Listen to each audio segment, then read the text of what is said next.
Almost forgot to unmute. How you guys all doing? Good to see you all. Welcome to the Ovarian Cancer fundraising stream. Appreciate you guys being here and joining me. Give me a thumbs up that you can hear me. Looks like in OBS you can, but please confirm. $5, but Google errored.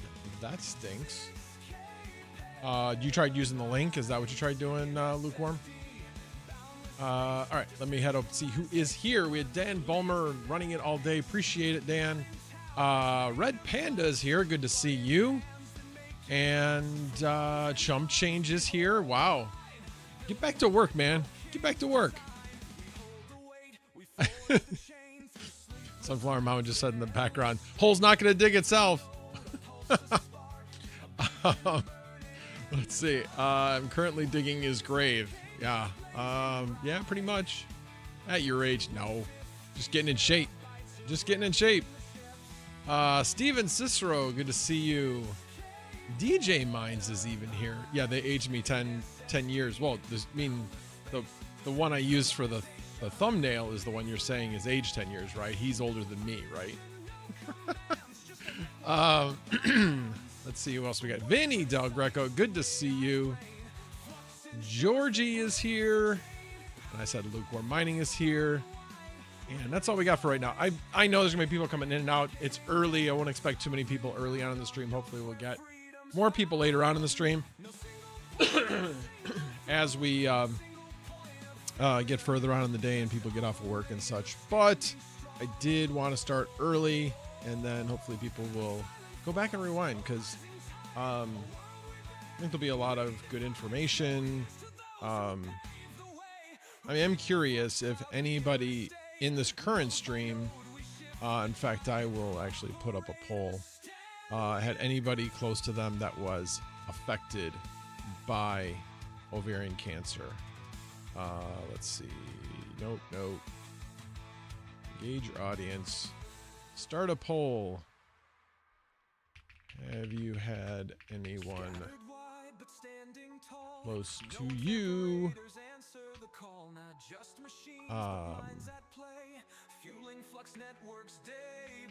get ovarian cancer? I am really curious. So we'll start that and see if anybody. But it affects about a little over 20,000 women a year.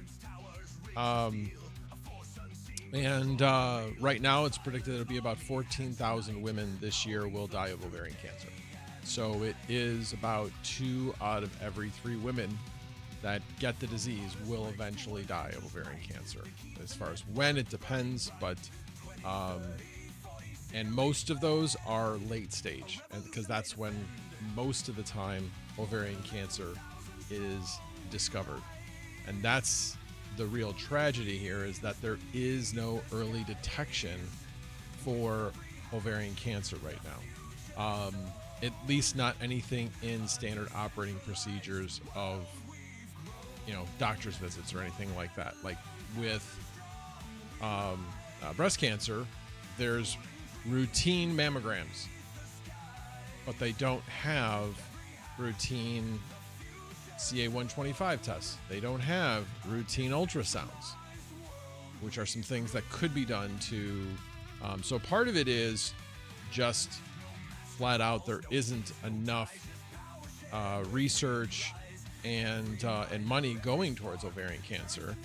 But part of it is that our medical industry is failing us with regards to that. But one of the key things about ovarian cancer is that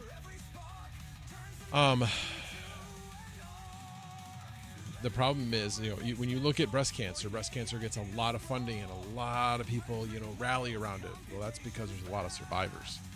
So the survivors feel very close to it, and therefore they rally around it. Unfortunately, ovarian cancer doesn't have it. Yes, it's not afflicted with as many people, but the big thing is that there aren't enough survivors for them to rally around, because most of them die quickly.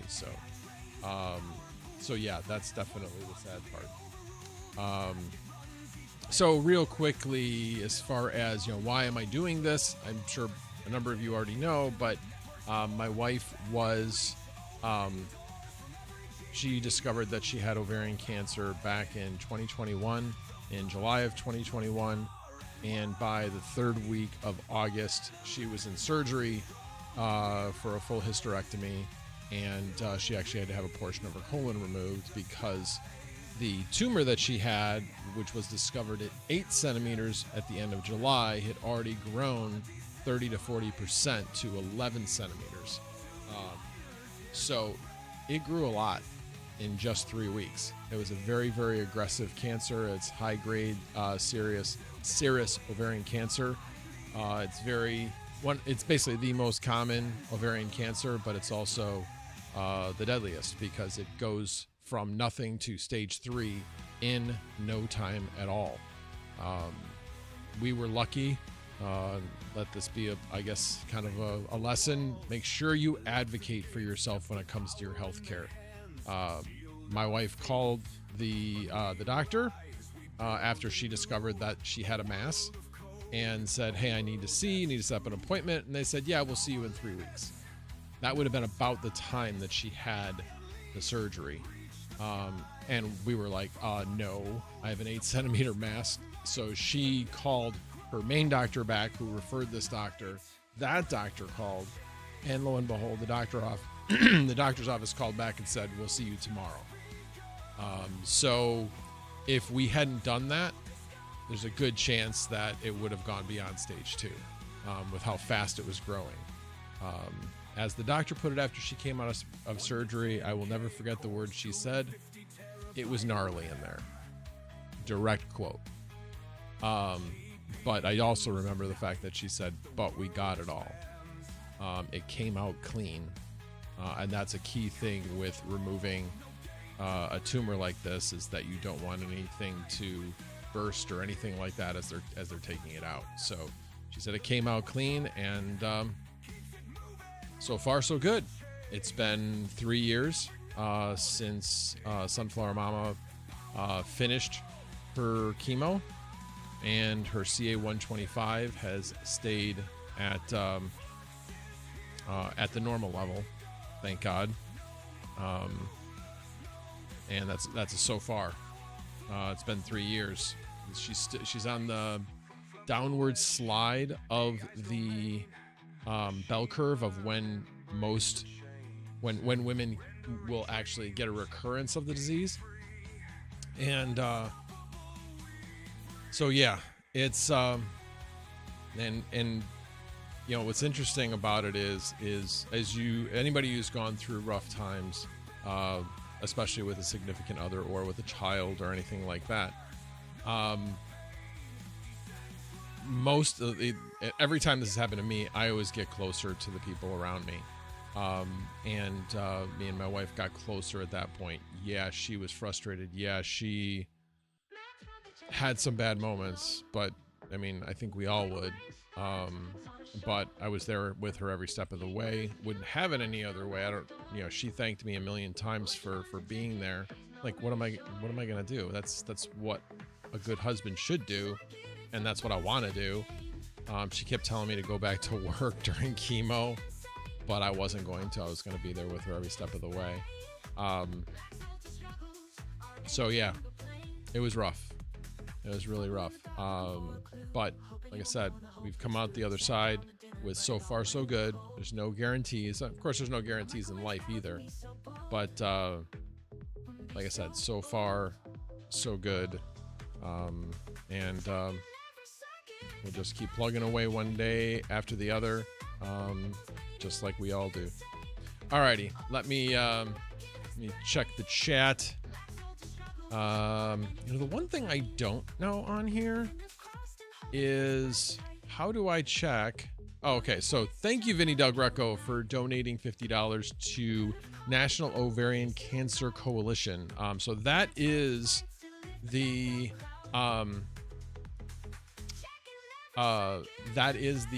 charity that I'm choosing to donate to out of all of the ovarian cancer charities. This one has the best score. There's a number of charity grading systems, and like I said, this one has the best. It's a fairly large charity, but not the biggest. Okra is actually the biggest. But I may do something for Okra later in the year, but this time I wanted to do it with National Ovarian Cancer Coalition. Plus, they were aligned with YouTube. So any super chat, you'll notice it doesn't say super chat at the bottom. It says donate. 100% of what you donate goes to the charity. 0 of it goes to YouTube. So you don't, you know, making this convenient, very simple. Just go ahead and do a super chat. Well, it's not really a super chat, it's a donate. But all of that money, I don't touch it. It goes directly to the charity. And the way it works is it's through the YouTube giving program. And at the end of the month, they basically process everything and then send it to the charity. So it's not like they're sending each individual one. They wait until a certain time of the month and then send it off. So anyway, so that's a great thing that YouTube does. I actually learned about this through Tom Grassi. I know I've mentioned him before. He is a, well, I'll call it an entertainment YouTuber that's focused on football and focused on the Green Bay Packers. Still like him nonetheless. He is hilarious. And even when he makes fun of my beloved Bears, my beloved Dub Bears. But yeah, anyway, he did $1 million stream. And he streamed until he got to $1 million. Yeah, I'm certainly not doing that. But last time I got to 10,000 and I put 20,000. I probably totally pie in the sky. Probably won't get anywhere near that. Last time I had a couple of really, really big donations that helped me get to the 10,000. So probably the, you know, everyday, you know, type donations were probably more like 6, something like that. So might scale it back to be 10 again. But hey, it couldn't have happened on a better day. Bitcoin's over 100,000. Ethereum's over 2,000. That's awesome. So the market is doing well. Ethereum's up 13% in the last 24 hours. I think I mentioned something about the Pectra upgrade. Might have something to do with that. It might not. But yeah, Ethereum's at 2,047. Bitcoin's over 101,000 right now. Solana's at almost 160 right now. Dogecoin at 19 cents. Cardano at 73 cents. Litecoin, it really hasn't done much today, actually. It's at, 93. So it's up 6%. Oh, some of this stuff I don't think it updated. Oh, yeah, because when I scrolled down, it updated. And yes, I know I'm not sharing my screen. I'm not ready to share my screen yet. But yeah, some of the other stuff, not up as much. Filecoin's up almost 6%. Render's up 14%. Let's see what Flux is at. Where is it? Flux, where are you? Flux is at 29 cents, so it's up 13% today. It had taken a recent drop. It's down almost 8% for the week, but it's getting there. Alephium up 30% on the week. Finally seeing some life, and 11% today. So yeah, it's a nice day on the market. Definitely a good day on the market. All right, let me catch up with chat here. Afternoon, hobbyist. Good to see you. Vinny said I'm gonna go up the chat since I happen to just be on that part of the chat when I came over here. So always advocate for yourself. Western medical professionals deal with a large amount of broken humans and can get sedentary. Yeah, they get kind of stuck in their ways. Yeah, Chump, I can't believe it's been 3 years already. I know. Lukewarm Money said, yep, similar is glioblastoma. My wife's grandmother died 1.5 months after they found it. Mass went from 4 centimeters to 8 centimeters in weeks. Yeah, rough.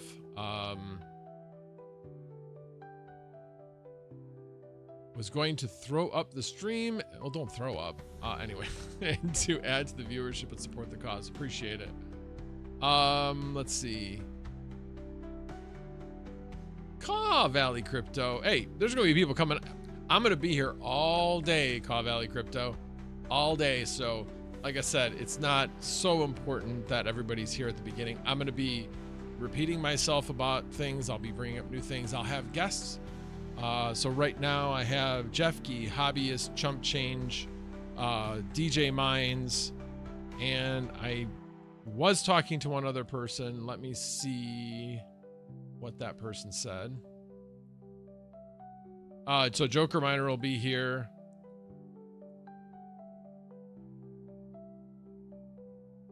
And maybe one other person. Responding to that person. Yeah, nothing like procrastinating. I actually had started planning like subjects and things like that so I'd have enough to talk about. But yeah, I didn't really start asking people if they wanted to be on stream. I am going to try out something new today though. I'm using Video Ninja. It's a free service. So we're going to see how it works. So maybe a crash and burn. We'll see. We'll see. Jeff Gee will be the first guinea pig. All right, let me finish typing this. Already live. Will be live until midnight. I'll have to close out the stream at 11 p.m. Let's see. That person's generally a late person, so maybe they want to close out the stream. We'll see. Excuse me. Sorry. Got a frog in my throat today.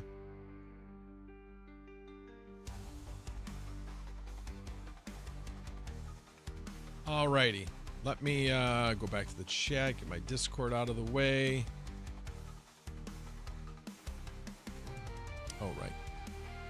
Clicked on the wrong thing. There we go. All right, let me continue down the chat. Or actually up the chat to make sure I did.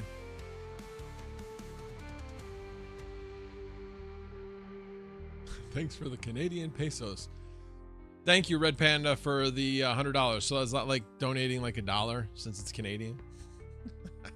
No, I very much appreciate it. Thank you. What I want to see is where do I see the let me keep going up so I don't miss any of these because I'm seeing some like, oh no, that's from before. That's different.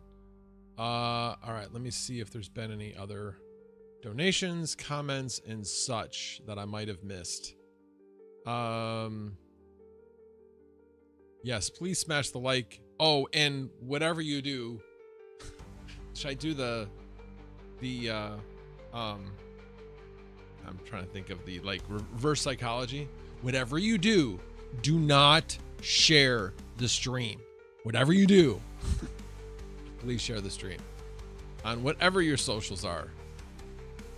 All right, let's see here. All right, I'll eventually get to Lukewarm's response. He said that Google erred. Every 10 pounds lost feels like it adds an inch. It's interesting though, because you lose weight from like the top down. So my stomach, I know, is thinner because when I went to my father's funeral, I could fit in a suit that I haven't fit in for years. The suit I had gotten for my mother-in-law's funeral, it just swam in it. Absolutely swam. It looked ridiculous. Absolutely ridiculous. So yeah, and actually this shirt is an extra large. I just started being able to fit back an extra large. I was double extra large for a really, really long time. Vinny Del Greco, just checked. I'm still ovary free. Okay, good. I'm glad you checked. Glad you checked. It was a good thing. All right, let's see. I did it twice, but forgot to click on the show name. All right. Yeah, it should say anonymous if you, I think. All right, now I'm starting to get like that. All right, so now I'm done. Caleb Williams will save us, Vinny Del Greco. And actually, we know that he is not just going to save the Bears, because he is going to, along with an actual offensive line, he will have more than 2 seconds to throw the ball. He might have 3.5 seconds to throw the ball, which is a lifetime in football. So I'm I'm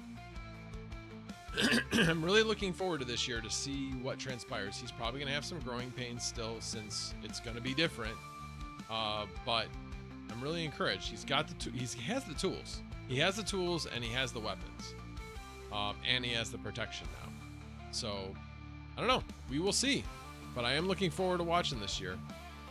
How can you be crypto and say you love the Bears? It's... Oh, shoot. Just... where is it? How can I be crypto and say I love the Bears? They're two different things. Two totally different things. That's like an oxymoron. No, it's not. Yes, I'll leave you on fire, DJ. Oh, and Chum Change retracts a message. The Bears are hodlers. We have a longer time preference, holding since 1985. Not wrong. Next time, need to find a way to donate via crypto. I would love that, but I tried that last time and there was nothing, so I don't think there's anything yet. All right. No, Panda's not going to be on here. He is not. He's busy today. He did respond. He's busy today. He can't. Hey, for all those people giving him a hard time, have you donated yet? All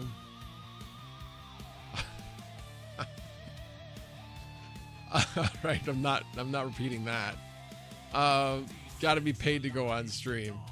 Yeah, pretty much. Hey, this time's valuable. This time's very valuable. And he did post the stream on X. There we go. As everybody else posted the stream on X. All right, let's. Sorry, it keeps jumping on me as I get to the bottom of it. Let's see if let me do this. That should help a little bit.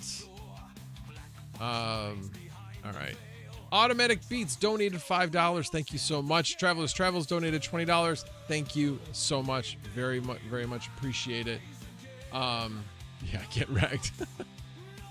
I love the shuffle. Oh, the Super Bowl shuffle, I guess is what you're saying? Yeah.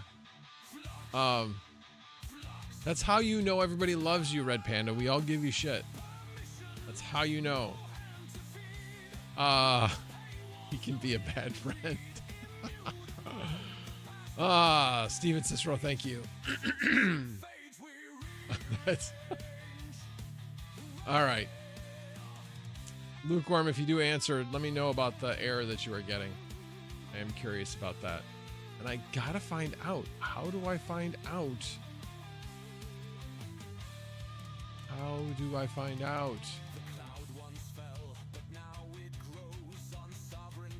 Live chat, that would help.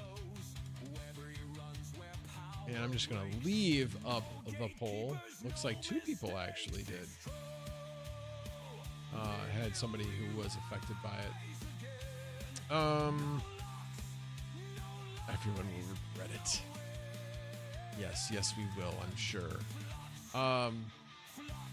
Shoot, how do I find...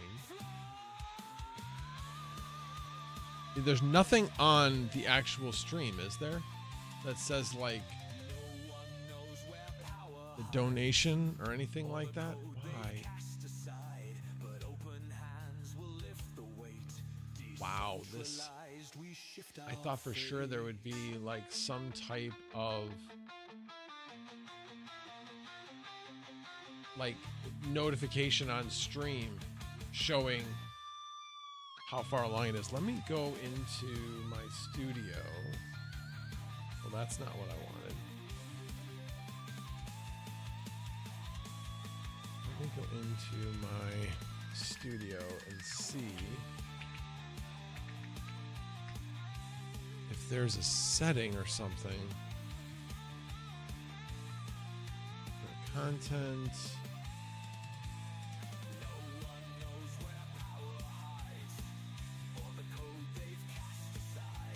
Oh, it's under earn, that's right. Giving. So far I'm at $218.70. I appreciate all the donations. But how do I show it? I really wish I knew. Can you...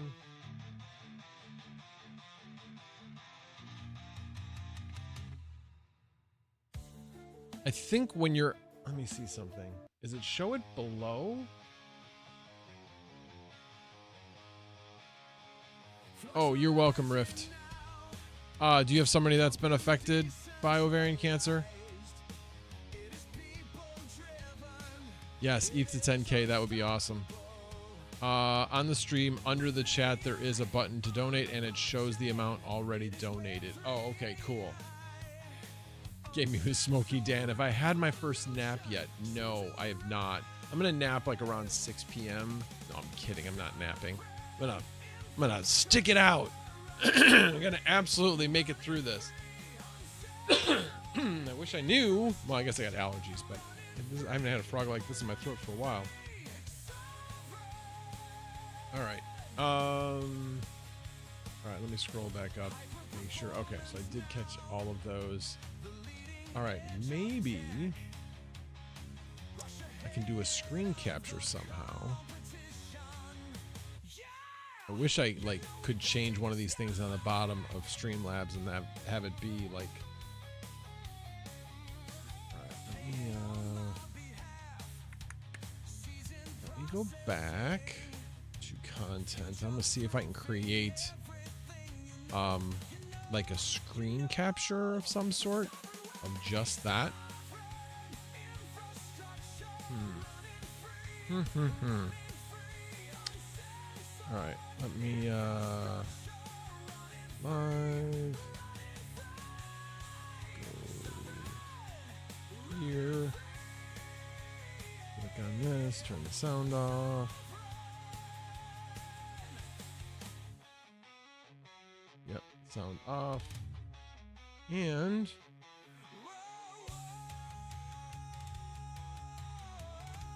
okay. Come on. Let me see if I can do this. Problem is that I only have 3 screens. That's the problem.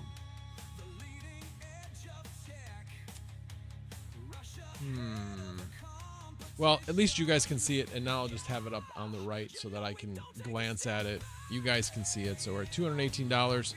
Let's keep it going. All right, let me scroll down, catch back up.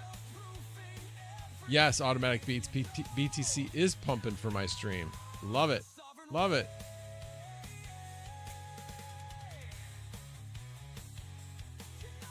All right. So probably just go through some of the same things I normally go through on my Sunday streams. I am still planning on streaming on Sunday. I probably will have guests, and I'll probably do a long stream as well, because I'll probably just continue this then. I might be doing a Friday and a Saturday stream as well, but not sure about that yet. Not sure about that yet. What I'm going to do here is I'm going to pop out this chat so I can get a better look at the chat. That wasn't right. There we go. Scroll that all the way down. Now I can see more of the chat. That's a good thing. And for those that do not want to, well, first of all, if you do donate and you don't want to put your name down, that's perfectly fine. You can do anonymous. And if you don't want to do it via YouTube at all, there is a link in the pinned comment. So that should work. If anybody has tried to donate there, please let me know. I am doing this now so that I can actually check that link and see if I've gotten any donations there. I did. So let me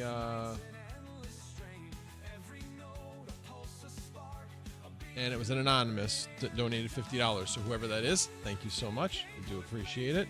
That could also have been through a Facebook link that I did. But feel free to share the link in the chat, the pinned comment. Oh, Steven Cicero, use the link in the pinned comment. You did use the link. All right, cool. Appreciate that. So it did work then. I mean, I figured it would. I mean, this isn't the first time I've done this. You know what I thought was odd, though? And it's fine, because I'm going to donate anyway. I am going to donate... How did I work it out? $25 for every $1,000. Right now, I've already donated $25. And for every $1,000 that I raise, I will donate another $25. So basically up to a maximum of $525. I've recently donated more because of my father passing away, and we did donations in lieu of flowers for his funeral, and that was also to the same organization. Have no idea, because I didn't set up a fundraiser or anything, so I have no idea how much. I know a few people that donated, so I think it was somewhere between 1,000 and 1,500 that we raised that way. So, but as you can tell, this is very near and dear to my heart. All right, so tomorrow is a big day. Tomorrow is... Oh, by the way, I should say, the reason why I'm doing this today is it's World Ovarian Cancer Day. There's also Ovarian Cancer Month in September, which is the month before Breast Cancer Awareness month of October. So don't know if I'll do another one in September, being that it's only 6 months away, but we'll see. We'll see. But having... Oh, by the way, the other part of the reason why I'm able to do this way with the donation directly through YouTube is because I got to 10,000. And as I know I had mentioned a few times, I didn't get to 10,000 by accident. It wasn't like, oh, it was through all my hard work. No, it was through donating my money to YouTube. And I really should do a video about this, because so I did do promotions, not much. I donated $400 to YouTube to get from 5,000 to 10,000, basically, is what it comes out to. I do not currently have a promotion on anymore. The goal was to get to 10,000 so that I could do this.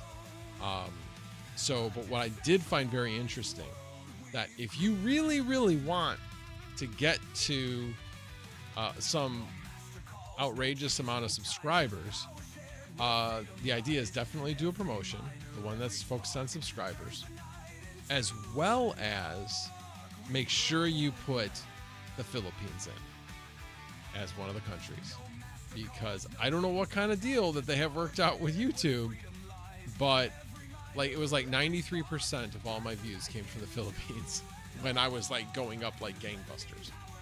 Then when I decided, okay, I don't want all my viewership coming from the Philippines, so I took the Philippines out.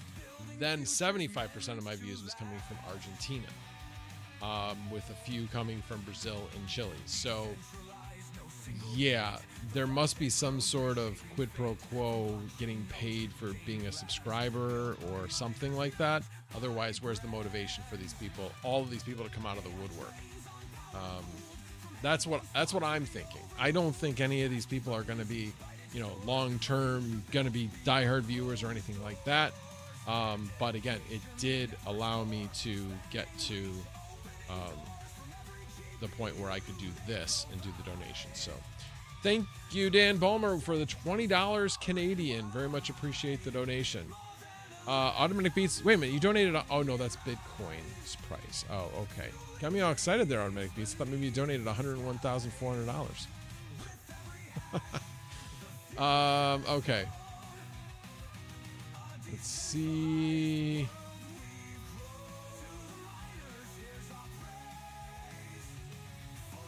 Wait a minute. What are you saying about hobbyists? Something to the effect of hobbyist on that like flies on shit. Anyway. Heavily Asian influenced. Yes. If you know, you know. Yeah, okay, well, yeah, I definitely don't know then. Yeah, I have no idea. None whatsoever. I know you were kidding. Oh, changing promotions to the Philippines. Oh, got it.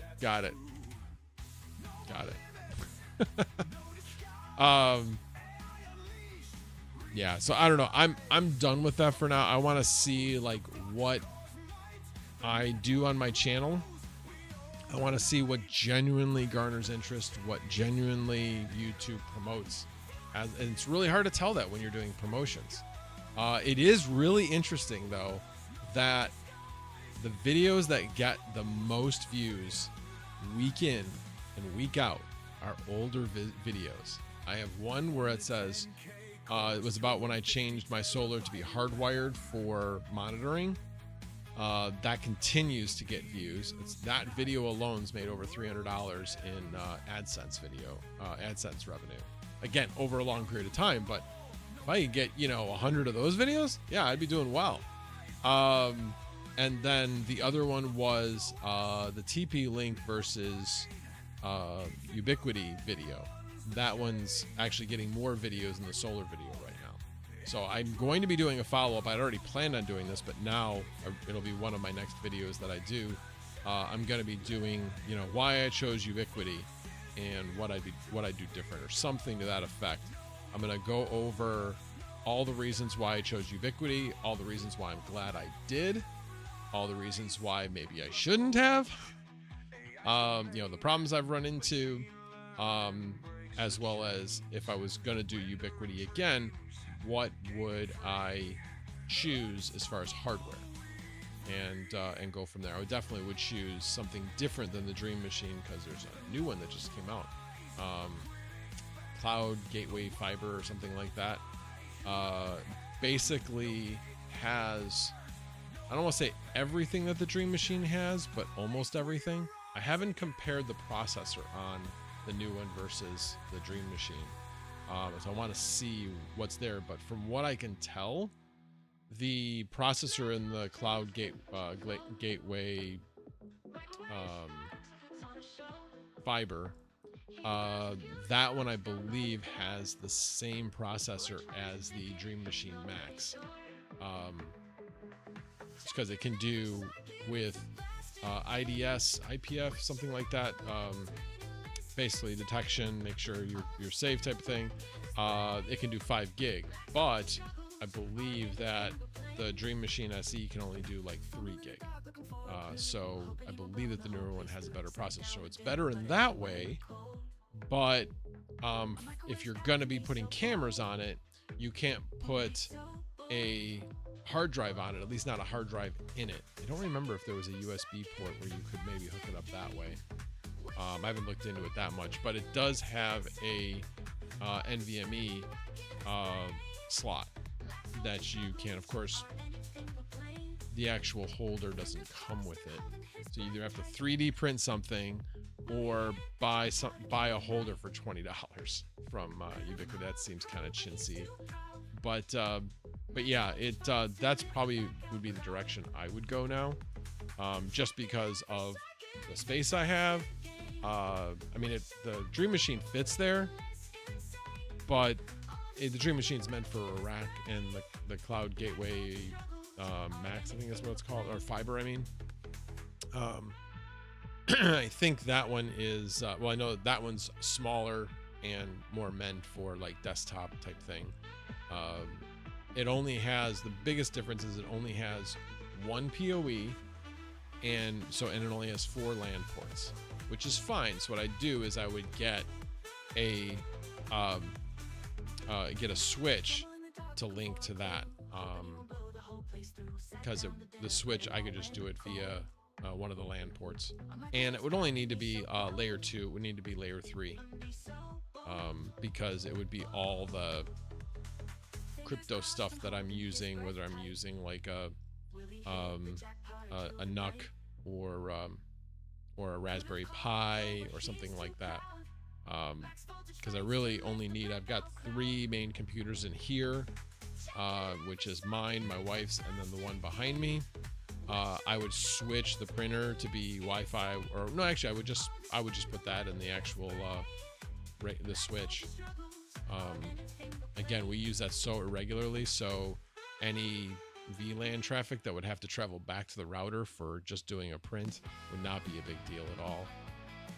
But I did a deep dive yesterday into layer 2 versus layer 3 switching, and you know, it all depends on how much you're taxing the processor on the router already.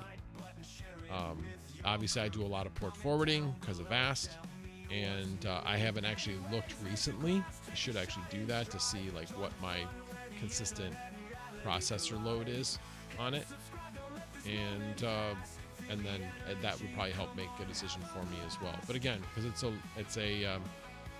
and actually it's interesting because the switch I have down in the basement is actually a layer 3 switch, but I have it set up pretty much as layer 2 because I have a trunk running between the two with all the VLANs tagged to the trunk.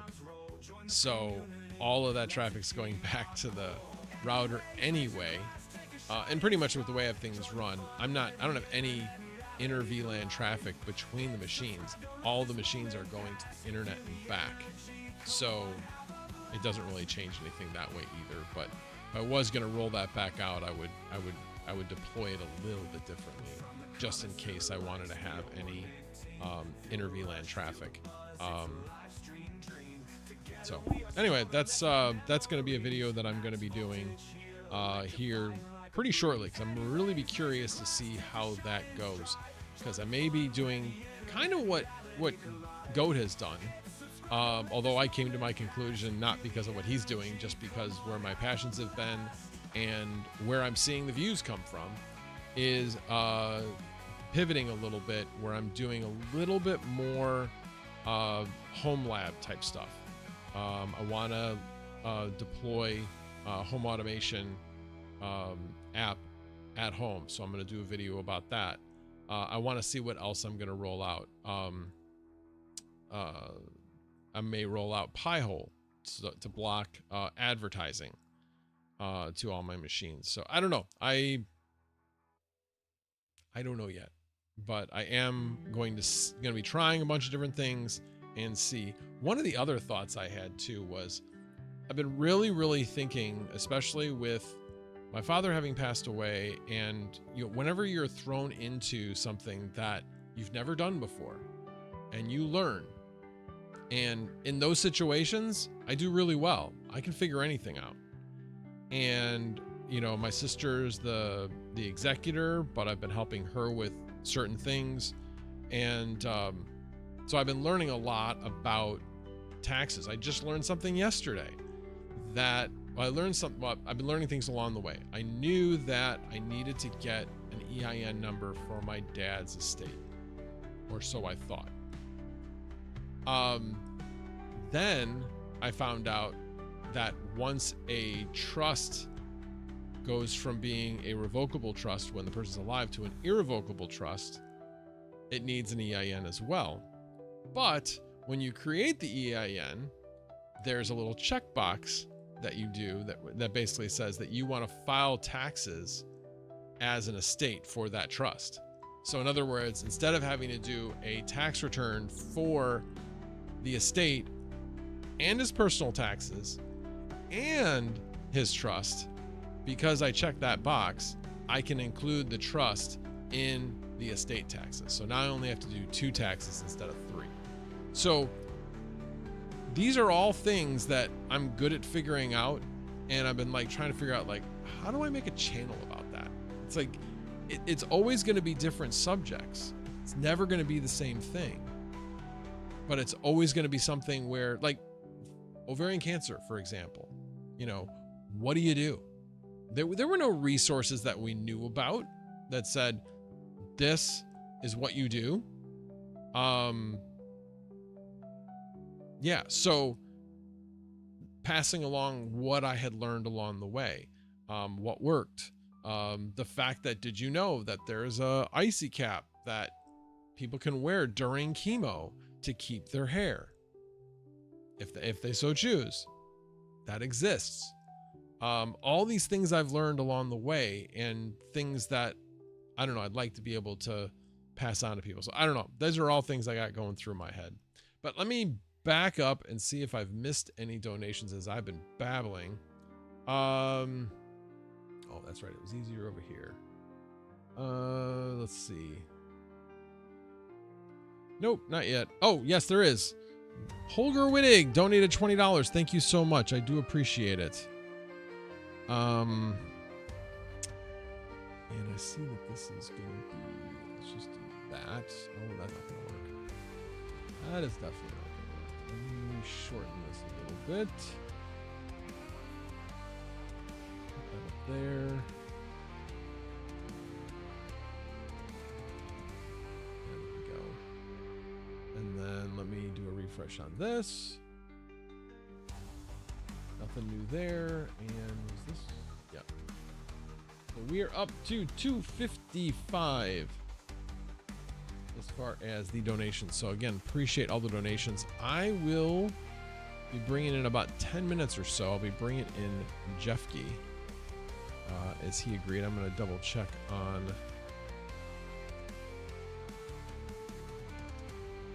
Let's see here.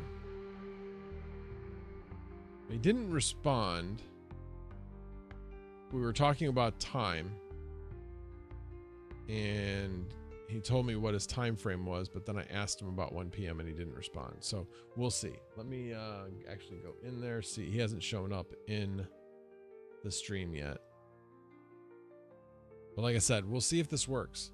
Like I said, I tested it between me and my wife, and there were definitely problems when I first did it. Let me do this. I can put that up there. That way I can see when he responds or when anybody responds. I need 4 screens. I have like a 4th screen, but it's like really tiny. That's what I use for my teleprompter.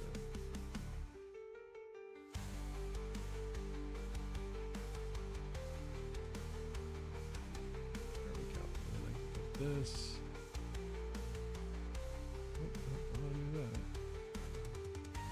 That right there. Oh yes, Holger Wittig makes a very good point. He donated euros, and since he mentioned the fact that he was from Europe, I'm assuming he's from Europe if he donated euros. We evidently have a new pope. I haven't heard who it is yet. Don't know if it was one of the front runners, the Italian or the Filipino.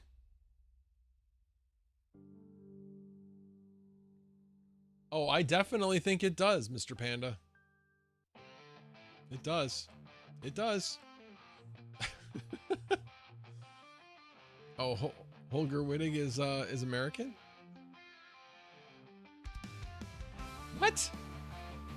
We have wait a minute. The first American Pope, Pope Leo the 14th, is Robert Prevost from Chicago. He is 69 years old and is viewed as a centrist, but is progressive on some key issues. Very interesting. So where was he a cardinal? Oh, got it. American Pope. Woo! America!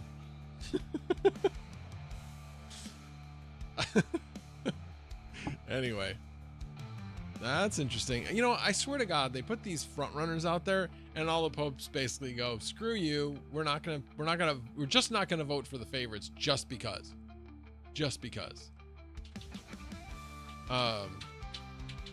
Yeah. Anyway, but from Chicago even. Woohoo! Fellow Chicagoan. Although, since I've never lived in Chicago, I can't really call myself a Chicagoan. I don't know if you guys ever seen the memes where it's like everybody outside the state of Illinois thinks Chicago is like the entire state of Illinois. And when you're in Illinois, not like that at all. Chicago's Chicago. Suburbanites are suburbanites. And none the two are the same. All right. Let me... Oh, Steven says, I think he's been living in Rome for a while working under the Pope. Yeah, that's what Sunflower Mama just said.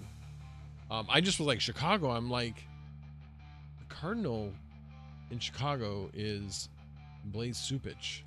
I was like, that's not the cardinal from Chicago.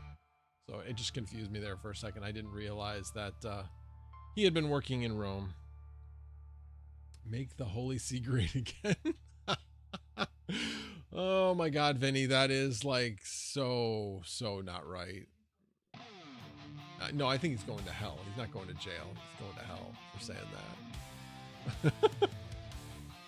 that. Yeah, apparently the papal betting sites lost big. Oh yeah. Could you imagine like somebody from within like the Vatican like had an inside track and placed a bet?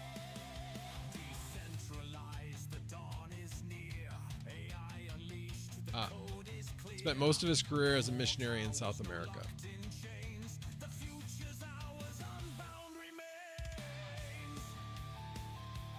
Yes, that I did read what you showed me.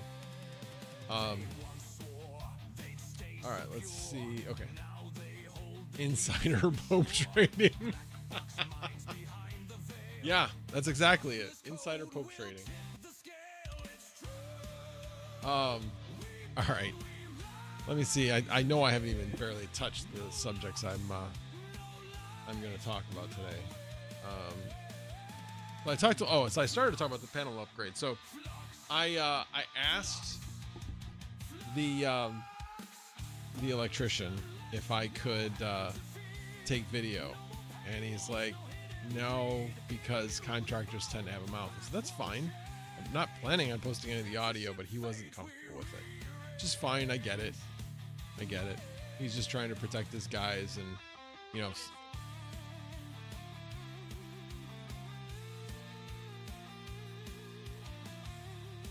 Well, yeah, he hasn't seen that video. But plus, there were a lot of F-bombs when we were taping the fan video. But obviously there was no audio. I turned the audio off and put music on. So, well, I didn't turn the audio off. I take that back. I turned it down a little bit, but I wanted to make sure you guys got the saw sounds. By the way, that was the first time we used that jigsaw. And by we, I mean her. So if you noticed when she was actually starting to use it, she had turned down the speed because she didn't want it to go too fast. So then she kind of looks at it, and I'm like, yeah, that's the speed dial. What do you have it set? She's like, 2. I'm like, well, turn it up. She's like, yeah, I know, but I didn't want the thing to get away from me. So she turned it up, and then had no trouble with it. Although even at 2, it would have worked. But anyway,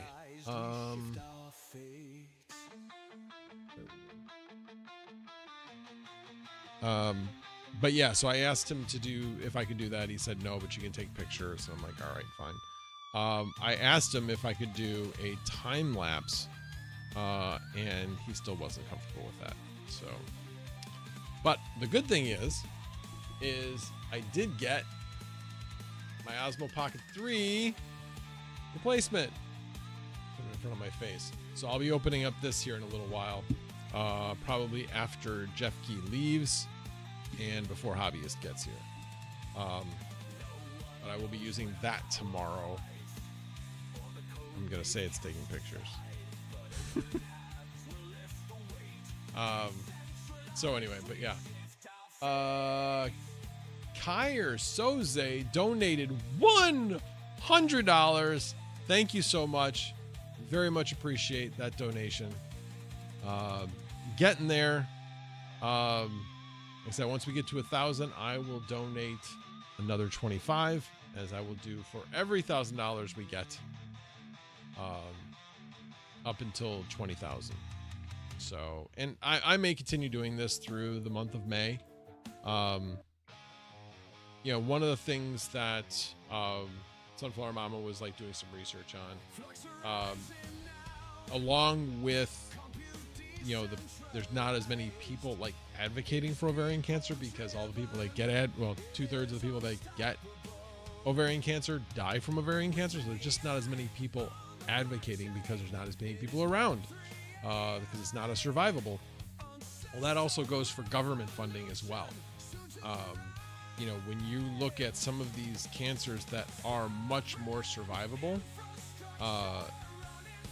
you know, they're still getting the majority of the funding, and some of these other cancers are not, which is very, very unfortunate. Like this over so that you can see when Jeffy pops in here. And actually, before I do anything, let me, I'm going to pop this over to another thing. I want to make sure you guys can hear me. Can you guys hear me still? Does it sound different at all? Does it sound good?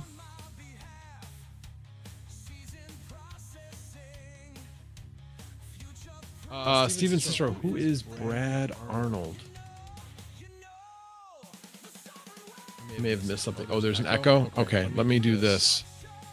How is that? Is that better? Can you still hear me? Can you still hear me? Right now I'm thinking it should be coming through. Okay, perfect. Okay, good. Good. Okay, so the mic is going through Video Ninja right now, which means I just need to mute the mic in OBS. Because if I don't have the mic going in Video Ninja, then my guest can't hear me, which obviously doesn't really work. But yeah, if anybody's interested in this, I'll probably be doing a video on this too, as far as how to set it up, because I had to do some research on how to exactly set it up. But we'll see how it goes first. We want to make sure it works well before I do a video on it. And there have been a number of videos on it, but the few that I watched didn't really go through specifics of how to set it up the way I've set it up. And I think this will work pretty darn well.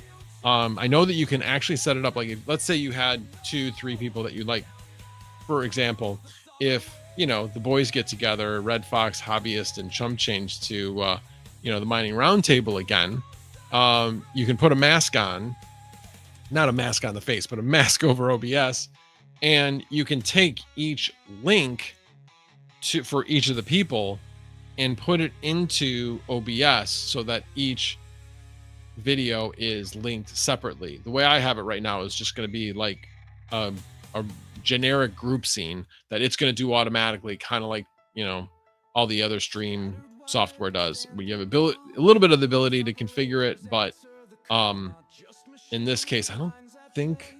Let me click on the customize. Oh, that is the customize. Yeah, there really isn't.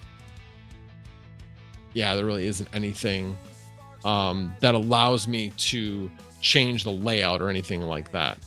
So it'll just do a generic side-by-side layout for 2 people. I'm just assuming for 3 people. That's the claims call. No, I do not want to go on the claims call. I am not at work. Go away. Thank you. Yeah, in fact, I told work, I said, normally you can interrupt me. You cannot interrupt me. Lead singer for Three Doors Down, he has stage 4 kidney cancer that spread to his lungs. Wow. So, obviously anything stage 4 is really bad. And at that point, pretty much any cancer is going to be pretty deadly. But kidney cancer isn't one of the top 7. It's, I think, like right around top 10 of deadly cancers. The ones actually that are the most deadly is brain, lung, liver, not prostate, pancreatic. It's 4 of them. Can't think of the other ones. 7 is ovarian. So there's 2 more that I'm forgetting. It was like they were all organ related. And I can't remember what the other ones were. But anyway. All right, let me go back over to here. So yeah, I appreciate you sharing that, Stephen. And I appreciate you guys telling me. So I'm going to go back to the other scene for now. And unmute the mic. So we're good. Should sound the same at this point. So again, just glad I could test that. All right. So we'll see when. Oh. He responded. Are you ready? Are you ready, Freddie? I'm ready. He is ready. He is coming in. Let's see if this works.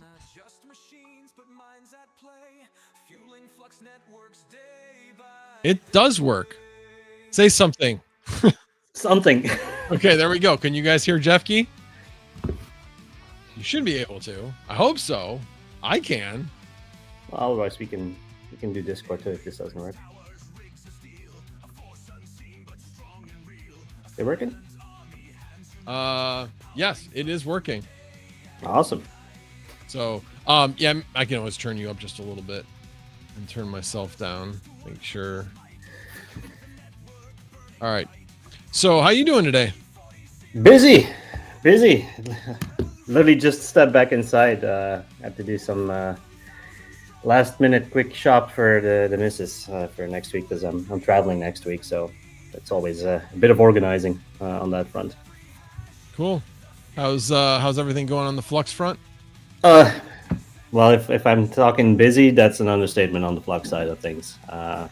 Yeah, things are progressing really nicely. A lot of things happen. It's busy. It's damn busy, but it's good. It's a good thing. Good. Glad to hear it. Oh, Joker Miner just donated $50. Thank you so much, Joker Miner. Much appreciated. Yeah, one thing I actually we didn't talk about what we were going to talk about today, but one thing I did want to find out. Yeah, exactly. Was I know that you is it called, like Flux Medical or something? Yeah.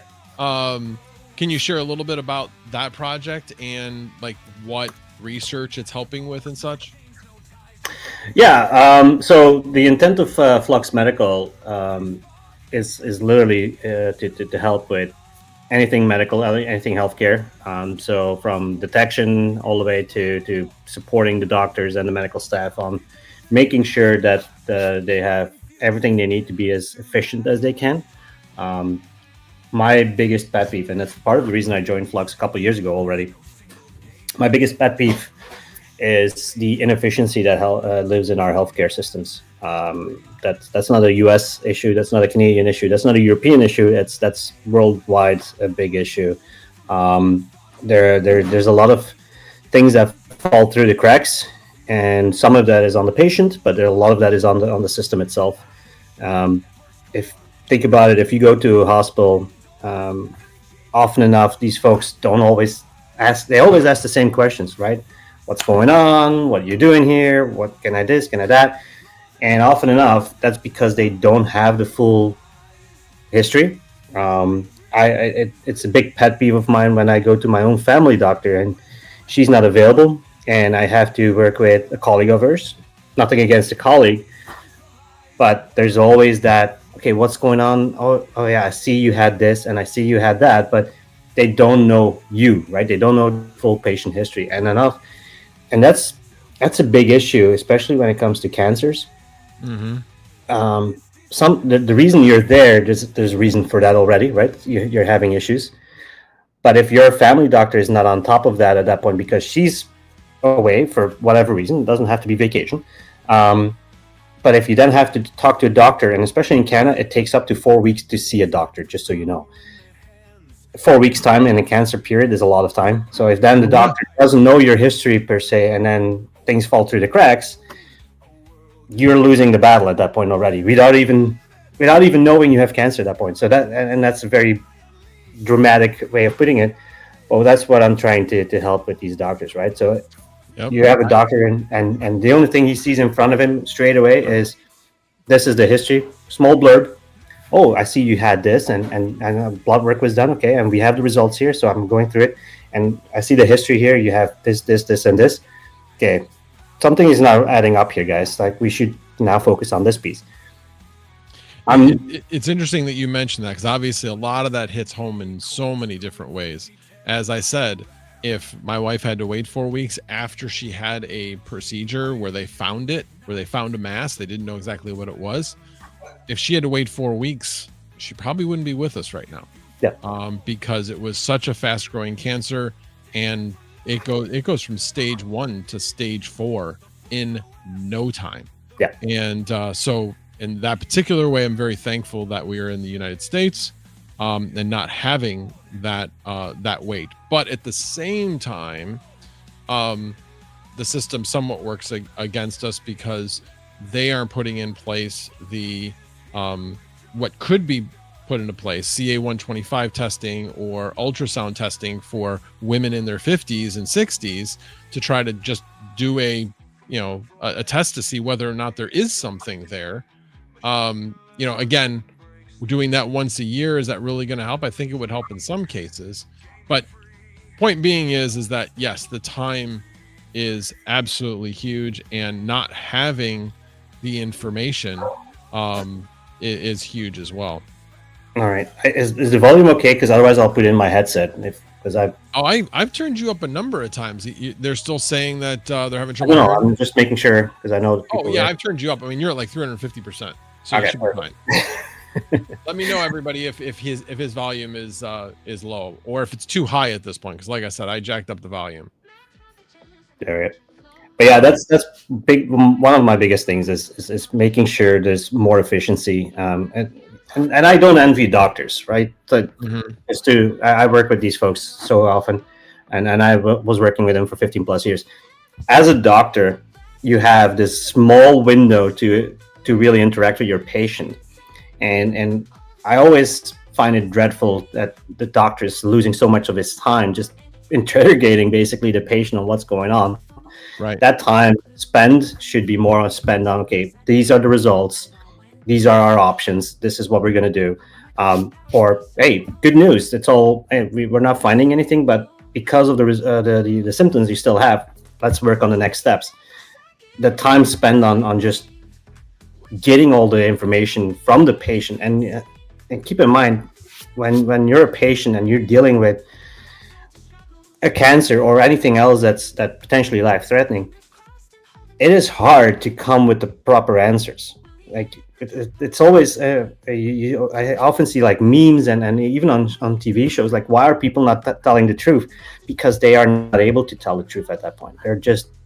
It's not a clear mind at that point, right? So they're just trying, I have to make sure I tell all of these things, and because of that mindset, people forget to say the right things. Like, it's really awkward, but it's a human thing. And plus, it's a doctor. You want to make sure you don't want to sound over dramatic. You don't want to be, especially guys, we tend to be like, oh, I'm fine. 40 years, never had an issue. But I'm missing half my leg. I'm missing this. I'm missing that. Oh, you should have. It's just human nature, and that's where we're trying to help is get that efficiency back up. So I'm happy, and then I'll be. After this call, I'm going to have to be. I'm talking with the radiology company, and we're helping exactly with that. So making sure they have reports, the history of the patient nicely in a history, nicely summarized. Making sure that if some and just full transparency, we're not developing any of the pure diagnostic tools. We're helping them with the efficiency and making sure that the workflows get better. But that's my main goal, is making sure that AI can help. If I'm doing a scan on somebody's breasts, for instance, then it doesn't make sense that I summarize that the patient had an ankle that was broken or a fracture or whatever. You want to stick to whatever is there. And a lot of these softwares these days are really good at that already, but there's a lot of manual work that gets done in basically configuring all of these pieces. And because it's a human doing it, we miss stuff. And that's where a lot of things happen. And especially and that's just for one hospital, right? So if that's the one hospital and they use only their own images, that's one thing. But if you're at your local hospital and the local mammography technician does their thing, at that point, they might not have the same terminology when it comes to the exam description, for instance. When you then go to a university hospital where you get the bigger types of treatments, that might not match up. And at that point, they might miss pieces. And that's where AI comes in, where AI can say, okay, this description, that fits that description. So these should be together. That's where we help with the efficiency. And I think we can do a lot of things there. Yeah, it's interesting you mentioned that, because a friend of mine, same time that my wife was going through what she was going to, discovered that she had ovarian cancer, but she had been trying to find an answer for the symptoms that she had for a few months. Yeah. And she lost time because it was never identified. Yeah. And so she lost her life because she, again, was in I think she wasn't quite 50. I think she was in her late 40s, but she had the same type and was growing super fast. And by the time they got to it, it was stage 3. Yeah. And the difference between stage 2 and stage 3 is enormous in most cancers. So for those people that don't know, stage 2 means that it's still localized, but it's gone beyond the actual organ or whatever's infected. But it's still within a localized area and hasn't gone to the lymph system specifically. Stage 3 means it's gone to the lymph system, which means it could be anywhere in the body at that point. And once it's gotten to that, any cancer is going to be, much more difficult to kill off at that point. So yeah, it's exactly what you said. It's a matter of having the right information for the doctor so that it keys them to say, hey, and you'd think with this time of AI that doctors would just know, but unfortunately, well, you know what they call the doctor that finishes last in his medical class, right? Oh, what do they call him? I'm kind of curious because I like to toss these things at them. Doctor. They still call him doctor. So, yeah, as with anything, good doctors and bad doctors. Yeah, no, but even the good doctors miss things, and we're humans, right? So keep in mind, it's a little darker in my room right here, but a doctor sits in a dark room, right? So. And they do hours, and they look at so many images. And I've talked with a lot of doctors, especially mammography doctors as well. And I always find it amazing how they're able to find these things. And keep in mind, a breast itself, the amount of tissue and fat that is in there, and all the different arteries and pieces that are, and things that are normal and things that are not abnormal. If I look at these things, I'm like, okay, I have no idea what I'm looking at. Is this bad? And the doctor's like, no, it's totally normal. I'm like, oh, okay. But if you go through these and you watch hundreds of these, and keep in mind, a doctor does over 100 studies like that a day. Make sure you report it. Make sure you find. But I've seen heartbreaking things too, where I'm like, looking at an image, and I can see then the patient birthday on there, and I'm like, wait, that patient is not even 20 years old, and I can see that it's bad. Then I feel so bad, because I know at that point already that I'm looking at a patient that's probably not going to make it at that point. Yeah.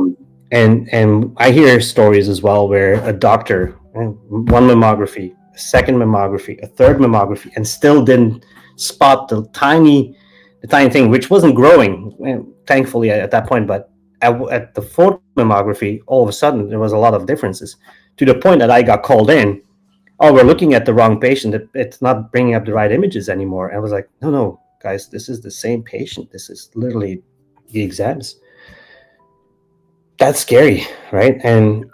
But if you then run those images, the 3 image studies that were taken, and you run that through an AI, that AI was like flagging it every single time.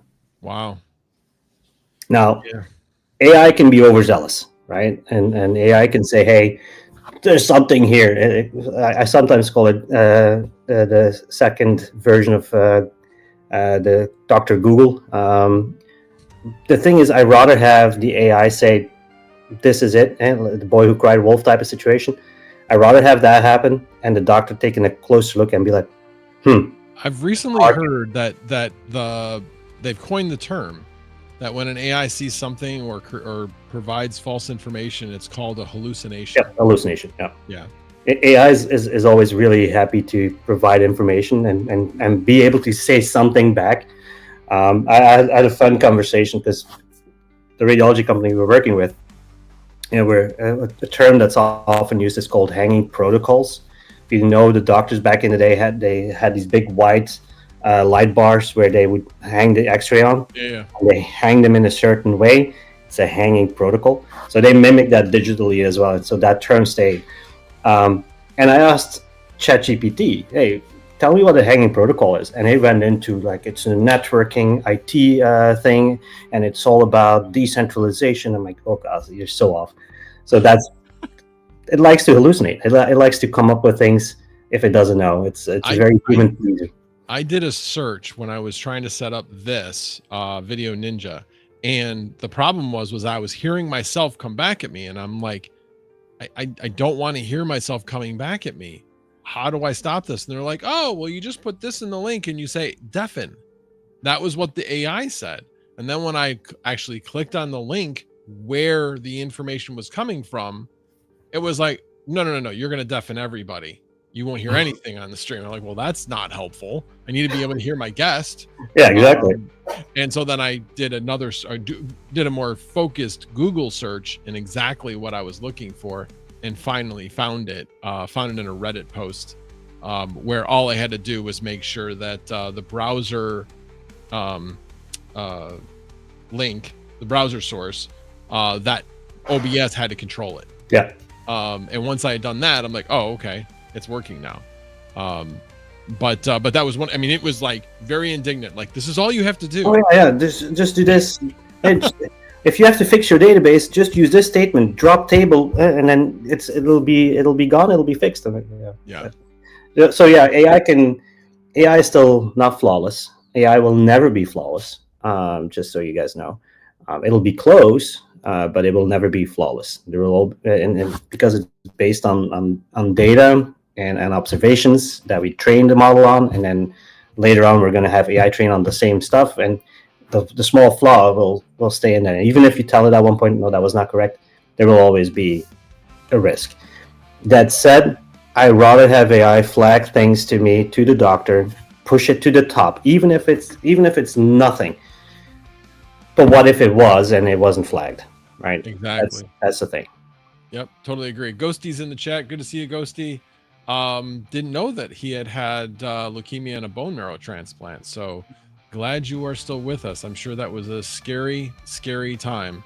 I knew my son's third grade teacher was diagnosed with leukemia, and he basically went through that, where they basically kill all the bone marrow in your body, kill so much of your body cells, and then basically replace the bone marrow, and you basically come very close to death in the process. But if you're strong and you make it through it, then you have a really good chance of being cancer free after that. So glad you made it through that. I'm sure that was really rough.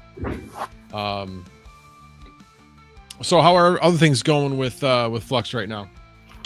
Well, we're very focused on the Flux AI piece. Definitely on the enterprise model that we're working out.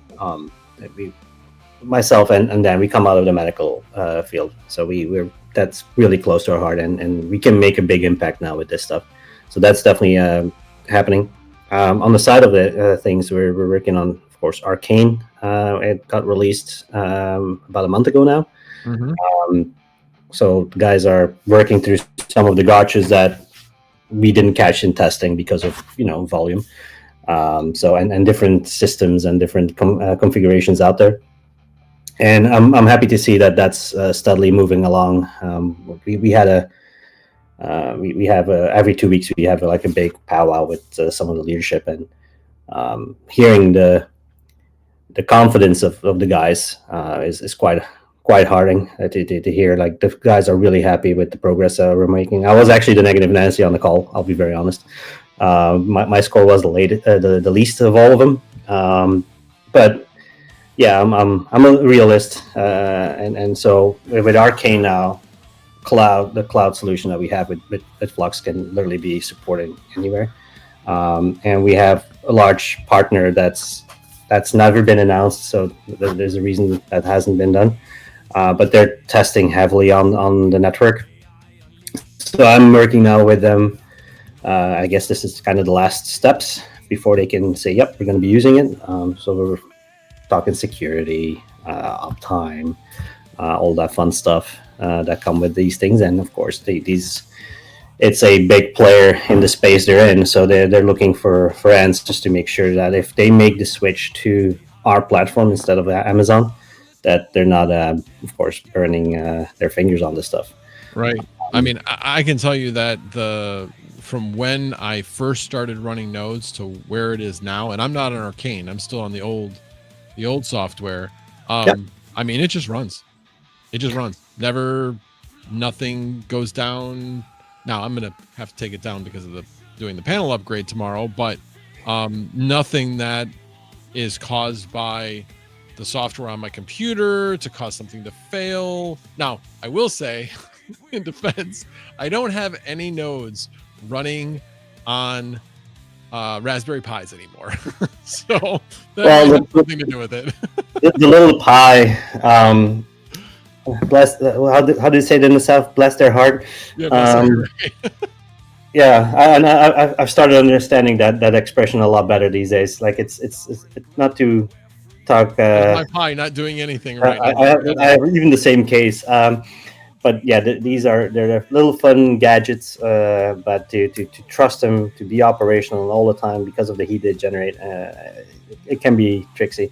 And I actually had a fun conversation at the GTC with the folks from ARM,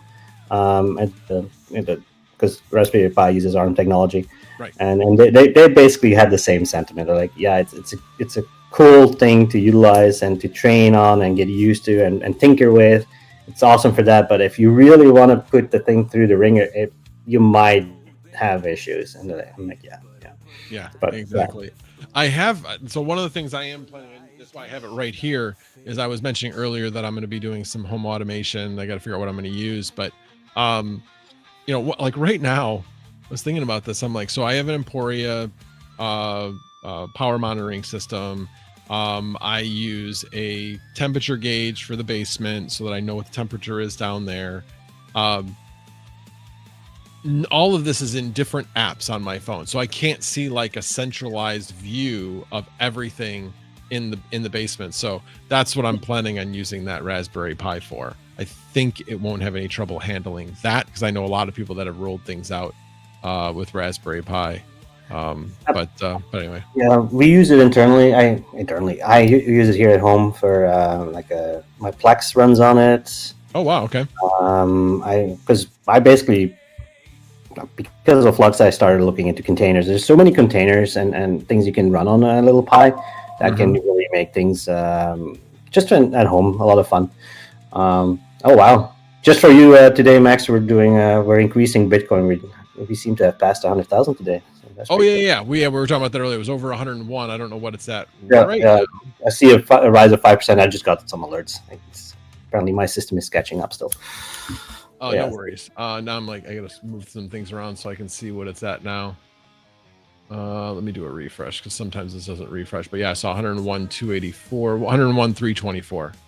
So yeah, it's nice. Ethereum's over 2,000, 2,057. It's up 14% today. Wow. Is there a certain catalyst that I missed for Ethereum? Well, okay, so I don't know about today, but I know yesterday there was an announcement that there's going to be China-US talks regarding a trade agreement. And that caused the stock market to go from a loss to a gain by the end of the day. So I don't know if this is related to that.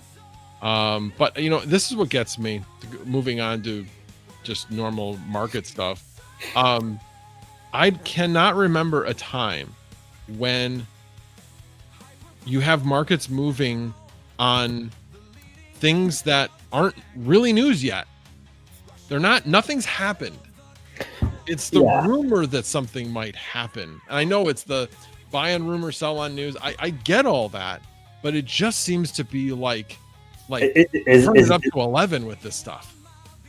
I think it's also, I actually had a conversation about that with a broker not too long ago, and I gave him my opinion on it, and he's like, you might be onto something. I think it's a younger generation coming into the regular markets now, and a younger generation that trade a lot of crypto. And I feel like the regular stock market sometimes these days starts to feel more like a crypto market, if you know what I mean. Like I do. You had that before in back in the penny stocks and all that, and those are still there. Right. It lives there regardless. That type of market is always there. But you now see that with the regular market too, with the regular, bigger, conventional stocks. Look at Nvidia stocks or Apple stocks. They just fluctuate these days like there's no tomorrow. Well, I think a lot of that comes from small investors realize the power that they have in numbers. When you had the whole GameStop thing, that opened a lot of people's eyes. Certainly opened up mine. I was like, wow, I still think that was like the coolest thing, sticking it to the man. I love it. Absolutely love it. And the fact that, well, what you did was illegal. No, not really. Anyway, everybody else, you guys do it. The big players do it all the time. So yeah, exactly. How is this? And the only thing that we have different now is like we have Discords and Telegram chats where we can combine our strengths. Where you guys basically after the bell rings, you guys go out to a bar, and tomorrow we're going to do this. Sure, let's do it, and then that's it. It's just a different way of organizing. Anyway, I marvel at where the markets are this year, and it just seems like it's just gotten so crazy with the market fluctuations and what they're fluctuating on. It's like, okay, whatever happened to actually like trading on what you thought real news was going to be? Not, oh, there could be a trade agreement because they're going to actually sit down and talk, but we have no news on actually what the trade agreement's going to be or any of that. We don't have any information. Nobody knows anything. Yeah, nobody knows anything. I'm just like, oh my Lord. And now it's a matter of, okay, when do we think like stupid rumors are going to actually come out? Yeah. Because in that, I don't know if there was actually like a press release saying these talks are planned and this is when they're planned for. I didn't really look any of that up yesterday. I just know that there was some talk about it. So I don't know any of the details, but still, I'm just like, man, whatever happened to, just trading on what you thought a company was going to make? Their estimates are this, but do we think they're going to come in above or below estimates? That's like not even talked about anymore. It's just gotten nuts. I honestly feel like we're near the late 1990s, early 2000s is what it feels like right now. Yeah, and that's not a good thing for you guys now. There's always this zest, of well, it's just not going to go down, and stocks are, all these promises of. I mean, I remember, I don't know if you ever heard of Webvan. Yep. Yeah, so we used to use Webvan. We thought it was great. Thought it was going to be around a long time. Nope. Evidently, there was a lot of smoke and mirrors around that. A lot of people are going like, I have no idea what they're talking about now. So yeah, it was a competitor to Peapod. If you know what Peapod is, basically it's grocery delivery, which now you have all kinds of different services doing grocery delivery now. Yeah, they're in Canada. They're promoting. I think it's a service called Instacart or something. Sorry, yeah, we have Instacart here as well. It's constantly in our faces because of I think they're a big sponsor for the NHL for the playoffs because every single advertisements, like even during the when the panel comes online, there's like Instacart. I'm like, Jesus. Mm-hmm. Interesting. I didn't realize you had Instacart in Canada. Well, they're pushing it. It seems they're pushing it. Yeah. Makes sense. You want to see something cool? Yeah. I don't know if I have the ability to share your screen. I think we do, but okay. I think we do.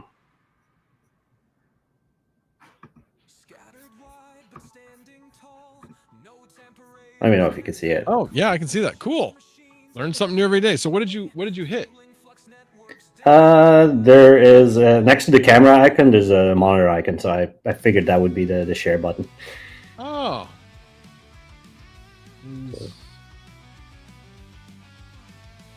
All right, so I'll take your word for it. I am not seeing it. Yeah, there's an upload functionality, and then there's it's between the camera and the settings. There's a little monitor, at least on my end. It might be different for you as the. Yeah, because I've got the director's view. Anyway, well, that's all right. I'll have to do some research and figure out what the heck, how I would do it from mine. Yeah, I don't know. Look, but anyway. So what is this? So what this is, so everybody knows, is basically one of the things that we're showcasing now. Is it's one thing to have the tools and to be able to talk about these things. What helps a lot of the decision makers sometimes is kind of showcasing what you're talking about. And so this is kind of what Flux AI Enterprise is. So you guys get a bit of a sneak peek what you guys normally don't get to see. This is type of stuff that I have to talk with big companies on how we can help them out. So what I have here in front of you basically is a patient timeline. And this is that piece that I was talking about, right? So if I get a patient in front of me that I've never met before, right? So I can see this is the primary doctor. So I can say, hey, you guys have been talking with Dr. Chen, right? So you have some issues with the tiki-tiki because you have some cardiovascular stuff going on, right? So, when it was diagnosed, all of these things in one quick thing. And then you can go back and then you can start looking at the timeline. And then even on the timeline, we can start integrating AI too now, right? So we can basically say, I'm not going to read it all for you guys, but basically it just showcases what we can do. So we can correlate and we can predict. And then we basically say with confidence this, and then we use based on the data that we get from the model. So because of the NVIDIA partnership that we have, I get access to about 800 models at this point that we can start integrating with our stuff. Because the way we structured up the product, and because of our background for infrastructure provisioning, we can basically make it so that we can bring in any type of model. The only thing we have to work around is, of course, the GPUs themselves. But we can basically do all of these cool things now. And we don't even have to create half of these things. We basically provide the APIs and the compute power, and then people can do their own thing. But yeah, this is basically what we've created is all these use cases. And we got I think I have 9 use cases with 10 examples for each, so almost 100 real examples on how we can help out with healthcare. Just a bit of a sneak peek. This is the tools that I have, for instance, to talk with companies. Nice. Yeah, it's guys are on the bleeding edge of this kind of stuff. Yeah. So Yeah, like I was on a course with NVIDIA yesterday, and I got a meeting next week when I'm at Consensus. By the way, if you're at Consensus and you want to meet up with me, more than willing. I'll make sure I bring some extra hats. And I have to still send out a couple hats too. I got some emails back from, I think it was Red Panda's stream the other couple of weeks ago, months ago already at this point. But still, people are still trickling in here and there. But yeah, I still have to send out some. But yeah, next week Consensus, if you want to meet up and want to talk and ask me questions, by all means. Well, I will say I'm glad to see that you're wearing a dad hat instead of a flat. Oh, hat. Look, it has to be. Absolutely. You know, my kids that are all like this. I'm like, yeah. They remind me, and they don't know, of course, who that is, but there's some old, especially in Europe, there was some shows back in the day where people would wear their hats like this. Yeah, that's a thumbnail right there. But yeah. Anyway. Yeah, I'll have to make sure I get that, so you can make it your profile picture. Yeah, I'll do that. All righty. I'm just going back to check. No additional donations yet. Where are we at from? I got to keep moving some of my windows around.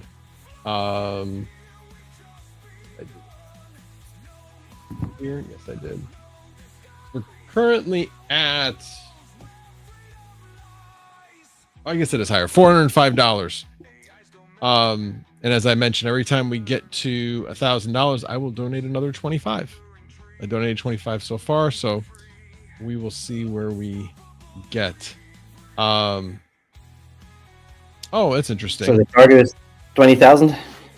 The goal is 20,000, but the more I thought about it, I'm like, yeah, that's really kind of a stretch. But we'll see.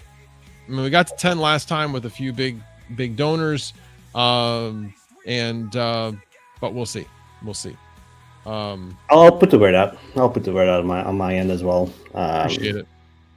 Like I said, I got a call after this one. I'll see if I can entice these folks to help out. Thank you. I appreciate it. There is actually a link in the chat that has a link directly to the charity, and I have that basically donates to my team, shall we say. So I have that information as well. Let's see if that's changed at all. Let me do a quick refresh. No, just one person had donated kind of as an example. So I have $75, my 25 plus somebody else donated another 50. So we'll see where it goes. But I did put it out on Facebook, so I'm hoping that people. Man, we're aging ourselves here big time today. Holy moly. Yeah. Facebook and the hat thing. Oh my god. Yep. Definitely. Fluctuating, pun intended. Red Panda says, I got a pain in my heart area for the past like half hour, I'm guessing is what he means. Or half year, I'm guessing as well. Yeah, past half year. I'm fine, yeah. It's funny because when you turn 50, I mean, you get pains all the time, and then it'll just be gone. That happens at 40 already, Okay, I didn't have it happen at 40. I had it happen late 40s, early 50s. And it's just weird. And I had a conversation with the company that I used to work at. I had a conversation with him about it. And he's like, yeah, it's just weird. Like, you just be like, damn, my knee's killing me. And then 5 minutes later, it's just gone. Like, yeah. What's the joke these days? You go to the doctor and like, hey, my knee's hurting, and like, yeah, we've seen it. We've seen images of it. Yep, we can confirm your knee is hurting. Okay, what do we do to fix it? Just live with it. Yeah, just live with it. That's kind of what I'm doing with my hip right now, but I don't know. It's definitely doing a lot better since I lost the weight, but yeah, I keep talking about it. I need to stop talking about it and actually shit or get off the pot type of thing. I know the hip thing. I used to sit in a certain way on my chair, like move my leg underneath, and basically got an imbalance going. Mm-hmm. Yep, old man stuff. Sorry, folks. Yeah. So now I turn, when it starts bugging me a little bit, I'll turn the chair so that my right hip kind of hangs off the edge, which helps. Yeah. But this chair, it's steel case Leap V2. It's done wonders, absolute wonders. That chair that my wife uses is like a torture chamber for the hip, because it would cut off the circulation in the thigh, because it had like a hard edge to it. And once I changed to this chair, night and day difference. I actually got work to pay. It was like about a $400 chair. It's not the same one I've got here. It's like the one just below it, but has a lot of the same features. And it really, really helped at work. I used to be in a lot more pain, and now that chair is just wonderful. Absolutely wonderful. Nice ergonomic chair. Yeah. Yep. It's the steel case Amiya. That's what it's called. But yeah, I think about it sometimes. Like if I was in my 20s or younger, I would go camping. I would sleep on the ground, and I would be like, all right, off we go. And then next day you do your thing. And now I'm like, make sure I have a nice comfy bed to sleep in, and the windows open. Make sure the window's not open so I don't have a breeze on. Old man stuff. Yeah, definitely. So Ghosty said you were having trouble with the video locked up when you donated. That seems like a ghosty problem. That sounds like a ghosty problem.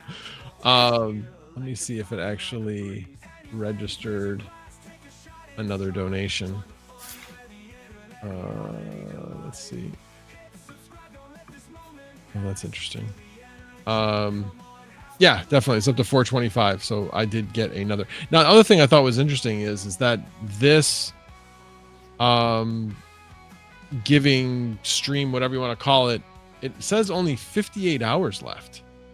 So I don't know if I can go in there and actually like extend it, because I'm probably going to go back on Sunday and do another long stream to try to see how much I can get close to that $20,000 goal. But anyway, what else you got going on in your life? One sec here. Okay. So Arcane, that's ongoing. I'm working on a couple smaller skunk work thingies just to promote Flux AI. Alex and the Flux Edge team, they're trucking along as well. That they're integrating with some bigger partners. They're working on more persistent storage with those things. I think they're also working on load bearing and sharing so that you can have multiple cars and they work together. The edge side things, I know we haven't really communicated too much about these things, but it's often a good thing. If you don't hear something being talked about, that means that there's a lot of work being done in the back end. And then there's not too much cool things that we can share or leak. Right. I think I've gotten a lot better with my sneak peeks and my leaks these days.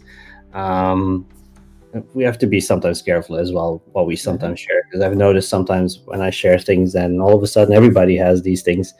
We've gotten a little bit closer to the chest on a couple of the things that we're working on.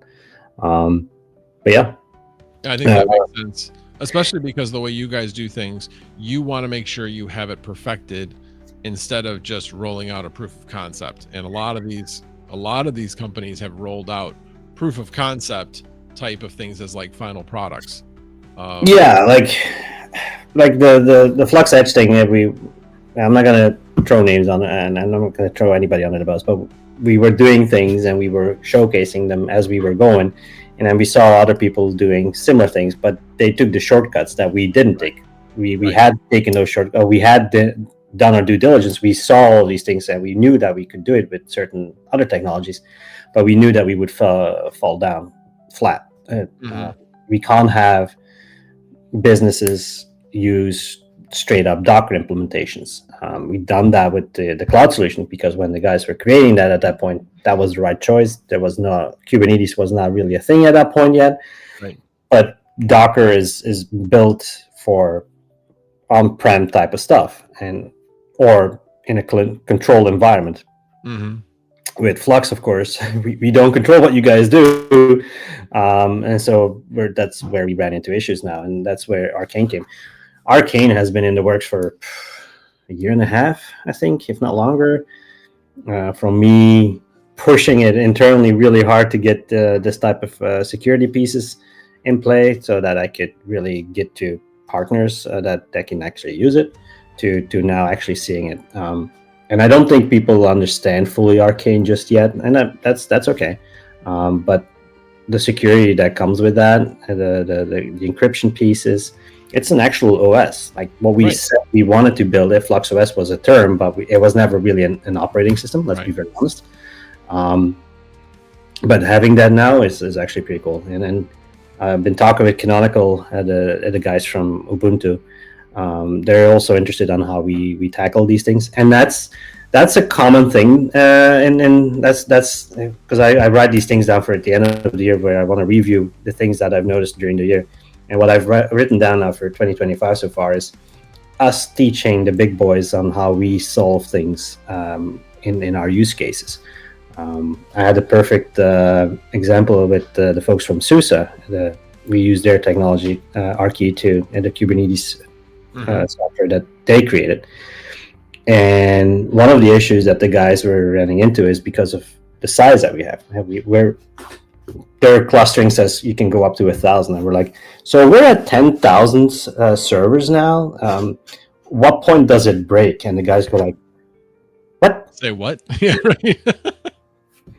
Yeah. What are you guys doing? Like, so, and that's just a small example, but that's the things that we're doing. So we're actually now in a situation where we had our developers join the call with their developers, thinking that we were going to ask all of these questions. So we were asking questions, and we're like, yeah, we did it this way, and we solved this way. We just want to make sure that that's the right approach. Should we have done it this way or that way? What's the best practice? And one of the developers, the lead developers, goes like, yeah, we would like to extend this call and learn how you guys done this, because we've been struggling now for a year to find a solution to this. And you guys have time? That's the best compliment that I could get, that my developers could get, and I'm pretty proud of the team. And when the staple says this is something we couldn't fix, but you guys have a solution, how do you do it? And by the way, SUSE, I'm still waiting on an answer on my last email from 2 weeks ago. You were promising me updates, just on the side. That's my frustration. Working with traditional companies and the speed some of these these companies operate compared to how fast we often work. Oh, frustrating. Totally hear you there. Frustrating. Totally hear you. I'll give you a bit of an insight. The NVIDIA partnership, I started back in 2023 is when I started, because then I got the notification that we were graduating the Inception partnership. By the way, I don't know if you got the news, but a shit ton of crypto projects snuck into the Inception program. They've all been booted out. Yeah. Oh, really? Okay. Yeah.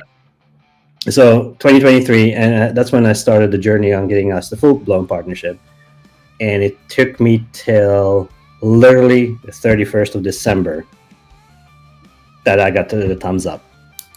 That long. I had a handshake deal done in London back in June, but all the paperwork, all the gotchas, all the nuances, all of these things, it took till the last day. That was a full year of, but you have to understand, like internally, I'm like, oh yeah, we're good with NVIDIA. It's coming along. And like, okay, guys, Davey, where are we with this? I'm like,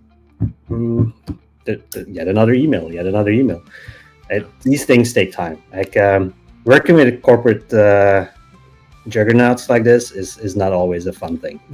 I definitely hear you there. I mean, I work for a corporation, and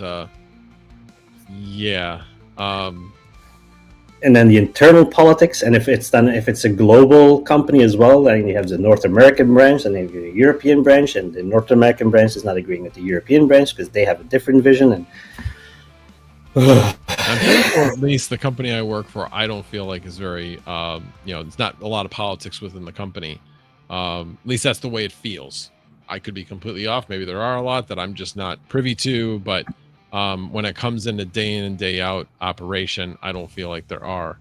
Yeah. But again, when it comes to getting things done, solving problems, things like that, yeah, it's a corporation, and well, make sure you call a meeting for that, and like Set up a meeting to set up the why funniest one not? is Can I a just meeting have to you schedule other meetings. right? Can I have you have a one-on-one meeting with me? You can help me get through this, or you can just come out on site, or you can give me access. One of the two. Things like that. And it's just, yeah, it definitely gets frustrating.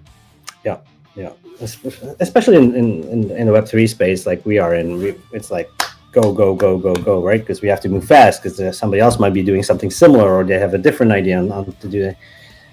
And it's like a rat race. And then at the end of the day, then you get into the conversations with the big boys, and they're like, or there's new leadership, and they have to review it now again, and now they want to do OTCs, and we want to cost analysis of this, and yeah, the time I spend on paperwork these days is a lot of fun.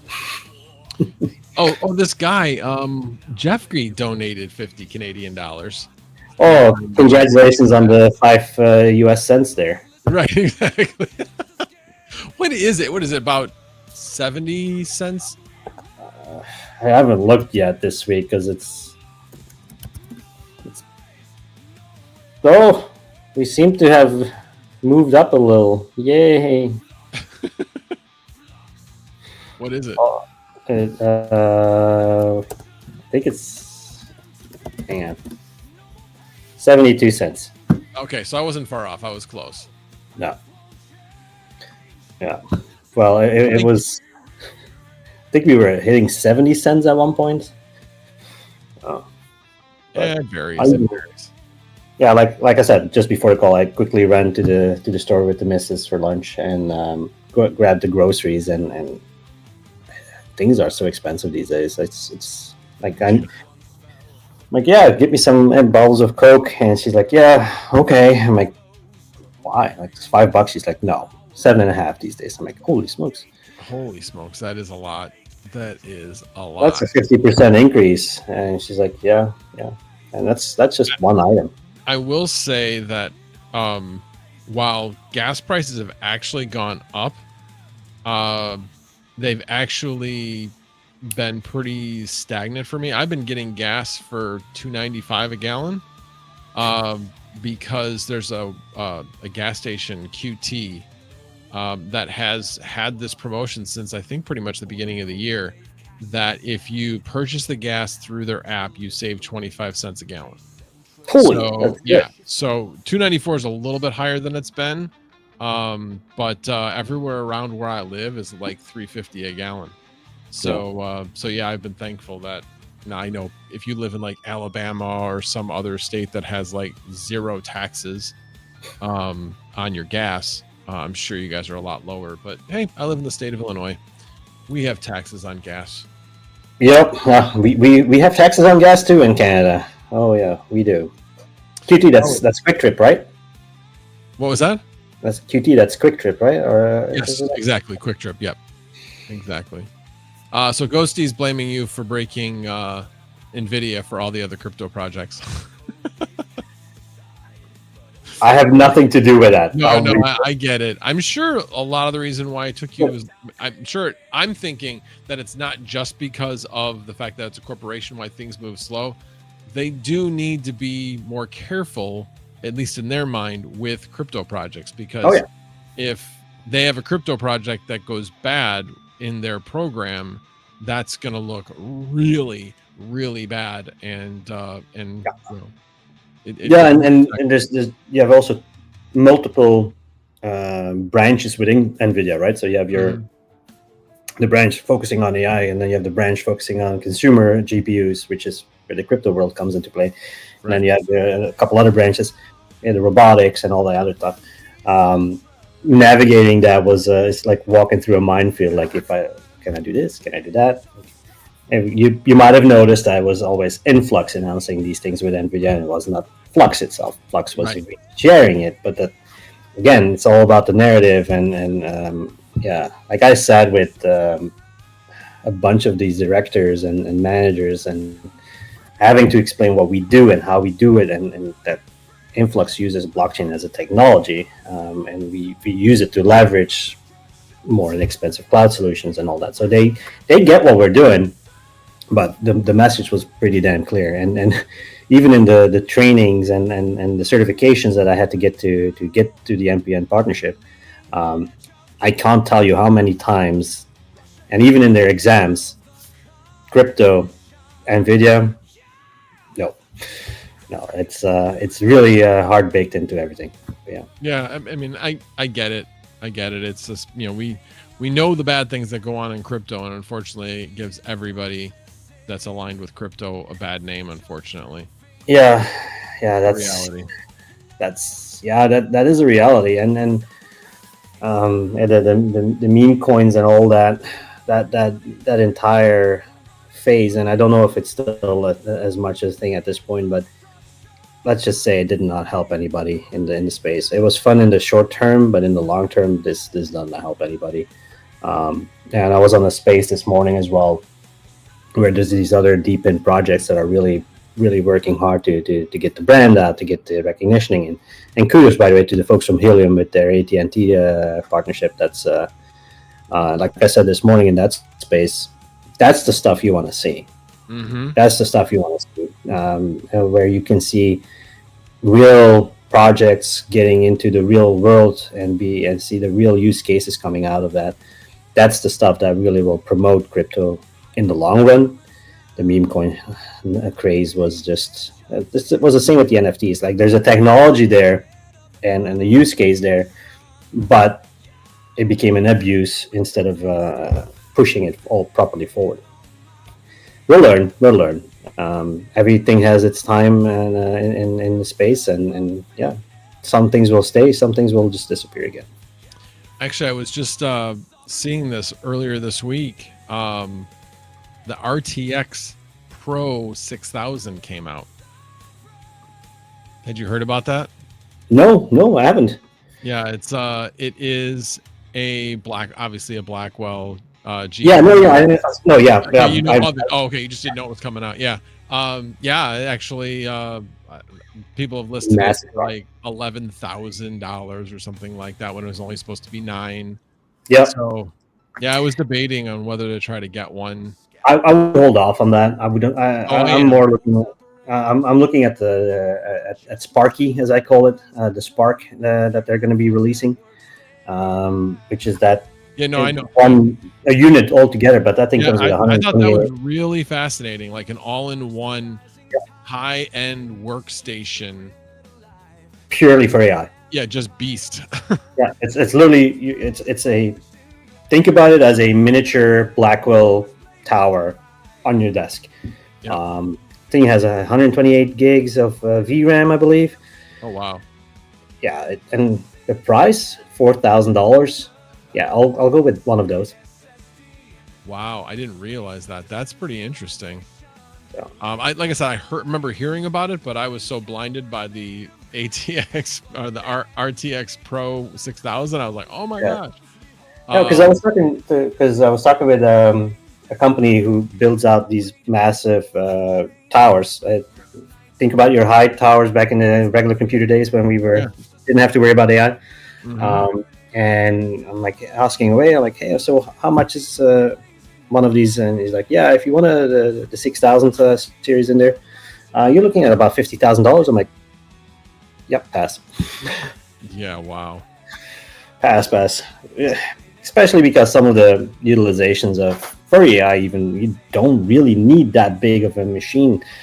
So yeah, we're thinking of Sparky to use Sparky for some of the Flux AI stuff, for the enterprise stuff, so that we can bring people in that way into the space, into our space, because that's always my angle, right? So how can I make Flux better, even with the things that we do around it?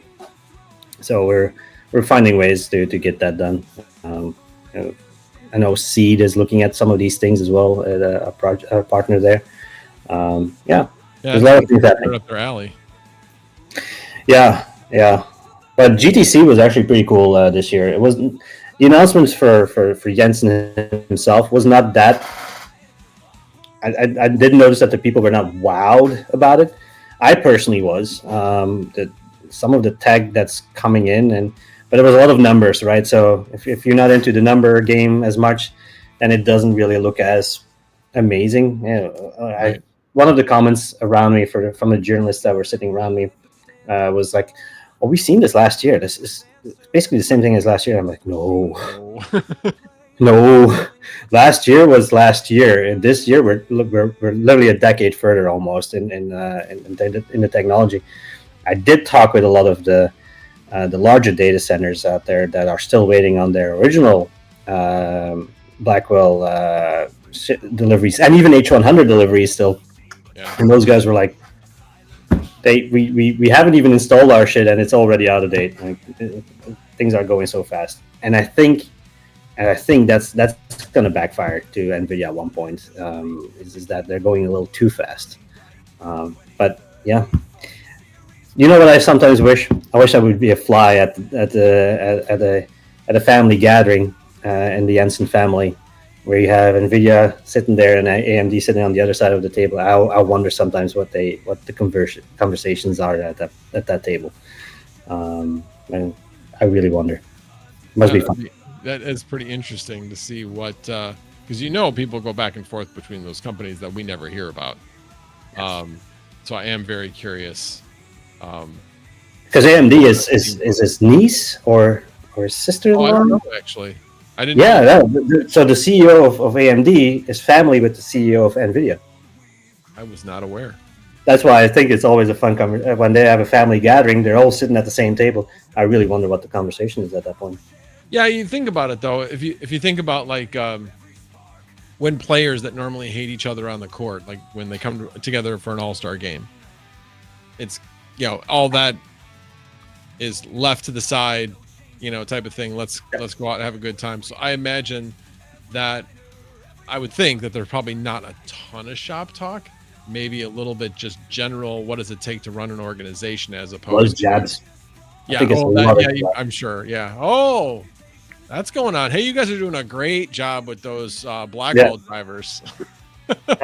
I'm pretty sure it's a lot of jabbing at each other. Like, how's that coming along, guys? Oh, still not done, huh? Oh, yeah, we were just decided to follow in your footsteps, AMD. Yeah. Oh well. I have to go. I have a meeting. Okay. All right. Well, thanks for stopping by. I appreciate it. Anytime. I should have, I think the hobbyist is showing up in about 45 minutes to an hour. So I just got to fill in an hour. And like I said, I've barely gotten through anything on my list that I'm actually going to talk about today. So we're doing good so far. We're doing good. All right. Hopefully keep that up. So again, appreciate you stopping by. Appreciate the donation. I appreciate you doing this. Later. Talk to you. See ya. Bye-bye. Bye. All right. Switching the scene back to the regular one. All righty. Again, thank you, Davey. I appreciate it. Switching back over here. Okay. He's gone and nobody's in the room. So, alrighty, guys. Hope you guys enjoyed that. Let me catch up on the chat, see if there's anything that I might have missed. Crypto KJ, boo, meme coins, down with the meme coins. I agree. It's interesting, obviously the original meme coin is Dogecoin. They're actually making it into a real coin. Doge OS, gonna have DeFi on it. I mean, it's no longer, it actually has function. So it basically, in my mind, it's lost the title of being a meme coin at all. It's no longer a meme coin. It never was technically a meme coin because, I mean, meme coins are generally going to be tokens and not really be anything. But yeah. Homebrew Crypto, good to see you, sir. Appreciate you dropping in. All right, let me, what I'm going to do now is I don't have an overhead camera because this is my overhead camera, but I'm going to open it up. I don't know if you guys have seen one of these before. You know what? I need to get out my knife. cut through this plastic. This plastic is tight. You know what was really cool? So let me talk a little bit about the RMA process, because I was like super impressed with DJI on this. So I called up, make sure where did the edge go? All right, I cut through an edge. Where did it go? Are you serious? Where did I cut through? I know I cut through an edge. Now I can't find the edge. All right, I'm gonna cut through a different edge then. Wait a minute. There it is. Never mind. Found the edge. But yeah, the battery went bad on this. It wasn't charging barely at all. It wouldn't charge to 100%. Did a search, and yeah, a lot of people were just like, it won't charge at all. So mine was at the very, very beginning of the process of going bad. So I was somewhat lucky. Oh, that's kind of cool. Instead of having to cut through it, there's actually like a little tag that you can just pull instead of having to cut through it. I like that. That's cool. Small usability feature, but makes the box way easier to open. Yeah. Dump it out on camera because it just kind of comes out. All the documentation basically comes out like that. Anyway, so basically was in chat with them. Didn't even have to call. Told them what the problem was. They're like, okay, send it in. And they sent me a prepaid return label, boxed it up, sent it in. A couple days later, they said, yep, we got it, and we're returning. I think they said it was fixed. It's not fixed. They just sent out a new one because it had a different serial number. And I didn't know this was going to happen, so now I got two holders. Because my other holder is right here. So now I got two. But anyway, they said they were sending a new one back, and basically 7 days later, as I sent it out on Tuesday, and on Tuesday, I got it back. So there's the new one. Let me peel off from the screen, and then basically to turn it on, just flip out the camera, and then you just click that 3 times. Well, I thought you clicked it. Oh, you got to go through and set things up. English, yes.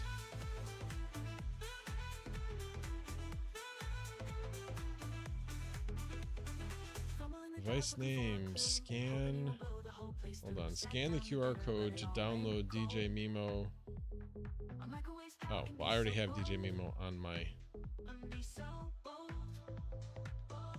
Okay. And I need to actually. Hey, did this come with one? No, it didn't. Let's see, I need to put my thing back in there. It came out wrong. Put my SD card back in the camera. I actually need to clear it out for tomorrow. Is it this way? I think.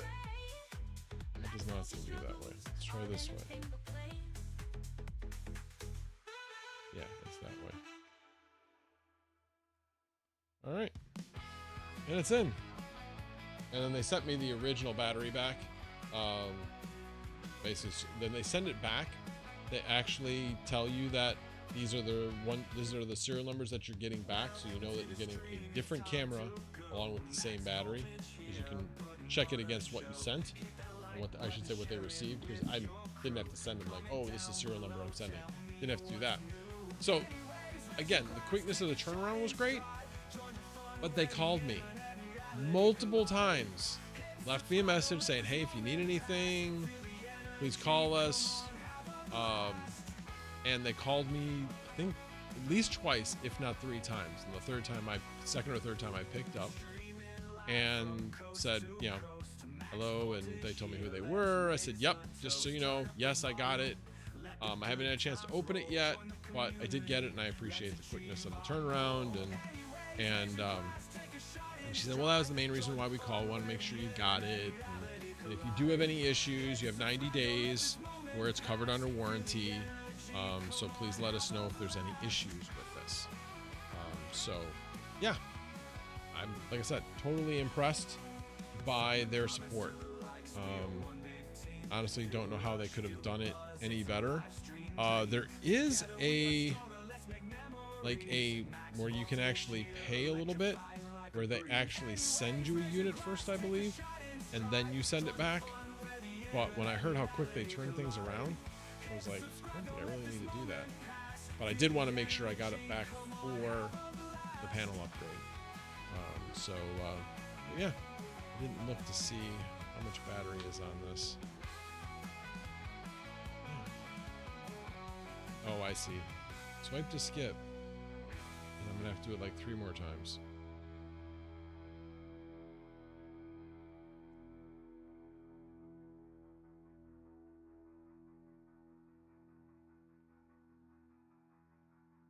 Okay. So I gotta like walk through everything because it goes through like a whole thing. Tap to switch between shooting modes. There is a picture mode. Okay. Tap to select smart gimbal mode. Based auto detect. Yeah, I don't want any of that. Not right now anyway. Tap to rotate gimbal. Oh, that's cool. You don't have to tap 3 times. Oh, and then you have tap to switch between gimbal tilt control and zoom control. Slide to control zoom or gimbal tilt. Interesting.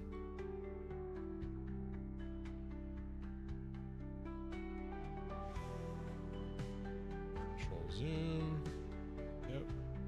Sweet. We done now? Alright. Looks like it's done giving me prompts. So the battery is at 54% right now. 53%. So I am going to plug it in with this battery attached and get it all charged up for tomorrow because won't be able to plug it in. All right, yeah, that's at 100, so we're gonna plug this in and get her all charged up. Usually charges pretty fast.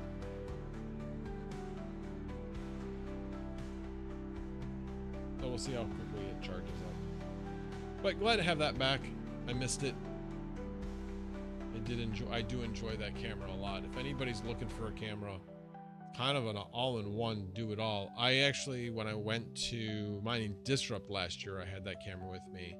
And when I went to Cypherpunk, I had the camera I'm using here, a ZV-1, and I just honestly didn't take it out that much because it's a pain. This thing, it's so convenient that you use it. Obviously, you can use your phone. That's obviously extremely convenient as well. But this thing, to me, is more convenient than a phone. It's just easier to hold. It has the gimbal on it, so it just produces better results in my mind, and from what I see. All right, let's see. Greater Good donated $20. Thank you so much. I appreciate it. Red Jasper Kane donated $5. Thank you. I very much appreciate it. Yeah, don't think like, oh, I'm not. I look at it this way. If every single one of my subscribers donated just $2, I want my $2. Anybody remembers that movie? One of my faves. Anyway, I would hit 20,000.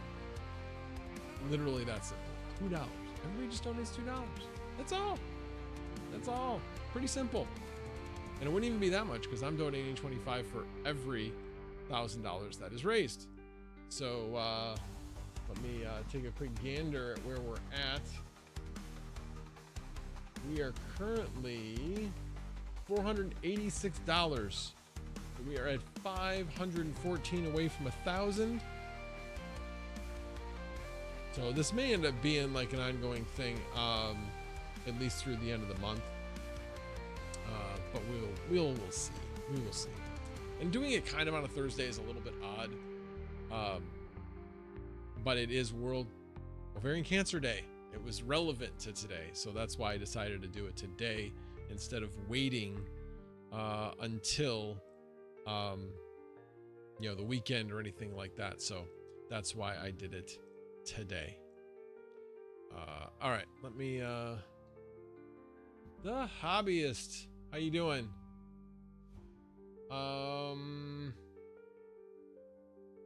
He was here just a bit ago. DJ's still here. Or did he just come back? One of the two. One of the two. Homebrew Crypto. I checked out of crypto 6 to 8 months ago. How's everyone's bags? Well, I've invested more money into crypto when it went down. So, I mean, my initial bags are down, as with everybody, especially if you get altcoins, which I do. I've got a pretty decent amount of Flux. Well, I think the Flux project's doing good things. My value of Flux has not done great things. So, although it was up today, pretty decent amount. It was up almost to 30 cents again. So we'll see. We will see. It's starting to feel a little bit more like the bull run. I mean, I know Bitcoin's up to 101,000, not breaking any records or anything yet, but I feel like things are starting to turn. I know it's odd because we're in May and they basically say sell in May, go away. I'm not sure that's going to be the case this time. I don't know. This time's different. How many times have you heard that and then it isn't? Yeah. We'll have to wait and see. But appreciate you checking back in. Let's see who else. Is there anybody else that has arrived that I didn't say anything? Thank you, Crypto for Seniors. Appreciate that. Appreciate you being here. Double checking, see if I missed any. Nope. I have announced all of the donations up to this point. All right. Until I'm not sure exactly. I think he said about 2:45 my time. I think that's what he said, right? Now I gotta go back and check.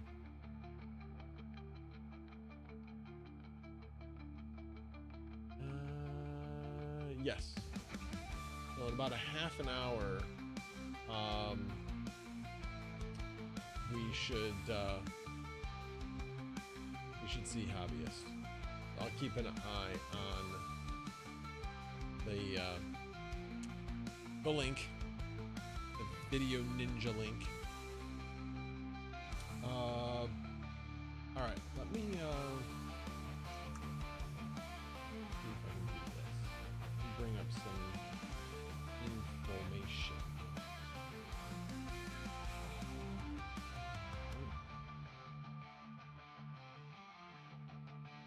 Yep. All right, let me do this. I'm going to shoot these up here and then share the screen. That's not what I was looking for. What the hell happened there? Oh, that's because I dragged one. That's right. Never mind. That one and that one. And let's make this.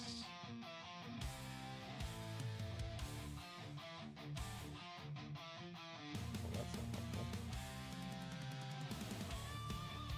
Alright, I guess that's about as big as it's going to get.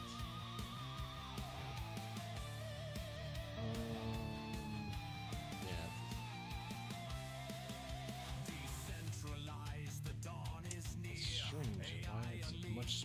that screen. But all right, let me go ahead and share my screen. So, couple of key things, key statistics. Jesus. Excuse me 1 second while I make myself not upside down.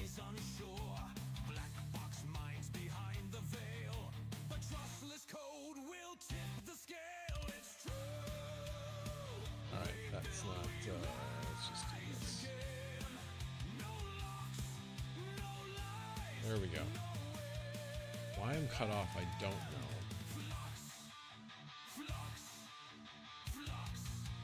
Oh, whatever. I'm here. You see me. All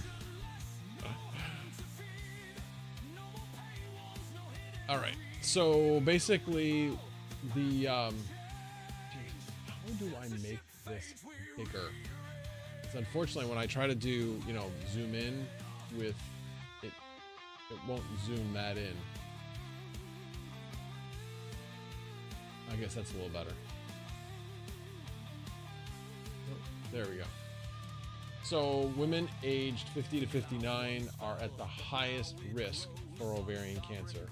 And I think it was actually on a different one, but 1 in 73 women will be affected by ovarian cancer. That's high. That's greater than 1% of all women will get ovarian cancer. There are a number of different kinds of ovarian cancer. Some are much worse than others. The ones that you can catch as a younger woman generally are less aggressive, but sometimes that can be a bad thing because those sometimes can be harder to kill because they're platinum resistant. Platinum is one of the drugs that is used in chemo, and honestly is why chemo with the type of cancer that my wife had is very effective, but it has trouble killing everything. That's the problem. So symptoms: constipation, pelvic or abdominal pain, frequent urination, and swelling. Now, the pelvic and abdominal pain, this is what was interesting. My wife didn't have pain. When she looked back on it, she basically said I had pressure. So what didn't cause her pain, just caused her discomfort, if you know what I mean by that. So the way she kind of looking back at it was she was riding her bike a lot. And when she rode her bike and would lean over the bars, she would feel like a tightness, almost like it was like tight intercostal muscles. When she looks back on it, she realizes that was the tumor pushing when she got into that position. But at the time, she just thought it was, you know, oh yeah, I must have like strained a back muscle a little bit or something like that. So key thing is women need to pay attention to their bodies when it's giving you a message, especially when it is one of these symptoms that isn't normal for you. Yearly 230,000 women are diagnosed worldwide. In this country, it's about 21,000 was what I saw, and 2/3 of those women will die from ovarian cancer. Diagnostic tests include CA-125 blood tests, pelvic exams, biopsy PET scan, CT scans, X-ray, and ultrasound. So if you look with my wife, how was it caught? It was caught via ultrasound and CA-125 blood test. She had an ultrasound that was done because she was having another procedure done at the time that was unrelated, and they were just checking things out to make sure everything else was okay, and they found the mass.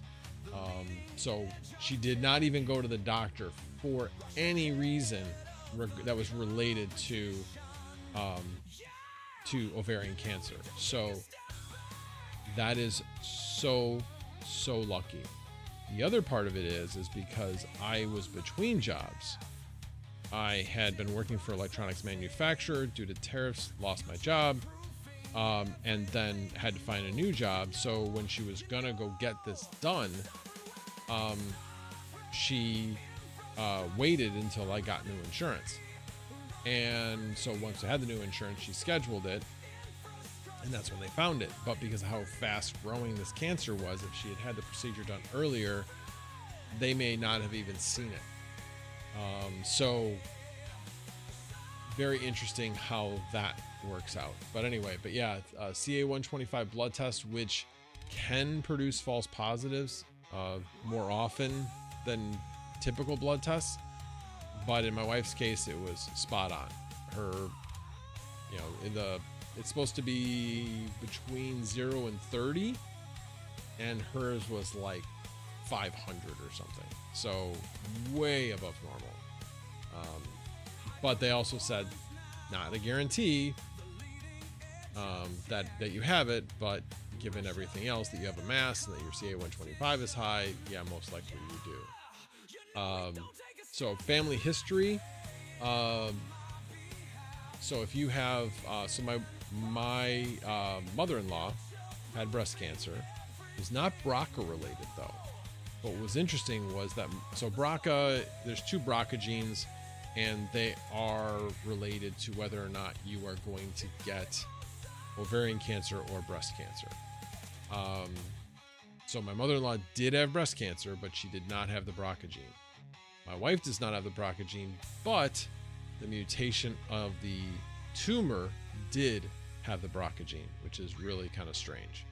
They don't see that very often. Not that they never see it, but they just don't see it very often. Anyway, so in this case, family history of reproductive cancers, mutations in BRCA1, BRCA2, that's the BRCA that they're talking about there. Again, she does not have that gene, but again, her tumor did. Obesity and hormone replacement therapy, she did not have either of those. So hers was mostly probably related to family history.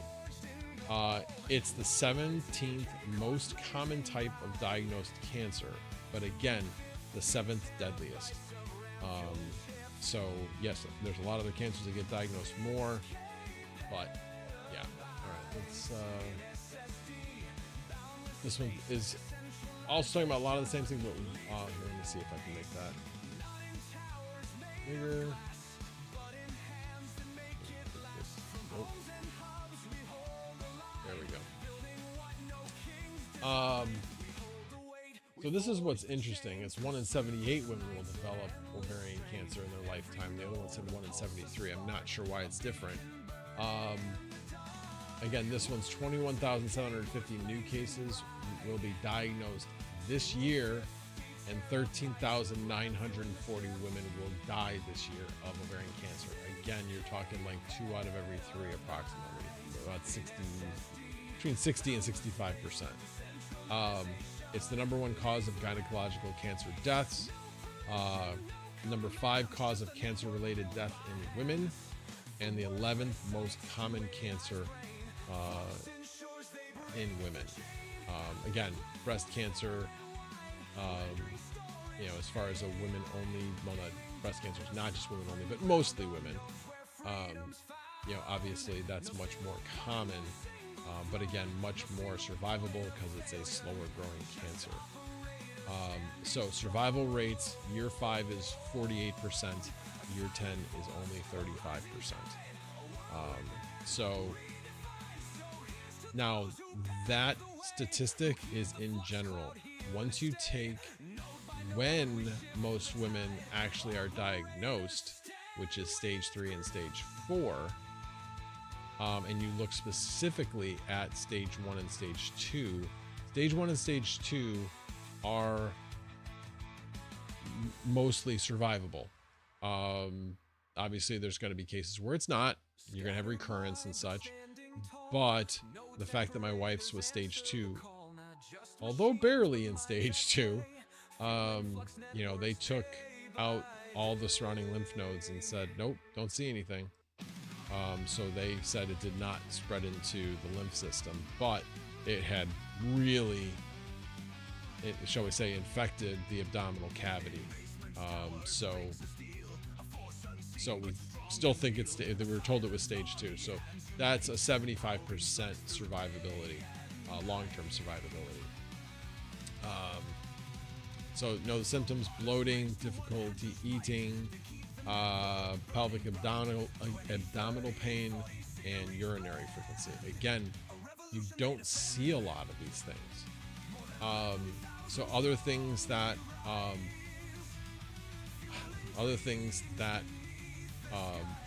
can increase the risk, as we talked about before: family history of breast, ovarian, or colon cancer. My mother-in-law had both breast and colon cancer. Genetic mutations like BRCA, she did not have that.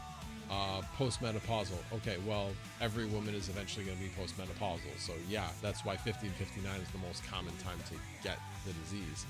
And of course, increased age 40 plus decreases risk. My wife was pregnant and she did breastfeed, and she did not use oral contraception. Although it's saying, I guess, oral contraception use actually decreases the risk. Interesting. That I wasn't aware. I didn't read these beforehand. My wife just sent them to me, but I wasn't aware of that. That's kind of interesting. And then the last one, that's the one I already saw. What's this middle one? Oh, there we go. Again, 1 in 75 women. A lot of this is it's just different ways of looking, just different ways of presenting it. Basically the same information. Average age of diagnosis is 63. I wasn't aware of that. So survival rates for stage 1 and stage 2 is 90%. But again, that's not really, because I mean, stage 1 is very survivable. That's where you get to the 90%. Stage 2 is closer to 75%. But stage 3 and stage 4 is 28%. So the way that we fix this is by making sure that we have more diagnostic tests, or better diagnostic tests, to basically figure out quicker when women had this. Because if it can get caught in stage 1 and stage 2, it is much more survivable, much more. If you get to stage 3 or stage 4, you see the statistics. I'm sure stage 3 is closer to that 25%, while stage 4 is much worse than that. So treatment. So what did my wife go through? So she basically had a full hysterectomy, and because that tumor was wrapped up in her colon, she had to have 12 inches of her colon removed. Of the portion of the colon, it had wrapped itself up in the sphygmoid portion of your colon. This is like your catch basin. And, basically, what stops it? What stops everything from just going all the time? That sphygmoid is what helps slow things down. She does not have one of those anymore. So there's some other things they did to kind of help make sure she has normal bowel movements, which she does, thankfully. Basically the system just kind of figures it out. Oh, things are different. Okay, we're going to do things different. The body is an amazing, adaptable thing. And so the good thing is she's completely normal when it comes to that, which is great. But that surgery was rough. It was a long surgery, and so she had a fairly long recovery. Make sure that she didn't have any infections, so that she was on antibiotics, things like that. And then once she had mostly recovered from the surgery, that's when we started the chemo. And she did, I think, 5 rounds, if I remember correctly. 5 or 6 rounds of chemo, 3 to 4 weeks apart. And I was there for every single one of them. And you're just sitting there. It's fine. But obviously afterwards is when you go through issues. Now what they did do, because again, this is a carbon platinum chemo. I think I have that right.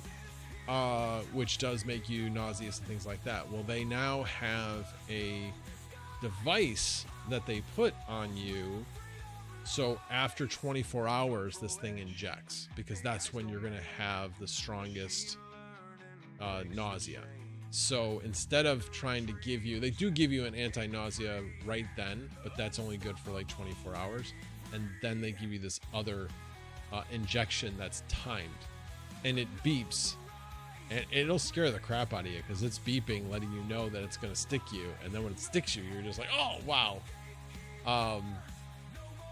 Because it's just like snap. It's like a rubber band type of snap.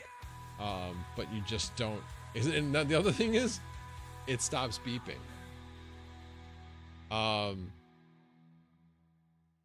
That's right. It doesn't. Okay, so I forgot about this. So no, it was actually at the. It actually does the sticking while at the doctor's office, and then it releases the drug 24 hours afterwards, and it does give a beep when it does that too. But at the doctor's office, I actually timed it from the stopping of the beeping to the actual time at which it would stick, so I could let her know when, okay, you got about 5 seconds. 4, 3, 2, 1, boom. And the nurses thought that was hilarious that I timed that. Like, I'm just trying to help her out so that she's not, doesn't get scared by it. But they thought that was pretty funny. So anyway, that's just a little bit of things about the disease. Wouldn't wish it on my worst enemy. It's rough. Definitely rough. Glad we are through it at this point. Fingers crossed it doesn't come back. Like I said, the biggest thing is getting past 5 years. She is at the point where she only sees the cancer doctor once every 6 months now. The cancer doctor is very like, no, you're done. You're done. You're not going to see this again. And it is interesting because both of her doctors, the surgeon as well as her cancer doctor, wow, they're back already?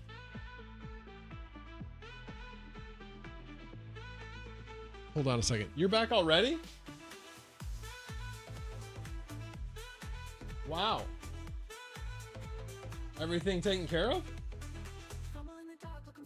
Wow. Okay. My sister went to the courthouse today to file all the paperwork for the estate. Her being the trustee, she has to do that. And so... So anyway, I totally lost my train of thought as to what I was saying. Sorry. Yeah, I totally lost my train of thought. Sorry about that. I'm sure it wasn't. I'm babbling a little bit about it, but it was a rough period of time. Definitely a rough period of time. But need to get past 5 years. Definitely want to get past 5 years. All right, let me bring the chat back up since I have not been monitoring that. Let's see. We do have a couple more donations. We have Caw Valley Crypto donating $20. Thank you very much. Dakota Miner donating $20. Thank you. I very much appreciate it. And then I need to look because I bet he's sitting in there, isn't he? Nope, he's not there yet. Okay. I was looking to see if Hobbyist was in there. Hobbyist, no way he's busy. Meaning Panda's busy. With you, I'm in Discord. Okay, well, you can just come in. I'm gonna keep an eye on the Video Ninja screen. So yeah, you don't need to actually come into Discord. Although I'm gonna put Discord up here again. I said I need a fourth screen. I need to put in like another video card just so I can have more outputs. Either that or I just need to get like 2 wide screens.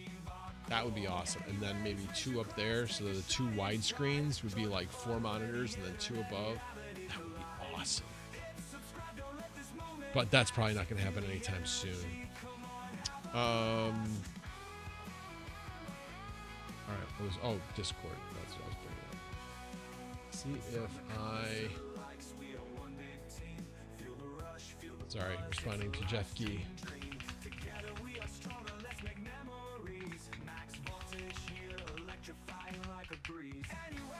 All right, just was thanking Jeff Gee for coming on.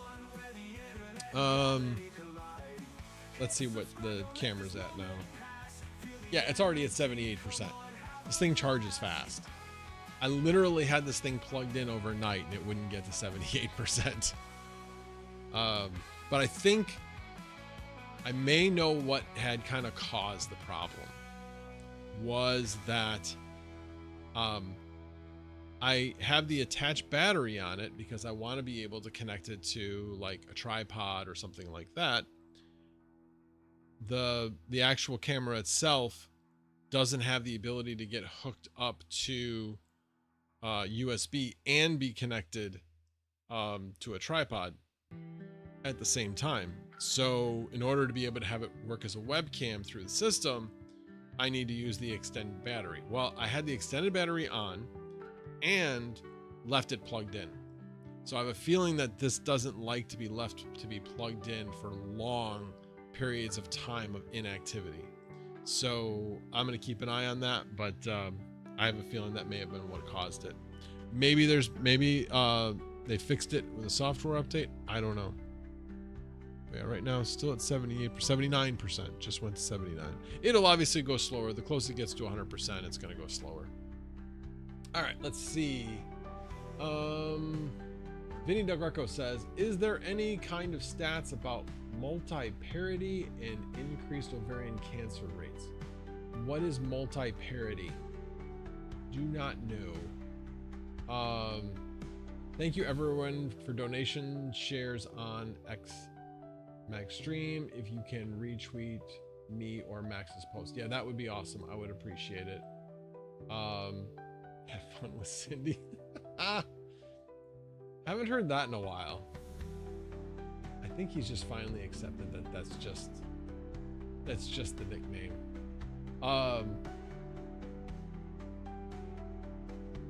What you are selling? Okay, hold on. Now I gotta.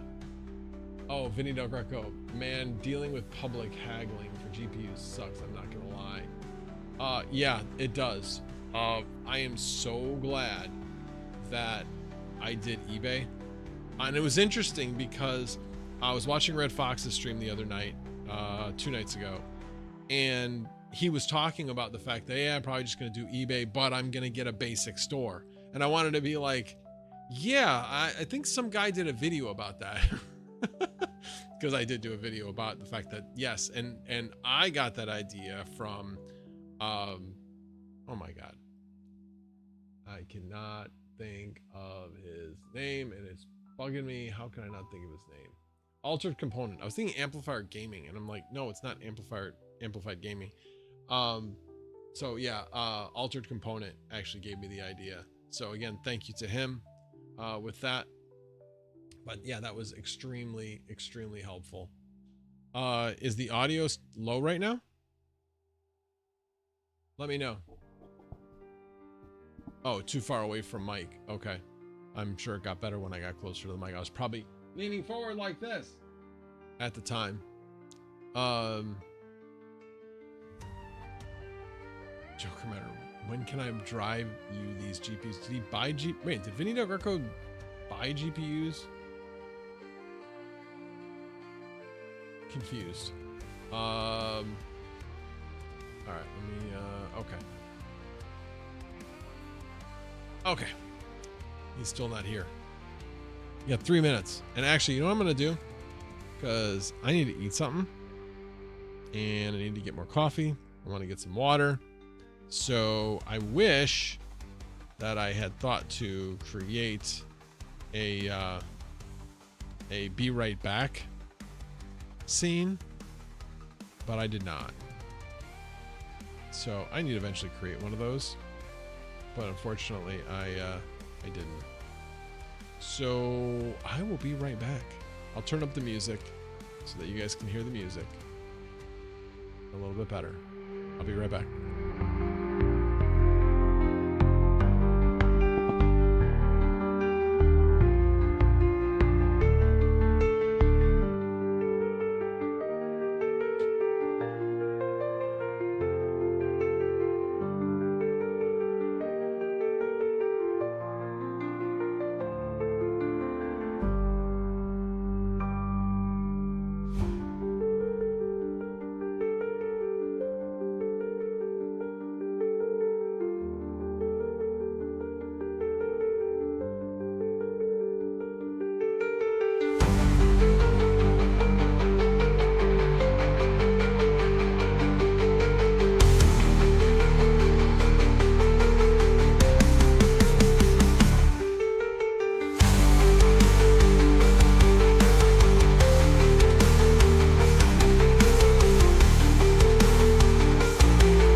Okay, food. And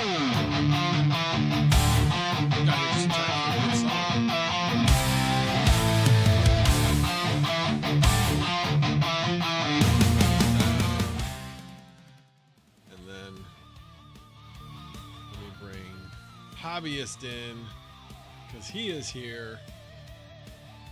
Let me turn the mic off. Hello, Mr. Hobbyist. How are you? I'm good. Can you hear me? I can hear you. I'm going to turn you up a little bit, I think. Awesome. I can adjust. I think I can adjust some. This is an interesting platform. It looked like very basic and rudimentary joining it, but it works, I guess. So that's good. Works. Right? I mean, that's the thing is it's not a pretty interface at all. Yeah. But it works. And you can obviously, as I mentioned before, you can actually take like individual links from each of the cameras and put it where you want in like a mask. So that's nice. You can really do it. So if you create a mask, all you got to do is when people come in, copy the link, put it in the mask, and you're good. That's sweet. That's sweet. I like it. How's your stream going so far? You had Jeff Key on? Is that what I saw? I did. Nice. Going pretty good so far.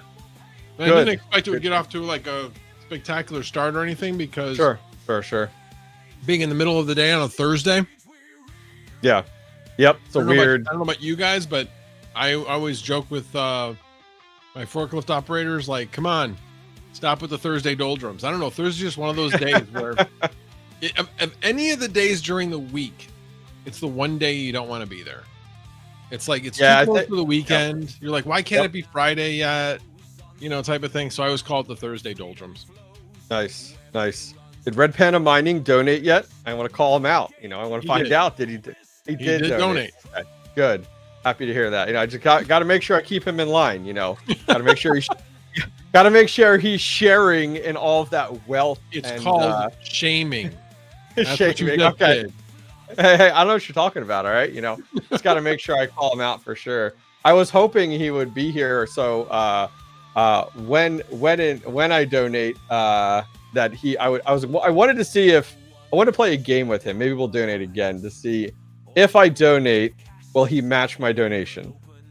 Is what I wanted to see. Well, to play that the game. problem is that you donate in real dollars. He donates in those fake dollars. So, Hey, it's hard to compare.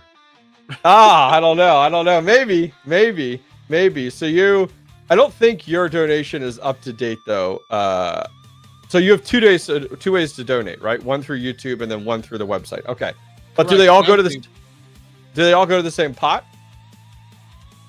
They all go to the same charity, but they don't. I have to add them up, and I'm glad you reminded me of that because I need to make sure that I'm adding those up when I figure out when we get to 1,000, so I can make my donation.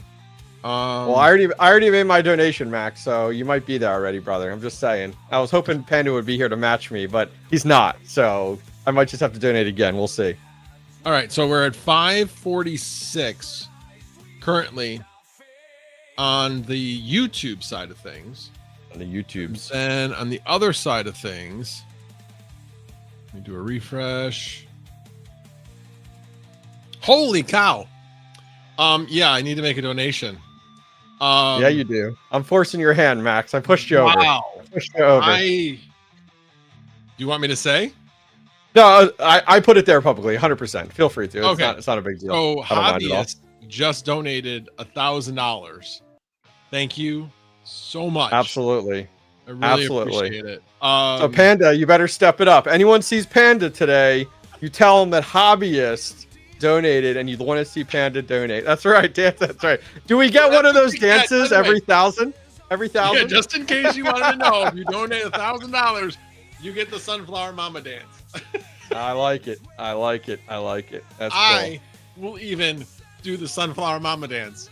That's now, right. If you don't want to see the Sunflower Mama dance, then you need to donate $999, and then I know why.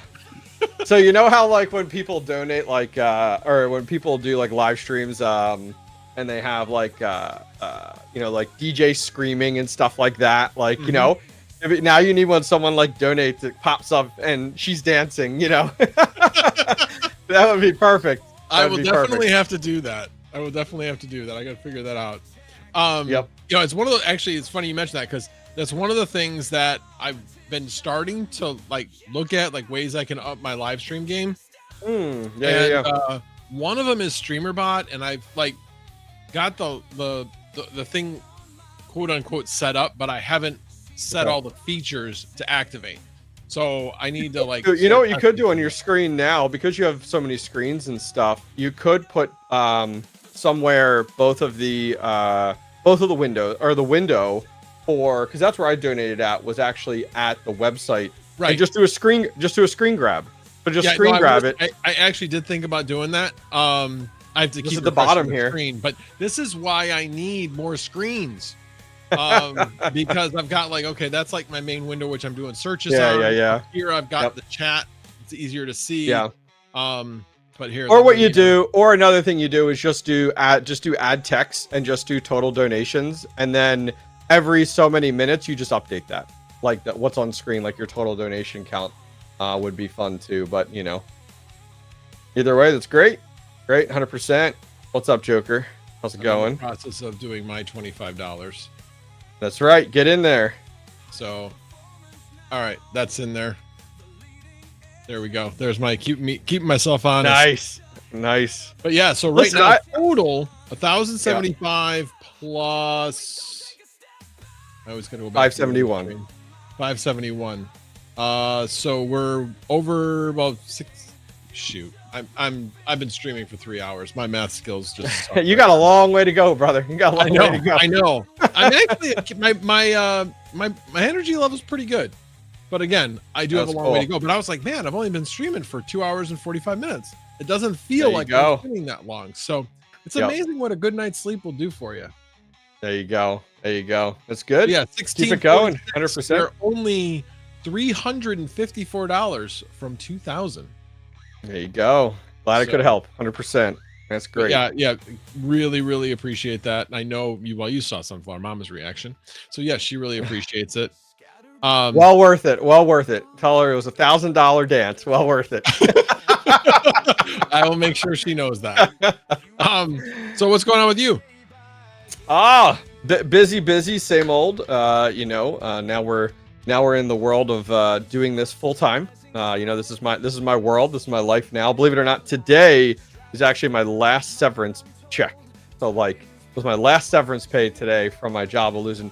Now, those of you guys not familiar, March 5th, lost my job, which is not a terrible thing. I was planning to leave my job 2 months later to pursue this full time. So it's just hyper accelerated my plans.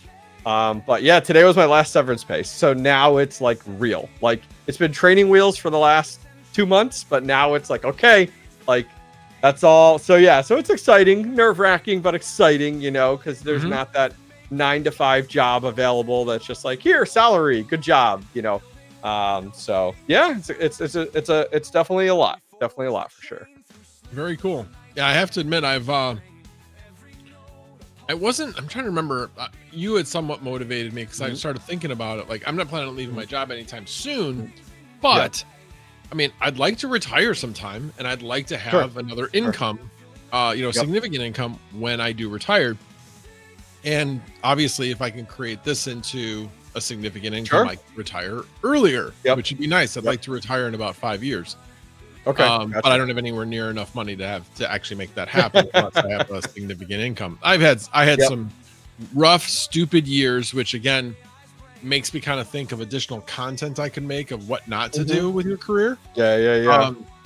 But anyway, I'm still trying to figure that all out. But anyway, so I started there was a guy that I saw on YouTube. His name's Shane Hummus, and his big thing is, are you familiar with him? I'm not, but I've heard his name before on your channel. I feel like you've mentioned him before. Yeah, I mentioned him a few times. Yeah.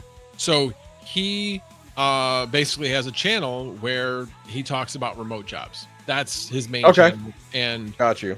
That's what he does. And he has just recently, probably within the last year, he started another channel called Content Growth Engine, where he's helping people grow their channels. And do you want somebody who created a YouTube channel just to help other people with YouTube? Or do you want somebody who has actually done it, lived it, and actually has done it the hard way because he's learned through all of the lessons? And so that's kind of the way he sells himself. And I'm like, yeah, I get it. And a lot of the things he says, like, yeah, that's what I do. Yeah, it doesn't work. So I mean, I'm like, I totally get where he's coming from. A lot of what he says makes sense. So the latest video, latest one or the one before it, he's been putting out like one a day about, one of the ones was, this shit can get boring. Putting out the same type of content day in and day out gets boring AF. But guess what? It's also what pays the bills, and it's the reason why people come to your channel. It's what they've come to expect, and there's nothing wrong with that. And he's like, yes, you're going to have those days, but focus on the prize. It pays your bills more than anything else. And on top of it, it's what people want. And so I was like, oh, good point. And so it's really kind of made me start to think, like, where do I want to either pivot to a new channel and continue doing this kind of as the fun side of things? Sure. Or do I just want to pivot completely?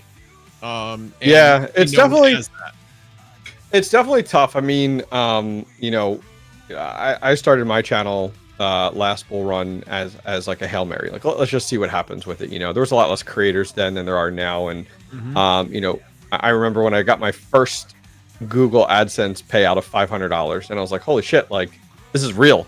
Like, holy cow. Like, it's not just like hey, I'm jumping in front of a camera. Like, it's actually paying something, which is awesome. And I think as time has gone on, I think the biggest one, I would say about 2 years ago, is when I finally went, I'm going to treat this as a business. And some people don't like that, to be honest with you. They want their buddy on the other side of the camera, who people, unfortunately, like, they kind of develop this fake relationship with that person on the other side of the camera, and they get upset about it. But at the end of the day, I treat it like a business, and that's why, like, I'm where I am now, where, this is my world. This is what I do every day. I'm not working a 9-to-5 anymore. Like, and I'm not retired, but I've stepped away from my day-to-day career. I mean, I spend more time now than ever, but I treat it like a business. My days are scheduled. I have meetings with companies. I plan out when I'm recording, when I'm uploading, when I'm editing. Like, it's a business. Like, and anybody who tells you it's not a business just hasn't accepted it yet. Like, if they want to make any money from it. If you don't want to make any money, then just do your thing, man, and have fun with it. 100%. And I love it. And that was the thing. Actually, in the last video, he said that. He's like, look, if you want to just have YouTube be a fun thing for you, hey, there's nothing wrong with that. But if you want to make money and that's your goal, or one of your goals, and not just helping people, then guess what? Then you need to treat it that way. No, but it's been great. I mean, it's been a lot of fun so far diving into it. It's been great. To be able to spend more time not only with the family, just be more flexible. I think making my own schedule. Hard to, people say, right. It's funny because like content creation can be boring, but that's on you. Like, you're the content creator. Like, you pick what you make content about. And so I've really started to try to diversify things up a little bit to keep it interesting, different, enjoyable. Yeah, it's interesting you mentioned that. See, that was one of the things. So this guy talks about the icon method. Basically, he's like, look, the easiest thing to do is to actually go on YouTube, find people that have made content that has resonated with people, that's related to what your niche is, and just don't copy it, but copy the idea, but put your own spin on it. And he's like, that is the easiest way, and that's the formula. That's the formula. That's how you know what content to do. So it was actually 2 weeks ago. I actually was in one of his like Zoom sessions. He does it on YouTube as well as in Zoom. And and he's reviewed other people's channels. So I actually said, hey, why don't you, if you're looking for a channel to review, feel free to review it. And he actually didn't have anything bad to say about the setup of the channel. He's just like, well, you just need to put out more consistent content. I'm like, gee, I've never heard that before. Like, ever. But he said, you're off to a good start. There'd be some things I might change a little bit of, but it seems like you're on the right track. So that was encouraging. I actually joked with him and I said, well, that was disappointing. I wanted you to be like really harsh. Tell me like the harsh constructive criticism. Exactly. I mean, I think to go back to what you commented on earlier about like, do you create a separate channel, things like that. I think so. YouTube is very much built on niches. So like even in the crypto space, there's a lot of niches like hardware, tokenomics. Is it more on the NFT side? Is it mining? Is it staking? Like, those are all separate channels because you have separate demographics that are interested in those. So like people that treat YouTube as just like a drop ball and they're like, oh, well, I have a community here. So, I'm, like I've always said, great example, like Chump Change, he might be in the chat too. Like, he is such a skilled individual, like as a handyman skilled individual. I think he would do even amazing on like a DIY channel, like separate DIY channel, nothing to do with crypto, and then have his crypto channel there. Great example. Now, granted, he has found a way to kind of cross-pollinate there with adding it in with solar and stuff, but like, I think you could do amazing with that. I think the same thing applies here is like, even when people look at like technology, like I've talked with Geek of All Trades a lot about this. I've talked with Veteran Miner about this, where like, hey, if you got stuff about like technology-based things, don't put them on your crypto channel. This is your crypto channel. Like, you really got to put those separately because YouTube's algorithm really focuses on that. And the hard part is like, you want content on your channel that people want to watch consistently, not, oh, I like that video, but I don't like the next 10 videos because they're on something separate. So yeah, honestly, start a new channel. I know people hate it, but like an individual channel for these specialties, I think is fantastic. I always take people back to gaming. Gaming's an easy one, right? Oh, I want to do a video. I want to do a channel on video games. Wrong. You need to do a channel on which video game. And then if you want to do another video game, you need a separate channel. Like, you can't be like Fortnite and Call of Duty. You're not a Tim the Tap Man. You're not a Courage JD, where like they can play anything. There's a reason they have hundreds of thousands of subs. They could play anything. You're starting out new. YouTube needs to know where to put your channel. So that's why I always tell people, like, do something fresh and original. Well, this guy talks about, if you're going to do it, he's like, education. Some Yeah, type of education. there you go. Like, even if it's gaming, it's about how you're getting better in to. a specific game, and you're teaching people what to do. Sure. Yeah, I would agree. So like, it's evergreen. It's evergreen as well too. So like, like I just go back to chump change, like great example, like building a pergola, right? How to build a pergola in your backyard. Like how long that'll, you know what I mean? Like that video resonates for years and years and years and years. Like when is there going to be a new method that's going to just scrap the old method? Not really a thing. So yeah, I would agree with you. There's definitely some value in education. I mean, that's how I started my channel. It was like, hey, I'm going to record what I'm doing. I have no clue what I'm doing. I'm learning as I go. I say that in my first several videos. And he's talked about that too, because he's like, there's 3 different types when you're doing education. There's expert. There's, what did he call it? Like basically intermediate. I forget what the exact term they use. And then he's like, there's learner. Enthusiast. That was the middle one. Enthusiast. And then there's learner. And he's like, and all of them are good. He's like, now from a monetization standpoint, expert is going to be better because then people will look at you as the expert, but at the same time, all the other ones can be really good as well. So anyway, I would agree. But yeah, I still kind of thinking through that and trying to build content at the same time. Been a little tough with this job, just trying to get used to the new schedule. I know it's been 4 months, but it's weird having time in the morning, because I'm used to on the weekend having the time in the morning and just being able to chill out. So that's kind of what I've been doing in my mornings. And I'm like, no, I got to get up and start working. I got to get used to that.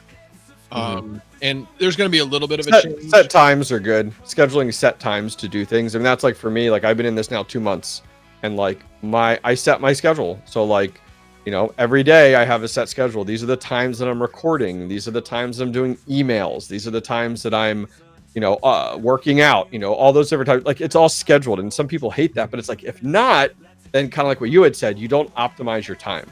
And that's now that like everything's on me, there's no severance checks coming in. This is it. Like you have to have that. And so I think, especially for someone like yourself, who's like, okay, I want to take this more seriously. It's like, okay, that means once a week you're scheduling this many hours that you're devoting to this. And it might be like, I'm going to record, I'm going to edit if there's any editing to it, and I'm going to release it all one day. Like, just get it done. Well, it's interesting you mentioned that, because I've heard a number of experts suggest that, look, if you really want to save time, batch record 3 videos at once. Well, not all at once, obviously, but in series. He's like, because it gets you into a flow, first of all. Because once you start talking, you're used to talking, and then if you're reading from a script, you're going to be better about reading from the script, because you're going to riff off of the script, because you're going to be like, oh, well, you're going to think better on your feet. So I haven't done that yet, but I do plan on doing that. The other part of it was setting time limits. It's like, it is the whole quantity versus quality. And he's like, in most cases, quantity, especially when you're first starting out, is going to way beat out any quality, because it's going to help you learn what your audience wants. Because once you have hit something and you're like, that resonated, all right, well, let me branch off of that and start doing some of that content on that, since people seem to like it. And then at that point, after like 10 videos, YouTube's kind of figured out what you're going to do, and if you keep doing that, it'll keep pushing your videos. That's kind of the idea behind it. So anyway, like I said, it's good. Batch recording's tough. I haven't nailed that down yet. I've always thought of like, it would be awesome to do that. The issue is because the amount of time it takes to do it is like being able to carve that out of like doing that all at once. Dakota Miner wants to talk about gardening. But yeah, we can pivot. Why don't we pivot a little bit for your audience sake and interest sake, a little bit off of content creation, a little bit. So I have not heard, and I know you talk about it all the time, but are you currently crypto mining anything, or are you all full in on AI compute? Everything I have is on AI compute, but I still have the ability to do mining, because I'll have something that'll be not doing anything with AI at the time, so I can still do that. The problem is that I can't control I can't independently control the power from, like, if I'm mining and I've turned down the power on the machine, and then somebody else is like, oh, I'm looking for something to do AI with. Well, it's going to register the fact that I've turned down the power, and it's basically telling the person that you're not getting full use of what I have. So I have to leave the power all the way up to make sure that I'm attracting people to use it for that. Sure. Yep. But I am still doing other crypto things. I still have my helium miners going. I still have them on crank. I have my Flux nodes. I have my Neoxa nodes going. That's great. I still have my ETC. The node for it. I still have those. I have 3 of those nodes going right now. Wow, those are on VMs, I assume. No, actually not. They're actually on hardware. I have one in front of me on a NUC, and yep. I have 2 of them downstairs on like little small form factor HPs. Okay, there you go. But that's yeah. I am going to be taking one of those down. I actually have another hard drive in there, but I got this hard drive and another one. So I'm going to be setting up that small form factor with 2 10-gig hard drives, and going to be taking this to Goat's place as a remote NAS. Oh, there you go. That's cool. So he's bringing something to my place. I'm bringing something to his place. And we're going to kind of do a joint video on that.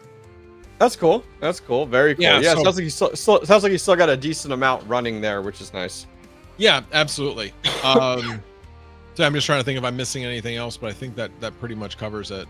But yeah, I mean, I still got crypto things going on. It's like I'm not not interested in it. It's just like that's not what's making a lot of money for me right now. Yeah, I get you. You know, it's the so right now. Let's even take a look. Right now it hasn't been making as much because my time frame is so short because I have to turn off tomorrow. So everything expires tomorrow at 5 a.m. And so why do you have to turn off tomorrow? What was that? Why do you have to turn off tomorrow? Power upgrade. Oh, yes. Yep. Yep. Got you. Okay. Yes. That makes sense. Now, I did hear that on your channel. Yeah. So 14 out of 15 of my 4090s are rented right now. So they're doing okay. Oh. And then I have 2 3090s that are rented, but all my 3060s are unrented. I have one 4090, one 3090, and my 5090 are all unrented. And I know that if I had a longer timeline, those probably would be rented because there's actually in the last few days there's been an uptick in demand. I don't know why, but it was actually refreshing to see, and I'm like, yeah, of course, I can't take advantage of it right now. But my biggest week that I had with everything was 4 weeks ago, and it was just over $700. Oh, that's fantastic. Yeah, that's fantastic. Really and is that your revenue or is that your profit? I assume that's your revenue. Revenue, yeah. So so that's the other part of it is that the price of power is going up. So yeah, you're in the PGM area as well. So last summer they did the auction for power, and that's where all these increases are coming from. I'm sure you probably have an increase coming too. Ours, luckily, is only going to be about 2 cents. Okay, so not too bad. We're going from, on the supply side, we're going from about 7 cents to the net of about 9 cents, and then you have to add in the 7 cents. So we're going basically from 14 cents to 16 cents all in. Yeah. But being that I'm on hourly, I'm hoping that that'll just increase the difference between hourly and the actual standard rate. Again, I have options. Yeah, I have. So at my shed, which is my biggest spot for my mining, at least my ASIC shed, with that one on commercial, I have a 6-month contract on that right now, and that's up July 25th. So that is one where I actually have it on my punch list of reaching out. I've created a massive list of all the different suppliers in the area. I mean, there's probably 50 of them and all the email addresses. And I'm putting together, of course, using AI, putting together a quote request for power, asking for a custom rate, including a load letter showing proof of the last. Actually have 9 months of power, all over 60,000 kilowatt hours. So a hefty amount of power usage. But to show that and asking for a custom rate, I did this last 6 months, and that's how I got on my current rate. So now I'm going to do it again. I'm looking for something significantly longer though this time, but we'll see. You know, I naturally want to go lower, and trying to see if I can find somebody. I mean, at the end of the day, you just put them all against each other. You know, who's going to give me this? Who's going to give me the longest and the lowest is kind of the goal of that, in order so that I don't have to do this every 6 months. And the hard part is in Pennsylvania is our demand side. The demand side is actually locked in via, like, they actually call it like it's almost like a tariff, like it's applied at the state level to everything in the state. So it is you can't negotiate that. You can't be like, I'm negotiating all in with my power company. You actually can only negotiate your supply side. So at the end of the day, because my demand is pretty consistent, having all that power, all that electric on all the time, my demand is almost a flat line. So it's about $500 a month on demand. And then right now, my supply is 7.6. So I'm all in at right about $4,000 a month in electric is what I pay. But as I said, I'm using a full 400 amp panel. Like, I am over 60,000 kilowatt hours. So it's a lot of power. And that's what I'm hoping to leverage. I always pull the number when I talk to these companies. I'm like, listen, I'm using up to over 800 homes worth of electric. That's what that comes in at. When you calculate out the average in Pennsylvania, a resident uses 876 kilowatt hours. So it's like, I'm using 60,000, like, so, or I'm sorry, 72 homes. I'm sorry. 72 homes worth of electric. A lot of homes. Yeah, no, I get it. Yeah. So it's definitely a battle for sure.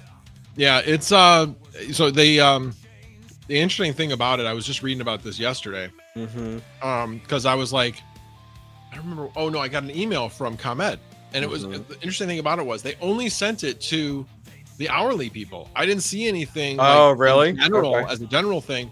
And they're like, oh, don't worry, you can still save with our program, blah blah blah. And I'm like, thinking I'll probably save more with your program, but they're just trying to alleviate fears of people escaping the program because they think that the costs are actually going to go up more on hourly.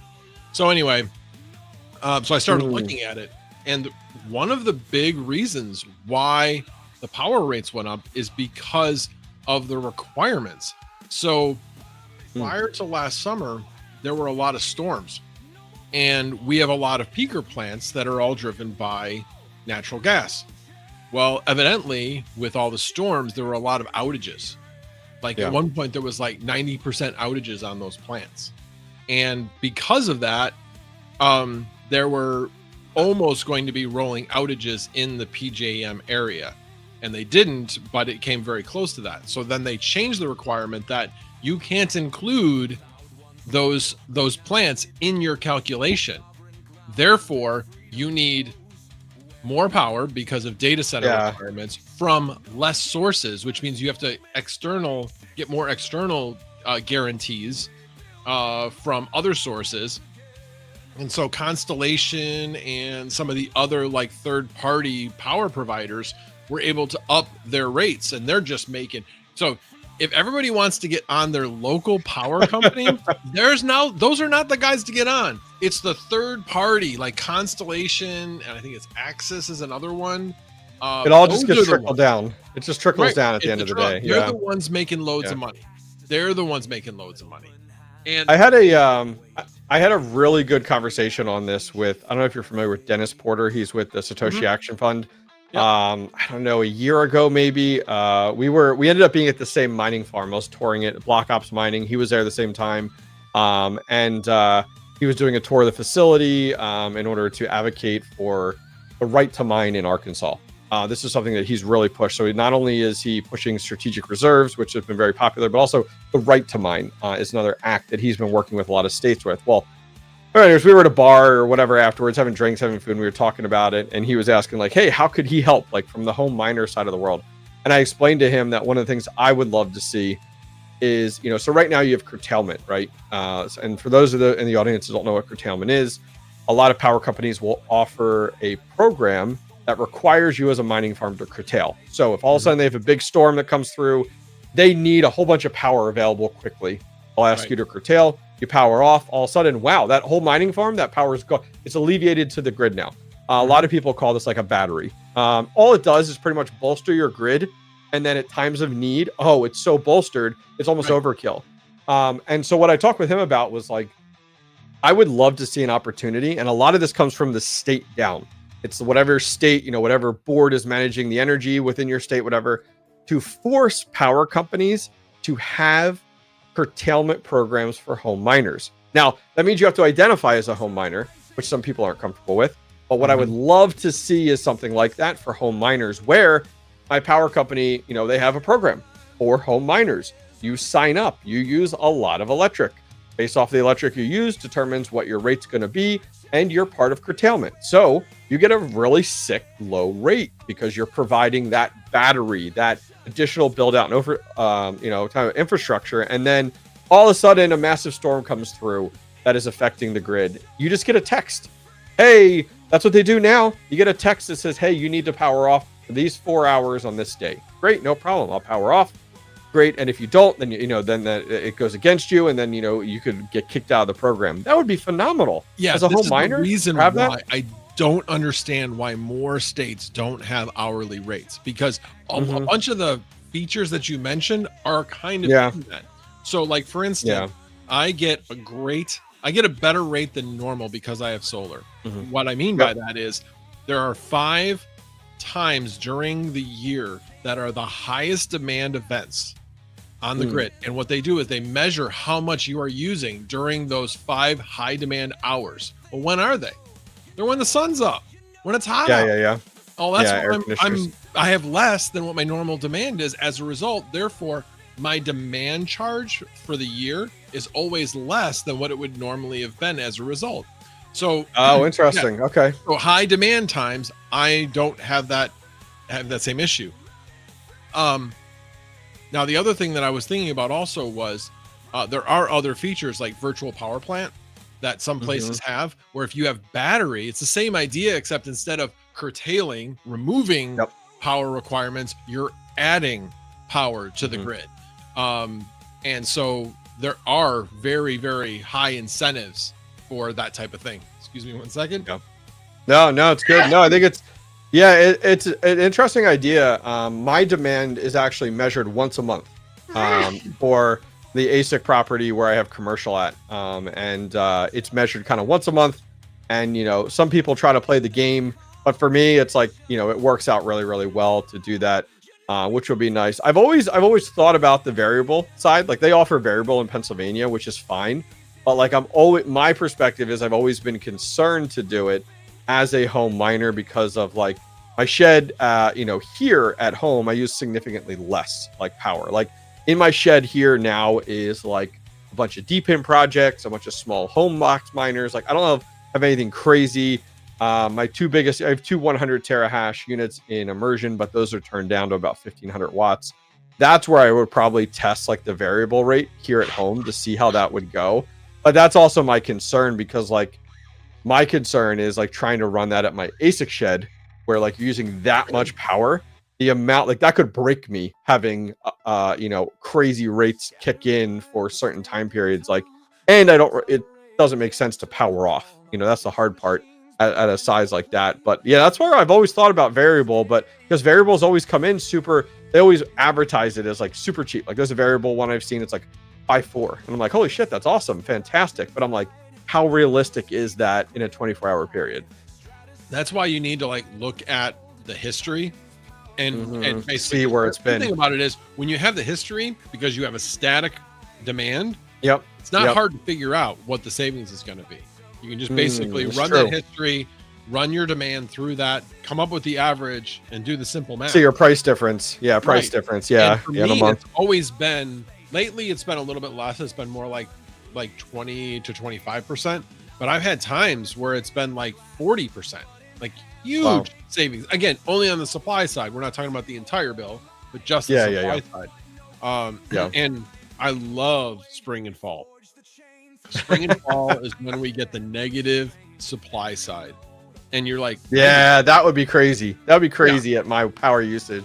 Yeah. And it's wonderful because you're like, how is it negative? Well, it's not really negative because you still got to pay the distribution. You're calling demand distribution.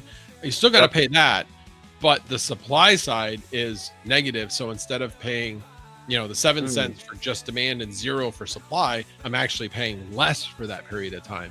It's amazing. And you think, well, why are they doing that? It's because they didn't know that they were going to have such a low demand, and they're trying to offload as much power as possible because, it's not like turning your toaster on, that's not what, let's just turn the power up. No, this is stuff that takes time. And so if they turned up the power, now they got too much power, they gotta offload it somewhere. And it's easier to offload it at a load, an actual physical load at a residence or a business, or rather than trying to do it some artificial way that's going to cost them money. So anyway, I don't know. I just find that whole market fascinating.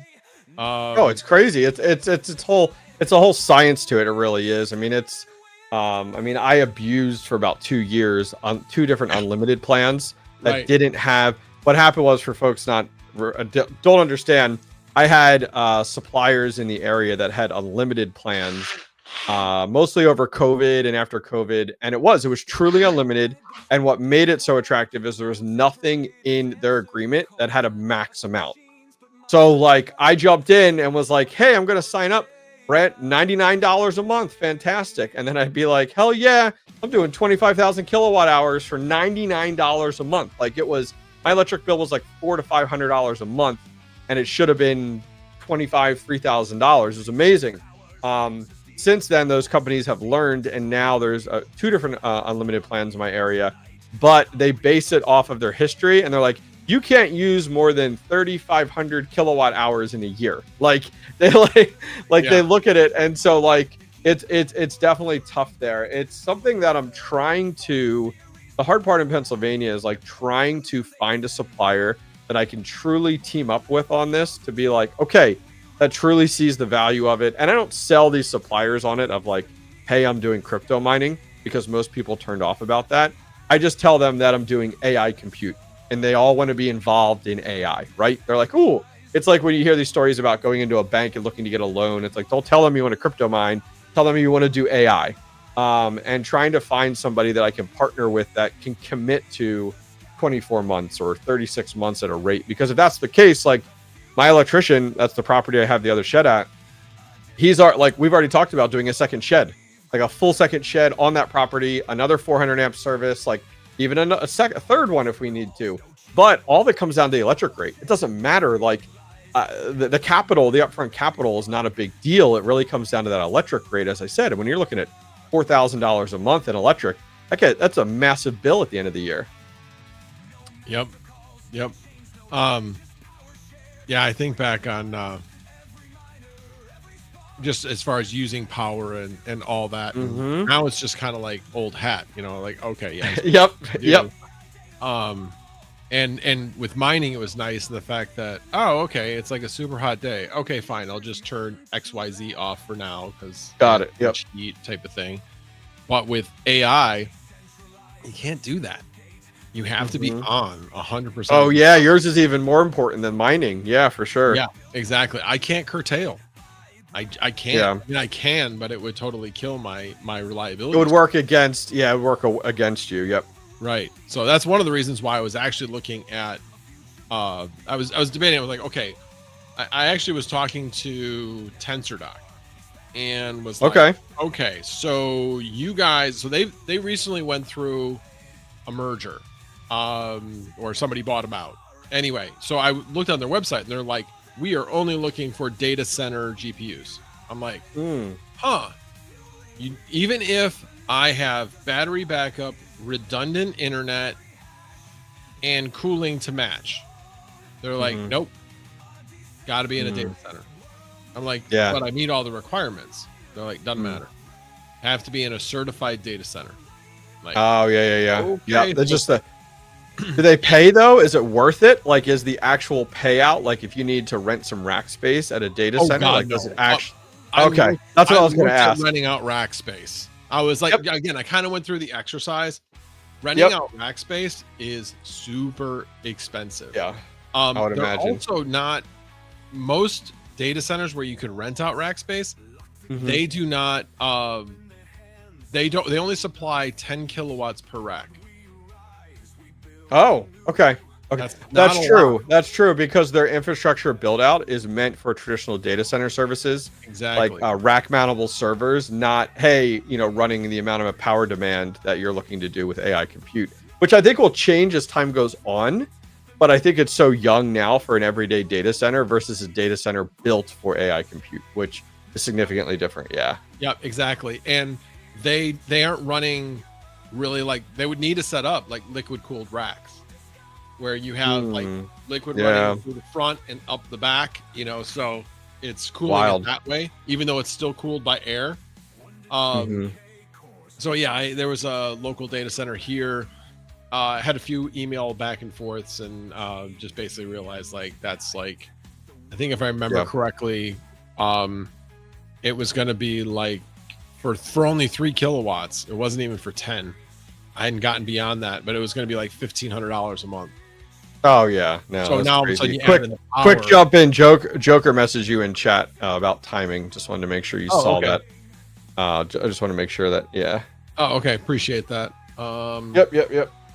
Oh, that's weird. Yeah, because I'll be on for about another 15 minutes, 4:45 Eastern, and then I'll be heading out. So yeah, whatever flexibility works for you. No, I appreciate it. Let me. Where did he send it to me? He said he sent you a DM in Discord. Oh, you know what? I must have read that and didn't respond. Sorry about that, Joker. I did respond. I thought I had responded. He chose to ignore you. He chose to ignore you. Okay. I basically told him the later the better, because I figured most people were not going to want to be on late. So I figured, and I know he's normal late night streamer, so I was kind of like, yeah, cool. Yeah, not as many people have flexibility during the day to jump on. It's only like a select few, so I totally get it. Yeah, of how that works out, for sure. But no, it's good. I mean, I'm happy. So you're gonna have another 200 amps, which I think is exciting for that. And are you planning to expand into that based off of how things have gone so far? And my second part of that question is like, how are you going to handle that heat? Because every one you plug in, is more heat. No, I definitely get that. Probably for this summer, I am going to see how things go. Okay. With what I have. And then in the fall, it'll give me an opportunity to kind of see what happened this summer, as well as, I mean, right now tariffs are crazy. I don't know. I mean, I would absolutely love to be able to get an RTX Pro 6000. Has 96 gig of RAM. 3 times the capacity of a 5090. Well, what's the retail of that? $9,000. Jesus. I say Jesus like that's a ton of money, but I spend that all the time on ASIC, so I can't. I mean, it's expensive to me as a past GPU miner and buying GPUs. But that's exciting there. So is there high demand for that on platforms? Because not yet. My understanding on a lot of these GPU based platforms, they're very model specific versus resource specific. Like that's what I've learned very quickly. Yes, I mean, so 4090s, because there's so many of them, everybody looks for them, so they always seem to be high in demand. 3060s, if you're trying to go on the cheap, they're still in demand, although right now none of mine are rented. 3090s do pretty well, so I got 2 out of 3 of mine rented right now.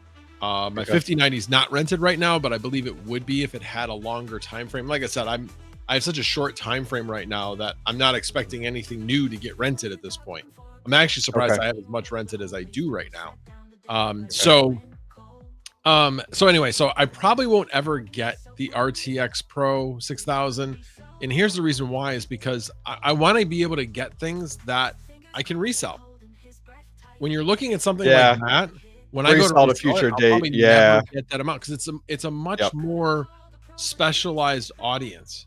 I know Jeffkey was talking about the NVIDIA Spark, mini AI workstations having like 128 gig of memory, and they're like $4,000. So what's the resale? Who's buying that up? Yeah, right, it's but tough. who's buying them at the end of the day once you're done with it?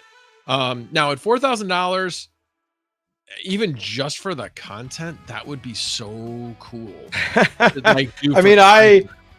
I'm selling my last 30. So I held on to a 12 card 3070 rig.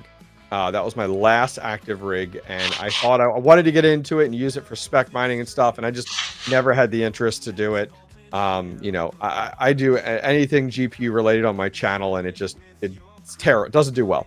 So I decided to sell those off. I have 5 left. 3 of them have to get sent out for repair. I have 2 gigabytes that just don't power on. There's no video to them, and now I can mine with them, but there's no video to them. I have another 3070 very similar. But anyways, I've been selling all my 30. Last night I just sold one for $315 locally. And these are 3070s local to gamers. They're people that every person I've talked to, they're like, "Oh yeah, I'm upgrading my card. Great time." And I'm like, "Hey, $315 for these? Like fantastic." Like, yeah. The resell, just like you talked about, it's all about resell. Like we have to be honest with each other, and that's why I see Panda talking about he's talked about on his channel about like getting like 170 HXs or other ones like that, and like trading in some of his with that one platform. And where it's tough for me to see that is like, but where's that resell, right? Like, where's the resell of those data center cards? You have such a niche individual versus like RTXs is like, holy shit, like your RTX 3070s, man, you can sell them to anybody. Yep. And that's the thing is so I'm still probably more focused on 4090s right now. 5090s, I will be there eventually. 5090s got to fix the drivers. Bottom line. Is there challenge? Is it challenges from like the AI side of things, or is it just drivers overall are a mess? Overall. There's been issues that's been well documented. Gamers Nexus, I know I've done some videos on it. But yeah, from the AI side, it's also been an issue where things just aren't running properly. So some workloads work, and so they are in demand, but they aren't anywhere near in the amount of demand as you would normally think at this point. So yeah. I mean, it's definitely a challenge there for sure. I mean, a question for you. This is pivoting gears a little bit. Is there any DPIN projects that have caught your eye or that you've been interested in, or are you entirely anti-DPIN, or where are you not anti-DPIN? No, definitely not. I like DPIN. The problem is that, I'm not going to get up on my second floor roof and run cable through my attic. I hear you're very nimble. Max. Yeah, right. No, definitely not. And my roof is, your roof is pretty tall too. It's a second floor, but ours is a little bit higher of a second floor. And so I'm not going to do that. I could put the GeoNet where I planned on putting it, which was basically plugging it into the side of the house, running it alongside the patio, and putting it in the planting bed. And I got vetoed on that. The backyard is Sunflower Mama's domain. I'm not going to mess with that at all. And I said, well, I was thinking about putting it here. She's like, oh no, you are not putting it there. And she's like, you could run it out. And she's like, what does this thing look like? And I'm like, it looks like this. And she's like, no. What I've seen some people do in roof situations like yours is your situation of like, hey, I don't want to go do that. Some people have gone ahead and gotten like a 4x4 post, put it into the ground in a set spot that is like out in the yard or off to the side, and then just done a little trench into their basement there, and then everything's on that pole. So it just looks like Doc from Back to the Future pole of just like things going everywhere off of it, and that's kind of been a nice compromise. However, it sounds like there's a domain struggle in the backyard. There's no struggle. There's no struggle at all. None at all. This is church and state, huh? It's, just church and state. Trust me. Okay, you have a wife. running things in the house. Now you're not running in the house. You made all that investment. Now you built a shed. You're doing all these things that I'm sure took time away from maybe some things that your wife wanted to do. My wife is extremely tolerant of all that. She's like, look, I know all this stuff makes money and I'm happy with that. That's great. When she says, no, I don't want that because I don't want my yard to look like that, I'm like, no problem. Okay. I have had to make zero compromise along the way. And then she asks for one thing that, okay, it's going to generate a decent amount of money. Sure. I'm totally fine with that. So then in that regard, then you're probably staying away from more antenna radio-based devices. However, there's still lots of other deep pin out there. I wasn't sure if there was any. I wonder, did you get into the deep network, the kind of node hosted deep network? Because I feel like that would work well for your situation. I hadn't. I had thought about that one. I had done some looking into it and then got distracted by other things, is really what it came down to. So Bitcoin hit 102,000. I was keeping an eye on that. What do we have here?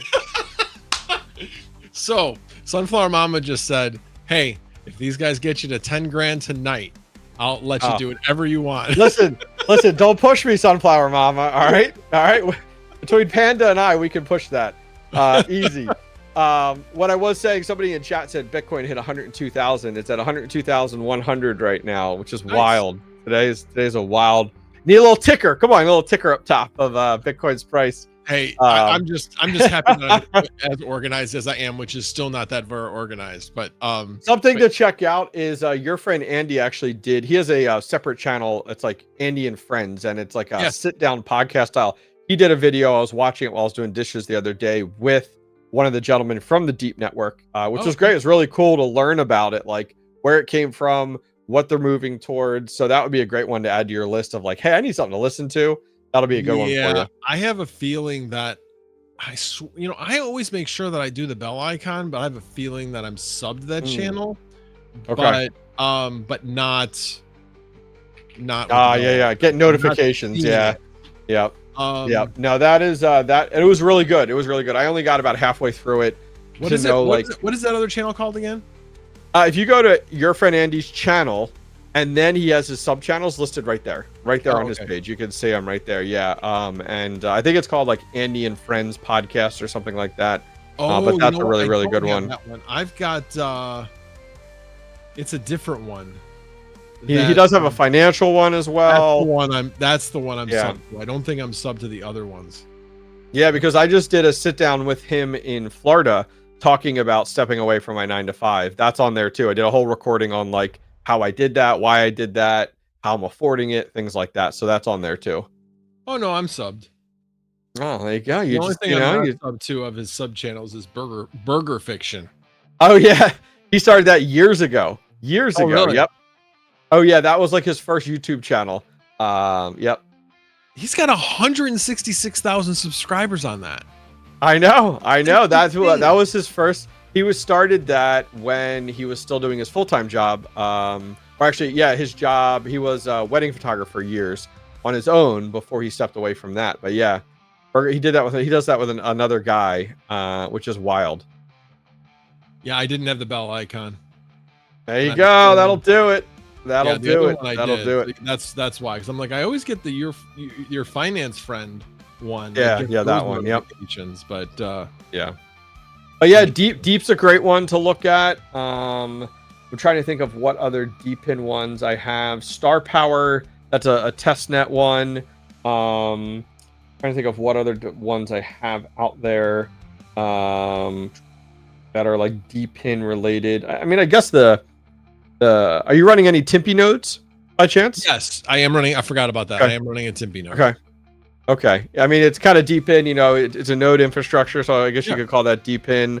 I mean, it is. I mean, that's, again, I know that somebody else had this conversation the other night. Yep. But, decentralized physical infrastructure. What it stands for, that is decentralized. We're running out of our homes. We could call mining deep in for that matter. I mean, I know that that's not the intention, but anything that is physical infrastructure, like network infrastructure, that's deep in. So yes. Helium is D-pin. Flux is D-pin. You know. Oh, so something on the helium one I wanted to bring up. So, you know, like I've rented a lift and gone up on the side of my house like crazy. And up there, I have the original helium IoT with an 8 dB antenna still up there, still running great. My Weather XM unit that actually runs off of that helium IoT. I have a GeoNet up there, and then I have the original helium 5G CBRS radios. Well, they sunsetted those. Like, those don't work anymore. And so I actually put in for, and I knew this was coming, like I've talked about on my channel, but I put in for the trade-in program, and they actually had a whole fund set aside, and you don't even have to trade it in. You literally just show proof of purchase, proof that you were running it, like via, you could give them all your information, and they actually sent me a replacement one. So I have an outdoor helium hotspot entirely free to replace my CBRS radio with. I'm waiting. My electrician is getting a bucket truck from a tree company. So I don't, because those lifts are like $500 a day. I know. So like super expensive. So I'm like, dude, if you can get it for free, I'll be patient. Like, but we're going to do mine and his. So yeah, it has worked out. And I don't know if you saw too with Helium 5G, they just actually announced, not only are they with T-Mobile now, they just announced a partnership with AT&T. Yep. I didn't see that, but I know that Jeff Key mentioned that. I guess that was just announced today. No, it was about last week. Last week I saw it announced, and it will piggyback. So a little bit different. So like with T-Mobile, it was like utilizing the Helium 5G phones versus I think somebody can hear me with AT&T, it actually is going to naturally piggyback. So like your phone will naturally bounce over to that, utilize that network when it's local, and then bounce back to cell, which I think is the perfect solution. Like I love that idea of just being an additional supplier of that cell service. True, except what's interesting is that they're using that instead of Wi-Fi calls, because you can use that as another. Dude, Wi-Fi calls are terrible for me. Like Wi-Fi, when I phone call, Wi-Fi is terrible. By the way, they used to be really bad. Trust me, bad. Even just 6 months ago, they were really bad. Lately, they've been fine. When I get a call right here in my office, which I have an access point right outside here, it is, sometimes I don't even get the phone call when I have Wi-Fi turned on. If I get a phone call, I have to walk out to like where my exit door is in my basement, and then it's fine. So like I have Wi-Fi calling turned off now because like I've had so many challenges with it, for sure. Oh, interesting. Yep. On that note, regardless, I do have to bounce. I got to take my kids to soccer. So it was a pleasure coming to hang out, Max. Good luck with your fundraiser. And if you see Panda, tell him he's got to step it up. All right. I'll make sure I tell him that. All right. Thanks, Max. Have a good one. Take care, guys. Thanks. Appreciate it. See you later. All righty. Let's switch back.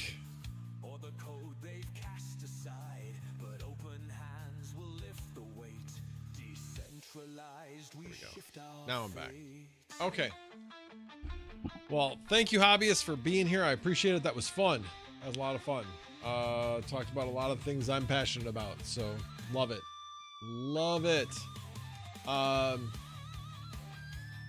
He could.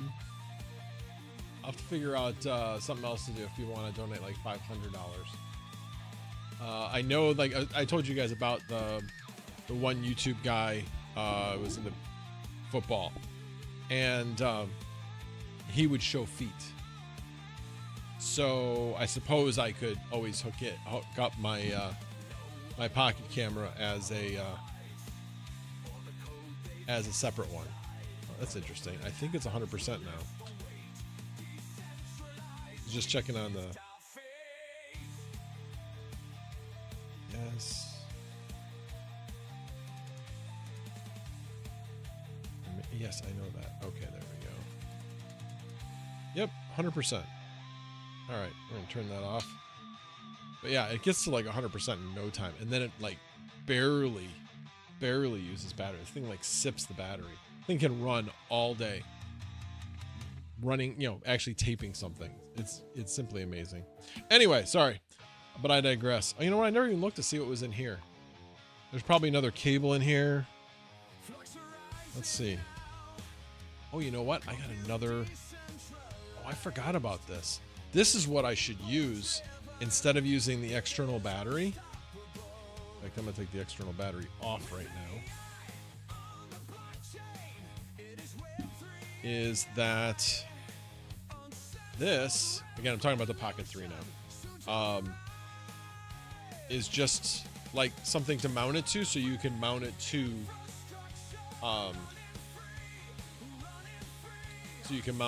an overhead or a tripod or whatever. But the key thing is, when you looked at a Pocket 3, there's no like mounting screw or anything on the bottom. It just has the USB on the bottom. It just has the USB on the bottom. But now when you actually put this on it, which is just a mount. So it basically has the USB on the side, and it has the screw mount on the bottom.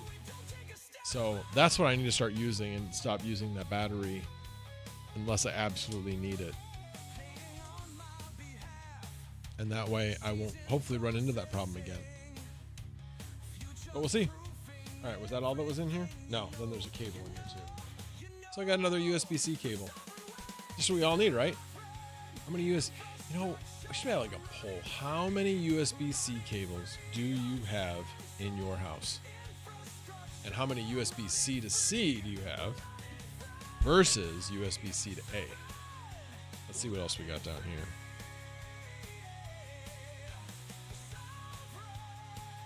I'm not even sure what this is. I am really not sure what these are. I'm going to find out in a second, though. Oh, it's a lanyard that goes on the camera. A wrist strap type thing. So you can put that through so you don't drop it. Not a bad idea. Totally forgot that came with it. So again, these are all like additional to what I have. And there endeth the Pocket 3 information. But so glad to have it back. So glad to have it back. And I have plans for using that more. Plan on maybe doing some DJ video types where you're walking down the block. I don't know. Have some ideas. We'll see. We shall see. All right, who is next on the schedule? I think that Chump is next, but I think he's going to be about another hour or so. I think he was talking sometime in the next hour he would be coming on. But I think it all depends on whether or not he dies doing what he's doing. Let me get back. He is not here yet. I don't think he's in chat right now. He's probably out still digging. But we will keep an eye on things and see when he decides to get here. So anyway, I responded to you, Joker. And so I'll plan on that tonight. So thank you. I appreciate that. So Joker will be here later. Probably like around 8 p.m. or so. Who else did I have? Hold on. My notes back up. Oh, that's not what I wanted.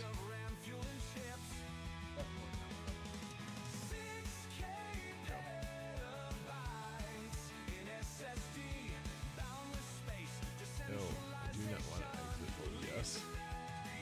What I want to do is exit Descript. Okay, I already did. Oh, no, I didn't. Close window. There we go. That's what I wanted to do. Okay. Sorry. That's what I wanted to look at. Oh no, DJ's coming up. Sorry. Chump is later. Chump is like 7 o'clock or so. But DJ, whenever you're ready to hop in. I know Hobbies is a tough one to follow, no question. And hey, if anybody wants to put out any reminders now that people are going to be getting off, well, wait until 5 o'clock to put out additional reminders, but hopefully we can get people, more people coming in. Like I said, I knew the beginning part of the day was going to be a little slower. Jackson Digital donated $5. Thank you so much. Very much appreciate it. Yes, and don't forget, this is a fundraising stream. So even $1, $2, $5, everything is welcome and adds up. Joker Miner says, Max, all that alcohol in the basement, we want answers. Yeah, it just sits there. It doesn't get drank because we don't drink much. But hey, but when we do, we're set. We're ready to go. And no, if you look at that, I did not have socks on. My feet are just that white. I did not have socks on. I don't wear socks on the weekend. I'm very confident I did not have socks on. Not at all. Am I reading the chat? No, I've not been. You do. That's like, is the Pope Catholic? You know I'm not going to read the chat all the time. Yes, and is the Pope from Chicago? Yes. Yes, he is. Yeah, it's true. I don't even own white socks. Do not even own white socks. Own gray and black. Blue. No white. And you didn't show to my live. Oh, I didn't show up. No, I did not show up to your live. I'm at work, dude, and for some reason your stuff is not popping up as a notification. And so I'll have to go back and look at yours. Just like your friend Andy, I must have subscribed and not hit the bell icon. So I'm going in and gotta make sure that the bell icon's on.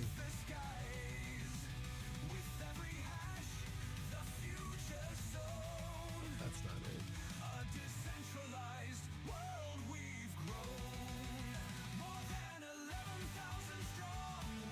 I know you got more subscribers than 8. Why are you not showing up? Is it one word? Joker Miner? Yeah, that's why. No, the bell icon was not on. Sorry, it's on now. But yeah, hey, I'm at work, man. I'm at work. I left at like 10:30 last night. So your stream was over. Now I was at because I did have dinner about the time that Vistang was on GPU Risers. So yeah, I did watch that. Although I wasn't there the entire time because I was working and had to resolve a few things along the way. All right. Let's see who has more videos, him or me. Got quite a few videos. Although some are from 6 years ago, 4 years ago, playing poker. Playing poker. Alrighty. Let me go back now that I did that. Let me go back and check. DJ's still not here. DJ. Alright, let me go back to I work all day and watch everyone's stuff. Poker. Sunflower Mama even is subbed and has a bell on. How do you know she has a bell on? How do you know? You can't tell that. Dakota Miner getting off work in a few minutes. Cool. Oh yeah. From Top Chat you can tell? What? What do you mean you can tell from Top Chat? How do you tell that from Top Chat? Top Chat doesn't just show your subs that have the bell icon on. Anyway. Alright, well, until DJ shows up, let me go back and look. Things. So, with the panel upgrade, tomorrow while they're doing the panel upgrade, I'm going to be working at reconfiguring my rack. I do need to figure out if I have the correct zip ties, because I'm going to have to zip tie the one PDU that I have to the rack, and I did that with like a real nice thick zip tie. So yeah, I'm gonna have to, that's one thing I still have to figure out. No one wants to see what? Nice thick zip tie? Is that what you're saying? Wow, look at that. Nobody else is commenting except for Joker Miner. I know Dakota Miner and Automatic Beats. Oh, wait a minute. Hang on a second. Automatic Beats says, I'll donate more to watch that.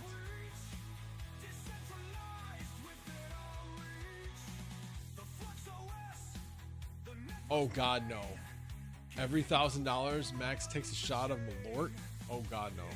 I have my limits. I would definitely not do that. What are you trying to do? Ruin my diet?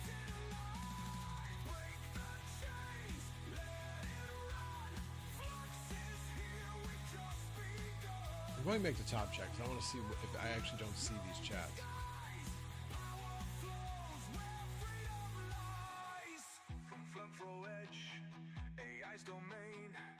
So Automatic Beats, Dakota Miner. I don't see any different. And everybody's like, gotta be on live chat.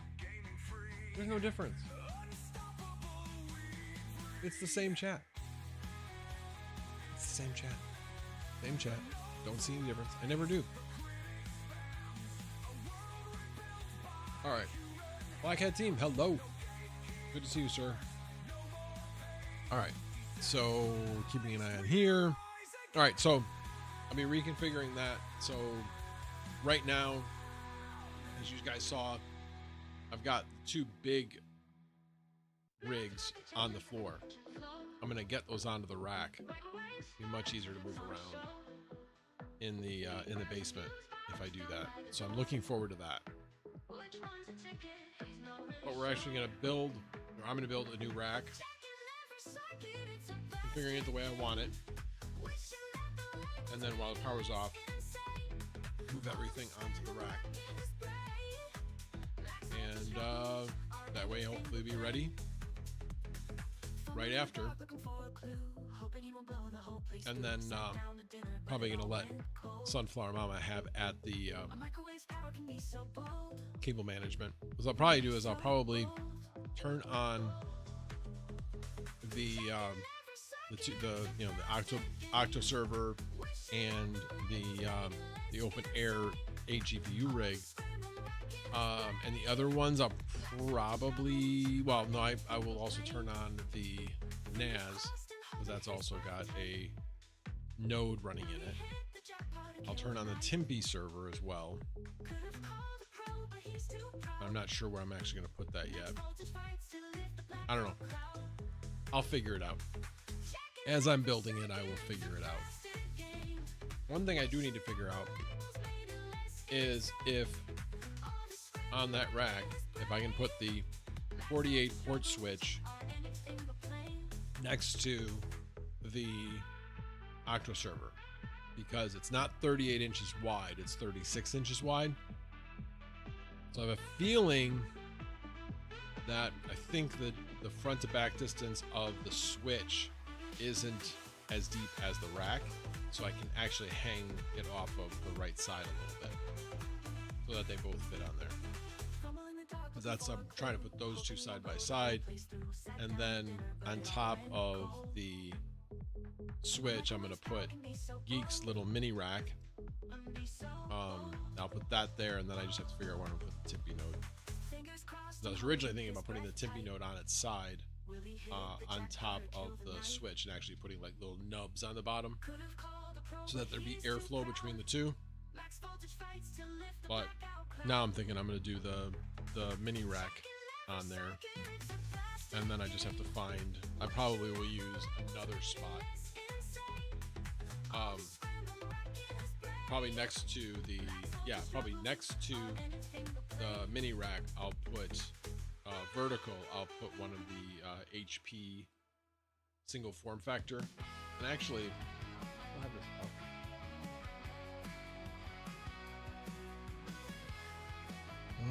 Not there. There it is. Yeah, I guess I've kind of built it out, but I mean, I haven't really. Here, I'll show it to you. I haven't completely built, haven't completely configured it out. I started to do it and then didn't know what to do. So as you can see off to the right, off to the left here. So you got the NAS and the open air server on the bottom. Then above the NAS, I'll have the Octo server. And then to the right of that, the 48 port switch. But again, both of these items are meant to be in a 19-inch rack. Well, if they're meant to be in a 19-inch rack and it's only 36 inches wide, something's got to give. So as long as this can hang over the one side a little bit, it'll work. I might have to move some ports around. I don't use all 48 ports, not even close. So I might have to move some of the ports because the ones on the end are the SFP plus ports, and those are my 10 gig ports. So I only have one of those configured, but that one's going upstairs, so that's going to hang off the side past the post. Anyway, so I'll have to figure that out. But then on the upper, I still have to, so this Tippy Sinatron node won't be there. I'm going to have to figure out somewhere else, but it'll probably be up here somewhere on its side next to some of the workstations. So I'll have 3 shelves of workstations. So on my previous configuration, I had like one that was like super close together because it had the 2 small form factor computers and the switch on it. So I just had like very, very close shelf. But now I'll have more shelves that I can be more usable for that hardware. So anyway, I'll figure it out. I know that this top shelf I'm going to put right at the topmost slot. So, I'm going to be streaming until midnight, Jump. So, nice. MSTR has been going up. What is MSTR at now? I haven't checked it in the longest time. Man, I'm invested in it, but I haven't checked it in a long time. Yeah, what is it at? The only thing is, I will never let you hear the end of it if you fall asleep on my stream. Nice. I might be positive now. I'm trying to remember what's its all-time high? Vinny.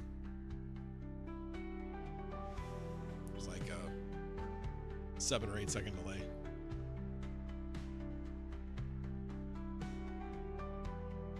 And of course he has to probably look it up because he doesn't remember exactly what it is.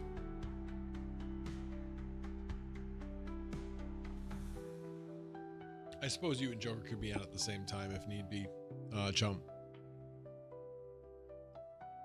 But we shall see. I still have no DJ. Although DJ like did say between 4 and 5 he would show up. But he's probably just not ready yet. He's probably taking his afternoon nap. Or maybe he's out door dashing. Maybe that's what he's doing. Okay, so talked about that. Oh, so the Vector upgrade is live on Ethereum, and look at what Ethereum's doing. Yeah, get rid of this. Yeah, that's what my screen looks right now.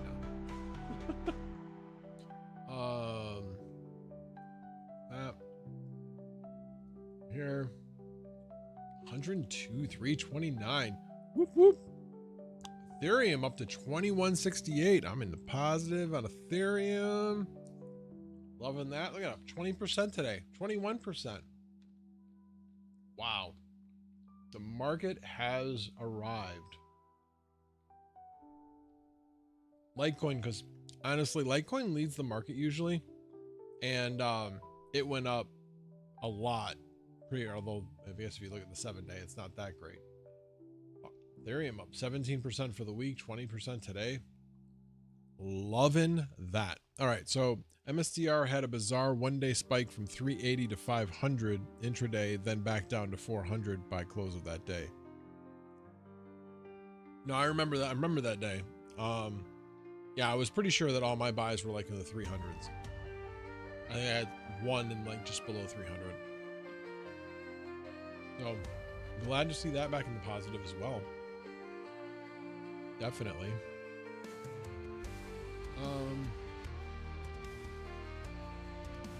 But yeah, Polkadot. Oh, Polkadot 4.4. What was the top? Where did it top out at? I gotta sell them for that. Let's see. 4.44. Let me see. Did my sale go through or not? Oh, yeah, it did. I just opened up my phone and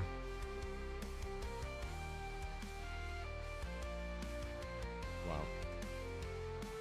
All right, there we go.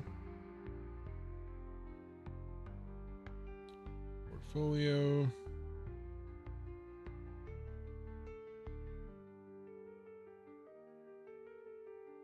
Oh, that's right, because I had it auto. It didn't sell all of my Polkadot because so Kraken has an auto earn program. So if you own any crypto that can be staked, they will pay you on it. So for instance, with the little bit of Polkadot I had, I earned like $1 in Polkadot. So because I set up the sale a while ago, it didn't sell all the Polkadot, but it sold most of it. But yeah, I am, because I'm down on Ethereum, or I was down on Ethereum, and I still am down on Litecoin because I bought a bunch like in the 120s, 108, and teens. So right now I'm at a loss on the Litecoin that I currently hold. The Ethereum though, I'm now back in the positive. But with that, because Litecoin I'm down on, again I made gains above that, but anyway, overall I'm at a gain again in my wallet, so in my exchange wallet. So that doesn't suck. That doesn't suck at all. And I've got I'm over about 30 to 35% in about 30% in cash right now. Yeah, 32% in cash to be exact. So we see another downturn. I got some money I can put back into the market. Never be afraid to take gains. Never a bad thing. Again, I have my HODL bags as well, but still think it's good to take a profit. All right. I talked about power rates going up with when Hobbyist was on. Now, let me see if I ever got an email back from EliPal regarding when they were going to implement the X card on their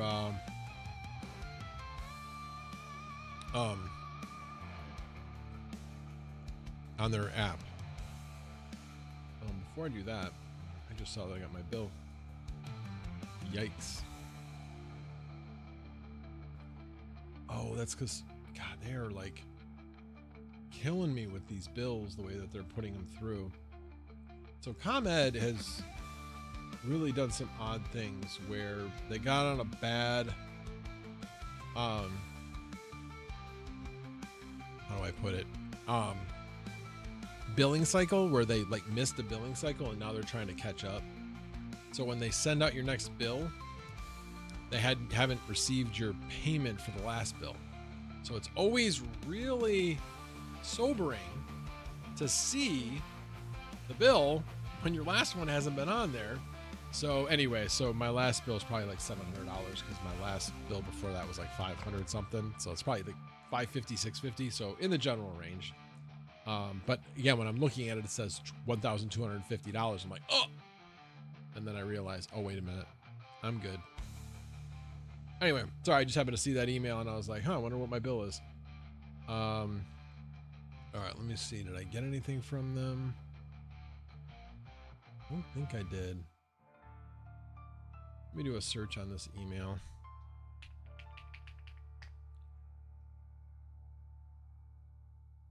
Nope. Did not get anything, unfortunately.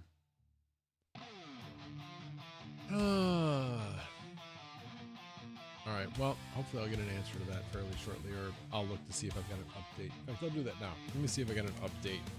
Oh, you know what? Oh yeah, I guess it's fine. We can keep looking at this. Let me go back to the main screen. Ooh, Solana's up to 161. I got a sale on that one, I think at 179. Well, actually, I'm here. I might as well look. What are my trades at?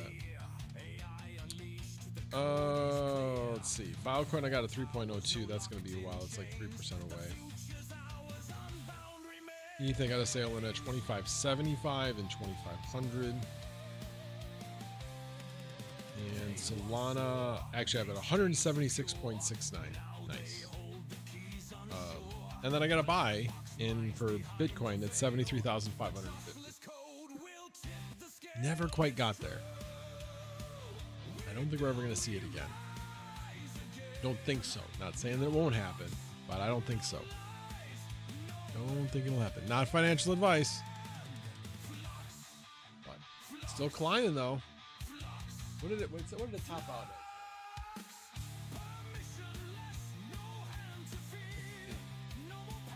102,800 is what its max is right now. Interesting. 102,600. Go, baby, go. So what do we think we're going to hit today? All right, did anybody else... by the way, the... oh, there were 51 votes. 8%, which means there were 4 people that had somebody close to them get ovarian cancer. Wow. Yeah. Sounds about right. All right, I'm going to end that poll. Might ask later on tonight as well. But that was 51 votes, so thank you everybody who voted. Thank you everybody who has been here. Very much appreciate it.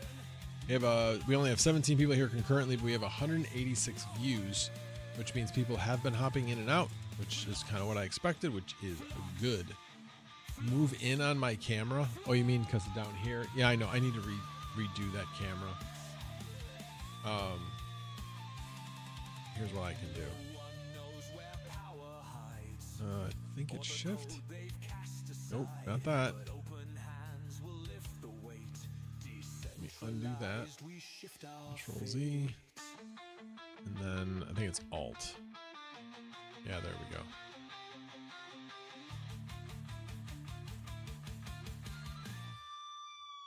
And then move that down. And then move that back up. Better? Satisfied? Gosh, Joker. How much trouble you had with your setup? Really? Just messing. But yeah, I must have set this up when I had my seat at a lower position. That would be my guess anyway. That would be my guess. All right. What was I?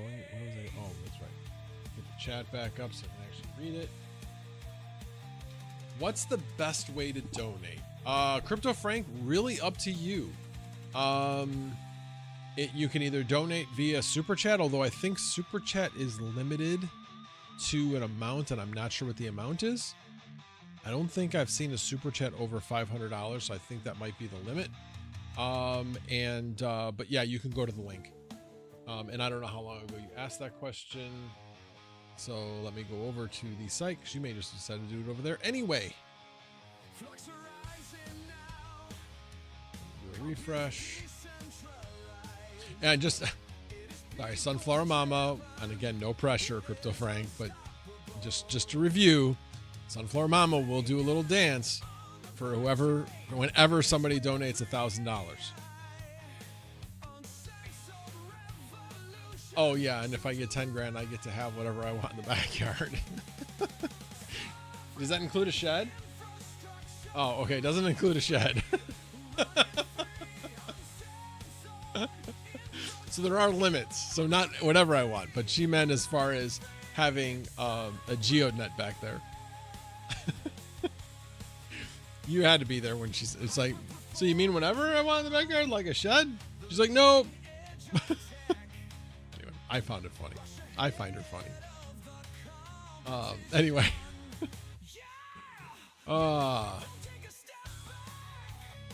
103K all day. Did it hit it yet? I switched. So let me go back since you're still seeing my screen. 103, woohoo! Hit 103. Love it. Love it, love it, love it. All right, let me switch back to the main screen. And so let me switch up a few things here, get the chat back up, and then go back and see if DJ arrived yet. He is not. All right, he did say between 4 and 5. So he could be another 40 minutes and still be on time.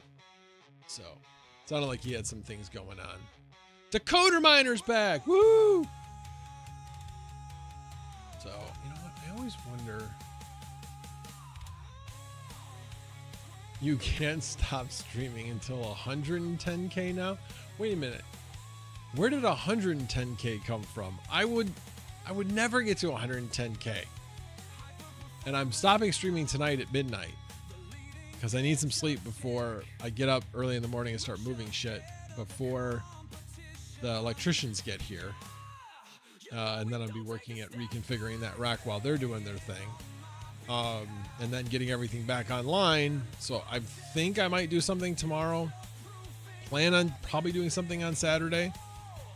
Oh, I see. BTC to 110. Oh, I have to stream until it gets to 110. Got it. That makes a lot more sense. I'm thinking you're saying, you know, that I got to stream until I hit $110 fundraising. Like, damn, that's harsh.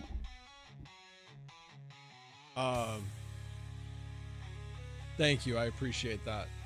Let me refresh because I said for every 1,000, and we weren't that far away from 1,000, that I will donate $25. Wow. Crypto Frank with the $1,111.11. Thank you, Crypto Frank.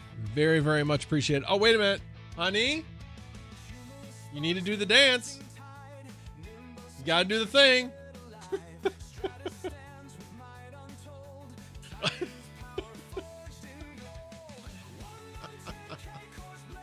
Anyway, so there's her little dance. So thank you very much. And as I promised, let me make my donation here.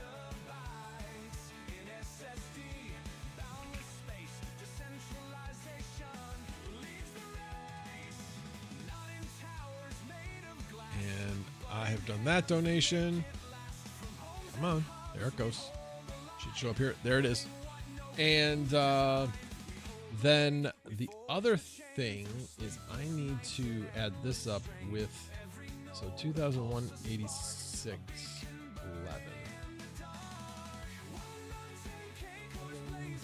And we have 601. So we're at 2000. I'm just not in the math kind of mood today in my head. 611 plus 601.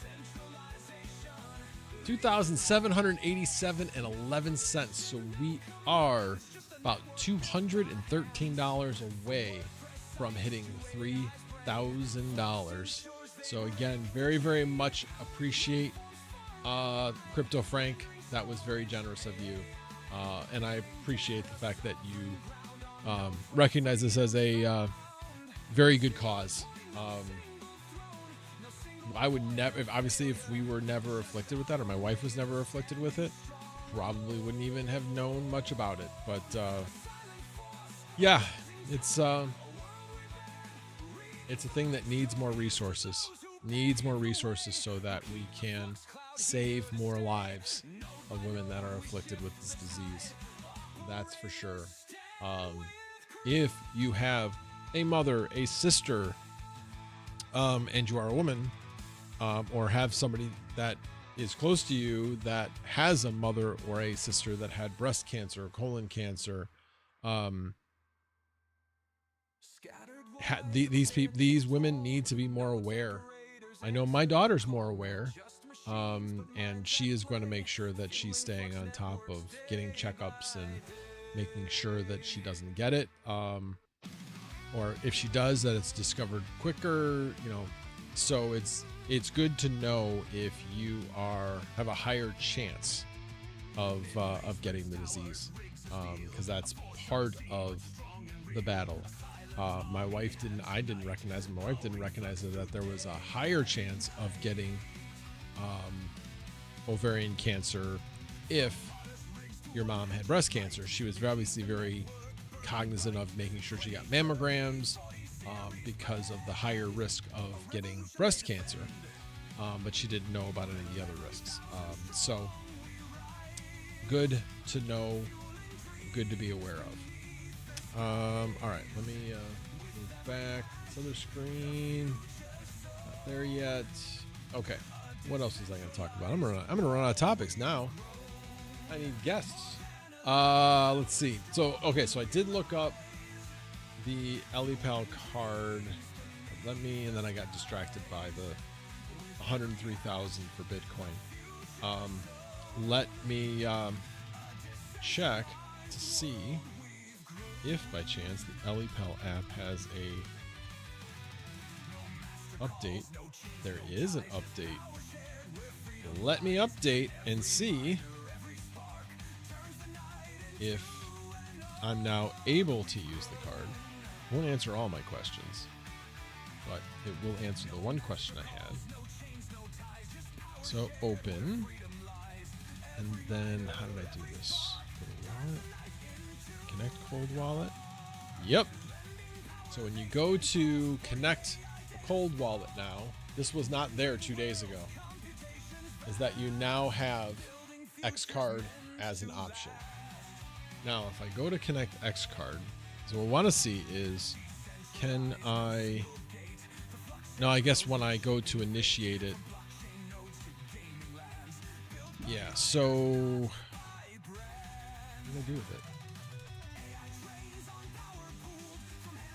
I know I have my Xcard. I have too much on my desk. I don't know what I did with it. It's around, I promise. What did I do? Oh, okay. It had a couple of SSD drives on top. So there it is. I still have it boxed. So I haven't, I'll when I go to do this, I'll just do a video on it, but this is the way it comes boxed. So you got your one card, and then you have your wallet generator. So I believe that this is what I want to test, is that you can do a seed phrase recovery using this. So I can enter in the seed phrase of my Titan and just recover it to here, and then use this, and then use my Titan as my backup. That's what I'd like to do. I'm going to test that to see if it'll work. It should, I think, as long as I can do the recovery from here.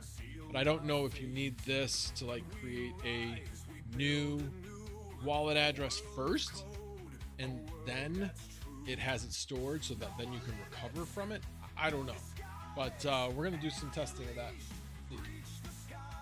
because I have my seed phrase in like metal. So, and it's high temperature, it's stainless steel, so it's high temperature. In a fire, it'll survive. You can't set it on fire. You can't, damage it. It basically is, unless you set it in like a press, like a high, pressure press, it's not going to get damaged.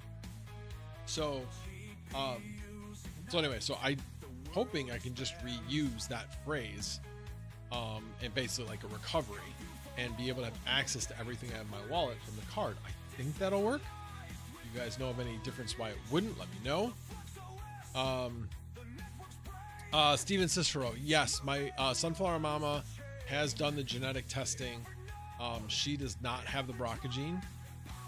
So my daughter shouldn't have the BRCA gene, because she doesn't have it to pass on. But what was weird was that the tumor had the BRCA gene, so it had a what do you call it when a cell changes, not metamorphosis, but you know what I'm saying. Mutation. It had a cell mutation to the BRCA gene had a cell mutation to that cancer gene. So it was odd. It's not like it's never happened. It's relatively uncommon though. But my daughter would not have the BRCA gene. Yes, there is other stuff to look at, but it should be, it would be for other things. What's interesting is, Steven Cicero, is the fact that my wife in college had a collapsed lung. Spontaneous pneumothorax happens to tall, skinny people, mostly men, mostly boys, but also can happen to women. Well, so did my daughter, but there's no gene for that. But can't tell me that there isn't some type of hereditary factor there.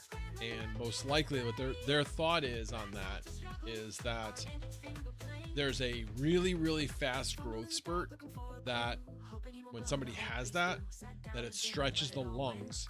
And when that stretch occurs, that's when these blebs form.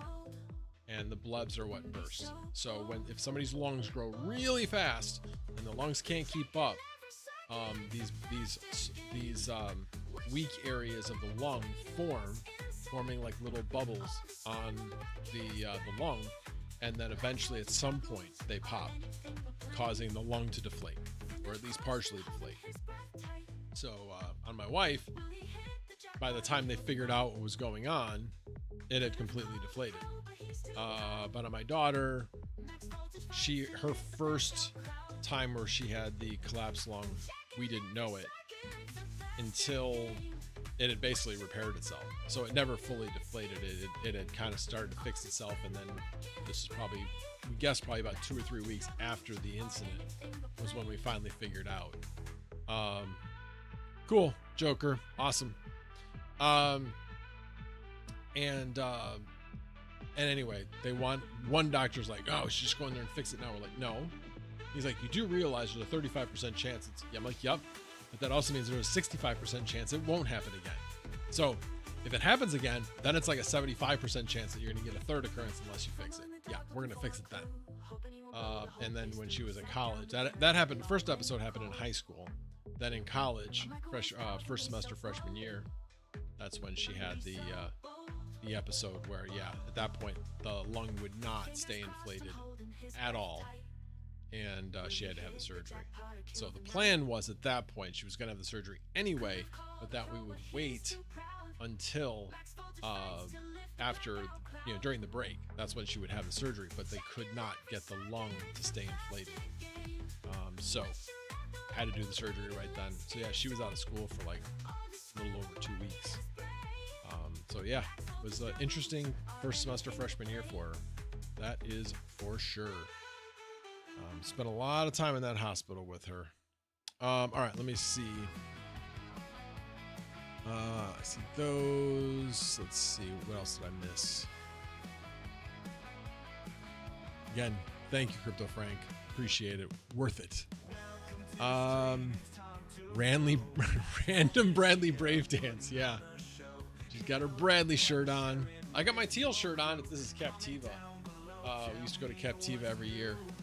I used to stay in Fort Myers Beach and then for a couple weeks and then drive one day during that period of time, drive over to Sanibel and over to Captiva and have lunch or brunch. And then spend some time in the local shops there and then drive back. We never spent any time on Sanibel. We just spent time on Captiva, but it was fun. All right. Let's see. So much.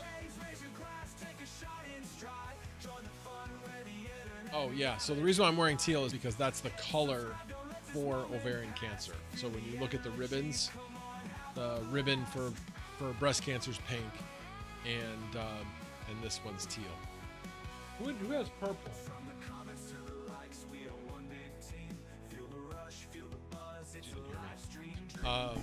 But anyway, somebody else has purple. That's why it's probably not purple.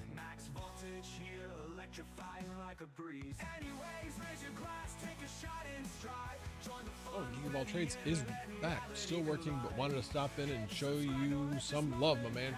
Appreciate it. Talking about our little project a little while ago.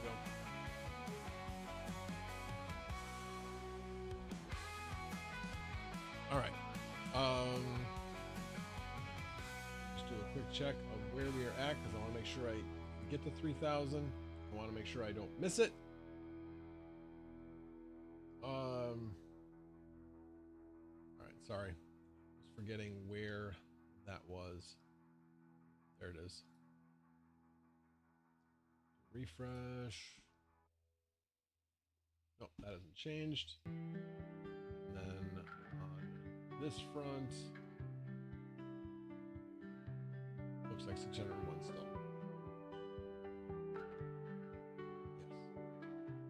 Yes. 601. All right. What else do I got on my itinerary to talk about while I'm waiting for DJ? Make sure he hasn't sent me anything in Discord. If not, okay. And let me get back to my list. All right, so at some point I will do a video on the LEPAL X card now that I can do it because it's in the app, which is great. I already talked about earlier that I will do a video on why I chose Ubiquiti and what I would have done differently. In fact, let me show you the Ubiquiti device that I was talking about earlier. We want cloud gateways, compact. Oh, you know what? It's just easier when you go to store. Cloud gateways. Compact. Cloud Gateway Max. No, Cloud Gateway Fiber.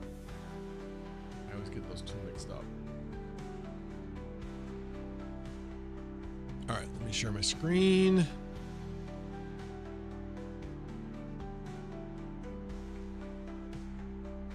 All right, so this is the device. That's what it looks like from the front. You got your little screen, which you have on all your UniFi devices, but in the back you have everything that you would get on a Dream Machine Pro, except you only get 4 ports. Actually, let me take that back. A Dream Machine SE will have 2 SFP plus ports plus a 2.5 gig port. So this has the possibility of 3 10 gig ports, which is awesome. And then you have 4 2.5 gig ports for $279. I bought that thing, the SE, for $499. Now, that has PoE on every single port. Do I use that? No. I use it on 1 port. That's all I need is my AP. If I needed more PoE ports, I can just buy another PoE switch. And like if I was going to put cameras in, I could do that, which would be a lot cheaper. But this thing, and these are all 2.5 gig ports. So this thing is an awesome, awesome deal. Now, it also comes with storage possibility. You can add an M.2 SSD tray for another $19. You can actually buy it with the storage in place, but those are pretty pricey for those size drives. You're going to pay another $120 for a 1 terabyte drive. You can do that for a lot cheaper than that. So yeah, and then the other thing is this SSD tray. There's I guess sources out there for 3D printing that tray, so you can definitely do that. Oh, interesting. Oh, that's just the SFP plus port. Never mind.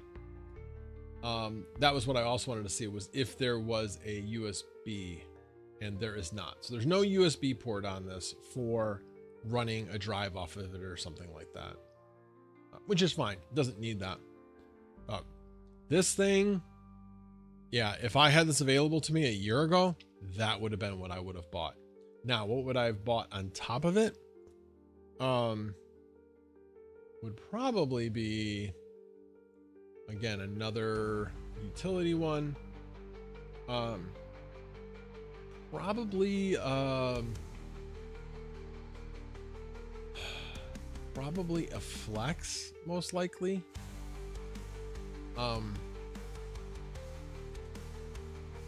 That would probably be, I mean, I could get like I don't know. I'm not sure if I was to do it today. I might do a flex 2.5 gig. But that doesn't have PoE, so if I was going to do it, maybe I would do a 2.5 gig PoE. But most of the stuff that I have directly hooked to what would be up here, I don't need 2.5 gig. I just need 1 gig. I'm not going to give that much bandwidth to any single item that would be hooked up to it. So probably would move down to a flex. There is the Flex Mini 2.5 gig, which is pretty cool. That would get me to the same eight ports that I have there. But here's the issue. I'm thinking that I'm gonna eventually want to add cameras, and I'm gonna need more ports than that. I don't know. It would either be the Flex 2.5 gig PoE or the Flex Mini 2.5 gig. Now, a lot of people are like, well, that's a layer 2 switch, not a layer 3 switch. I think I'm fine with a layer 2 switch. I don't think I would need a layer 3 switch for just this little bit. Everything going to this switch would mostly be on the same VLAN, except maybe not the printer. But I could always just put the printer on Wi-Fi, which would work. So I don't know, but I will be doing a video on that with a little bit more definitive answers than that. This is exactly what I would do, and then different options. So I'm kind of the same thing I'm doing here, but I couldn't, not sure if I wanted to directly replace what I have, I could just add a Flex Mini. Well, I take it back, because I don't need PoE, at least not yet. So I could use this. Now, it says that this is powered via USB-C adapter, or it could be powered via PoE, but if I only have one PoE port, I need to use that for that. Although, did I ever sell that? I don't think I ever sold my PoE adapter. So I guess I could still use that as like for an additional one. So you can buy external PoE adapters, or that power from a standard plug, power the Ethernet. So I could do that too. Anyway, so many choices if I was going to do this again. And I think it's great. These are such great devices. Flux 10 gig for 10 gig for $300. The price on Ubiquity to get 10 gig networking going is dropped like a rock. Like my backbone, like from my Dream Machine SE going to the 48 port switch, that's 10 gig link. But everything coming out of that 48 port switch is 1 gig, which is fine for the basement. I don't need to change that out at all. But the stuff upstairs I would want. Although I take that back. I would like the NAS to have a 10 gig connection. But I have the ability. I do have 4 SFP Plus ports. I would just have to make a connection. So I have actually thought about it. So the Octo server does have a 10 gig NIC in it. And I was going to, for fun, see if I could get that working. So I would need to get another SFP Plus cage so I could connect directly on that. But we'll see. We shall see. Maybe I'll order one of those tonight, now that I think about it, so that I have it tomorrow, so when I bring it back up, I can try bringing it up on the 10 gig. Amazon. Let's see if it has, because mean, I bought one of these before from Amazon. SFP Plus RJ45. SFP Plus module. There we go. And why aren't you telling me what I bought before? Bestseller. Oh, look at that. They get it by 5 p.m. today. Oh, wow. But that is like, that's $45 for a single one. Well, you get a 4-pack for $64. Yeah, that's a bit much. Yeah, that's way too much now that I think about it. Because there's another one that's got 4. No, this is 2 for $33. 4 for, is this the same one? 10G? No, this is a different one. I wanted to see if it would tell me what else I bought. Huh. Alright, let me look back through my orders and see if I can find it. SFP Plus.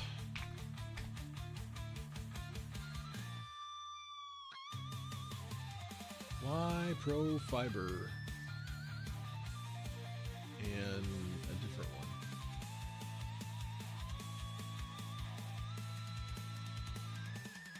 I think they all worked about the same.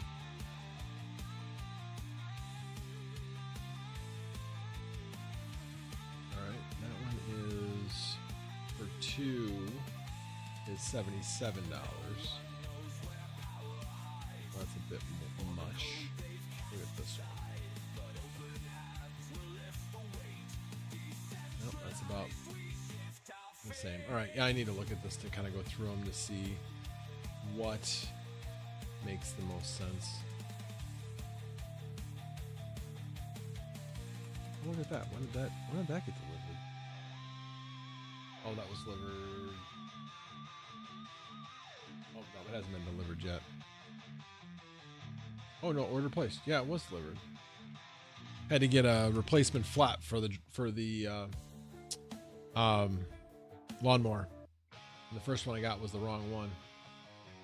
And then we looked at the actual flap and it had the model number on it. So I was able to order the correct one. All right, let me go back and get the chat up, make sure I didn't miss anything. That wasn't what I wanted. Chat. There we go.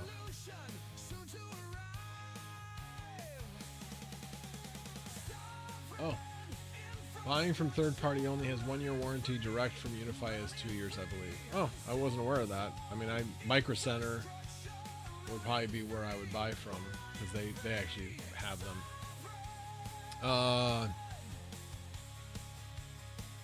Well, Grant, I have good ideas every once in a while, and I stole the idea from Hardware Haven.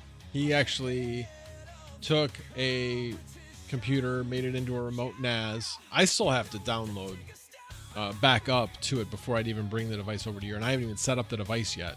And I have to learn how to use TrueNAS because I was planning on using TrueNAS this time instead of Unraid, because I didn't want to pay another $60 for an Unraid license. So yeah, it was a good one. Ours will be better. Think positive.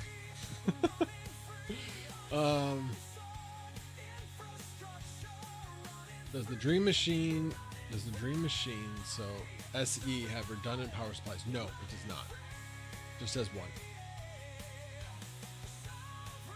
You need a rack mount injector device. Well, I don't have it in a rack, so I don't really need a rack mount. But yeah, you can definitely get an external injector, no question. Oh, interesting. Geek while trade. Wi-Fi printers equals easy network security gap. Hardwire that bitch, even if you use a simple hub or dumb switch. Yeah, probably not wrong. Damn you, super typer. Let's see, anything else? Oh. Let's see. Use PBS like I am. No need to learn something new. PBS? What? Public broadcast system? What is PBS? I have a spare network rack. I will bring you over when I bring my backup device. Okay. I will, oh, PBS, Proxmox. Yeah, that was the first thing that came to my mind. Yeah, honestly, I have not backed up on my Unraid server, anything on my Unraid server, including the VMs and such. I just like, I could rebuild them. I haven't backed up my Tempe server. I haven't backed up my Proxmox server. I haven't done any of that. Not yet. It's something I need to do. I wanted to make sure that I had the most important things that I cannot recover is the stuff that's on my computer and the stuff that's on Sunflower Mama's computer. You know, pictures, all that kind of stuff.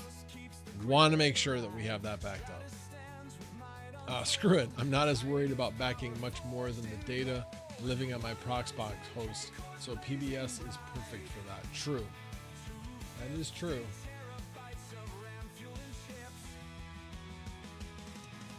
Yeah, I like I said, I'm in a different, I want to like old taxes, everything I have lives on this computer. Now I was talking about it earlier, Goat, that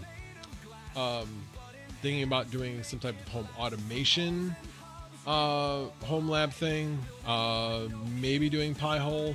And then I started going on the rabbit hole of like Jellyfin, or I won't even say the other one because I know that they're starting to charge like outrageous amounts of money. So we'll just say Jellyfin, and actually ripping the DVDs I've got so that I can just put those in storage and they will just live on the NAS that we can then stream off of. So yeah, I'm toying with different projects at home to simplify life. But the thing is we've had those movies forever and we never watch them. But maybe if they were on a media server, maybe we would actually, yeah, screw Plex. Yeah, exactly. So yeah, I'm actually using Veeam for now. Actually, that's exactly what I'm using. This thing, and that updates every. You know, it's interesting though. I don't remember it doing that. I know that I do like a brand new. I'm pretty sure I have it set up that way. To do a brand new upload every month, and then every night it just does the incremental. Yeah, now I'm curious. Yeah, here's my Veeam. Hello, there it is. Oh, look at that. New software update is available. Download now. Sure. Why not? Well, maybe not right now. Here, I'll actually just show this. I don't think there's anything on here. No. So yeah, this is basically my history. So it downloads, backs up every single night. Last time it backed up was 16 hours ago. It just does it automatically. Now, the free version of Veeam that does this is only free but you only can set up one backup. I can't like decide, well, if I want to back this up somewhere else too, I can't do that. So yeah, so I do not have that ability. Yes, home lab life. I like I said, I'm really starting to get into it, and that's kind of where I'm pivoting a bit to, because I want to learn. But yeah, that's where I'm at right now. Let me see if let's go to settings. Let's see. Not general. I wanted to see my sketch. Oh, wait, maybe here? No.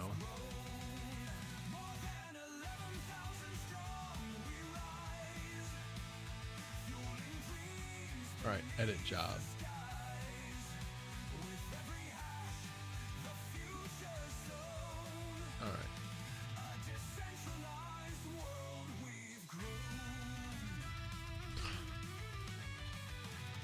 It's now scanning local partitions. All right, backup mode. Entire computer. Destination, I did that. Shared folder, schedule. Here we go. Oh yeah, I have it backed up daily.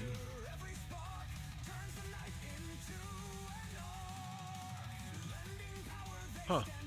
I thought I had something on here that it would like do a complete backup every so often.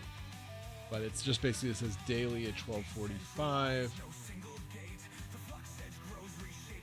Every day. And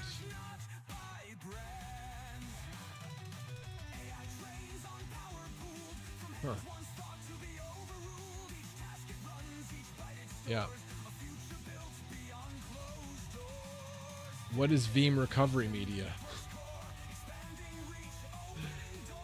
Oh, you mean like a USB stick? And then I'll be able to go get that off of the Unraid. Yeah, I didn't look at the restore, and they always tell you that it's great that you have a backup, but test your backups. Test your process. And I haven't done that yet. I've just set this up.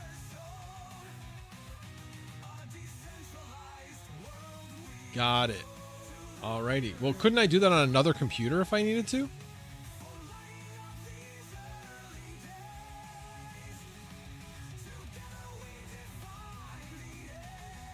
All right, I'll go back and listen. I'm not going to bore you guys with this, but I'll make sure I do that. You know, it's interesting. I used Goat. I used Ventoy, and I was using it, and then I ended up with a corrupted image on there, which is a bummer. So now I'm kind of like, well, was that Ventoy or was that just the SS or just the USB drive? Probably just the USB drive, I'm guessing. But and that happened with last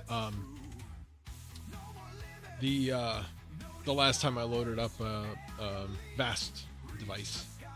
It did not want to load, unfortunately. All right, let me get back to things. Let me got the chat up. Let me go back to the headshot. Let me go back to the spot where, nope, DJ's still not here.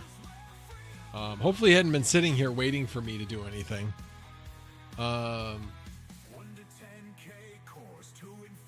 I don't see him having been in here or anything.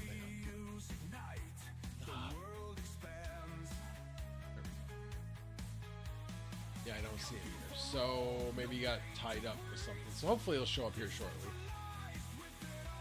Hopefully shortly. So Ventoy is nice as long as you don't need secure boot. Oh, interesting. I didn't realize there was an issue with secure boot. Ventoy is run well on the USB stick I use. It's a beast. Yeah, I mean, I liked it. Like I said, it's probably just the USB stick. I've had an issue before with this Samsung disc for something else. It was just an odd thing. Kind of like this. So it's probably just the disc. I mean, the stick. The stick. All right, let's see. All right, so I did that. Bring this back up. Oh, so I keep seeing content for salad, and salad's not a bad thing. It's pretty simple to get started with, but the thing I like about Vast is that it's more profitable. So let me bring up my salad.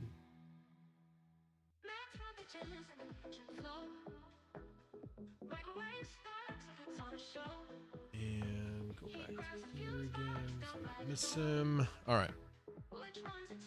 Let me switch over to that screen. Okay, so 4090. And again, it does depend on whether or not you're verified or not. But the real good earners, you're going to get verified. I had a 4070 Ti verified. I moved it to something else. But anyway, so 4090, I have mine verified, and they make a minimum of 24 cents on Vast. These numbers that you see here for Salad, you have to take 10% out of. The Vast numbers, they decided to change their structure, and you don't have to take the 25% out. They've already done that. They're basically saying you're setting your price as to what you want to make. And so that's what I'm making. That's what I'm making. Of course, you gotta subtract out power. That's no different than with Salad, but I make more with Vast, no question, from a gross perspective. Then if you look at like 3090, wow, 3090 moved into moderate. That's actually pretty decent. Now the amounts are all over the place. Yeah, if I was making 22.6 cents, sure, but the average at 4 cents, that's horrible. Horrible. So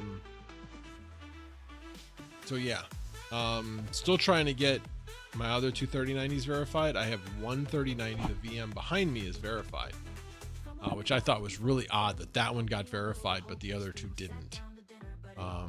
But that's interesting that did move into moderate. That's a step in the right direction. Again, it looks like everything's moderate right now except for the 5070 Ti. Now, the 3060 Ti is the only thing I've got on there. It's down here, and it looks like its profitability has come down. Now it's averaging 3.9 cents. And last time I checked, it was not making much at all, if it was making anything right now. I had a really nice job on there for a while. Clicked the wrong thing. Yeah.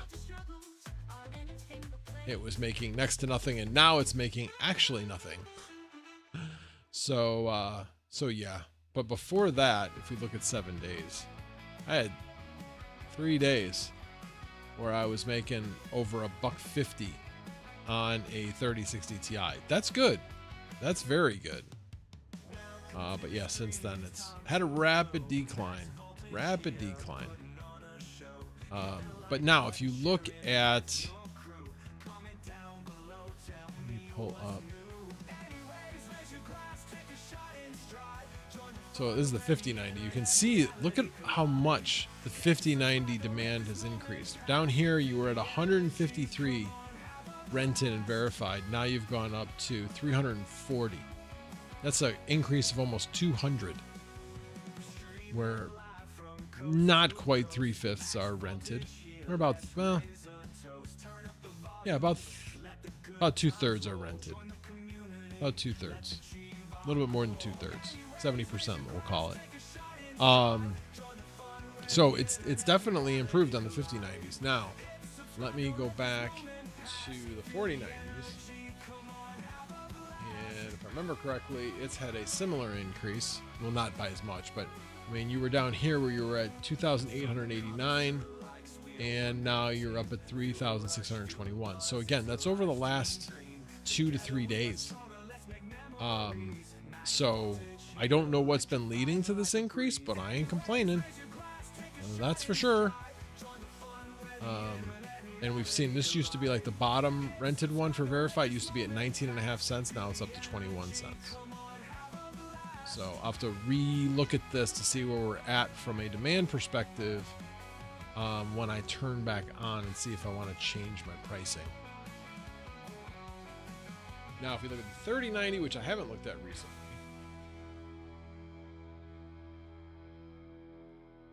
so yeah, that demand's gone up quite a bit too, from 1,035 at the recent low to the recent high at 1,288. And again, those are all verified.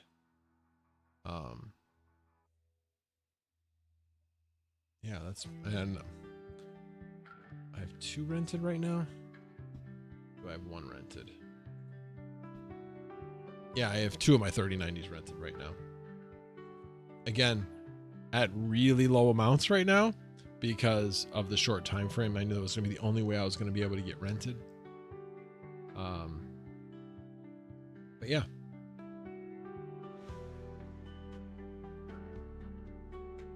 And then, as I mentioned, my 5090 is now verified.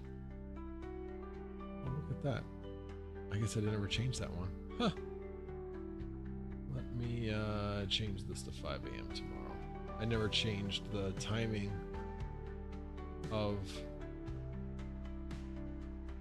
when my 5090 was going to expire. It had already expired. I don't think anybody's going to pick it up, but we'll see.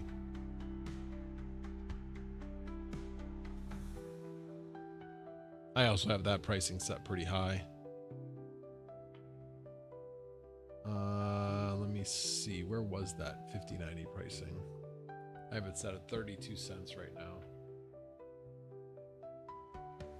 Go to 5090. Yeah, I mean, I'm on the lower side of things, but not at the low. So, yeah. Cool. All right. Let me go back over to here. DJ, now you're late. Hope he's okay. Probably had something come up. Totally understand.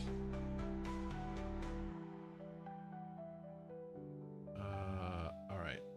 And then let me switch back to full screen. And bring my chat back up.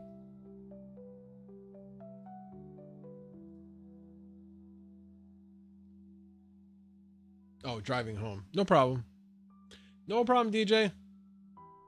Yeah, I bet prices for ASICs will go up. That's a very good point. Very good point.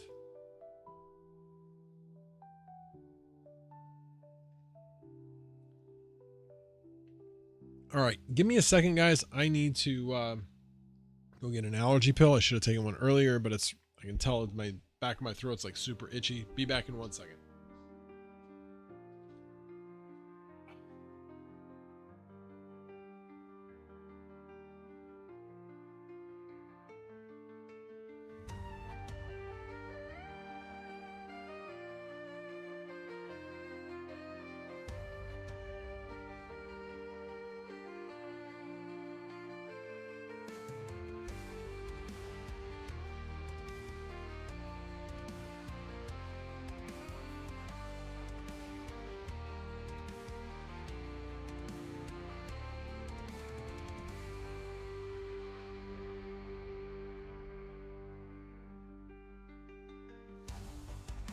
All right, I'm back.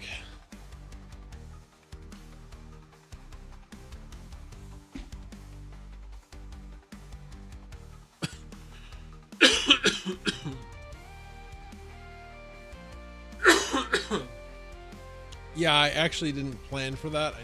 I actually prefer, there is a Rockstar Orangeade that I love. And there is a low calorie like tea and lemon Monster. I love those. They have them both at work in their vending machine. I'm like addicted to those. They're so good. So I need to get some of those and find a cheaper source. I'm not buying them out of a vending machine. Speaking of that, I wonder if what Amazon sells them for. Rockstar Orangeade.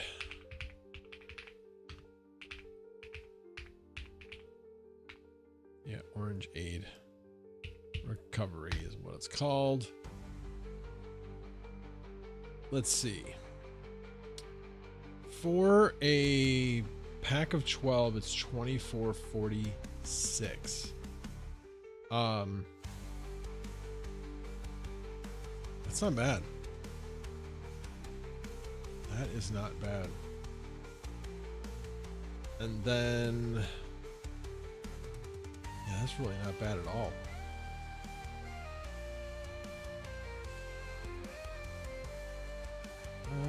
Let's see. Yeah, they're pretty much.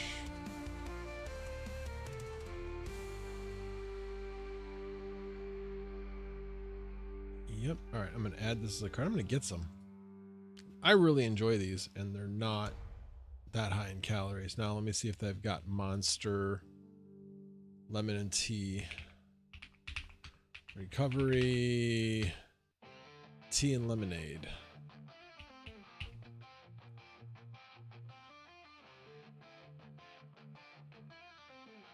I remember it being bigger. And that's it. Rehab is what they call it. Is that really no, 15.5 cents. Oh, and then it comes in a pack of 15. So it's actually slightly less per ounce, but about the same. So I can actually get this tomorrow. Nice.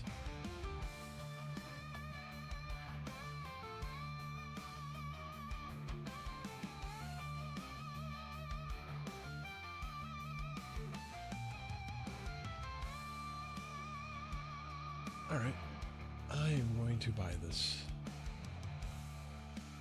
Thanks for the reminder, Crypto for Seniors. Much appreciated. By the way, for anybody that hasn't looked, Crypto for Seniors has multiple channels now.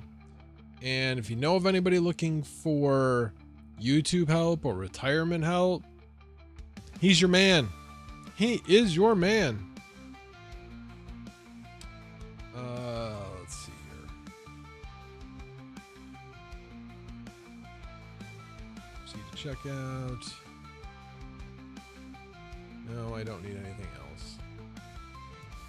If I needed anything else, I wouldn't say continue to checkout. Yep, 4 a.m. I really don't need it. No, I will need it at 4 a.m. because I'll be up.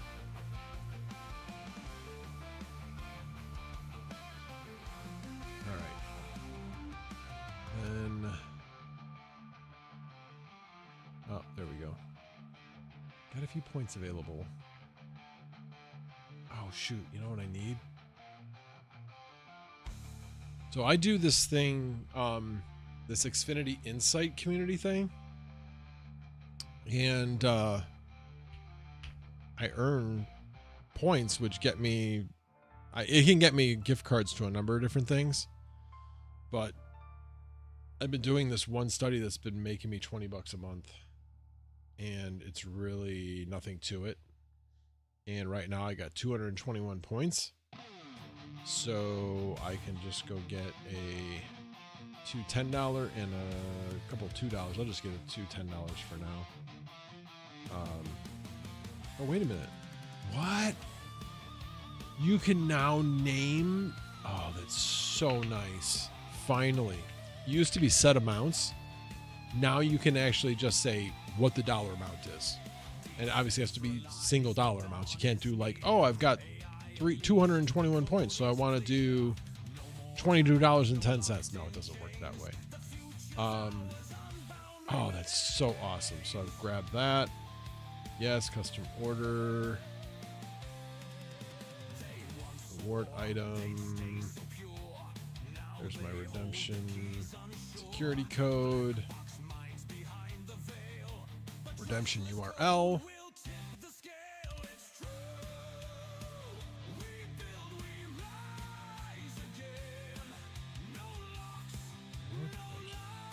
Come on. Security code. Okay, there we go. They've changed this a lot.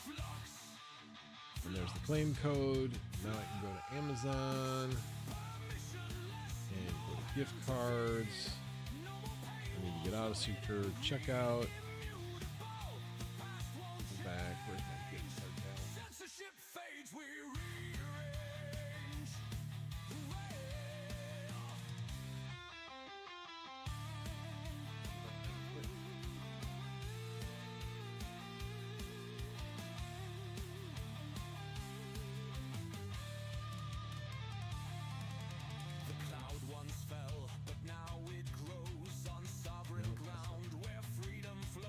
There we go. Gift cards. There we go. Redeem a gift card. Paste it in. Apply it to my balance. New gift card balance. $22. Now I can check out. Proceed to checkout. Continue to check out. No, I don't need anything else. I already told you that. Alrighty. And now, what was going to be 50... Do I still have to reapply that? Yes, I do. So it was going to be $57.39. Is $35.39 with my $22 off, plus my $1.38 in my Amazon Visa rewards. And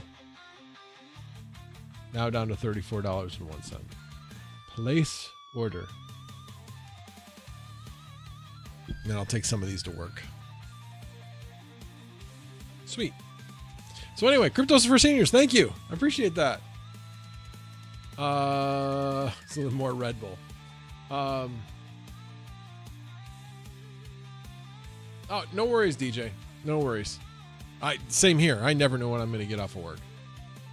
I have no idea. I need to make more coffee.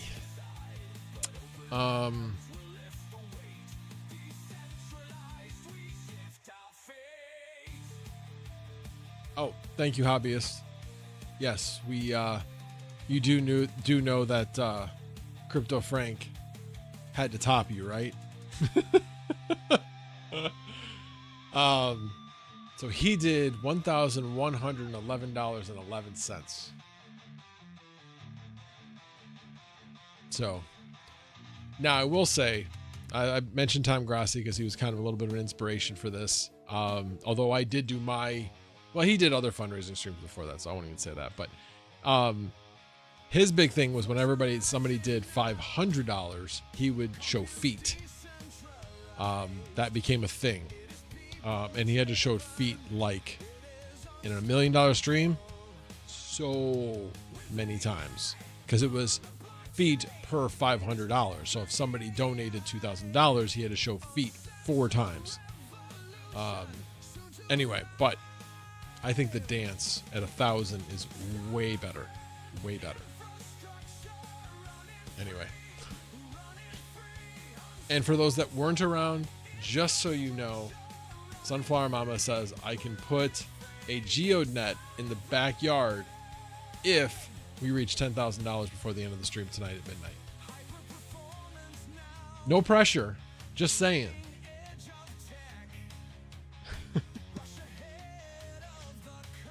She is an extremely tolerant person, but that just tells me that she doesn't think you guys can do it. Doesn't think you can do it. All right, let me go back to my little, now with my distraction over. I talked about the Pocket 3 already. I compared the revenue with salads. I'm done talking about that. So one of the things that I've been looking at is like, so will I ever expand to a shed? Maybe. I mean, the nice thing about a basement, yes, it produces heat in the house, but it is going to be inherently cooler than a shed. There isn't sun beating on the outside of the shed. So if you can get airflow through it, through the basement effectively, you may not need a shed. So I don't know. I've been kind of going back and forth on it. Adding too much more heat to my basement, I would have to add a mini split most likely. And that kind of defeats the airflow thing. So I don't know. I don't know. The other thing is with AI, it's not a consistent load. Things come on and off. So during the winter, that can be a problem. So then I might need a mini split out there just for the heat side of things. So, yeah. I don't know. I'm definitely toying with the idea. I have other projects in the home. Like, we need a new driveway. So I'm definitely going to be getting a new driveway. Don't know exactly when.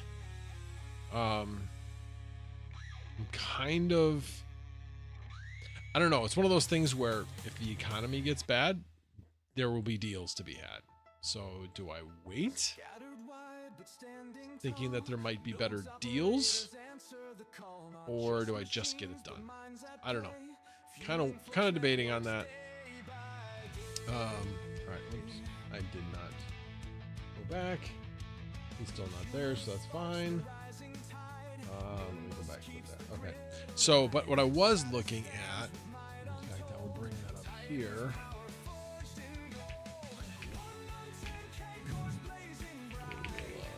The shed.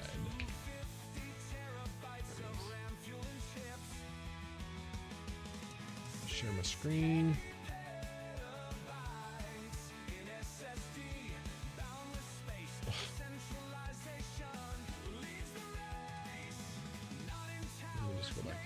I don't really care. Oh, okay, fine. Alright, hold on. Let me go back here. I don't want you to see my login particularly.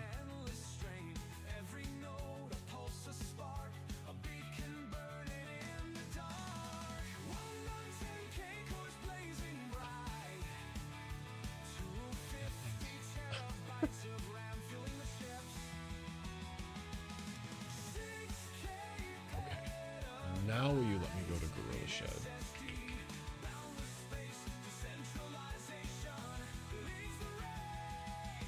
I just... Oh, that's because it went not authorized, because that's the page I brought up. Let me do this. It still says not authorized. Jesus.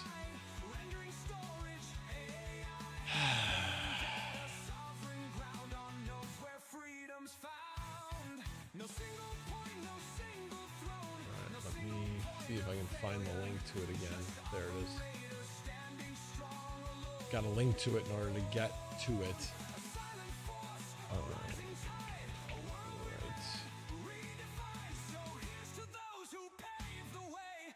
Alright. Now let me share it. Okay. So these are the types of sheds that are available, and they're not horribly priced. Like, start at $5,000. I mean, I know that's still expensive as hell, but I mean, I've heard of sheds like $8,000, $9,000, $10,000 recently. So I'm thinking it's not as bad as I thought it was going to be. That's really what it comes down to. I thought it'd be a lot worse. Now, I would need to still run electric to it, which would not be a small charge, because I would have to basically run it from my main panel out to a sub panel out there. That's going to cost some money. And I'd probably just have somebody do it. But it is interesting. It is interesting. I was looking at the Ryzen. I specifically like this one because it had a door on this side and a door on this side. I like that. Probably have, well, I don't know. So the problem is you'd put this probably at the front, and then her entrance would be in the back. Because I would want to I want to shorten the conduit run as much as possible, and so I would probably put that here. I don't know, because then they have the windows here, but then I could yeah, I don't know. I'm still kind of toying with it, but anyway, let's click on that one. And then I was looking at the 10 by 20. Should be a big shed, but because our yard is a little bit deeper, our shed would stick that much further, like, ahead in the yard from the one next door to us, because theirs is further up than ours. We have a shed that's further back, so it wouldn't look that weird, but that would be $6,500 for that one. I swear to God, that price is higher than when I looked at it the other day, which is definitely possible. Yeah. Anyway, I won't be adding any skylights or anything. Probably would add the ridge vent along the whole ridge, most likely, because I'd want to let heat escape out the top. I don't know. It looks, I don't know. It looks nice. I like that one. Obviously, I'd put venting out one side and fans on the other.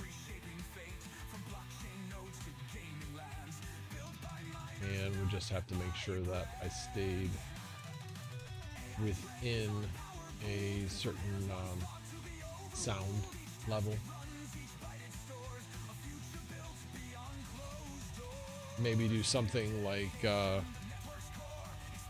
maybe do it with Xfinity AC Infinity fans, maybe, to keep the sound down. And I know, like, the fans I have in the basement are fairly loud. I don't know.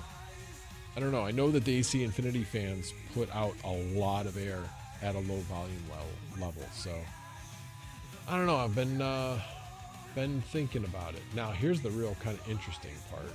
I think the interesting part is, well, hey, if you're gonna go big, go big or go home. Let's do the Goliath and have a second story put on it. This is kind of cool. I like this thing. So you put, I'm guessing you would just somehow figure out a way to put all of the, although that, yeah, this probably isn't very conducive to it, because you'd have to put all your gear down here, and then you'd have something else up here. But this would be so stinking hot up here because heat's gonna rise. So it would be really, really hot up here. But basically this is what the inside looks like. You have stairs going up and up. But man, if you make it big enough, that's a 16 by 16. If you do 16 by 20.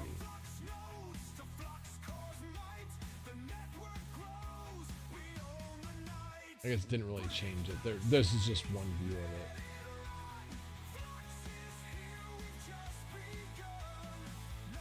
Okay, there's the 16 by 20. You can see how big it is, but that's big.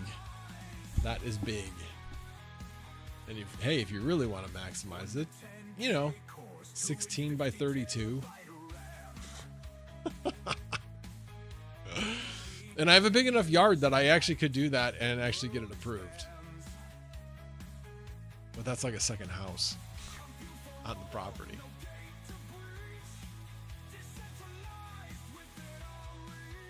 Yeah, maybe I could make some extra money, put a second floor up there, put some plumbing back there, have it be like Airbnb, Anyway, I don't know. I just thought it was interesting. Got me thinking when I was looking at Costco's flyer and it had Gorilla Shed on there, and I'm like, oh, I wonder how much they are.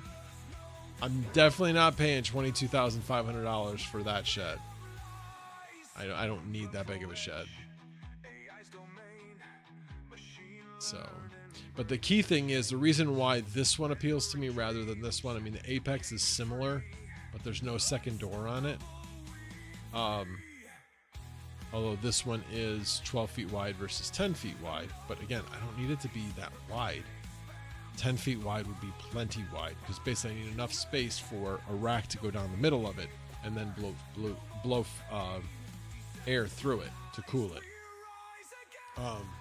So what we would do is we would put a wall in the middle, all the way down the middle, and then she would have one side of the shed and I would have the other side of the shed. That is the plan. So again, all depends on how big I want.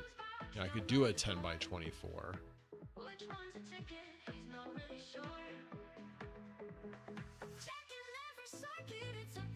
That's a pretty long shed, and that thing would be pushing it a bit. Because the good thing about it is that 24 feet from the back of the yard, you got to be 10 feet off of the property line. Then you're going to be another 24 feet, which means that's, I'm going to be a lot closer to the electric that I'm going to have to dig. I wouldn't have to dig as far, which would hopefully lessen the cost of the electric by a little bit. Anyway, it definitely got me thinking. I would put this on the side next to our nice neighbors and away from our not so nice neighbors, because of the complaints that we would probably get from them. And I don't know. Like I said, I got to learn a little bit more about the sound and make sure that I'm not going to run into any issues there. Find out where they measure the sound from the house, from the property line, all of that. Because if I'm blowing directly at my neighbor's yard, which is going to be 5 feet away, Yeah, they might not like the sound, because it is going to make some sound. Especially if I have, you know, 6 fans blowing out the side of this thing. Yeah. Anyway, definitely got me thinking. Now you know how I spend my Saturdays. All right, let me get back to the chat. And back to the main screen. And pull up the chat. I'll just throw it up here to be easier. There's the chat. All right, let's see.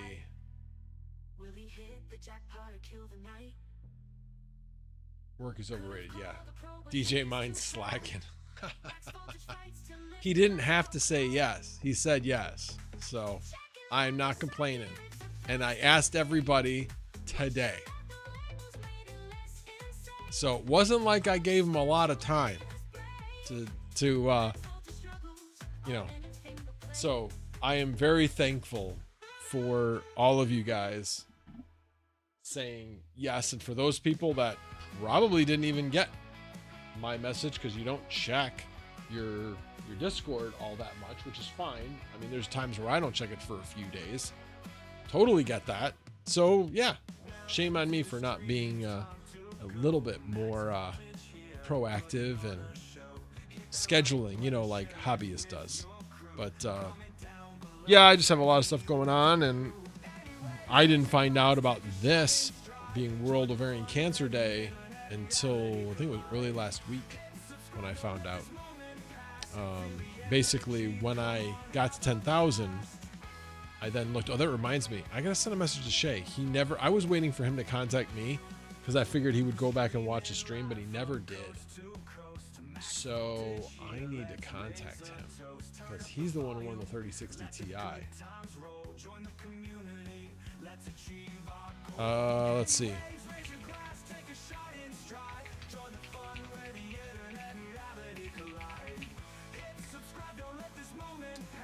All right, I had one more person come back and say, yeah, maybe, what time? I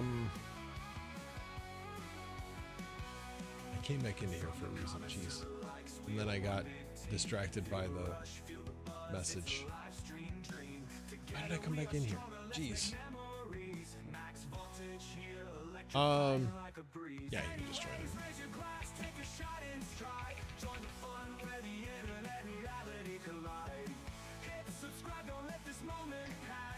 Yeah, we'll make it more of a party atmosphere at one point, or we'll have multiple people coming in.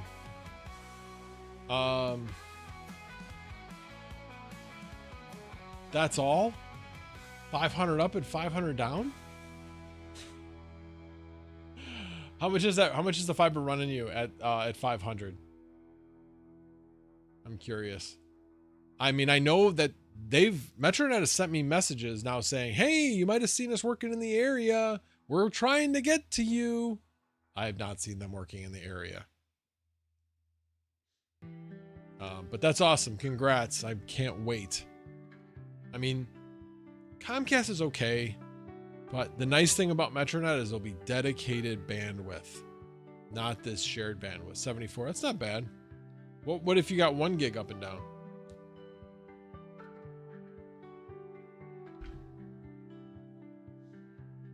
That's what I'll be getting from Metronet, although I'm going to try to see if they can get me 2 gig up and down. For whatever reason, when I ordered, they did not have 2 gig up and down as an option.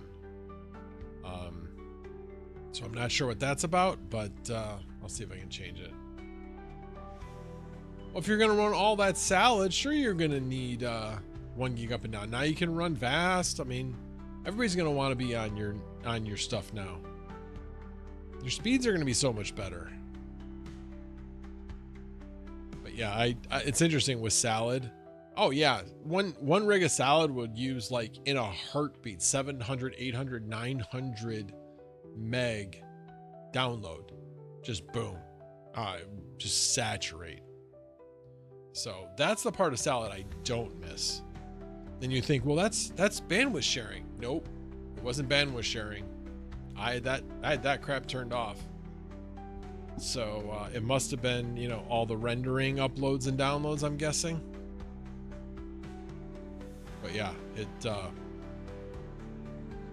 it used a lot of bandwidth.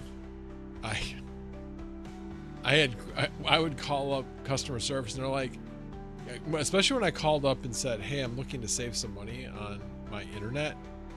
And they're like, well, you know, I see that you have unlimited right now. Do you really need that? I'm like, did you look at my... She's like, oh, never mind. I didn't even have to finish the sentence. She's like, oh my God, what are you doing? One of the people actually said that. What are you doing that you need that much bandwidth? I'm like, okay, first of all, I'm not bandwidth sharing. Got to make sure I get that out in the front. But I do have some things I do out of my house where I rent out my computers, not for bandwidth sharing, but for processing. So they're uploading and downloading jobs. And they're like, oh, okay. So not violating terms of service. Let's see, 6 straight days of $13 on salad a day. No idea why. Wait a minute, $13 on salad a day with what? Like, what did you have on salad? Is it 140.90? Is it 1040.90s? I'm sure it's not 1040.90s, but you see what I'm saying. What do you have on salad? And if it's 140.90, that's going to be freaking amazing. I know that the demand for 4090s just went way up. And it makes me actually think my 14090 rig. So on Vast, if you have multi-GPU, 4090, 4070, 3090. I think 3070 and be $13 a day divided by 24. That's good. Sorry, wish I was there. Hello. Yeah. All right. Well, he's here. I can hear him. You guys can't hear him yet. So let me change this real quick. Hold on 1 second.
Oh, sorry. Yeah, no, there was for some reason that got muted somehow.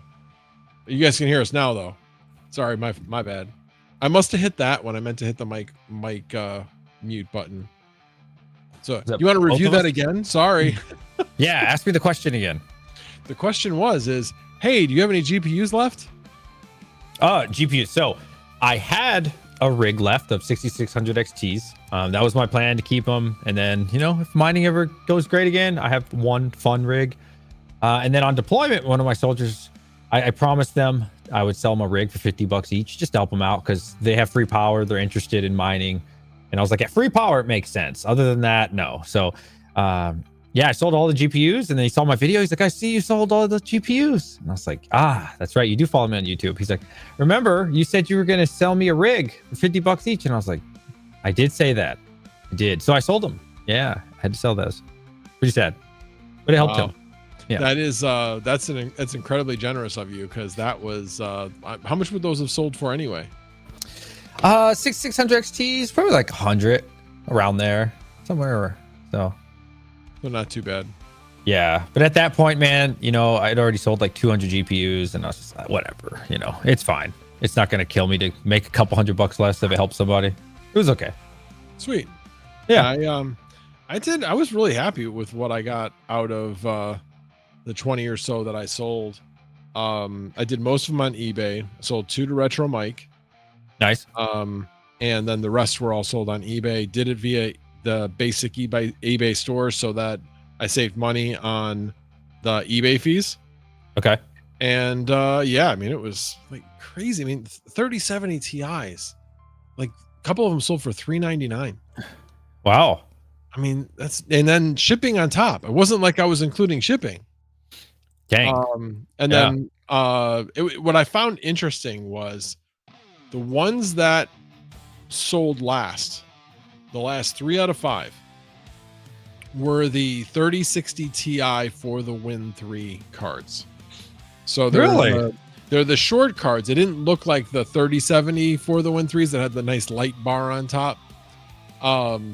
They're the they look like the XC, like 3070 Ti, but they called them for the Win 3 because of the 3060 Ti. Anyway, yeah, I've had some of those. But those were the ones that didn't want to sell. I had to sell them for less than when I sold the any of the Asus cards. All those sold for more. Oh wow. The EVGA 2-fan cards, one of them sold for more. Huh. It was really kind of odd. So I don't know what the deal was there, but that's fine. I still got $250 for them. Yeah, that's still good. Yeah, so I mean, every card I got was $250 or more. I mean, I'm not including the fees on top, you know, that took away from that, but I think I worked it out, and I think I averaged like somewhere between $280 and $290 a card net. So I was thrilled. I was absolutely thrilled. Yeah. Somebody said I'm giving blood. I didn't give blood. I went to the tattoo removal place. Just went to get a session, some tattoos removed. Oh, yeah. What? Any particular reason? Man, I got them when I was like 16. They're stars, and I've been working on getting them off for years. It's hard to get them off, and now they're like in this weird transition period where they, because the ink like spreads out like this, and it just looks so bad, like a prison tat. And I'm just like, I desperately need to get it removed now. So, got it. I wasn't sure because I didn't, like, I know jobs used to have rules. I don't know if they do anymore. I don't think they do, but yeah, you can't have visible tats or something like that. I figured being in the military that you didn't really matter. But just, that was the reason why, is just, you just didn't want them anymore. Oh, so a long time ago, it was like elbow and up, and then it became like wrist and up is okay. And these days, you can have like I think 2-inch on your hand, and you can have one behind your ear, like 1 inch. And they're starting to get more, is it liberal? I guess I don't know how you would say that. No, I know what relaxing. You mean. Yeah. Yeah. Relaxing the requirements. Relaxing, yeah. It's becoming more acceptable. Acceptable. That's a good word. Yeah. So I knew what you meant. I know liberal and conservative and all of those things are like, you know, you're gonna make one person or another not happy when you say things like that. Right. So anyway, but yeah, okay, cool. Yeah, I just, my daughter's gotten a tat, so you know, and I think she's in the process of getting another one. I saw her last Sunday, and I saw like, I think what was like the telltale signs, which was like a grid. Okay. In a certain area. So, did she talk to you about that? The grid? Oh, I didn't look at it that close. Okay, so it's done. Oh, okay. I didn't know. So yeah, I guess she has another one. I couldn't tell. I didn't take a good look at it, and she didn't show it to me. I just saw it. So yeah. I think with the military, as long as it's under the neck and above the wrist, you'll be good long term. Because a lot of the times, what they'll do is when retention rates are low, that's what they kind of did here. They're like, okay, now we'll take people with tats. But then every so often, you never know who's going to be in charge. They'll be like, okay, we're done with that. No more. You got to go. So, like, to be safe, not below the wrist, not above the neck, you'll probably be fine forever. Got it. Makes sense. Makes sense. Yeah. Anyway, so how painful is that process? The laser, it's not bad.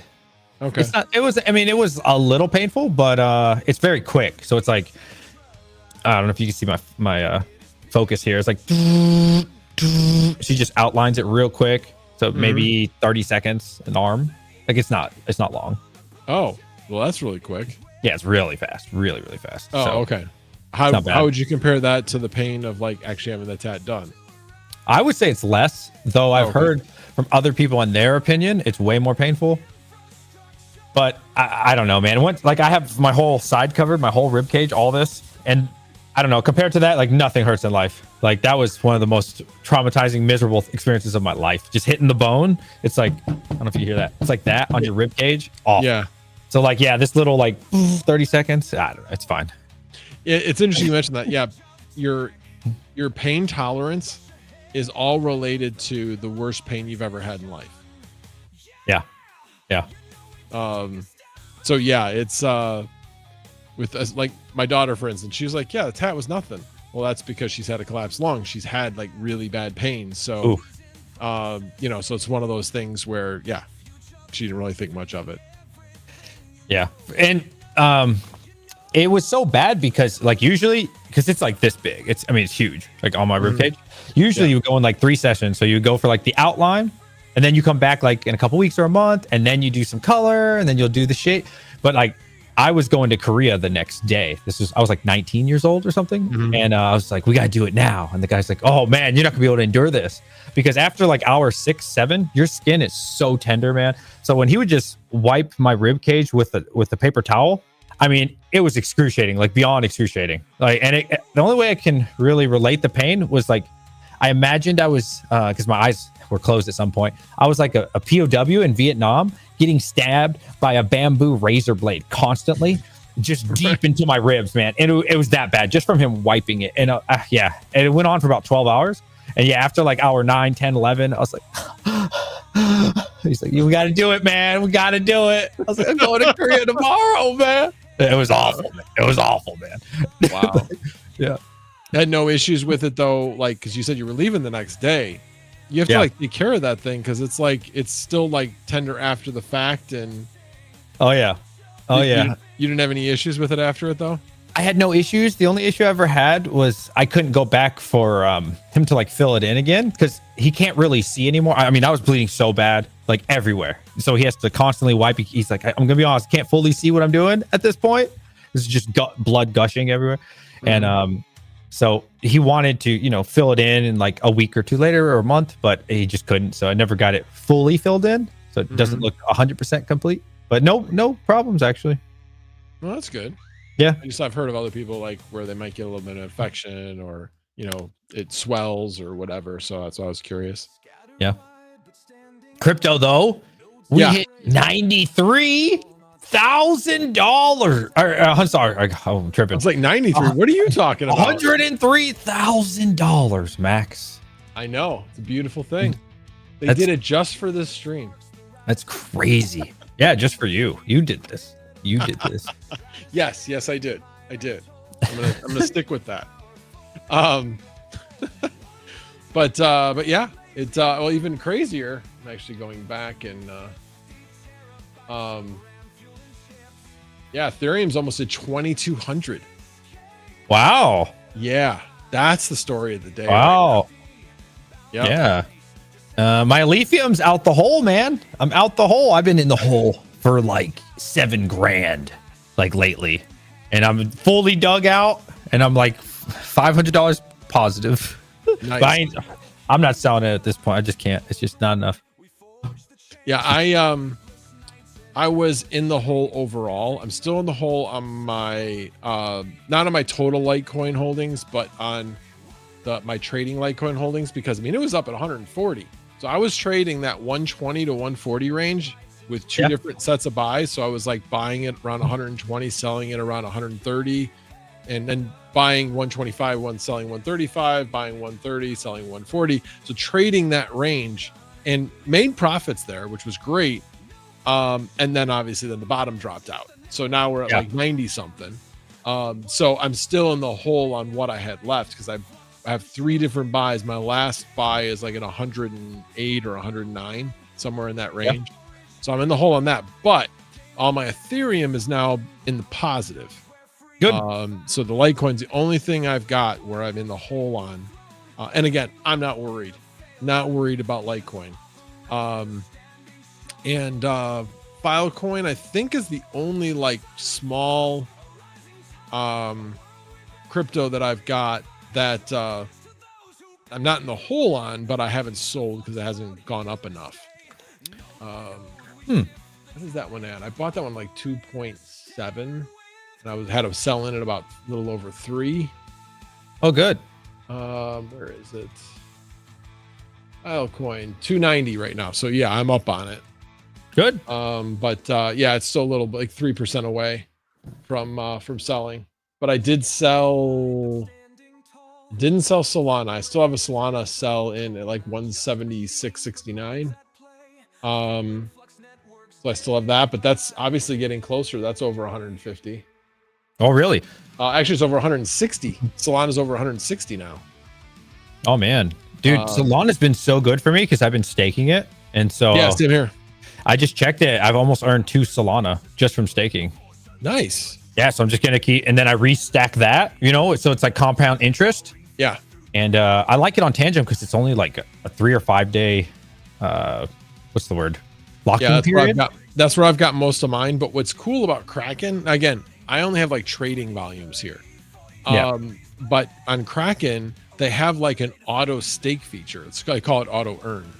That's cool. And so anything that you have that is stakeable, they somehow just auto stake it for you. That's cool. And you can still take it out whenever you want. Very cool. So like, for instance, the Polkadot that I just sold today, because it reached my target, it didn't sell everything because of the staked portion, because I set this up a while ago. So therefore I still got a little bit of Polkadot. It's like $1 worth. It wasn't much. I didn't have much in the way of Polkadot. I think I only had like about $400 worth, something like that. So I was taking the diversified look at it, and it was kind of one of those things where I look at this as I have more long-term, like more confident things. So I've been, my Bitcoin, Ethereum, and Litecoin, those are bigger trade volumes that I do on those because I have more confidence in those. Right, 100%. But Filecoin and Solana, I have a bigger trade volume on too. Not as big as the other ones, but bigger one. But Filecoin, Polkadot, Kaspa. I'm trying to remember the other ones. There were 1 or 2 more that I did some trades on. But those are like more in like the $300 to $400 range trades. So they're not big. They're not going to make a huge amount of money, but it's kind of one of those things I'm doing like a test a concept type of thing. Like, is this something where can I prove to myself that I can be successful, not let the emotions get the best of me, not get freaked out because I'm down, all that kind of stuff. And so far it's worked out well. When I'm down, I'm like, yeah, don't worry about it. Whatever. It has not bothered me at all. It frustrates you, of course, at times. You're like, come on. I think it's always good when you're invested in something like a Litecoin, maybe even like a Filecoin or like a Solana or something, where you're like, you know what, even worst case scenario, this doesn't work out, next bull run, it'll go up. Like eventually it's going to go up, you think, more likely, right? But obviously if you're buying Fartcoin, if you're, Lithium, I don't know if that's going to do well, right? Like there's a lot of like, oh my God, kind of scary feeling coins. And then there's your really safe ones where you're like, this will go up eventually. It's fine. Yeah, that was kind of, I know people have very strong feelings about Kaspa either way, but that's kind of the way I felt about Kaspa. I was kind of like, well, it dropped below 6. And I'm like, well, yeah, I'm going to buy. And I'm hoping that it trades in this range of between like 6 and 7.5 for a while. and I did 2 buys and sells because it went up to 7.5. I sold, and then it came back down to like 6.2. I bought again, and then I sold again. So obviously I'm not taking the big gains up to 10, but for me that's more comfortable because I'm like, I saw like this is just crazy low. It's gonna go right. up from here. Yeah, it's too low. And something I was just thinking about while I was driving here listening to you, not that you mentioned it, but I was like, maybe these ASIC prices are going to go up. Because last time we had a nice all-time high, what was that, earlier this year? I think, or December, whatever it was. Man, when Doge went to like 30 cents and 40 cents, the L9s were going for like 16,000. And I wonder, because is that going to happen again, you know? I'm probably thinking, yeah. But what's interesting is again, with what's going on with tariffs and everything, will it? Because maybe they've seen like nobody's going to buy them at this price unless the price of the coin goes up. So if they haven't been selling with the added tariff, that now they're like, oh well, cool, the price went up, now at least we'll be able to sell devices. Yeah. So I don't know, it all depends on what their demand has been. It's really interesting, the psychology of it, because when it's cheap, like it's relatively cheap for a lot of these ASICs right now. You know, I think the L9's like MSRP, like you can literally buy it for what it came out for. Nobody wants it. You know, like Litecoin starts mooning, Dogecoin starts mooning, and then all of a sudden price goes up by 4K. Now everybody wants to buy, right? Oh man, I'm missing out, that FOMO. Yeah, I got to get it. You know, I know it's crazy because it's no different than people FOMOing in on the actual crypto itself. Yeah. You know, the idea is that when there's, and this is what I've really tried to focus on when I've been doing this trading is whenever, you know, the fear and greed index is on fear, put your feelings aside. What has it done every single time? No guarantee it's going to happen again. But what has it done every single time? It eventually goes up within the next 3 to 4 months. It's not even a long time frame, especially when we're in the time frame we're in. So I've really tried to focus myself on that. And like I said, I have my long-term holdings. I haven't been messing with those. But that's what I've been trying to take the emotion out of it and just focus on the fact that, well, it's great. We're at 103. I still have a little bit left I still have a little left of Bitcoin in my trading account. And I'm like, did I sell it now? As I haven't set up a sell on that, and definitely way in the profit. I bought that stuff in the low 80s. So I'm kind of debating whether to just put that in my long-term holdings and just hang on to it.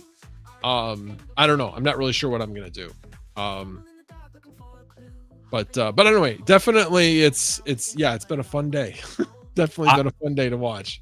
I think if this continues for the next couple days to a week, we'll see from the referral sales. Like, I'm interested in like how many people are going to buy, because it's been really slow, at least for my end. I don't know about your end, like 1 or 2 a month on like each website.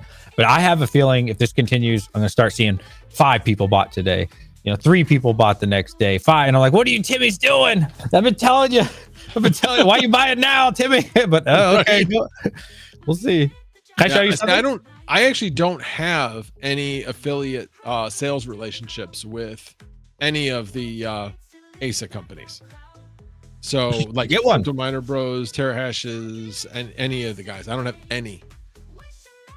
You want an email? You can just set up an email. No, I know. It just kind of hasn't been where I've been pivoting my channel to. I have 0 ASICs in my house. I don't have any ASICs hosted anywhere. Okay. So for me, it just seems to be not authentic for me to be, you know, doing that. And fair. Maybe that's reading too much into it, but I tried, basically what I try to do with anything I'm going to do affiliate sales on is that it's something I've used or I would want to use. That's fair. And for example, the LEPAL X card, I am so excited about that. And I have got a Tangem affiliate link as well. But I really, really like this thing, and I sought it out. And funny thing about it was they're like, yeah, we already have one on the way to you. Don't worry about it. I'm like, okay, cool. But you know, those are the types of things where I'm like, I want to be excited about, because what you're doing as an affiliate is you're selling. Yeah. And the one thing I got to get better about though is my Amazon affiliate, because there's things I post on Amazon I talk about that I buy from Amazon and I forget to post the link. I mean, stupid shit, just like even what I just did right before you came on, I bought Rockstar Orangeade and Monster Recover tea and lemonade. And maybe there's somebody out there that's like, oh yeah, if I just had a link.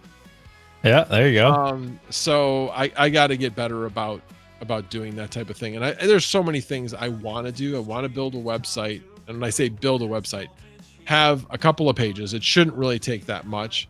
But it's just a matter of finding time for everything and laying it out as to what I want to have do, set goals, all those kinds of things that Hobbyist and I were talking about earlier.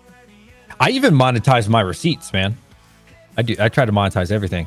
So like there's this app called Fetch. Have you heard of it? Yeah, I've heard of it. I haven't done it yet.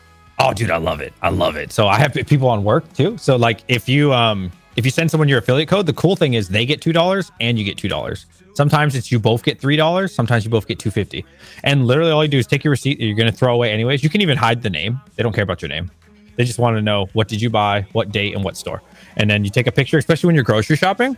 It's really cool because like every now and then they were looking for like a specific pizza brand. DiGiorno's, whatever, right? Like there's some type of ice cream and maybe you bought that one and you get like 50 cents back, $1 back, $2 back. It's very rare, but you'll at least get like 25 points each time you do it. And I love doing that, man, because then I'll take those Amazon gift cards and I'll just put it on my Amazon account and I'll get $10 off, $5 off. It's trash, just literal trash. Yeah, and I know what you're talking about, and I do things like that. In fact, as I was doing the order for Amazon to buy those drinks, I was like, wait a minute, I have 220 points sitting in Xfinity, whatever. Anyway, basically where I do surveys for them. And I'm on this one study right now where they're like, every month they give me $20, 200 points that I can just put in Amazon. And, but yeah, same thing where I'm like, oh, wait a minute, I got that. Let me go redeem it and then put it in my Amazon. And now that 50 some odd dollars was only $35. Yeah. So yeah, it all adds up. It definitely does. I mean, people are like, why are you still running a Flux node? I'm like, because the Flux node makes me about $35. My two Flux nodes makes me about $35 a month. That's good. Yeah. Yeah. I mean, it all adds up. So I know you had mentioned you like Swan Capital Crypto and other people that do this is how much I made in crypto. Yeah. Yeah, I've been meaning to do one of those videos. I just don't want to be locked out into doing it every month. Hey, that's not a big commitment. Once a month. You got to set it up and then you got to look everything up. You know how many times I look this shit up? I forget about stuff. I look at my demo maybe once a month. Yeah. I look at my Hive Mapper maybe twice a month. I shouldn't even look at it that much because it really isn't making much, but I still do it because I drive to and from work. And then I forget about stuff. Like right now, I probably should just freaking trash the damn things. My ETC POW node. Oh, I forgot about that thing. Yeah, the problem is with them, they actually have it to where they're like, okay, but you have to stake. I think it came out to be like a little over $100 worth of ETC POW in order to redeem the stuff that you earned off of your node. Wow. So I have been doing it for a while and I still need to somehow purchase $70 worth of ETC POW in order to be able to redeem what I've accumulated on my nodes. And then the price will probably crash when you buy it. Probably. So that 70 will become like 40. I'm staking it for 30 days. Yeah. So anyway, I've been debating on what to do about that. I'm going to save.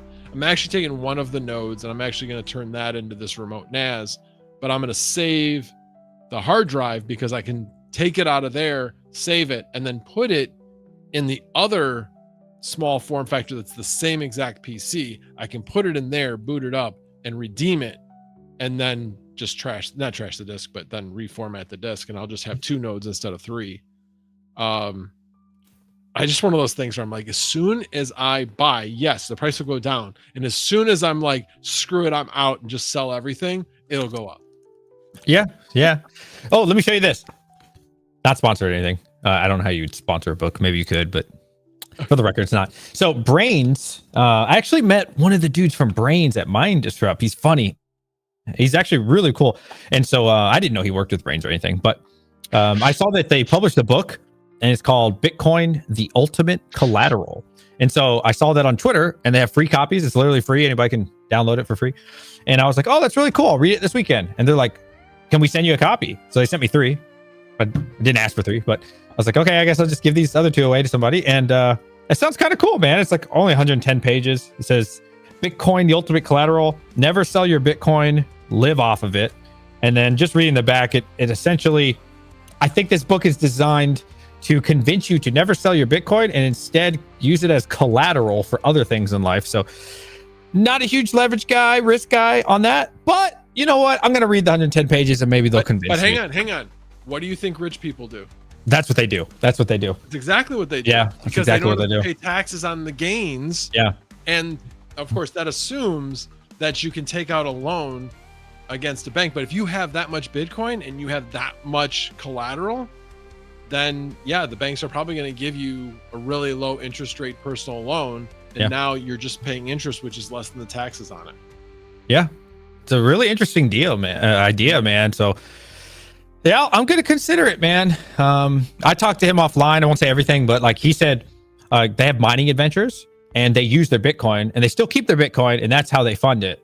But yeah, just like collateralize it. And I was like, when you say mining adventures, you mean they just like go, what do you mean? What type of things? They're investing in like some of these hosting facilities and like they'll use the Bitcoin. They've been in Bitcoin so long. They have a lot of Bitcoin and they'll just like leverage it or I don't know, collateralize. Is that a word? Collateralize. Yeah. Collateralize. Right. So, and I'm like, we'll see after the book, 110 pages might be a piece of shit, but it might be awesome.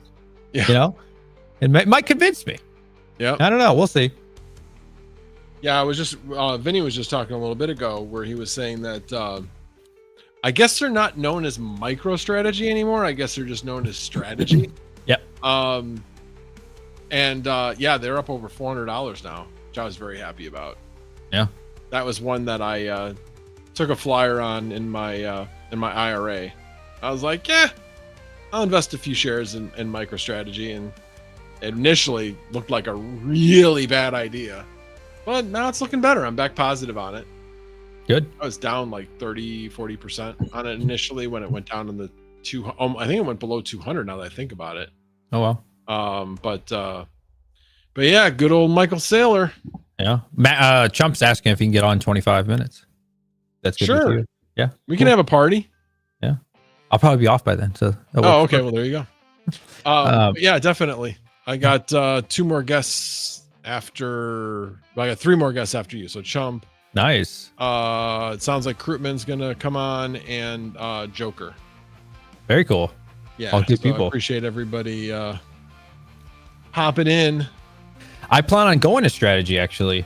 So where I'm moving, do you know Endless Mining? Yeah, I know him. Yeah.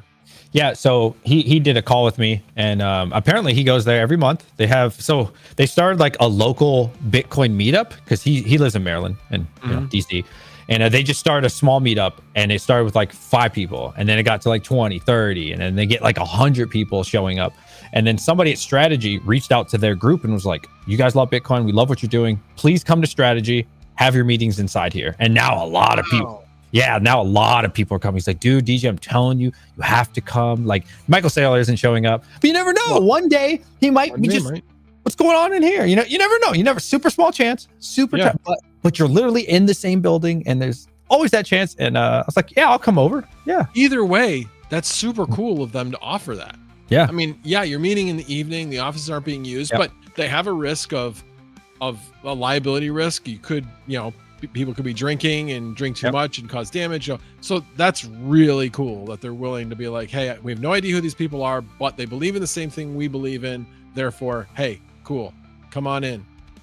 Yeah. And to my knowledge, there's no YouTubers or anything. So maybe I'll just, hey, what's going on, guys? We're out here, we're live streaming. And I'll ask them if they'll let me live stream in there. If not, I mean, that's cool, but I can talk about it, and well, you never know, man. You never know.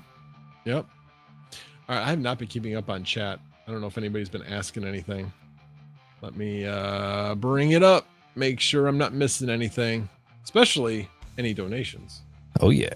Oh yeah.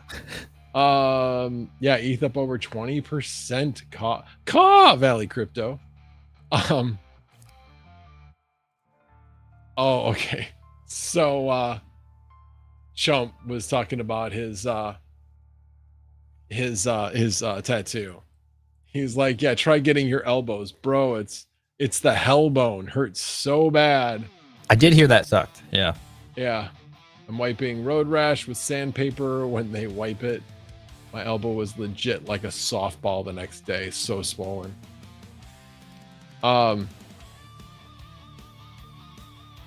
They are certified Ponzi scheme.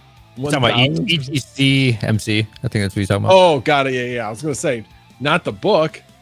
Oh, Crypto Mikkel, good to see you. Appreciate you stopping in. Checking to see if I missed anything else. Nope. Still probably about, let me just double check this other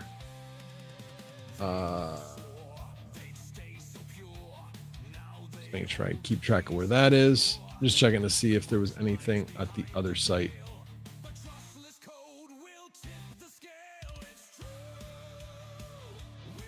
So while you're doing that, I sold some GeoNet today. That was awesome. Nice. Yeah, I sold $650 worth, and this is like, I only paid $650 for it like 2 years ago, and man, dude, I must have made 4,000 or 5,000 already, like at least. And it literally has been so good. Now these days, obviously, it's like $5 a day, but it used to be like 20 bucks and stuff like that. It was insane for like 6 months, man. It was great. Yeah, I was thinking about getting it about a year ago, and then, as we mentioned, I was kind of like, wife does not want that in the yard. So I heard. Yeah, that's fair. She lets you do enough crazy stuff and take over the whole house. Exactly. And she puts up with 80, 82 degree temps in the summer, even with the air conditioning on. So, she's put up with a lot. That's fair. And helps. I mean, when I say we, when it comes to power tools, I mean her. That's fair. So, but yeah. What else? So you're moving when? Approximately when? August, or around there, like plus or minus a month. Got it. So are you, I don't know if you can say, are you planning on buying a house there, or what's your plan? Man, I've really considered it. So this house, I had the realtor look at it. The realtor, I've sold my other 2 properties there with her. I've bought through her many times. She's really good. Fuck. Work. I'm so sorry for cursing. Work keeps calling. Hold on. I'm sorry. Right. No problem.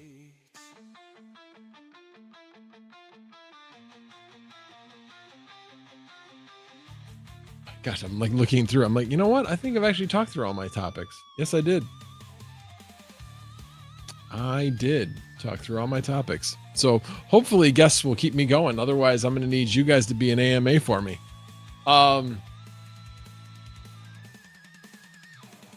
Yes, I said 25 minutes was fine. Just hop on in. It should automatically add you.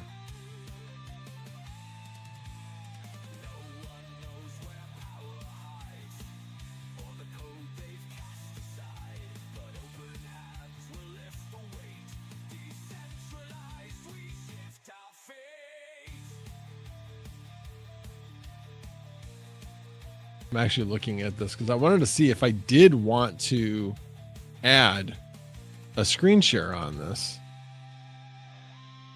Let's minimize the control box, record, mute scene, add to scene 1.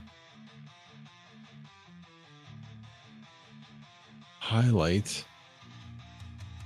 I think those are the audio channels.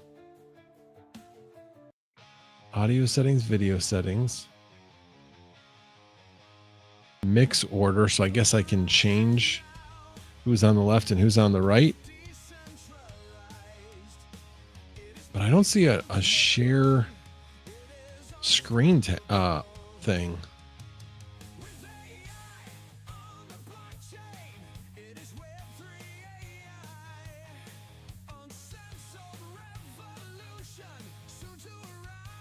Yeah, I wish I knew where. Oh, you know what? It's at the bottom of the screen. I see it. Yeah, share screen with others. Okay. So when the control monitor for Video Ninja actually has like everything on the left-hand side of the screen. So I'm not even looking at the center of the screen at the bottom. But if you had a bigger stream where you had multiple people, it would be all the way across the stream and that'd be in the center. But yeah, now I see it. Toggle the chat. Not sure what that does. I can mute the speaker, mute my mic. Actually, that would mute the whole stream. And then disable the camera. Oh, I guess maybe this is just for me.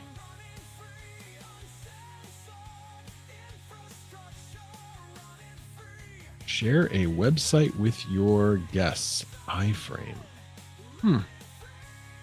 Interesting.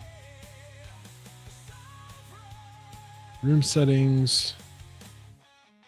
Audio video settings. And cancel the director's video audio. No, I don't want to do that because I am the director. All right. So what questions you guys got out there? Who do we got here? 19 people here. What did we peak out at? We had 22 at one point.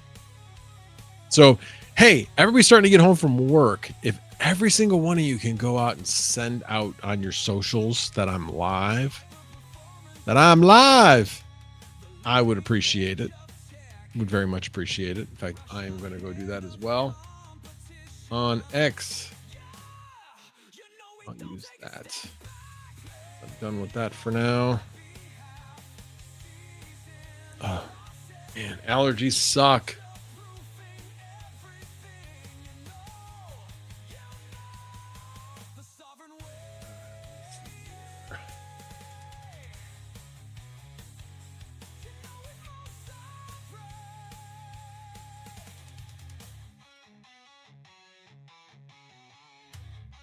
Everything okay?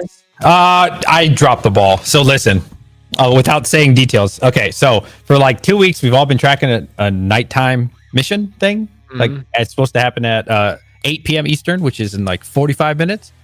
And then like 3 people called. So the first 2 I ignored. And the third one, I was like, why would everybody call me at the same time? So something's got to be going on. And they're like, where are all your people? And I was like, that starts in 45 minutes. I wasn't really at work today because I had a dentist appointment and then I had something else going on. And then apparently they put out, hey, the time change. So I was like, I'm so sorry. I failed all of you. Yikes. So have you contacted everybody now or what? Yeah, I contacted the head people and they'll tell their people. Got it. I dropped the ball. Wow. Yeah, I dropped the ball. So do you have to be there? No. I'm leaving. So like I've handed over most of my job to somebody else and I'm just training him. And got it. This is my fault, but most things are like their problem for the most part right now. Got it. Yeah. Oops. Yeah. I feel bad on that. I do feel bad on that. So what happens if they don't show up? Do you think there'll be some people with this late? Oh, they'll show up. I mean, it's okay if they don't. Because it's weird because I sent like 20 something people and it's not like one person missed it. So they're like, what's going on? Like it wouldn't make sense. Like maybe onesie twosie be late.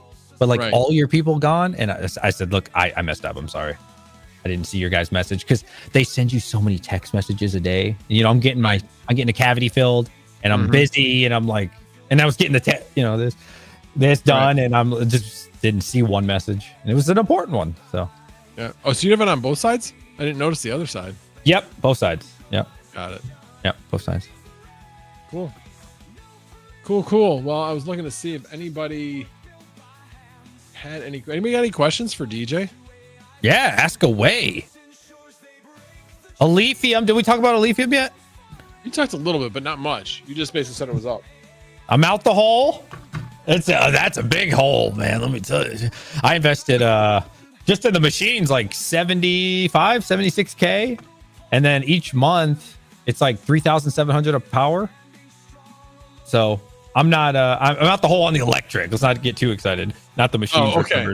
So you're not out of the hole with the machines. Cause I was like, damn, you're out of the hole with the machines? No. That would take a while because it's only been like 4 months. So that'll take a while. I really need it to appreciate. So the lithium is now profitable is what you're saying. Yeah, it's now profitable. But then is it really though? Because I got to make up 75, 76K worth of ASIC, right? Technically it's profitable. Yeah. It's just the fact of you haven't broken even yet. Oh yeah. That is definitely have not broken even. Yeah. Yeah. Yeah. That's going to be a while. It's going to be a while. Yeah. We'll see if any of the purchasing of, I mean, you're almost kind of hoping at this point that they raise the prices on the miners. Oh yeah. Oh yeah, man. And I've been looking at alternate energy actually. I have, I think his name is RYE. I don't know if you ever see him in YouTube. I feel like I see him in pandas every now and then in mine. He's using the place in Nigeria right now, which I know is super sketchy. It sounds crazy and probably is. I saw them in Mining Disrupt. They're called One Miner. Don't know if they're good or not. I'm not here to say they are, right? I'm just saying I looked into it a little bit. And they're offering like 4.7 cents. And then I saw like 2 videos from them on their YouTube channel. The same people that I interacted with. And they're like in the place and they're like showing how it all works. And I was like, okay, I feel a little bit better. Not that I feel good, but I do feel better about the situation. And then I looked at Brains did an interview with this flare gas place today. Right. And then Hobby's done a video with them. They do 1 cent, but I don't know what their hosting rate is. So I've been looking into that. That's in America, in Texas. I'm just looking for like dirt cheap power, man. Dirt cheap. It's got to be a way. Yeah. So all of those are full size ASICs, right? Yeah. Mm-hmm. So where do you currently have them hosted? Yeah. BitCap. Oh, okay. Yeah. What's their power rate? So since I set 20, it's 7.3. So it's 7.5 if you have one to like 9, I think 7.5 cents. And then you get 7.4 for like, I think 10 to 19 and then 20 to like 20. It still goes down like 0.1, which actually saves you a lot of money on a bunch of machines, especially over the course of a year. Yeah, definitely. Yeah. Very cool. Oh, you know what I want to do? You know why I want super cheap power? You know why? Why is that? I want to solo mine Bitcoin. And I need it to be so cheap that it's like, okay, this is a couple $100 a month. But I don't want it to be like $500-600 a month on a gamble, you know? Like, yeah, that's a big gamble. Yeah. Big gamble. How much hash rate do you have for Bitcoin? So I have an S21 in the other room sitting there doing nothing. And I have an S19 XP doing nothing. So that's like 340 or something like that, you know, so terahash. The S21 at the hosting facility. So I had it at Terra originally. And because I was overseas, like they didn't want to host it for me anymore because I was like working a deal, but I couldn't meet my half because, you know, I'm in the middle of a desert. Like, I'm sorry, I can't make consistent videos for you guys. Like, you guys know I tried to make live streams. Like, yeah, that was hard enough. So I just couldn't keep up my end of the bargain, to be honest. Right. Yeah. So understandably so. Like, that makes sense. So yeah, I have been looking for a home for my S21. Like just solo mine though. It's gotta be dirt cheap if I'm gonna be solo mine. So hoping to find like somebody, you know, that's got dirt cheap power and they're like, you know what, dude, I'll hook you up. I'll give you 3 cents, 4 cents. Just we'll throw it. We have thousands of them in here. Who cares? We don't care about your one S21 trying to hit a solo block. Go ahead, man. Have fun. You know, I'll find it one day. Yeah, that's gonna be rough. I think I was just we were talking about with hobbyists earlier today that power prices are going up because demand is going up and the auctions have been higher. Yes, like third-party power companies are making bank right now. I bet their profits are up. They're great companies to invest in right now. Constellation is one of them. I want to say like Axis is another one, but I'm not sure about the name of that one. I could be completely wrong on that. But yeah, it was interesting because it was with the auction, this last auction was really screwed up because they weren't allowed to use any of the peaker plants in the calculation because they had gone out so much during the massive storms of the previous year.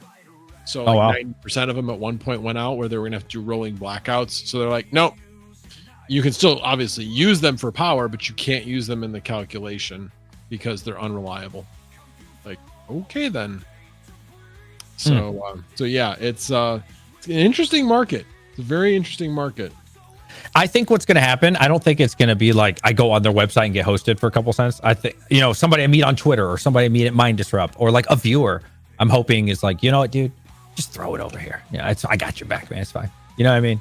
Kind of deal. I don't think it's going to be like, they're going to let me send 10 or 20 for a couple pennies. But right.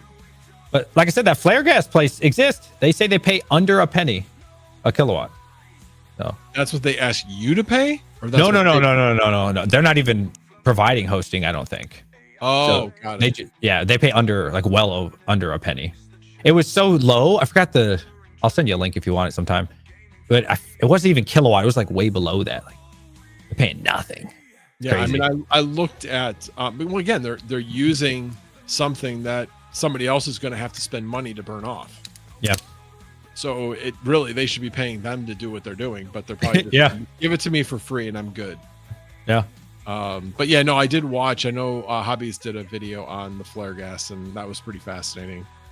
You know, seeing all the different stages and all the different things they have to take into account, basically trying to keep water out of the system. That was like the big. It's one thing I do remember about it was, you know, every time things heat up, humidity goes up and condensates things out. So you got to make sure that you're not getting certain things through the system. And yeah, it was pretty fascinating. Yeah. And like a place like that, I mean, I would be okay buying like S19Js for like $300-400, you know, at that power rate. I mean, it's okay. I mean, even if if I buy 50 of those, that's 20K, you know, but 50, you know, I mean, 50 and I'm paying a penny or 2 or 3, you know, I'm like, okay, I can justify that. Yeah, just the profitability of ASICs right now that's where I struggle with it. And I'm not saying it's bad profitability. I'm just saying in comparison to, again, doing like renting compute, I just have seen a lot better profitability there. In fact, actually, one guy on my Discord channel in Misfit Mining, he actually came in and he was like, yeah, I'm making this much. I'm like, holy shit. Wow. Where are you hosting your stuff? Yeah. And he's like, RunPod. And I'm like, I need to go back and look at RunPod again. What is that? Never heard of that one. You never heard of RunPod? Oh, RunPod. Yeah. RunPod is another one. Oh, nice. They have a community side of things as well as a, and I'm thinking I actually did reach out to them. And I think they said, no, we're only doing data center stuff now. I know that I just was talking about them earlier. TensorDoc. I've heard of that. And so they basically are only doing data center now. They're not accepting anybody doing anything community, out of the house, any of that stuff now. But yeah, now I'm like, did I remembering that right? No, I remember the TensorDoc correctly. I'm trying to remember if I'm remembering the let's see if I still have. I think I had RunPod as, you know what? Actually, he responded too, I think. Blah, blah, blah.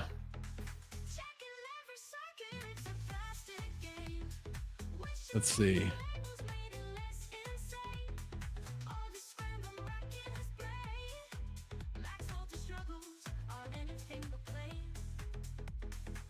Okay, yeah, they are quite strict about hardware also for community cloud. Yeah, I gotta look back into it, but they still do have community cloud, so I gotta look back into that.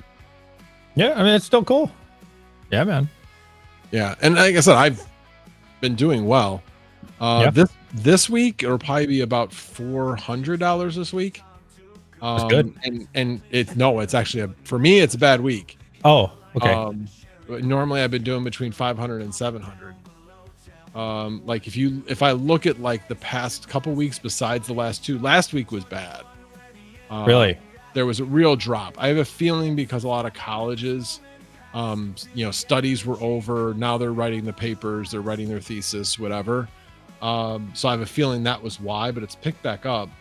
So last week it was right around $500. The week before that was $300. But then the 3 weeks before that were $650, $703, and $654. Okay. That's going down. Yeah. So it's come down from there. Yeah. But those were amazing weeks where it was like I was almost fully rented all those weeks, which was amazing. But the key thing is, as long as I'm rented with the 4090s, I've got 15 4090s. As long as I'm rented with most of them, I'm doing well. The rest of it is all just kind of like icing on the cake. But I got to find out a little bit more about RunPod. I'm going to push that a bit more because that, honestly, what he is saying he's making there is pretty amazing. How come we never get to see your 15 4090 setup, man? I feel like I've been watching you for years and I've seen your basement once in a video. Dude, when are we going to see the farm? Dude, I did show it. Do you watch my videos? Not recently. Well, you need to watch it recently then. Okay, I'm sorry. It was a couple of videos ago where I talked about what I was going to do with a lot of things, the panel upgrade, the airflow upgrade. I talked about all that, but I hadn't done it yet. But I wanted to go through what I had in the basement so I would show why I needed to do these things. And first thing I showed on that video was my Octo server, and the next thing I showed you was the 8 GPU open air rig. Okay, that's cool. So, and right now they're on the floor, and they're gonna be on the shelf by the end of the day tomorrow, which is gonna be awesome. I'm going to be so thankful to have space in my basement. It is half the time when I'm going by the open air rig, I've got what I need to do is I actually need to take those power supply and control strip them to the frame because I have 5 power supplies powering that thing. Wow. That's a lot of power supplies. Yeah, it's a lot of power supplies. I have 4 1600 watt power supplies. Woo. And 1 750, and they're all prime. They're all P2s? No, they're not EVGA. They're better than that. They're why can't I think of the name? I was gonna say Silverstone. I'm like, God, that is definitely power something.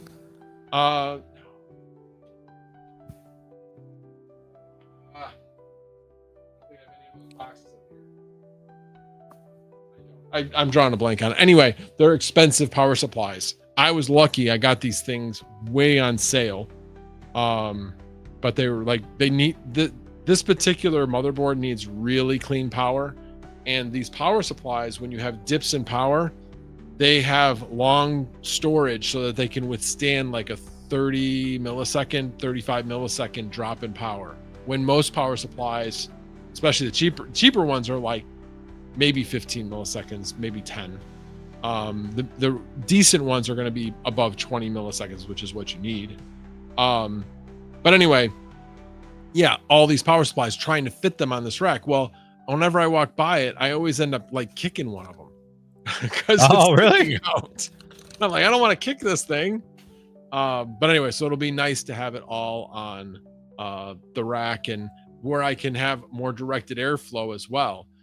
Because I'll have the vent fan going outside directly behind the rack like it now is, but it'll actually will be pulling air from the Octo server. And because right now the Octo server is sitting on a blanket on a coffee table. That's what it's sitting on. So I'm not doing the cooling of it any favors. The fact that the bottom side of this thing is sitting on a blanket. So anyway, so hopefully when I put it on the wire rack, it will be able to vent at least a little bit from the bottom of it. So give it a little bit extra cooling where I'm not actually helping it heat up type of thing. But I'm looking forward to getting all that stuff situated, and then all I gotta do is figure out what I'm gonna do for expansion, because I do have some stuff that'll fit in a 19-inch rack. So I am thinking about like the left of the wire rack that I would put the stuff that will fit in the 19-inch rack. So I'd put the Octo server in there. I would put my my 48 port switch in there. Those are really the only two things. I probably put a shelf and maybe put some other things in there as well. But I plan on the next thing I do probably doing 19-inch racks instead of a standard wire rack. Right on. Well, brother, I gotta go. It was fun. I love the cause. I love what you're doing. Thank you to everyone who donates. It's a beautiful thing you're doing, Max. And I hope you hit your goal. Appreciate it. Thank you. All right, we'll see you. Thanks again for coming on. I appreciate it. See you. Bye, everyone. I'm just gonna leave it here because that way when Chump comes on, he'll just be here and I won't have to worry about it. But let me go back to that screen just to make sure. Yeah, he's not here yet. Mr. Chump, you there? He probably fell asleep. That's what I'm guessing. I was not wearing socks. Joker. What is happening? Yeah, he comes on. I'm like, I was not wearing socks. Oh man, you know what? It's funny. I'm not wearing socks either. I was just gonna show you my foot. That would have been real weird. I thought about it. I was like, shit, I need socks. Fuck it. It's usually hot down here. Excuse my language. What's going on, man? I'm not wearing socks. I'm wearing Uggs. Uggs. I love my Uggs. It's all right. Men wear Uggs, I think. Right? I mean, hey, you know what? It's like slippers. I'm comfy, man. I'm like totally slippers, right? on the flannel pants. Yeah, I got my PJ pants on too. Not flannels. I just look good from the top up. Yeah. Oh, my top. I'm down below. I guess. It's it's opinion, I guess. Oh man, let me pull up the stream so I can read the chat. So, What's been new? Done? Are you done digging? I set it up. I set up the pool. That's what I was trying to get done before it started raining. So we're catching all this rainwater, baby. I ain't paying for that shit. Oh, so you weren't digging it all today. You were just setting up up. So the hole I made it's a 12 by 24 foot pool. And I needed to make it a foot wider on each side. So like I initially did just the outline 12 by 24. And I knew that I had to widen it. But last year I was like, I'm not doing this anymore. I quit. I just gave up. Right. And I got all the foam board to make it so it was big enough for the whole thing with the feet, the extra foot wide. And then I was like counting the boards and I'm like, this doesn't seem right. And then I'm like, oh shit, I gotta dig this wider. And then that's what I spent all day doing, widening it up all the way around. Like I did 2 feet forward and then a foot on each side. And then I just centered it. But yeah, it was a mess. And then leveling it's just a pain in the butt, you know? So yeah, you basically just put a liner in, or how does that work? So I have a 12 by 24 Intex pool that we bought, like one of those, like, you know what I'm talking about, the ones you just like put the poles up and shit. Can I share my screen? Can I share a screen? Let me see if you can. I'll see if I can pull this up. Actually, I'll just show you the freaking pool I put in. Never mind. Hold on. No worries. What else is new at you? Same doing stuff. A long stream, man. I guess I'm over halfway through. Yeah, you're killing it. I listened to you literally all day today, and then I just like was dying at one point, and I had to put my phone away because it was dying. Oh, I listened to you and Jeff Key and all that. It was cool that everybody came on. Yeah, absolutely. It's been fun. Yeah, it's awesome, and that's crazy the stuff that Flux is doing, huh? Yeah, that's kind of interesting. I was like, wow, I didn't realize they were like that. I don't know. Like that in depth, I guess. I remember Jeff Key kind of talking about the medical field and stuff before, but like the AI thing is really interesting. I mean, that's what I find interesting. I knew that it was Jeff Key's passion because we've talked about it around the last stream I did. We had a long personal conversation, and he has said like certain things have touched his life, and so yeah, this is a passion of his. So that's why I'm like, I know where he comes from, but he also mentioned something about Dan, and that I had no idea about.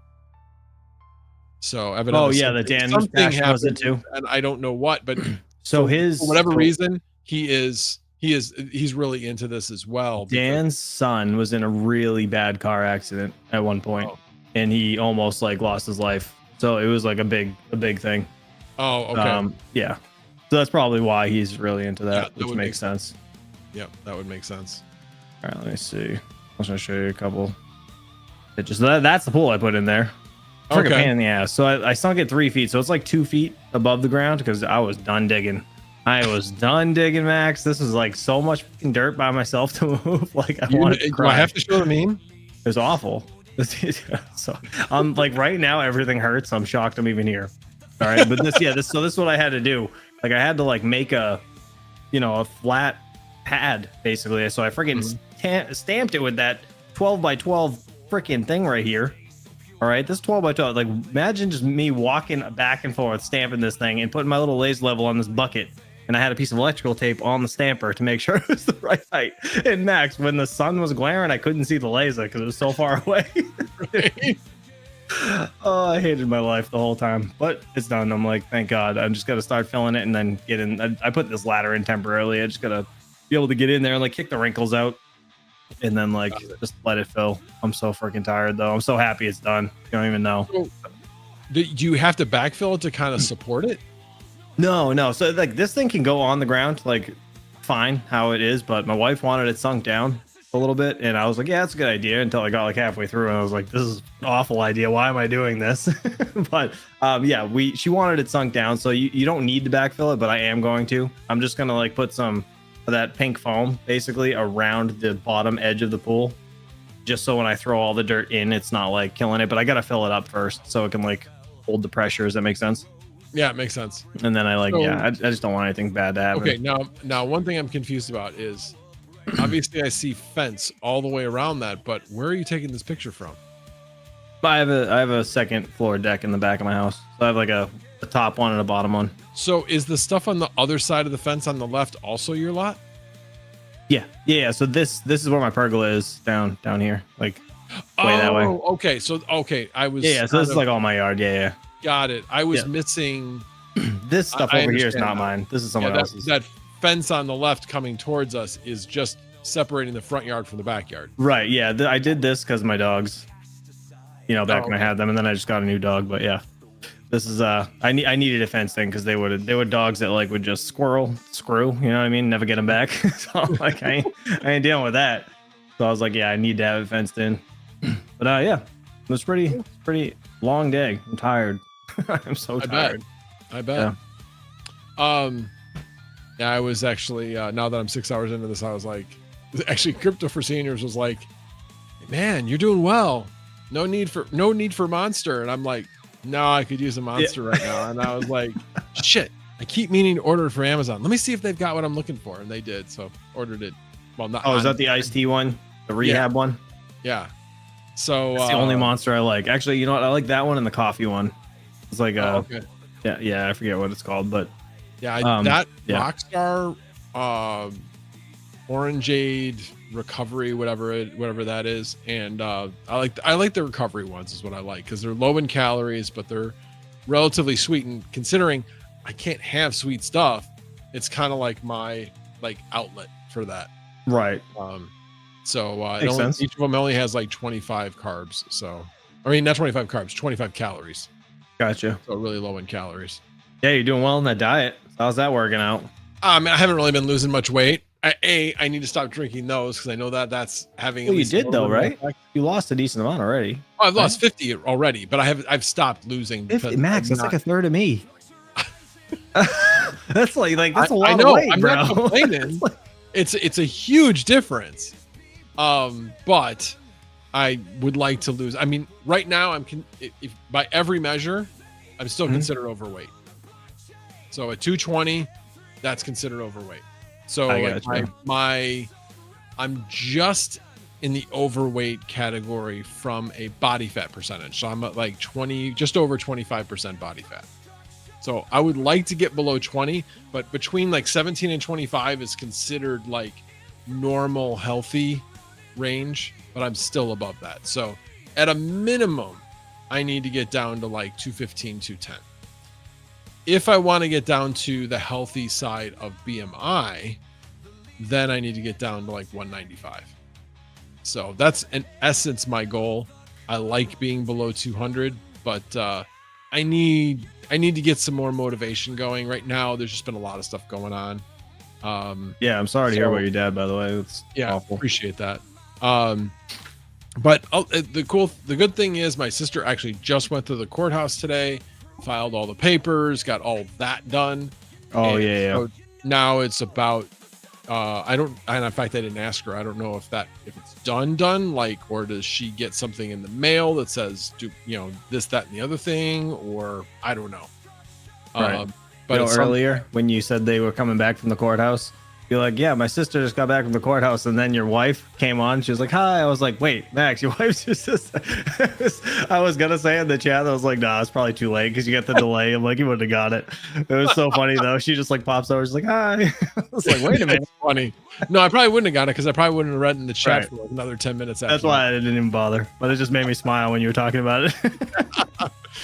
But no, it was my sister was a little uptight about so.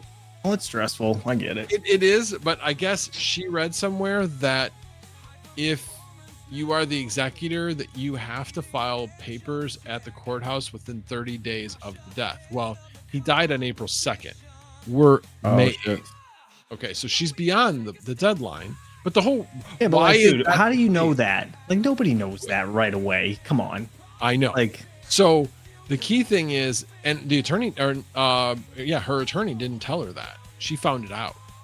But anyways, Jesus. My point is that can become an issue if you have if me and my brother were like, hey, where's my money? Type of thing, which we're not. Right. Hey, take your time, whatever. You got to wait until bills come due, whatever. We're good. We know that you're not holding it for, we know you're not withholding it, type of thing. So we're fine. And, but she was freaking out because again, it can be a felony. And my wife was like, you're not going to jail. Yeah, no. Nothing. So my wife offered to go with her in case she had to be bailed out. No, I'm just kidding. Just to support her. Can you imagine though, for real? Like, dude, well, she's like, hey, you might offend because if she gets taken to jail, I'll probably get taken to jail too, because I won't have any of it, and they'll know that, and then I'll get taken to jail too. So anyway, but they left it, I don't know, 1 o'clock. They were back by 3. And this is a half-hour drive. They were at the courthouse for that's an hour. Yeah, that's pretty quick. That's really shockingly quick, actually. Yeah, exactly. I have another guy that I know, speaking of courthouses, I have another guy that I know that he was in a car accident as a kid, did something stupid. We all do things that are stupid. Did something stupid. Anyway, for whatever reason, there's one part of the case that's still open, and that was driving while uninsured. Okay, driving without a license, driving the actual accident was his fault. All of these things were resolved, and for some reason, the driving without insurance did not get resolved with everything else. So it was just hanging out there. So he has a license, and so the Secretary of State said, hey, this case is still hanging out there. You have to resolve it by such and such a date, or we're going to revoke your license or suspend your license, and we're going to suspend any registrations on any vehicles attached to your name. And he's like, oh shit. Yeah, exactly. So anyway, so I was helping him out because he was freaking out a little bit about it. And but he finally, it sounds like he's gotten somewhere, but he was getting the runaround between 2 different courthouses. Like, no, it's theirs. No, it's theirs. No, it's theirs. No, it's theirs. And I guess that finally got resolved today. So that was good. But yeah, he's got to resolve it on Monday. Otherwise, because Tuesday he's going to, Jesus. So anyway, that's crazy. Courts, what a mess. Yeah, definitely. It that kind of stuff just sucks. Because the other thing is that the Secretary of State was actually extremely helpful. Our Secretary of State office in Illinois, I have very, very positive things to say about it. It's just been run like a business since, we used to have, so what it used to be in Illinois was Secretary of State was path to being governor. And so they ran it like a political office. When I can't remember his name, the previous Secretary of State, he viewed it as a job and he viewed it as his end job. So when he went in there, he just fixed shit. You know, it ran. You didn't have to wait at the DMV for forever. You got in and out. They had a numbering system. They had certain people that handle different things. You could get in and out of there in a half an hour. It was actually pretty amazing to see how many people they went through. Anyway, it's like unheard of. It is. It really is, especially for government work.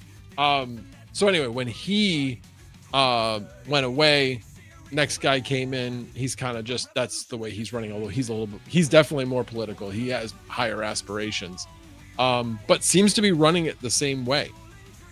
Saying, you know, we got to keep it efficient. Now he had a lot less work to do because all he pretty much has to do is keep up what the other guy already did.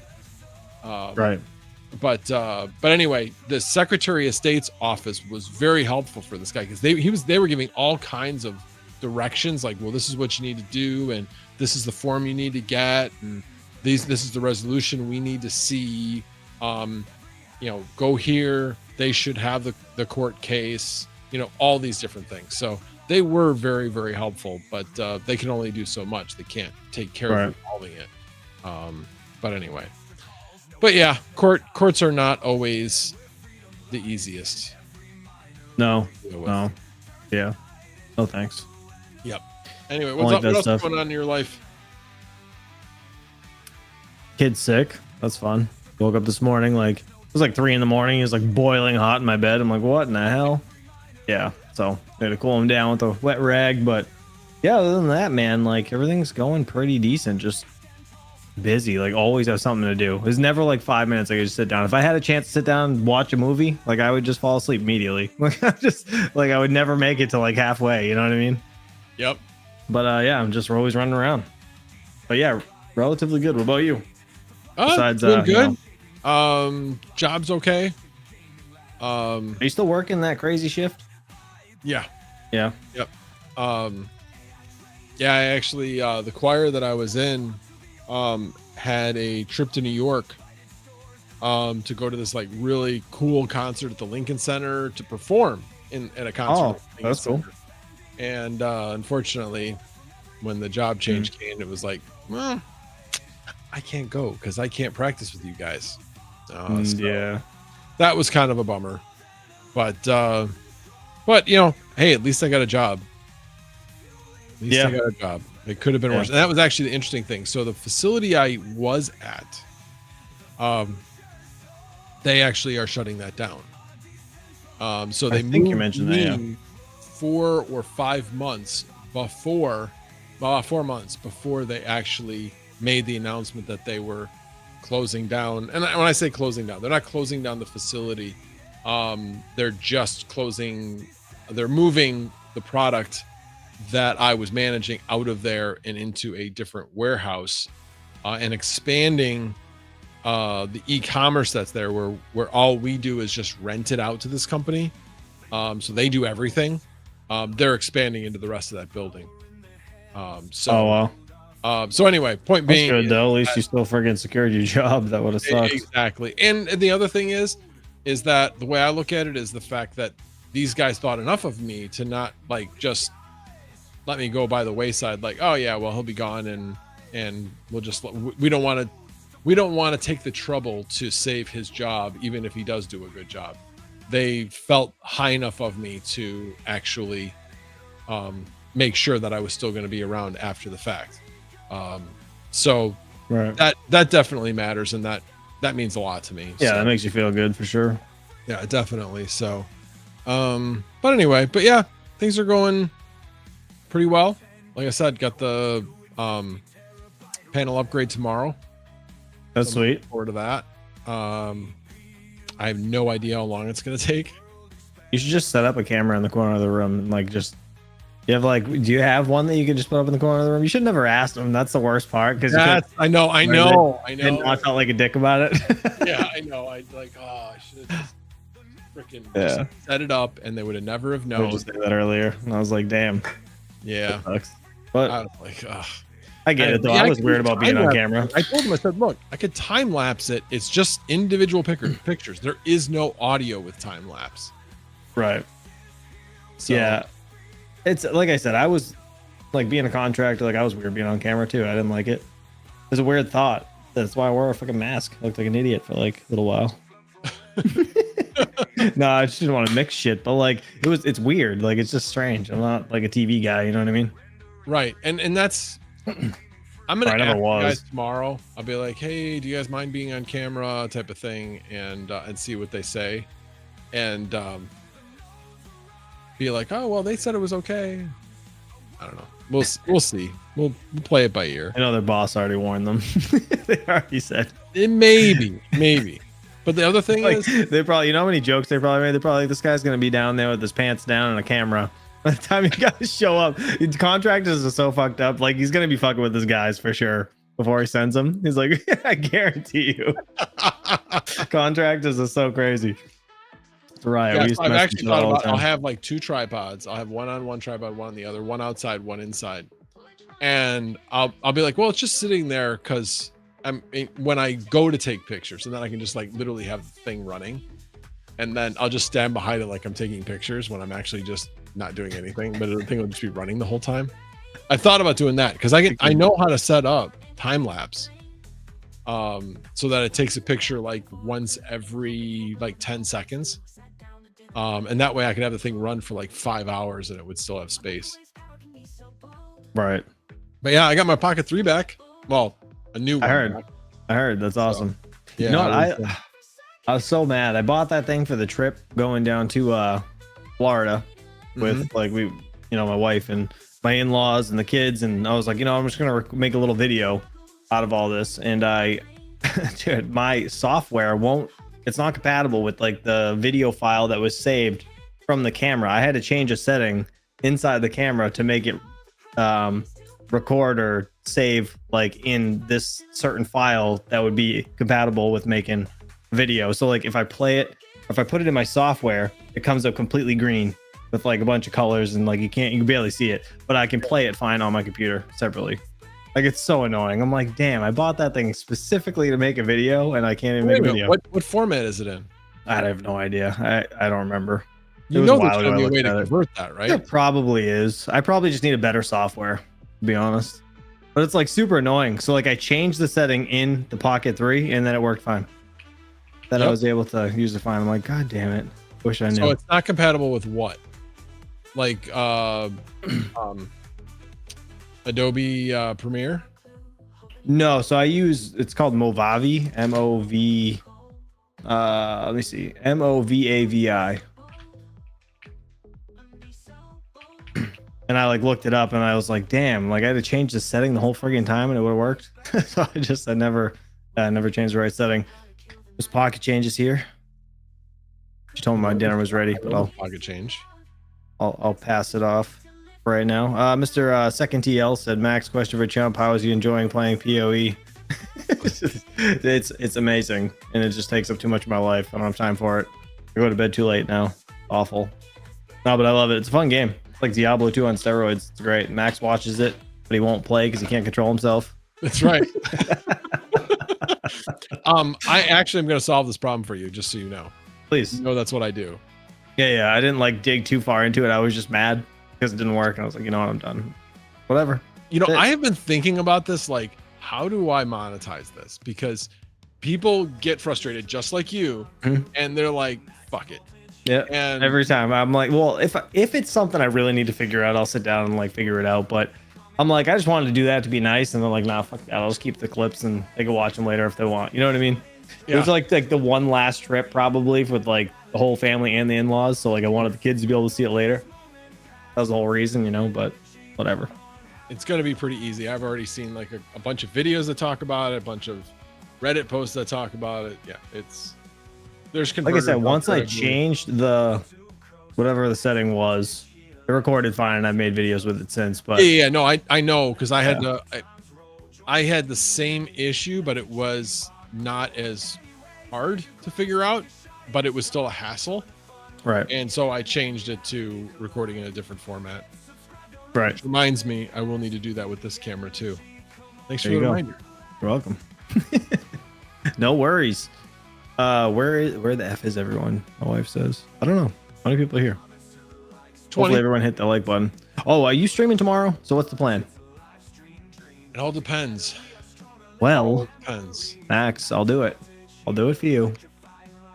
If we get a shit ton of donos tomorrow, I'll eat this bitch on stream with you. Nice. You know the best part of creating challenges is the fact that when you can get somebody else to do the challenge for I was gonna say you don't have to do it. right? 56 sent me this, like, has to have been a year at this point.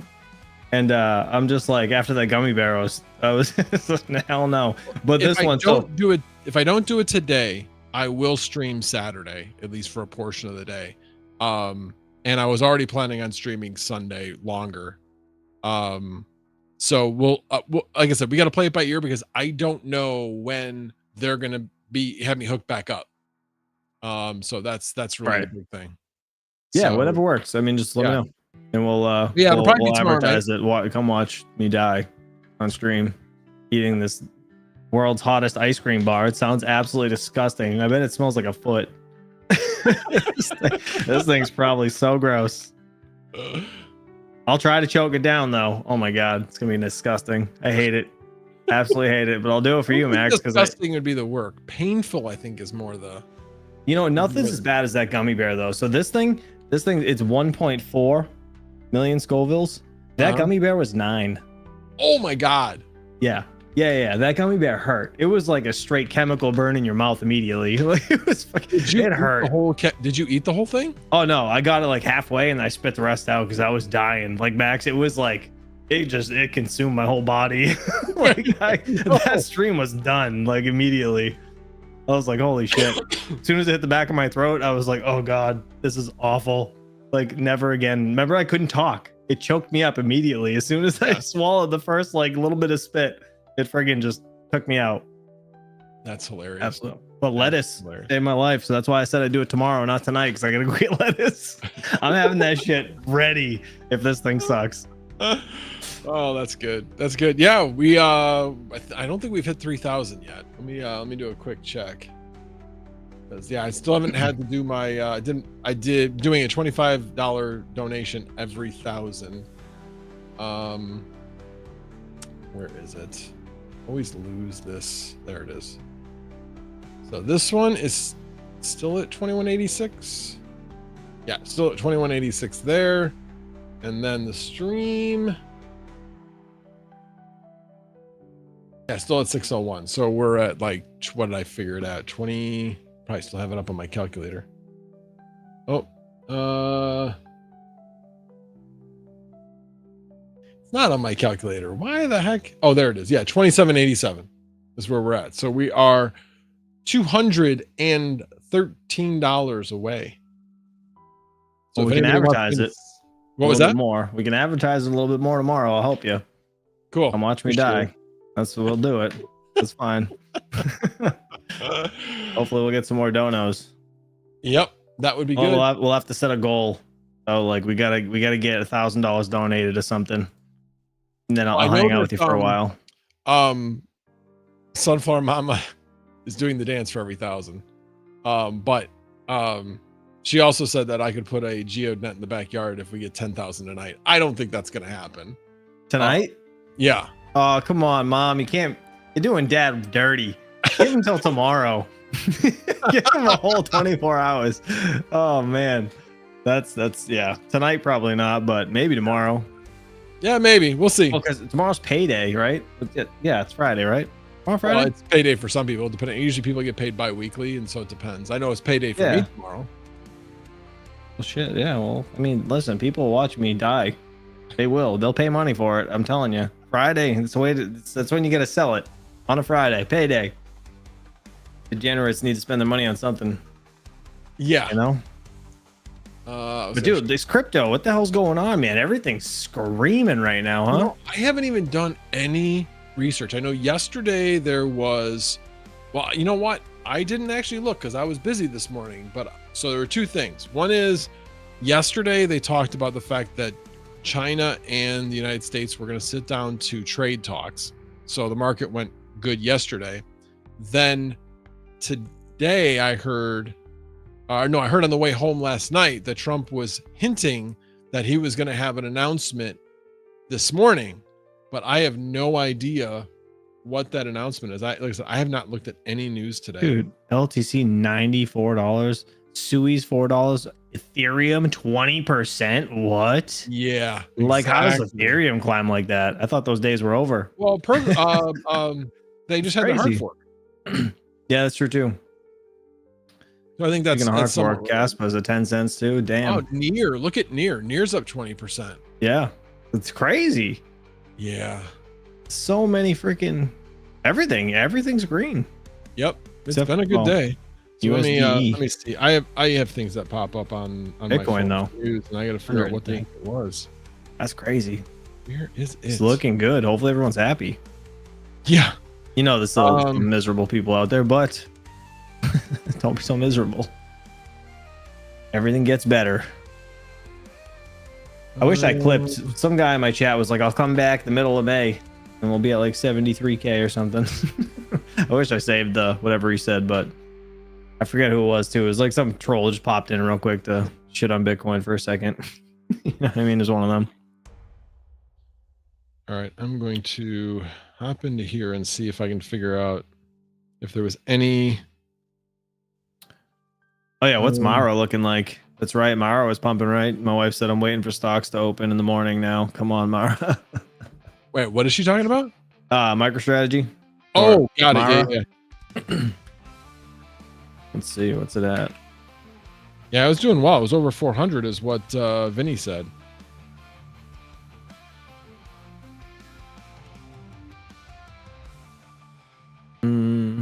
Where is it? Let's see.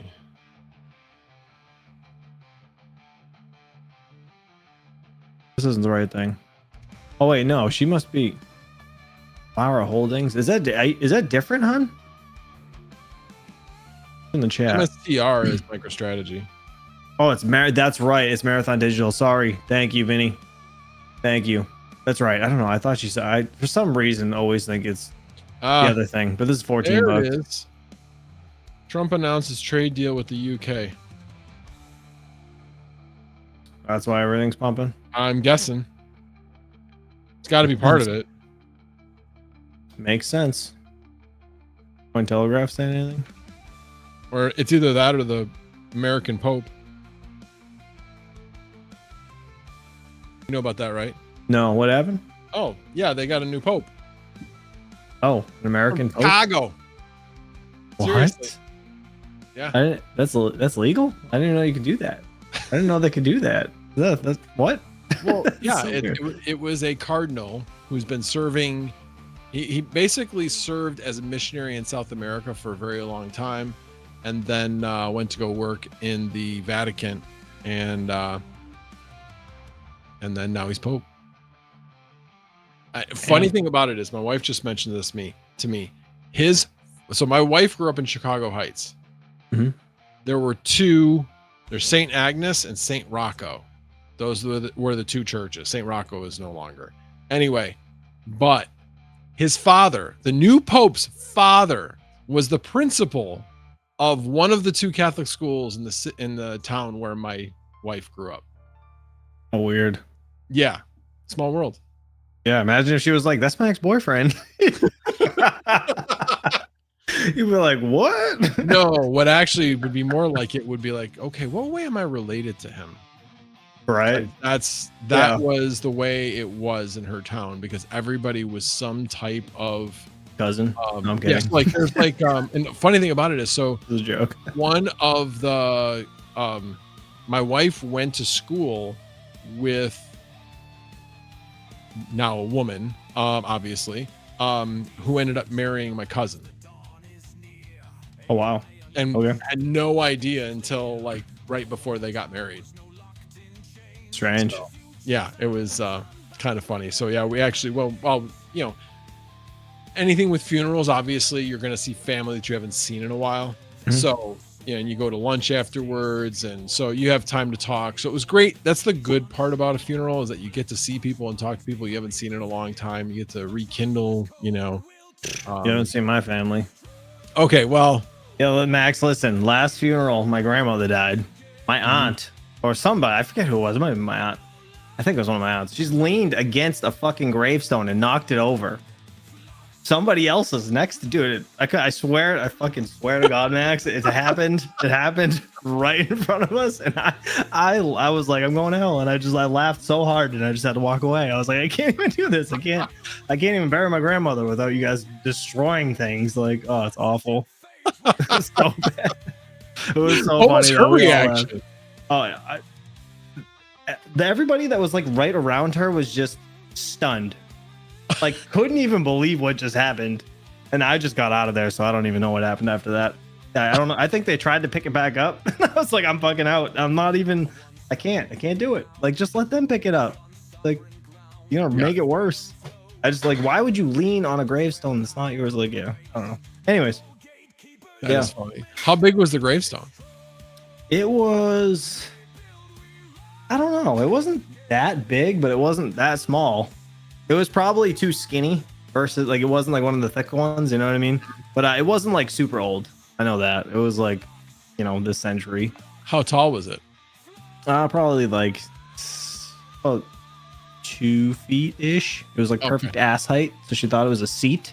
You know what I mean? So she sat on it? She was fucking leaning on it, Max. Like she went to take a seat and the thing just ate it. I'm telling you, it's a mess. Wow. Yeah, you don't sit on tombstones. That's a bad idea. That's bad karma. Yeah. That's Yes. I'm telling you. I don't want to my family's awful. Not even just because of that. They're a hot mess for one, and they're just I can't. I'm thankful that our family actually gets along, especially my brother and my sister and me. So the whole thing related to my father's death, there's like no drama or anything. So I know when my grandmother and my grandfather died, actually when my grandfather died first, when my grandmother died on Christmas Eve at our house. Oh yeah. The next day, Christmas Day, our uncle was at their house grabbing stuff. Oh yeah, that's literally what my aunt did. One of my other aunts, not the one that knocked it over. Just like, come on. Now you got to remember, these are the generation that grew up in the Depression. What do people have in their house if they grew up in the Depression? Nothing. I don't know. Cash. Oh yeah. Yeah, good point. Yeah, there wasn't much to be found. That's there crazy. was some found in the basement that we figured they probably hadn't found yet. So it was. Yeah, there was rough. a lot of not happy times around that.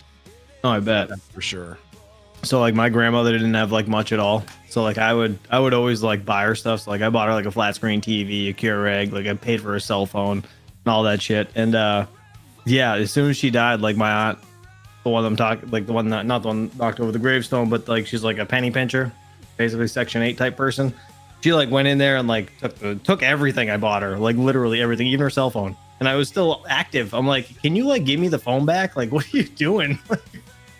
Like, I really have to ask you for this phone right now? You didn't pay for? Crazy. Wow. She even took the Windex bottle I bought her. Swear to God. I can't even. I can't access it. Oh, I remember saying that to my father. I was like, she took the Windex bottle. I'm like, what? You can just buy one of those? Anyways. So Vinny Del Greco has a very, very burning question. What's that? Is Pope Leo a Cubs or a Sox fan? Don't know. I think somebody needs to ask him though. Write him a letter. Travel to Rome, Vinny, and ask him. Especially with that name. Just Vinny Del Greco is here to see the Pope. All right, let's see what else I'm. That's okay. It was great locking out her Facebook. Yeah. Oh, so yeah, I had my wife take my grandmother's phone before I gave it back to my ex. She wanted it. I was like, fine, you want it, you're paying for it, $300. So I paid for the phone. Like, you give me that back and you can have the phone. So like she was logged into like my grandma was like logged into her Facebook. So my wife went and just blocked her out of it because she was one of those people that would snoop around so much and like just I like just get our nose into places that they shouldn't be. Like, it's none of your business. Like, the hell out of here, you know? So yeah, we locked her out of my grandmother's Facebook. I forgot about that. Wow. Changed the password and stuff. Yeah, we had to. It was like, she's insane. Crazy. I don't even know. I think we have my dad's phone. I'm trying to remember if I changed I think I moved the phone over. My sister may still have it. But again, it's like nothing really to worry about. We have we basically transferred his number to Google Voice. It costs $20 and then it's free after that. So now we have that number saved for, well, at least until Google decides they're going to cancel Google Voice, which, you know, is always a possibility with Google. They cancel their services all the time. Right. But at least for now, I've got his number saved. And so if, you know, somebody tries to you can transfer it. That's neat. Yeah. So we didn't do that with my mother-in-law's phone because we didn't think we necessarily needed that. But we still have her phone since it's paid off. Oh, no, actually, it's not paid off. That's right. We said we were going to give it back. That's right. I got to figure out how to back up her stuff. That's what I need to do. That's another project I need to work on. No, write it down here. Forget. Yeah. I'm going to write it down over here. Hope Leo. Is that the 15th? I don't know how to read. No, 14th maybe? Likes White Sox according to Google. 14th. The 14th? I'm not. It took me a minute to read Roman numerals. And you know what, Mr. Second TL? I only know that because POE, just saying. I've been paying attention to the Roman numerals.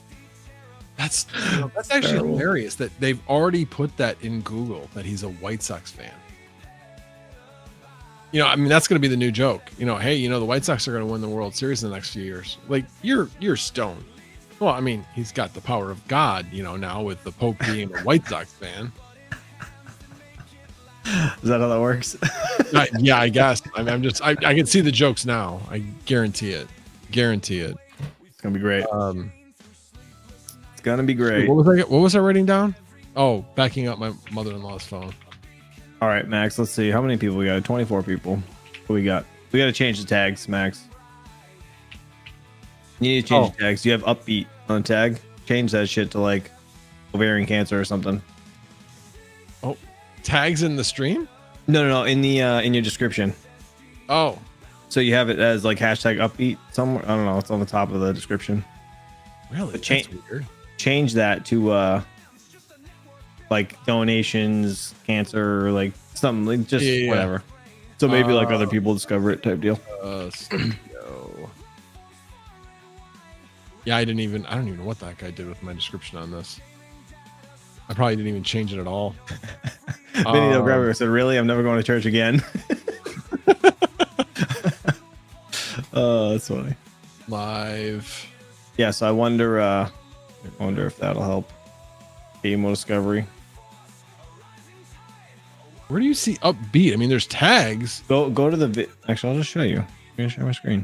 When I'm looking at this video, it's got topics where I talk about what I'm going to talk about, then all the affiliate links. Right here. I don't know why it says Uppbeat. Oh, I don't. That's so weird. Yeah. So I was just scrolling through it, looking at it. Wow, that is. Yeah. I don't even know how that's there. Because I don't have any tags. I don't have that in my description. I just work here, man.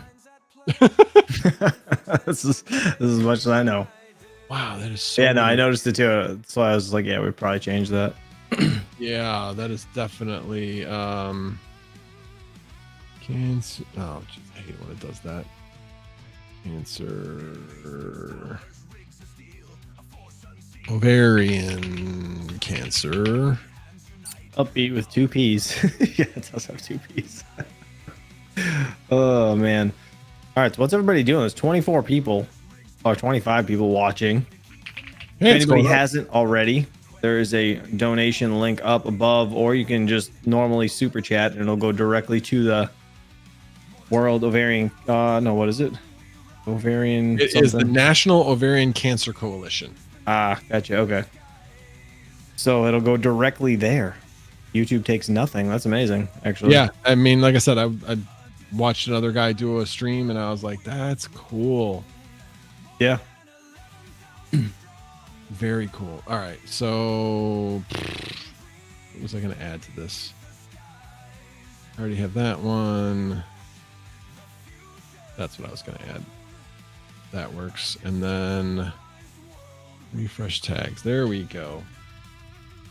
Now we're getting there.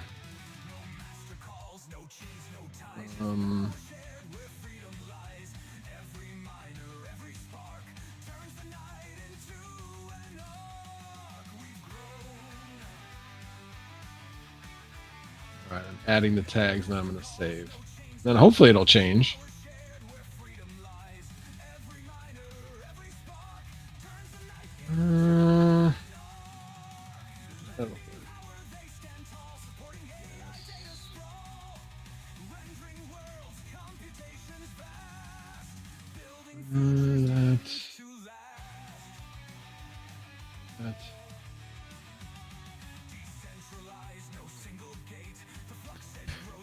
All right. So what do you have lined up? Hey, do me a favor. Do a Refresh. refresh.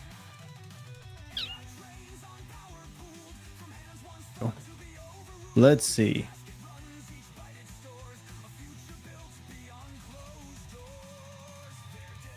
No, it still says Uppbeat. Weird. Yeah, I wonder if it's related to the music. Is it still there? Yeah. I wonder if it is related to the music. That'd be weird though, right? Yeah, I mean, I guess I could try to put on more depressing music, but I don't think anybody wants to hear that. Where did you put where'd you put the tags actually? Oh, right here. Yeah, music from Uppbeat Uppbeat. Yeah, this is why. It's a link in your thing. Right here. It's in the Oh, that's probably my outro. that's why. Yeah, what I need to do is I need to Take away the hashtag. Oh, Just delete the hashtag and leave Uppbeat. that'll work. Yeah. Strange. Crazy. What's Sunflower Mama up to? I can't believe it's been 3 years, Max. I know. 3 years. I mean, so yes, it's been 3 years. So she had 2 years of, obviously living life, but she was on a drug, a PARP inhibitor, that just kind of depressed her whole system. So at January of last year, she was like, I'm ready to live. I'm ready to do a whole bunch of things this summer. I'm going to have energy, all these things. Mm-hmm. And then her mom. Oh, yeah, that's right. Started in the beginning of the summer, didn't end until the end of the summer. She had no summer. So this summer, Excited this year. she's like, I'm not making any plans, because every time I make plans, something happens. Yeah. So I said, whatever you want to do this summer. So, Yeah.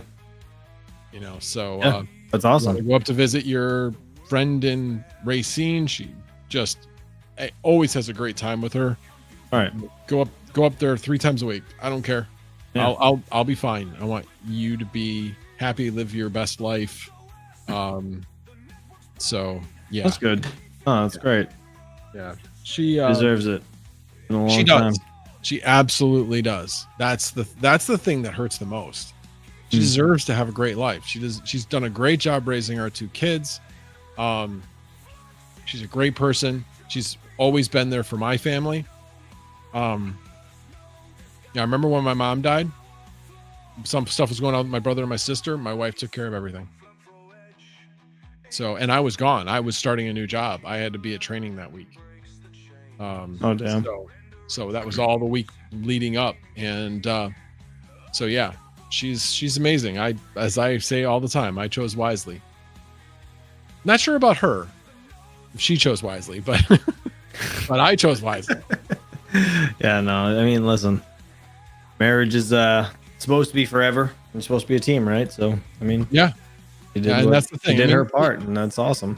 Yeah, and I'm not gonna say. I mean, we all have our moments, where I do stupid shit, she does All right. stupid shit. It's one of those things. But the getting through, the tough times. And honestly, the tough times look like nothing compared to and that's the thing. Once you've gone through something like that, it's like, yeah, whatever. Everything else just doesn't matter. Right. Like, well, you realize the little shit doesn't matter. You know what I mean? Exactly. You get to a certain age too, where it's like you don't have time for bullshit anymore. Like, you just well, there's don't care definitely anymore. that. You know what I mean? Definitely that as well. But yeah, once you've gone through, where you're like, I don't know if I don't think I told you this, but with I don't have any parents alive anymore, so like now I'm it, type of thing. Yeah, that must be weird. It is. And so I started thinking about, okay, so life expectancy is like mid 70s, 75, 77, somewhere in that range. But I'm like, once you get to be a certain age, it doesn't mean that's what your life expectancy is. Everybody who died before you is led to that other life expectancy. So once you get to 57, your life expectancy is different. So life expectancy, if you get to 57, is 80. That's 23 years. On average, I have 23 years left in my life. That is sobering. Yeah. Sobering. Yeah, that's hard to think about, actually. Yeah, it really is. It is. But try not to focus on it. I had that thought like last week. And I was like, damn, I ain't ready to die. I mean, I'm not ready to die, obviously. 23 years is still a long time if I manage to make it that far. But it still is sobering to think like, man, that was like, growing up all the way through college. That's the amount of time I have left. Is that amount of time? Yeah. It's crazy too. The longer you live, the faster the years go by. Yes, that's true as well. Yeah, because your concept of time is the amount of time that you've been alive. Right. And so, like, if a kid's like, 2, it takes forever for them to, get to 3 in Christmas. Never get here. Yeah, it takes forever. And like, we're like, shit, it's already Christmas time. Exactly. You know what I mean? So I get it. Yep. Now I'm like, it's already tax time. Shit. Yeah, tell me about it. I'm not. That was one of the other things I just learned this week. So I had known for about 2 weeks, and I told my sister, I said, hey, I need to create another EIN number because I don't just need an EIN for the estate. I also need an EIN for the trust. Because once it becomes an irrevocable trust, it needs an EIN. It just can't be under the name. So I went ahead and did that. And in the process of doing that, I was like looking at it going, there was a checkbox that's like title 65. I forget exactly what it was, but basically I hover over it. It's like, if you want to file your trust as an estate. And I'm like, that sounds like it means to be part of the estate. And I'm like, yeah, thank you very much. I would love that. So then I did some re-looking up. Yes, I interpreted that correctly. If you check this box, and they're like, if you check this box, you can't undo it. I'm like, that's fine. I'm not going to undo it. Right. And so, yeah, then I did that. So now instead of having to do 3 sets of taxes for my dad at the end of the year, I only have 2 sets of taxes to do at the end of the year. Because I did do one for his personal up until when he died, and then one for the estate from the date of his death through when everything gets distributed, whatever income. Then I got to distribute K1s to myself and my brother and my sister, and so it's not that much, but it's basically just goes above the threshold. If the estate makes less than $600, then you don't need to do this. You don't even need to file taxes at all for the estate. But if it's over $600, then you need an EIN and you have to file.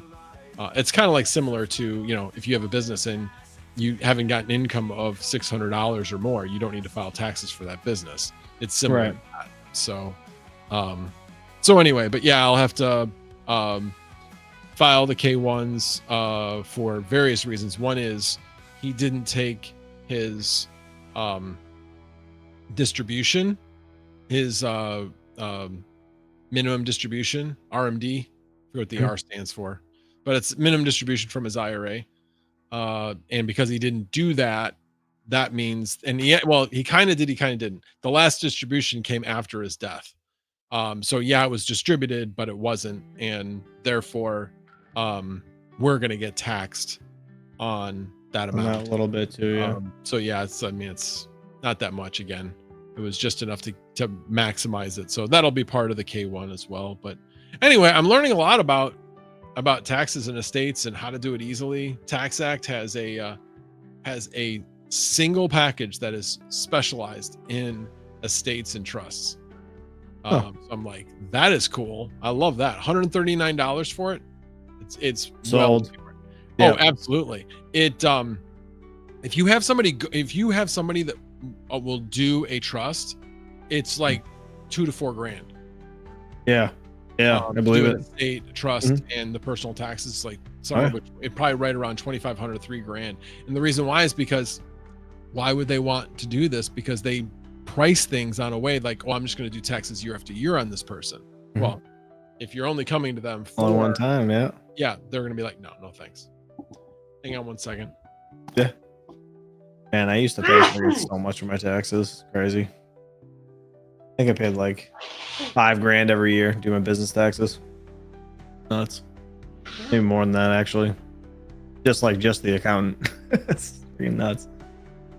Let's see. Yeah, I mean, I don't mind doing the taxes as long as I'm organized. It's when I'm not organized, which is most of the time.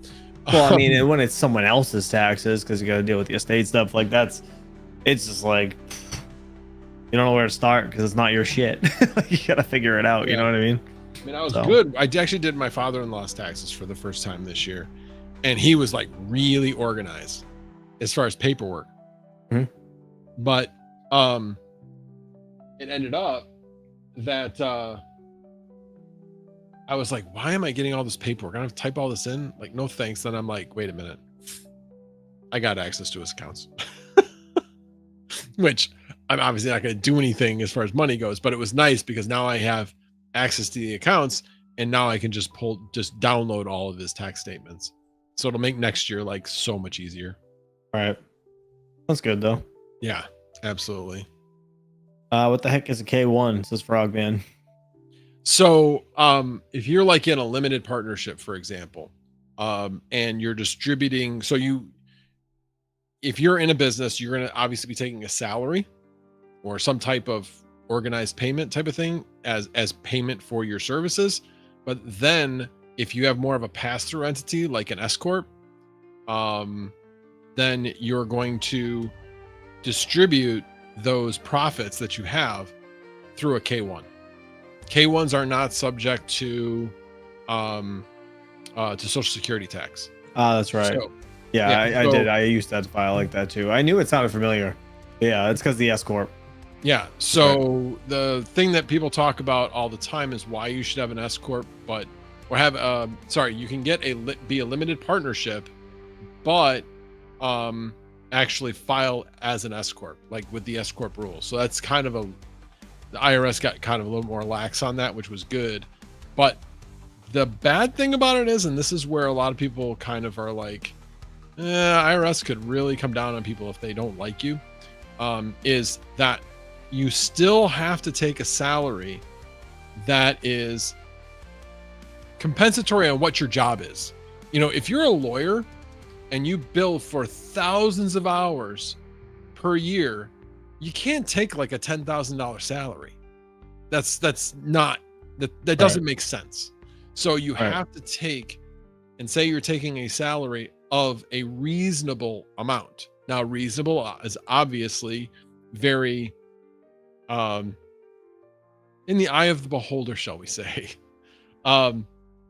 But yeah, obviously you want to minimize the amount of salary you're taking and then take the rest of it in your K1. So you're only getting taxed on the Social Security for your salary, but not on your K1 bonus. So that's when you're starting to do that. That's when you need an accountant, because you need to have plausible deniability in my mind. Because I don't want to be the guy making that decision as to what's right and what's wrong. I'd rather be able to blame somebody else. Now, it doesn't necessarily get you out of penalties, but it does give you a little bit more plausible deniability type of thing. Hey, look, I asked him, he said this was okay. Why am I? He's the expert, right? type Right. of thing. Right. Like I said, it doesn't get you out of penalties, but it certainly can significantly reduce penalties. Now, I don't make enough for my business for it to really matter that much. But I do need to actually go back and refile my taxes for this year. I realized that I put in very round numbers that were wrong. They were too low for expenses. Like my power, I basically just put in a number that was slightly higher than last year. And I'm like, wow, that was wrong. Because the cost of power actually went up last year and I used more.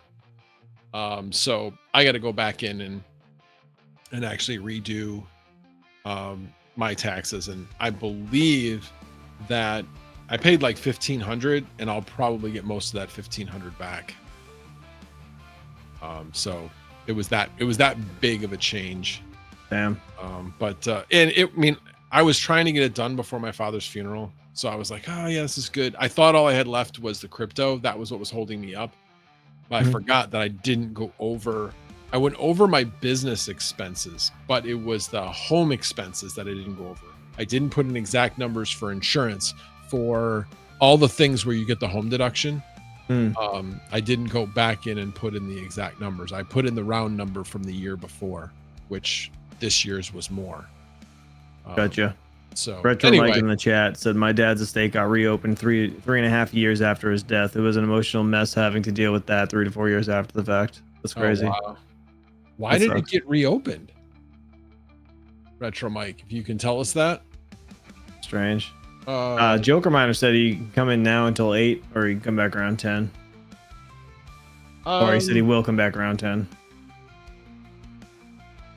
So it's like you know what? Come back minutes. around 10. Well, considering it's like 7:35, I would say come back around 10. I got Krootman coming in at 8. So there you go. I think Sweet. that would work out good. Yeah. I'm gonna go eat my dinner soon. Excited. I got fish sticks. CC's here.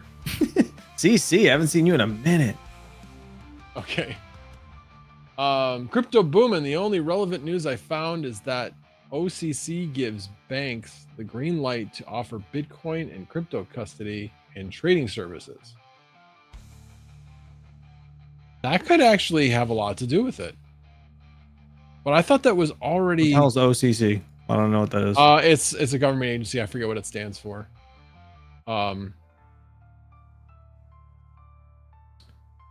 Office of the Comptroller. Commerce. Comptroller of Currency. Interesting. The Office of Cryptocurrency. That's what it is. There you go. Perfect. So wait a minute. Frogman, why are you saying fish sticks and mac and cheese? Oh, I said I'm gonna go eat my dinner soon. I said I got fish sticks up there waiting. My wife's she was gonna cook like this whole elaborate dinner. I'm like, no, like just no. Like just throw in something in the freezer. It's fine. She's like, you want fish sticks? I was like, sounds good. The wife just said, hey, why don't you order Culver's? I'm like, yeah, that sounds good. Order what? Culver's. What's that? Place name? It's a really good burger joint. Oh, nice. It's There you go. based in Wisconsin. Oh, okay. So it probably hasn't made its way out to you yet. Yeah, no, I never heard of it. What's the furthest south it's made it? Like the Nashville? Oh, yeah, okay, sorry. Huntsville's, it's made it all the way to Huntsville. Is it made it to Florida yet? Ew, what the hell's cheese Oh, it's made it curds? to Florida. What was that? Said, ew, what the hell's cheese curds? Joker Miner in the chat. The hell's Oh that? my God. I've heard of You it. haven't I had don't know what it cheese is. curds? No, what is it? Oh, I forget. so good. Remember looking it up. Okay, first of all, do you like mozzarella sticks? Yeah. Oh, so good. Is that No, what it is? no, not until you've had cheese curds. Cheese What, curds is it the same thing, so kinda? good. They look like little chunks. Is it little chunks They of are. cheese? Yeah, They look like this? deep fried chunks of cheese. Look Deep like beer fried. batter. Really? So Like, good. like this one? Yeah, basically. They're so Yeah, good. I mean, that does sound good. All right, Joker. I thought you were a nasty bastard for a minute. No. Cheese curds are I good. was like, what the hell's that? It's got a nasty name. I mean, you think of curds. That sounds you think gross, of yeah. curdling milk and Yeah, it sounds gross. nasty. Oh no. I was there for a while. I didn't want like cheese curds. Why would I want to like fried like curdled milk. It's gross. Yeah, But it's just a name. that's funny. My daughter Wait, made. hold on. Sunflower Mom was going to explain exactly what they do. So a cheese curd is the thing they take and then they smush it together to make actual cheese. So all cheese starts out as a little bit of a curd, except for mozzarella, because that's different. But Yeah. and then you like smush it together, and then it over time it makes cheese. So it's like baby cheese. Oh, it's baby cheese. No, Oh, that's great. Baby cheese. it's like softer, it melts better, and then it smushes. Oh, into okay. cheese. It's a different texture, kind of. Yeah, I got you. So it's like really soft. The veal of cheese, Vinny says. Yeah. That's awesome. Anyway, Yeah, I never had it. Never had it. That's neat. just give me actually get condiments. So you want it with bun? Okay, got it. My daughter tried to make cheese today in the back seat of my Escalade. Oh my She had a god. nice cup of milk she didn't finish, and I went to get her at school, and I was like, oh, I gotta take this out. And dude, I took it out. Max, it was hot as shit in the car. It was solid. It was like, you know, the pudding cups. That's what it was like inside this freaking container. I'm like, how did it curdle that fast? Like it was chunk. Like it was like mashed potatoes. Instead of throwing it out into the woods, it was fucking gross. I'm like, how does that even happen that fast? It was like, I don't know. Are you sure it was hours. You sure the cup was from today? Oh yeah. No, I gave it to her this morning. We like came into there's like a brand new gallon of milk and everything. Like it tastes fine. I had it. Like it's good milk.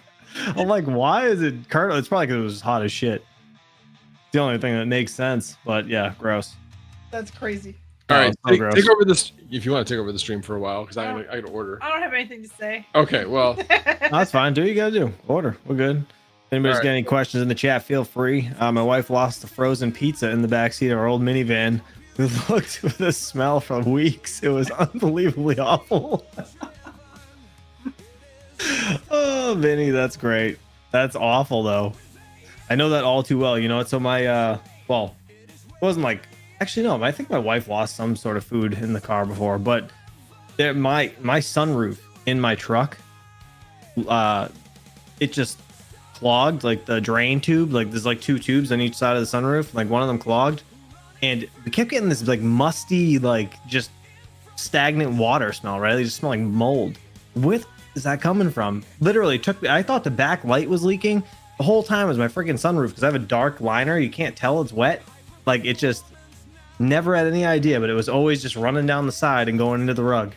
I'm like, you son of a bitch. I fixed it and no more smell. I'm like, thank God. That thing was awful. It smelled so bad. It was like a freaking, like a hockey bag or something. Every time you open the door, you're like, oh, you know, it just hits you in the face, you know? yep. What? Don't blame me for food shit. Listen, this pocket. I forget what it was. We lost something in the car. I don't know if it was open though. I just think something came out on the bags one time. I feel like it was milk. There's always some like biscuit dough or something rolling out of the bag when it Yeah, falls. like, oh, I know I bought that. And then we couldn't find it. It's terrible. Terrible. I know that feeling. It's Crypto Mikkel. The Vinny. Yeah, that's awful. Oh, the goldfish. Oh my God. Yeah, all down the side. Anytime something just falls down the crack between the center console and your seat, I just say forget it. I'm not getting it. My wife put her hand down there to pick something. She was like handfuls of goldfish. Nope. Our kids Like, yeah, didn't eat in the disgusting. car that much, but like our commutes to go places weren't that far, so they didn't have to like have snacks and stuff. Right. Yeah. The snacks happen to be like always on my passenger seat. And then they spill or something and it just goes everywhere and freaking mess. Kids are a mess. Yep. Brutal. Let's see. I left an entire gallon of milk in there. Yeah. I was like, oh, it was a cucumber or something. Yeah. Like, dude, it was something that friggin' you lost and it was in there for days and it got gross. It's so nasty. Yeah, I never left anything in the car, but there was a sweet potato that got in the back of the pantry. Oh. And I was like 5 months pregnant and was like digging in the back Yeah. of Yeah. some. Your senses are like Yeah. hanging. You're like, what is that smell? And I could smell What's it. that smell? And I was like nauseous for the first like 7 months with our daughter. And I was like, I God. could smell it. And I'm like, I roll like pulling like, you know, the the potato buds out of there and the cereal, and all of a sudden it comes rolling out and it just like hit the floor with a splat and it smelled so bad. I was like, yeah, this is gonna get cleaned up later. That's gross. It was bad. Like all I did. At least in the house though, it's like, you know, room temperature and big, so it doesn't like linger forever. Right. Oh man. Yeah, it fell out of the grocery bag and rolled under the seat. Yeah, I remember. I just don't know what it was. We got hamburger and one rolled under the back of the car that smelled after for weeks of raw meat. It's the worst ever. Ordered. Okay. That's gross. So gross. Oh, I forgot to make sure it went to the other one. Damn it. All right. Anyway. Okay, bye. All right, it's ordered. Yeah. Happy anniversary, by the way. 3 years. So is it kind of is it an anniversary? It's not really hers. Not really. It's like 4 months really past the anniversary. Yeah. But Yeah. So it was. Well, I'm proud of you. It's great. Yeah, January 3rd was 3 years post final chemo, and then coming up, end of July will be 4 years of diagnosis. Yeah. Oh wow. July and August, then surgery in August. So it's so awesome. That's all behind you though. There's no issues. Oh, knock on wood. So far, we never say that. We say that's so why it's far. knock on wood. Yeah, Knock on wood. exactly. Because I mean, it's there's always a possibility, and we're thankful with where she is today. But we also know that we try not to think about it too much, obviously. But we know that there's no guarantees. It's one of those things where if if it's going to come back with a vengeance, it usually comes back in first 2 years. So if you make it through that, and then they had me on this drug that was supposed to keep that from happening, and so then you know, and then when you get to 5 years, then you're like, okay, then then the odds of it coming back again are lower, and then once you get to 10 years with Ovarian, then they're kind of 10 years is a long way away, but we'll just one day, one month, 1 year at a time. And right now, do you have to like go get checked like every so often? Just 6 months. Yeah, finally down to this last set of checkups. It's once every 6 months. Gotcha. Where up until this past January, I was going like every 3 months or 4 months. Gotcha. And the first 2 years, it was once a month. Then it was like once every 3-4 months. Now I'm every 6 months, and I'll stay every 6 months till 10 years. In reality, it's kind of like every 3 months because she alternates between the surgeon and the cancer doctor. So she gets checked by somebody every 3 months. But the actual CA-125 doesn't get tested. It gets tested every 6 months. Yeah. So they do the blood test, and then, so as it leads up to that appointment, I get anxious and get stomach aches. And so it was actually weird when I first went from like 1 month to like 2 or 3 months. It was like I was really anxious. I was like, no, I want to keep coming every month, and they're like, you don't need to keep coming every month. And I was like, no, I need to come right. I'd be the same way. Absolutely. So it gets a little weird. Like now I'm to the point where there's a couple weeks in between appointments where I don't think about it, where I like, oh, I have appointments coming up, because before it was like I had one every month, and it was always like, the weekend between like the 17th and the 22nd or something. And so it was easy to keep track of. Now I'm always checking the calendar. When am I supposed to go back? When am I supposed to go back? Even though I know my friend's going to be like, don't forget your appointment next week. Right. Well, that's great though. I'm glad you're like over the worst of it so far. Yeah, thanks. For now. Hopefully for good. In the backyard yesterday, the Ace Hardware had bags of dirt like on sale for super cheap. Not just bags of dirt. It was bags of Miracle Grow dirt. Like Miracle Grow branded dirt. Yeah. Oh, wow. It used to be like garden soil, but I had like a bunch of really low spots in the yard, so I was over there and filled up my car with growing grass like crazy right now. I was like filling it up with it. Filled my car with overlap this past week with 30 bags of 40-pound bags of topsoil. And Jesus. was I watched that video you swinging that skill saw, by the way. Props to you. Because I was like, Max, when he did the whole intro, he's like, yeah, I'll show you what we did. And he said the we part. I'm like, we. And I see you and you're doing everything. And then Max walks over to move a cord or to hold something for you. I think he was holding it because you were cutting it. So, Yep. I was like, oh, okay. Hey, That's it's why me. the we was true. I almost gave him There's shit. no percentages. There's no percentages. I was about to type in the comments. I was like, what is this we shit? By the way, as I mentioned to you, Chump, earlier today, I said, yes, that's why I said we. I wanted to get trolled. It was funny. I was like, Nobody not expecting it trolled me. to just be her like almost the whole time. Yeah, well, I regret it. And I have like no tool safety, and I don't have like, you know. You did great. You know, everybody came back with all their fingers. Nobody got, you know. Yeah. And I, Listen, you busted out a jigsaw. Most girls don't even know what a jigsaw is. All right. So I'm like, I was impressed. Well, she Like, said big this good. time, she's like, this time I need a jigsaw. I said, I'm not making it for you. I'm like, well, we can make it, but you know, I'm gonna need this and this, and then I was like, it's gonna take like 5 pieces of wood, nail it together, and you know, blah blah blah. And I was like, it would be 1,000 times easier if I had a jigsaw. Yeah. He's like online, like, Yep. okay. The jigsaw is like a game changer when you have to do something like that. Because I mean, you can do it with a sawzall. Like me being a plumber, like it's like a scalpel for me at this point. But Yeah. it makes a mess though. Like if you don't have the right bits or like trying to turn to get it, it's just awful. Yeah, You and know? the last time when I made the last hole in the last one, I used a circular saw, and Yeah. that was like, Yeah, that's always fun. Yeah, you're like, Yeah. Like you're lowering it into it. yeah, you know? yep. And hopefully it doesn't kick. Yeah, Yeah, exactly. yep. And it did once. I Yeah, remember it that. scares the shit out of you too. You'll never want to do that again. Right.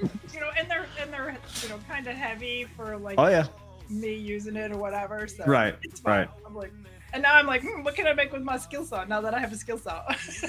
So You mean a Oh, the jigsaw? jigsaw. Yeah, jigsaw. Yeah. right. Because you know, I got the circular saw, but it still frightens me a little bit because you know if you got to put it down and then Oh, it's like terrifying. Yep.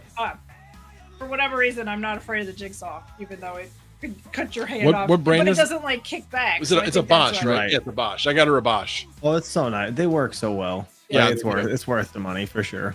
Oh, absolutely. I looked at them and they're like Bosch is like the best value for the money when it comes Yeah, to because I don't jigsaws. need like you know the super deluxe one because Oh. you know, I'm not. Yeah, I gonna don't- use it a couple like, times. Yeah. twice a year, or Well, whatever. The other thing was that we wanted a corded version. We don't use tools enough to have batteries that when we go to use it. Right, There's that right. we again. Okay, there's that we again.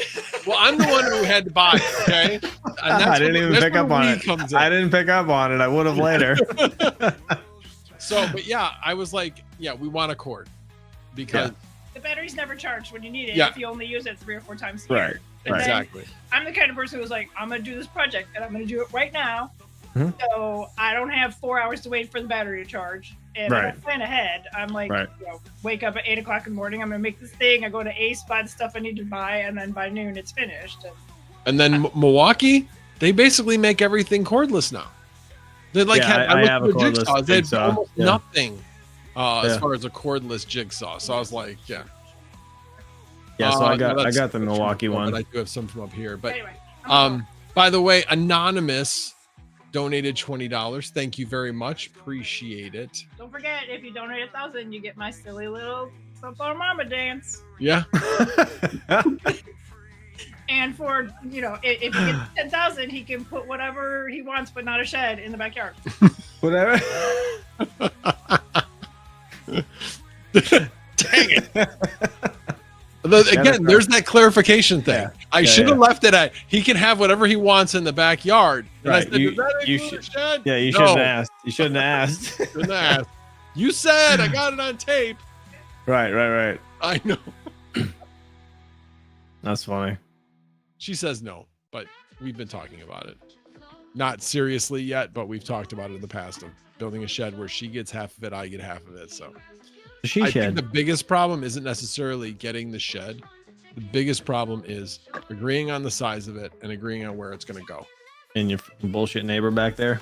They're gonna give you shit Well, she over it. wants to put it next to the bullshit neighbor, but then I'm like, well, then I can't do what I want to do in there because, I mean, I suppose I could, because then at that point I could just make sure that the fans are blowing out the opposite side, like Yeah, you blowing could. out towards our house. Yeah, you can do that. Yeah. And if we did that, actually, now I think about it, that maybe not be a bad spot. It just would require a much longer electrical run. That would require electrical run of like 150 feet, as opposed to like brutal. or 50 feet. It'd be 100 feet longer. But the good thing about it is the fact that depending on the direction that we would have it be facing, we basically, it'd be like your pergola. It'd be facing directly south, the one Right. side. And so I could put solar panels on there. Yeah, buddy. I like where your head's at, Max. Sure. Oh, did you by any chance? worth I know you saw the post, but did you watch the Linus? Video? I didn't have a chance to see it. Was it good?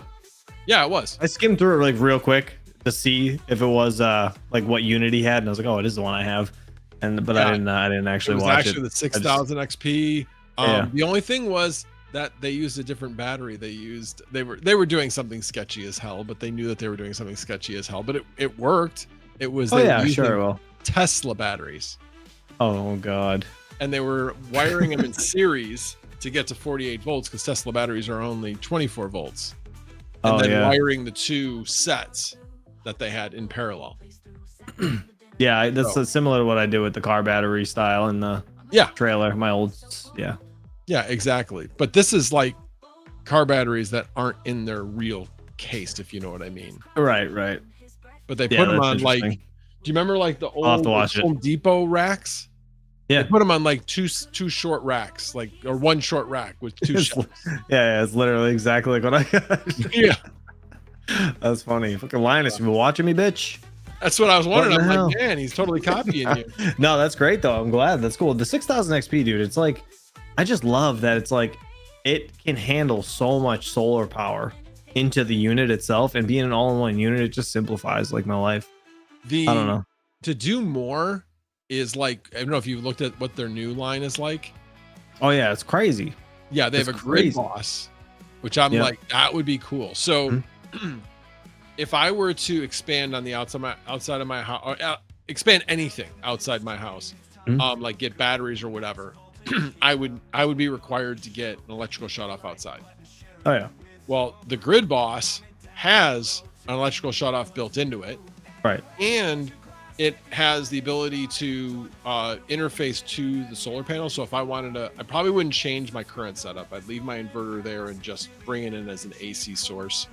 But my solar panels, there's another solar panel input onto the grid boss that I could use. For those panels, I probably would need to have a contractor come out and wire it, because otherwise I'm not going to get net metering approved, that type of thing. But then there also, so I wouldn't have to run the cabling all the way into the basement for the batteries and take up a slot on the panel. I could run it just directly into the grid boss. Maybe really start to think. Wait, you're saying from the battery outside? Actually, batteries would be in the probably in the garage. Gotcha. You just have to get a thick ass cable to go from the batteries to the. Actually, not, because they're like, I'm trying to remember exactly how they put it, but they're like. Well, the higher the voltage, the lower the gauge, I think, right? Is that how it works? No, is that wrong? Yes, but there was something. It was still going to save a bunch of wiring. I forget what it, without the grid boss, there's more wiring that's required between the inverter and the rest of the system. So I forget, it's been a while since I watched the video, but the grid boss solves a lot of problems by having it be like this central point of everything interfacing to, and it does a lot of, I think it's like $2,000 or something, or at least it was. I don't know what it is now. But that, and then there's like the flex something or another. Like you couldn't possibly need an inverter any bigger than that. It's insane. Yeah, I don't. Like 18 kilowatts. Yeah, I think it was like 18 kW. What? Yeah, it was nuts. Yeah, they have, dude, the amount of things they come up with, and the batteries now are so cool too. The big floor mounted batteries are insane. Absolutely insane. Yeah, Joker Miner, you don't get a bullseye, don't even come back, bro. I don't want to talk to you. He's going to darts. Said he's going to darts. He'll be back. All right, cool. All right, listen, Crewman's coming on, I think, right? You got him coming up soon? Yep, he should be coming on here any second. You want to say hi? He should be coming on here. Oh, you know what? He did say that he sent me a text that said that his kids weren't down yet. You know what that means? That means that mofo is gonna be sitting on the couch and he's gonna pass the F out and he's gonna forget about you. That's what that means. And he's not gonna feel bad about it because he blamed it on his kids. Great. Now I got to fill up the next 2 hours all by myself. That's funny. Sorry, Crewman, but that's kind of true. Max, I need a link, says Joker, so send him that link in Discord. Did I not send him the link? He's a little special, so just, No, I didn't send him again. Right. I didn't send him the link. Fair enough. Hold on. Copy link. And then I also have to give him the password. I'm trying to see if this guy in Discord is trying to scam me right now.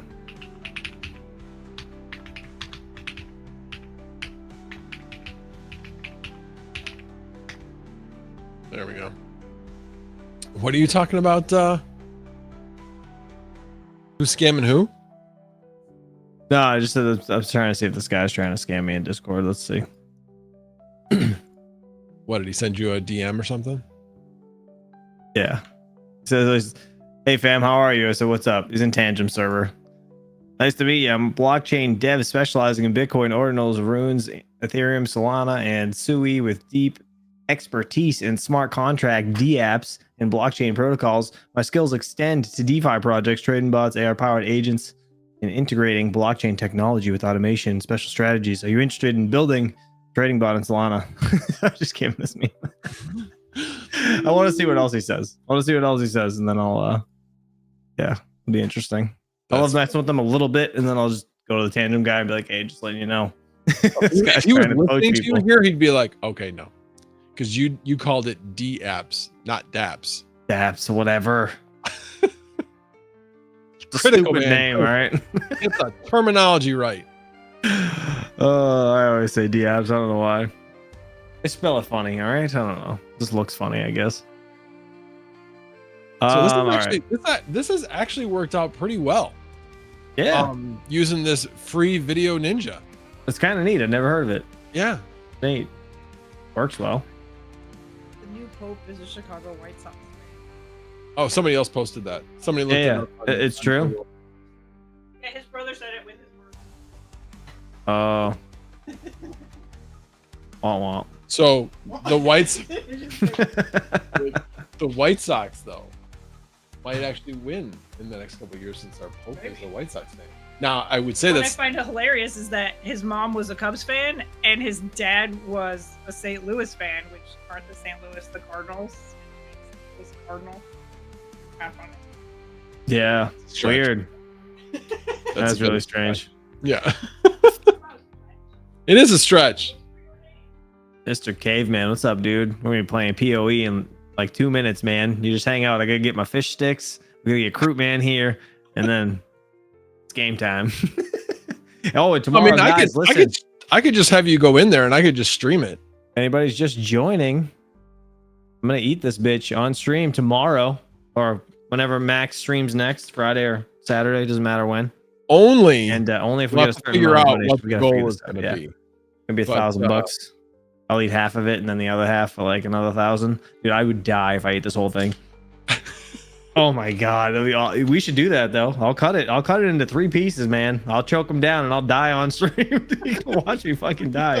This is gonna be awful. Like the I said, world's hottest ice cream bar. It sounds gross. About this is the fact that it's a challenge that I don't have to do. I'm gonna take a picture of this and tell you you can send it around, and I'll advertise it for you too tomorrow. Why is it not focusing? Oh, it's probably the lighting down here ass. I will definitely put it on stream going, okay, guys, take 2 tomorrow. Got whatever I get to tonight. Oh, it's going to be gross. You know what? We get $5,000. I'll bring my wife down here. She'll eat a third of it. She's like, what? Sign her up. You know what? $10,000. I'll feed it to my kids. I'm just kidding. Wow. The police, I'm the kidding, police, I'm no, kidding. you cannot do that. It That was a would be- joke. the It was a police would do joke.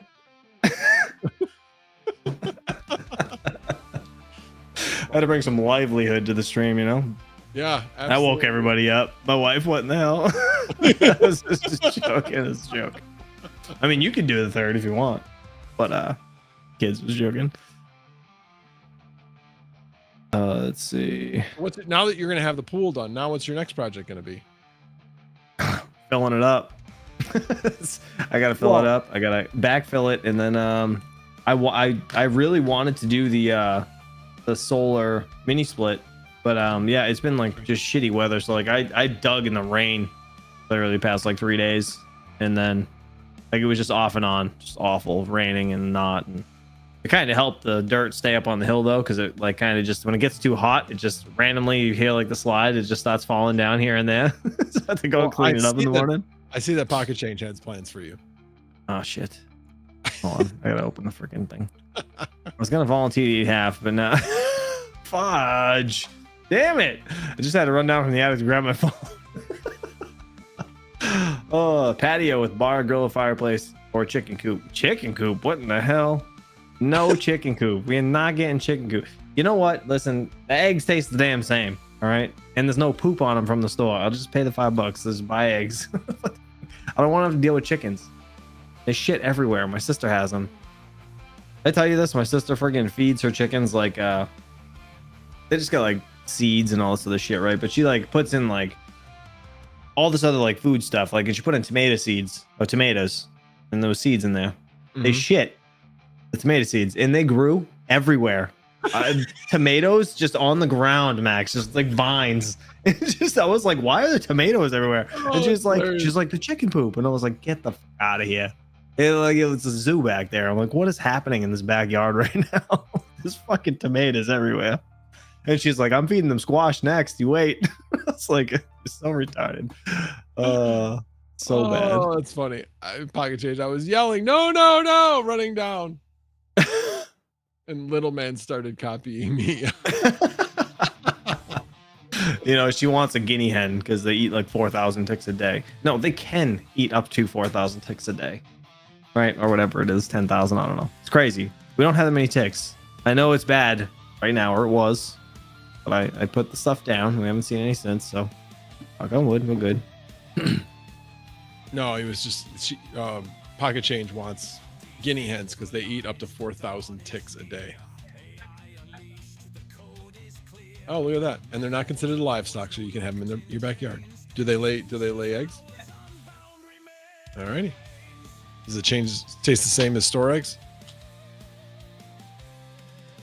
Oh, they're super small. Wait, Super what? small eggs. The guinea hens are like really small eggs. Yeah. No, not like that's like a quail, isn't it? Quail eggs. Hens were like the Cornish hens are the same thing. They're small. They're smaller than regular chickens. Oh my god, I saw the best freaking short. Some dad pranked his kids with a Cornish hen inside of a turkey. And he cooked it. Dude, and he was like cleaning out all the stuffing, so they're getting the stuffing, and then they found like a bone to a leg, and then they like just pulled out this whole like, oh my god, I was pregnant. Like Max, it was the funniest thing. I'm dying. I'm like, get out of here. And they're like probably after a couple minutes of them like, you know, crying about it, they were like, chickens lay eggs. And they were just like, oh my god, like just you could see the dumb moment, like blonde moment went away. Like, oh damn it. It was funny. I remember back when it was like oh shoot, it was way back in like 80s and 90s football. Madden would have the turducken around on Thanksgiving. Oh, It's a really? turkey. Well, I think it's like a chicken inside a, or is it a duck inside a chicken inside a turkey, something like that. But it's the same type of thing. Oh, weird. Yeah, turducken. You gotta be a weird mofo to stuff that shit. I was just like, that's gonna be so awkward, just shoving a bird inside a bird. No thanks. Weird. All right, if you could hold just for a little bit, I have not gone to the bathroom since I started this. All right, no, And go grabbing for it. grabbing my dinner and grabbing some drink, and then I'll be back. There you go. Thank you, sir. Sounds good. You got it. All right, let's see. Yeah, Retro Mike Tech. A lady I work with told me her neighbor has them, and they cheap and and squawk. Squawk? Squawk? Is that what you meant to say? All day? Is that how you spell squawk? Yes, it is. All right, don't mind me. I'm slow. Let's see. Let's get beehives. No. What is wrong with you? Who wants beehives? Honeybees. You know, the people that walk up and like grab those, they just like open the cover and like play with bees and shit. Like, honeybees can't be like all nice to you, right? They still gotta sting the shit out of you. People are just used to it, I guess, on freaking YouTube. Are you just trying to get out of Mother's Day weekend eating that chip? Oh, are you just trying to get out of Mother's Day this weekend? It's not a chip, for one. It's the world's hottest ice cream sandwich. 56 gave me this. Like, freaking year ago. Oh, it's gonna taste like a freaking dirty sock. It's gonna be so gross. But no, I totally forgot Mother's Day was this weekend. Sorry. My bad. Let's see. If we let the grass in the front grow, we'll have millions of honeybees. Yeah, there is a lot of bees around here. I've only seen some honeybees, though. Most of them are like yellow jackets trying to live in the rocks.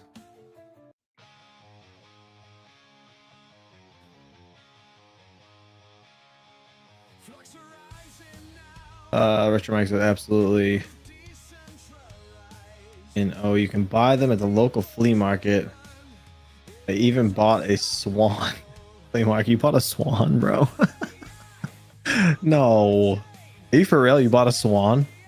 What in the hell? Flea markets actually have fleas? Really don't know.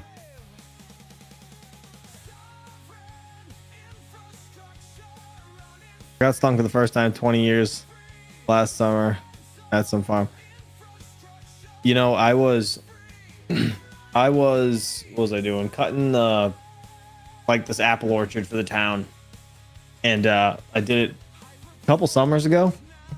Man, I tell you what, I haven't been stung by a bee in forever. That day I got hit 4 times before 9 a.m. It was the worst thing ever. These bees were terrible. So like I was driving the tractor and in like it would just be like one tree in this entire like farm or this row that you would never know had bees. And yeah, you'd graze past it and those little shits would come out of that nest and just hit you so fast. Like I thought my necklace pinched like the hair on the back of my neck. And I'm like, I'm like, what the hell is that? I'm like, that freaking hurts. And I'm like still driving. Then I got whacked again, like in the arm. I'm like, what the fuck? I'm like, oh my God, it's a bee. And dude, I got hit 4 times before 9 a.m. I was like, this is awful. Like, why am I doing this? Why did I sign up to help the town? Like, what's going on? It's terrible. But yeah, no, they suck. Absolutely suck. Oh, I had one, you know, I was weed whacking actually out front last year, 2 years ago, maybe. I think it was 2 years ago. A freaking bee flew up my shorts. Freaking right in the thigh. That shit hurt too. Terrible. Yeah, when I was younger, I had a white swan. Interesting. It was awesome, but it did attack my girlfriend. Should have took that as a sign. They're mean little shits too, aren't they? That's crazy. Steven Cicero, find someone who wants to have honeybees and then let them put them in or on your property and see if you can get a fair rate on your taxes. Wait, what? Honeybees are considered agricultural? Really? Wait, what? Steven Cicero? What? Is that real? I knew honeybees were like protected. I didn't know they were considered agricultural though. And like you could put them on your property for tax breaks. What? I don't even give a shit. We're gonna go get some. We're gonna go get some honeybees. Can I buy that shit on Amazon? Let me see. Some honeybees.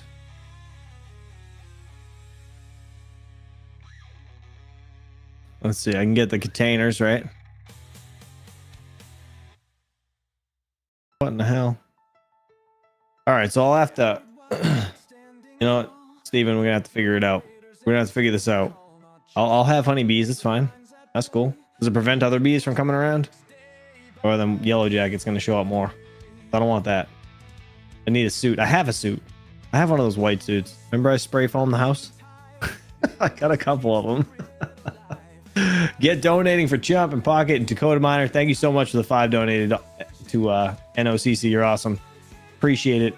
The entire, if you guys super chat, if anybody super chats, the whole thing goes to the, what's it called? I don't even remember what it's called. Let me see. Max's National Ovarian Cancer Coalition. That's who he is donating to. But yeah, everything goes there. None of it gets pushed to YouTube, which is good, because they take like normally like 30 or 40%. It's crazy. So yeah, all your money goes to a good cause, which is great. Yes, the Department of Agriculture is protected, especially if you offer the honey for sale. Have the kids do it in lieu of lemonade stand. Oh, that's kind of a cool idea. That's kind of a neat idea, actually. You know what? There's what is it called? Topsfield Fair. I think that's what it's called. They have like a whole honeybee set up.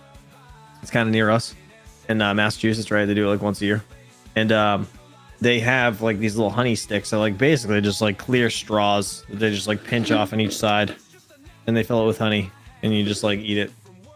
That's kind of cool. People pay money for it. It's nuts. Anonymous, thanks for the 20 super chat. I don't even know if you guys can hear that Hadouken or not. Perfect. But I hit it anyways. Appreciate you. Thank you for that 20. You're awesome. Send 20. Not sure why I was anonymous. Oh, Caveman, dude. Thank you. You don't have to do that, dude. You're awesome. Appreciate it. Yeah, it goes to the ovarian cancer place that Max is sending the money to, because his wife unfortunately had it a couple years back, but now she's cancer free. So golf claps for sure. Let's see. We have the farms. What are you saying? We have the farms. Yeah, it's I mean, it's kind of a cool idea though. Imagine if you get a giant tax break on that. It'd be amazing. Our taxes are way too high. Disgusting. It's like 15 grand a year or something. It's like $1,100 extra on top of your mortgage every month just for taxes. It's gross. I don't know how kids afford houses at all. It's absolutely insane. Oh, that do honey and stuff. Yeah, yeah. Did you read my comment? If he gets 10,000, no, I didn't. He gets 10,000. I did not see it. All right, let me see. Channel activity.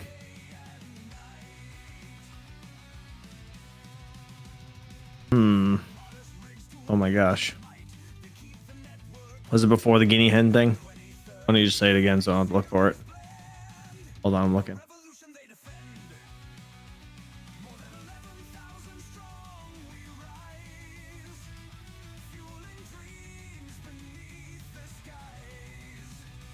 I don't see it. Why don't I see it? Oh yeah, she did it the other night. She woke up. She had a tick on her forehead in the middle of the night. It's crazy. Must have came off our clothes or something.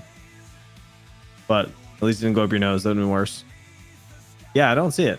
I don't know why it doesn't show it. I don't see it. I looked through all your history.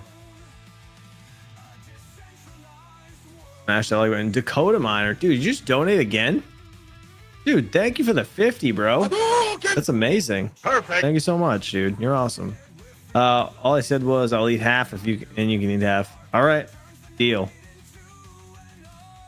I thought the 10K feeding it to our kids was funnier, but all right. I was totally joking, but yeah, this thing is not half as bad as that gummy bear. It's so this is 1.4 million Scovilles, and the gummy bear was 9 million. So yeah, that was that. Nothing's as bad as that. That was awful. Like literally, it was absolutely terrible. As soon as that thing went in the mouth, your butthole is already burning. All right, it was that bad. I'm telling you. Max, did you just eat that whole sandwich or the whole burger? You did. You're still muted. That's good for you. Nope. Still, bro. You still. Yeah, still muted. Weird. technical difficulties. I don't have BRB music, but I play it. You know what I do have though? I have that button when I stream, Men in Black button. You hit it, it's the neuralizer. It's perfect for moments like this. The gummy bear sticks to your teeth. Yeah, it would like you got like 2 chomps in, and like as soon as that saliva got to the back of your throat, tasting that gummy bear, you couldn't talk. Like immediately, you couldn't talk. You just started dying. That was the worst idea ever. That's the worst idea. Steven Cicero. Okay, man, you caught that too. What happened? Chicken burger. Oh yeah, the way I said it. This is so weird. Can you hear me now? Plus, I gotta hide the accent. No, on my see, he screen, can't hear me, but now you guys can hear me.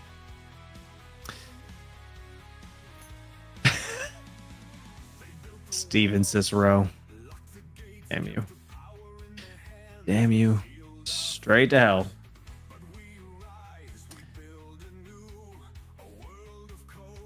I thought Max was gonna sleep on stream. I think he said that. Pretty sure he said that. Lie to me, Max. Don't lie to me. Oh, here's some. Oh yeah. Okay. So for some reason, I had this happen to me once before. I had to switch back and forth between default and selecting the actual one. So every time when it drops out like that, I just have to switch it back and forth, and it works. So that's the only weird thing. It's not synced with your voice. It's weird. The way you talk, though, it's not synced with you. It's not synced? Like when you were talking fast right then, it seemed like it was off by like a little bit. Oh, that's weird. Yeah, that's weird. That is weird. It's like it's off a tiny bit. You keep going in and out, said Steven Cicero. I can hear him all right. But yeah, it was like not. Yeah, your voice seems to be now. It's there we go. Yep. Yeah. Now it's no, better. I saw it now because I was like, okay, now yeah. It's good. Weird. Now. Yeah. No, it just lagged for a second.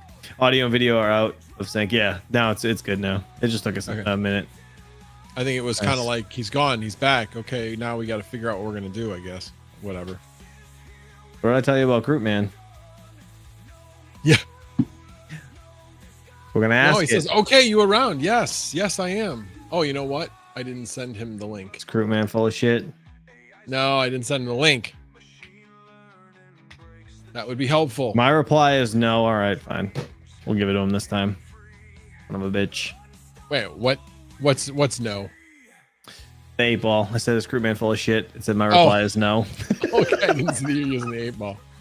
Password. OC. I'm gonna go play some PoE anyways. Yeah, like I said, I'm probably gonna maybe jump in there and I'll have you muted and everything. I'll be deafened, but at least then I can just stream your gameplay. Yeah, it's fun. It's fun to watch. Yeah. Well, if I don't wake up for the morning stream, it's because I'm doing it for Max, hon. I'm doing it for Max. See you at 1. But Max, thanks for having me, man. No problem. I appreciate you coming on board. It's always a pleasure. And before actually you leave, since you probably were responsible for this one, Dakota Miner, thank you for the $50 super chat, or donation, I should say. Yeah, we got a few actually. Caveman gave 20. They came up as anonymous. And then Dakota actually donated 5 before that too, which is kind of cool. So, dude, thank you so much for that. Yep, thank you. Really appreciate it. Awesome. Really appreciate it. But yeah, I'll feel free to restream that stuff in Discord if you want. And I'm just gonna be playing for a bit, but whatever day works for you. Friday, Saturday, I don't care. I'll blow off the other stream if need be. Appreciate it. Right. Well, I'll let you know. Either way. Like I said, it's all gonna be dependent upon what's going on with getting the power back on and stuff. And I want to make sure I get everything back up and running too. So I think it won't take me. I think they'll probably be back up, I'm guessing, around 1 o'clock. And I should be pretty much ready to go with everything getting online, assuming everything comes back up correctly. Perfect. I will. So probably by like 5 or 6, I'm probably planning on doing like a 6-hour stream tomorrow, like 6 to midnight, something like that. All right, so I'll take Tylenol around 4. I'm good. There you go. take a nap. Take a nap like 4 to 6. Yeah, I'll do that too. I'll bring a towel. I'll get all set up down here, so I don't have to worry about like a bucket in case I gotta throw up. Towel in case I start sweating. Be great. Yeah, I hope your kid feels better. I appreciate it. Thank you very much. No My wife problem. just said, "What the WTF?" I was hoping to get a massage, and Steven Cicero says massage a code word. I don't know, but I'm into it. All right, Max. I might not be playing. I don't know. I'll catch you guys later, though. Peace out. Love you all. See you later. See you later. Oh, that was funny. Yeah. No, it was not a code word in my house. I will say that. No, legit massage. Sure. I think as long as you give Chump a massage too, because his body hurts too. All right, well, the Kurt man, hopefully he'll be coming in here shortly. He said, he's like, okay, you around? But I was eating dinner at the time. I should actually send that message to him. Chump had the stream while I was eating, but back now. He's like a girl, so it's your fault.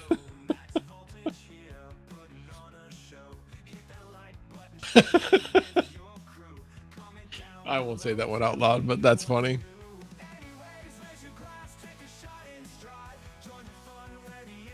Oh, got it.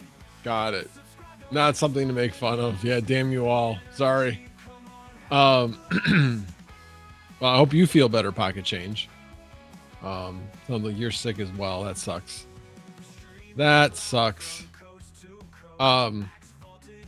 Alrighty. Well, we'll have to wait a little while. I don't know when Krut's gonna be here, but hopefully pretty soon. Let's see who else is here. Crypto Mikkel is here. I need that. Let's see how many people we got. 19 people here. All right. Well, and Caveman Mining's here, so I appreciate you being here. See anybody else that I have not mentioned before? Retro Mike Tech I mentioned earlier. Yes, Department of Agriculture protected, especially if you offer the honey for sale. Have the kids do it in lieu of lemonade stand. Alrighty. All right, let's see where crypto is at right now. It looks like that needs to be refreshed. Let me go back to my sheet.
Day, but it was good. It was good. Oh, now they can hear you.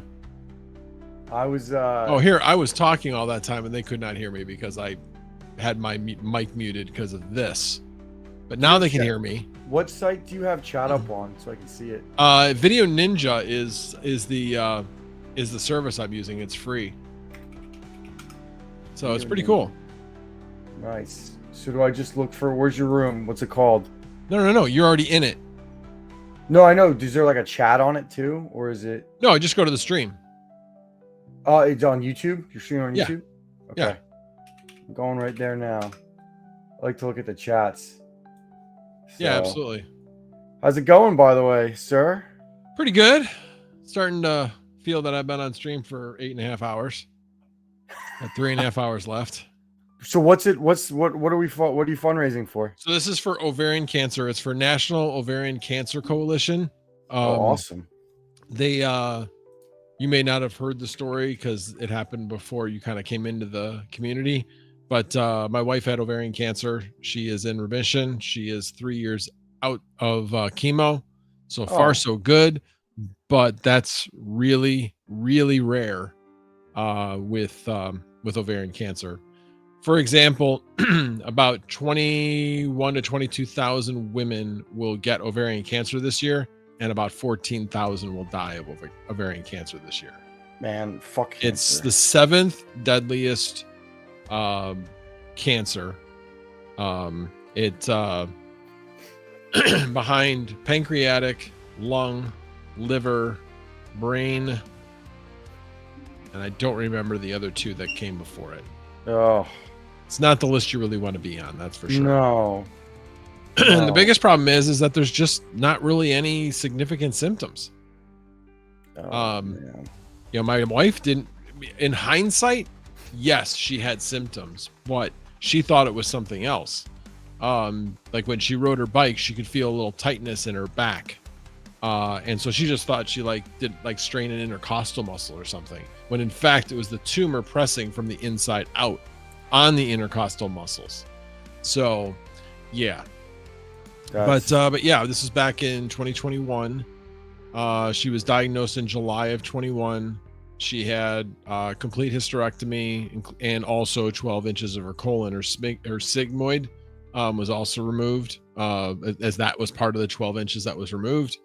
But she's fine as far as that goes, and so far been cancer free. So that's great. And then she went through like 5 chemo treatments, I believe is the number.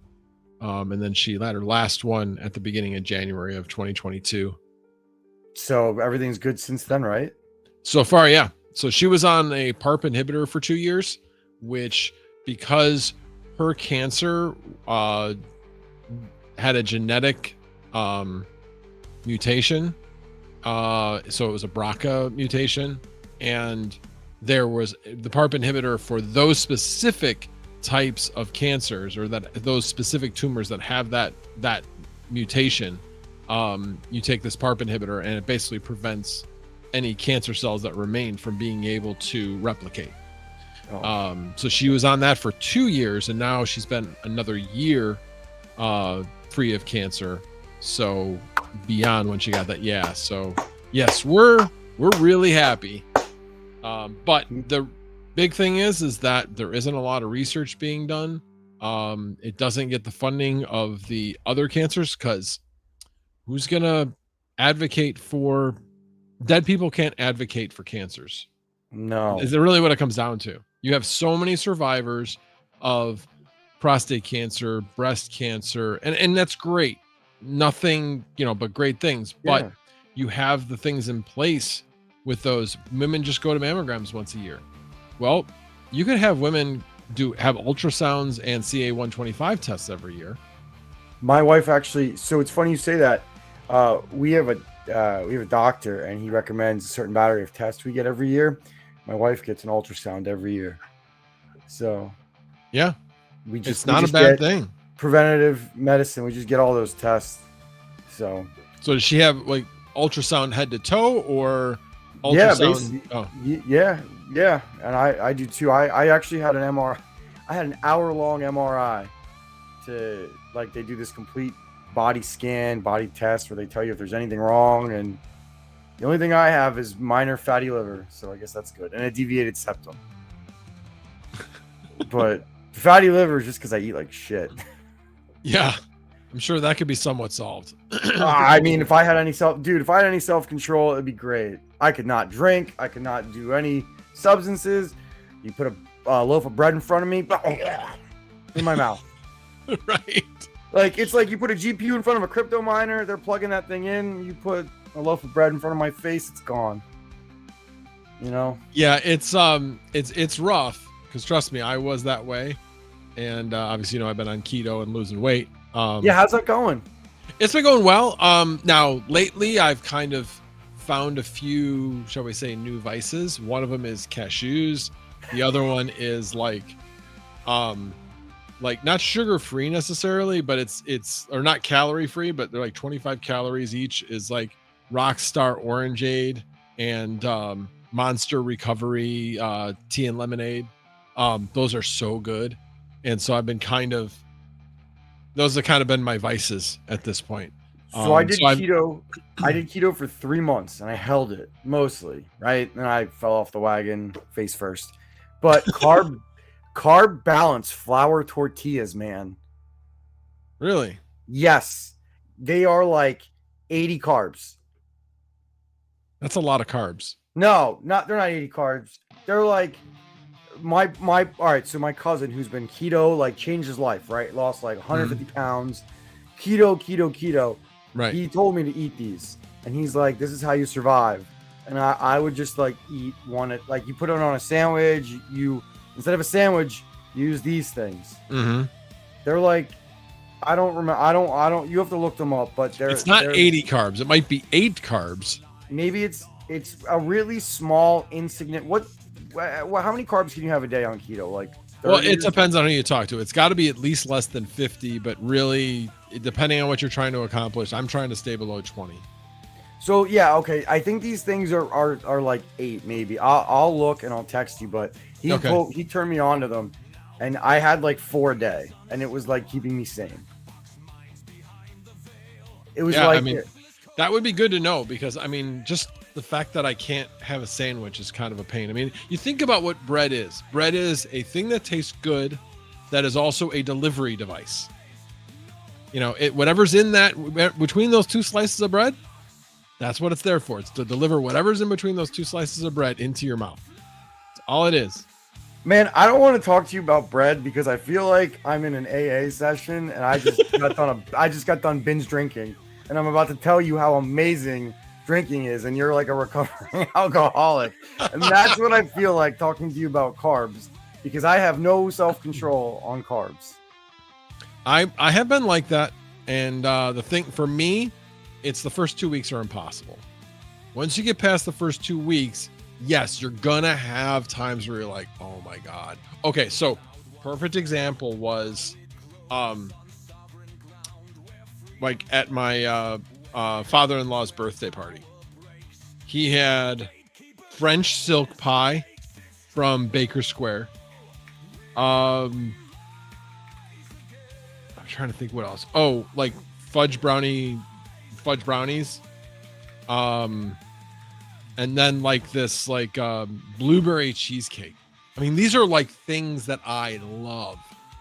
And everybody was like apologizing. I'm like, that's part of the gig. I'm fine.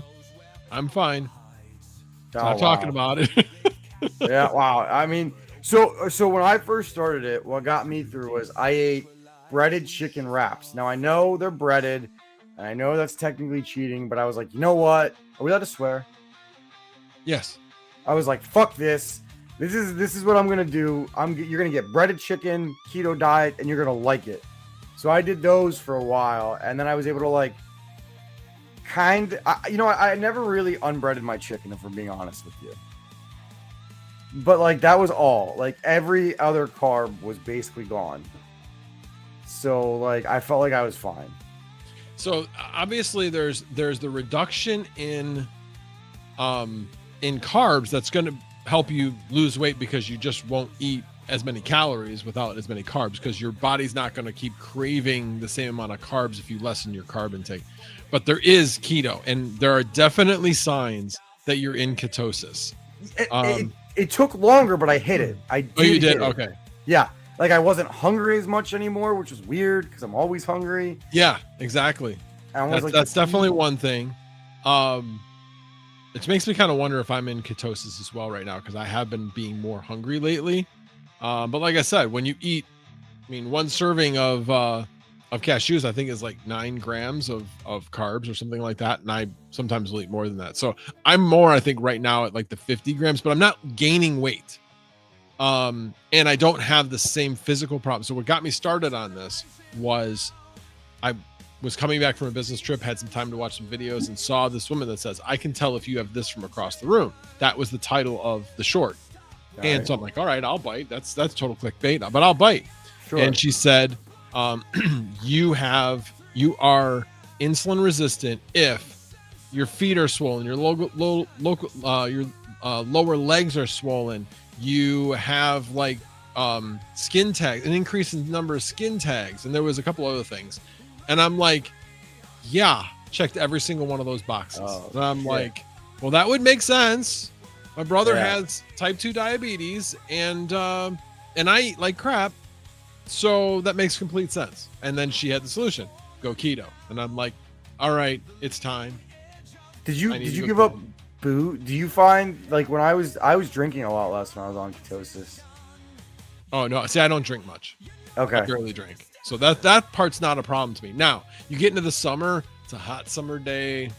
I just want a beer, So that part will be like, ugh. Well, don't you have that MGD 64 crap? I mean, it exists. Yeah. I mean, so if you really want a beer that much. I mean, I don't think I want a beer that much. So did you are you into Star Wars? I mean, I would not say I'm into Star Wars, because I know some people that are really into Star Wars, and I'm not that. Okay. Why do you ask? No, I just want to know if you saw Andor, like if you watched the latest. Oh, no. I don't watch any TV really. Like I have zero time for TV. Honestly, my spare time is researching shit just because I think it's fun. I enjoy it. Sure. And just I got a lot of shit going on between my father's estate and trying to kind of figure out what I'm going to do with my channel, and trying to, I've been thinking a lot about my channel, and trying to figure out what I'm going to do, because I really want to make to the point where, say, in 4 or 5 years, and if it's sooner than that, great. But in 4 to 5 years, I want to be making a good living off of YouTube so that I can retire. I'd like to get to the point where what I'm making in semi-passive income, obviously YouTube's not passive, but semi-passive income that can support the family without eating into any investments. That's what I'd like to have happen. I mean, it's possible. Like, do you know where you want to take it? Because like, for me, right, I spun off the crypto because the sponsors that I was like real legitimate sponsors were like, look, you got to pick one or the other. And I was like, what if I just spin a new channel off? Then and I still do the old one. They're like, oh, we don't care as long as we're not associated with it. Right. Okay. And I noticed that when I thought originally, whether this was naivety or whatever you want to call it, I thought, well, if I just present what I'm into, crypto, gaming, graphics cards, whatever, people will watch.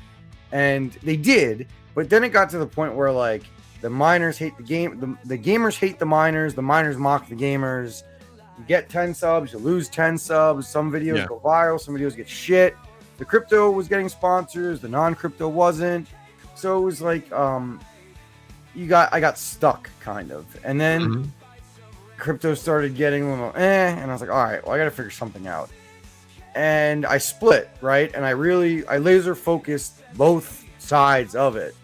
And the new channel has almost 8,000 subs, and it's been going on since January. And the old channel has 5,600, and it's 3 years old. Yeah. Nice. I mean, the new one isn't paying money yet, but I can get any part I want besides a graphics card, and I'm working on that part. So like there's tangible financial benefits kind of. Right. But like all I'm getting at is when I started like laser focusing myself to one aspect, that's when I noticed more tangible results, if that makes sense. So like, do you know what you want to do? Yeah, that's the thing. You need to know what you want to do, and that's what I'm trying to figure out, exactly what I want to do with the channel and what's actually going to make money. So I've been watching this guy Shane Hummus. I know a number of you have heard me mention him. And he's got he's got a regular channel that he's built up to like 1.3 million. Wow. And he's got another channel that he just started within, I think, the last year, called Shane Hummus Content Growth Engine. And he talks about it in his videos on that channel. Plus he does, like, most weeks he will do a session on Tuesday night where you can ask questions, where he presents something. But generally lately he's just been doing question and answer, which has been great. But he talks about the fact that you have to decide what you want to do with your channel. You know, there's going to be some things that are hobby related and you can make some money, but not a lot. And then there's going to be some things that may be like stupid boring, but you can make a shit ton of money because of your expertise and the demand. And so, like, for instance, with crypto, we've seen it. There's plenty of money to be made out there, but it might be pushing sketchy crypto projects or selling miners that may not be profitable, all those types of things. And again, I'm not faulting anybody that does those things. It's just the choice you have to make if that's where you want your channel to go. Yep.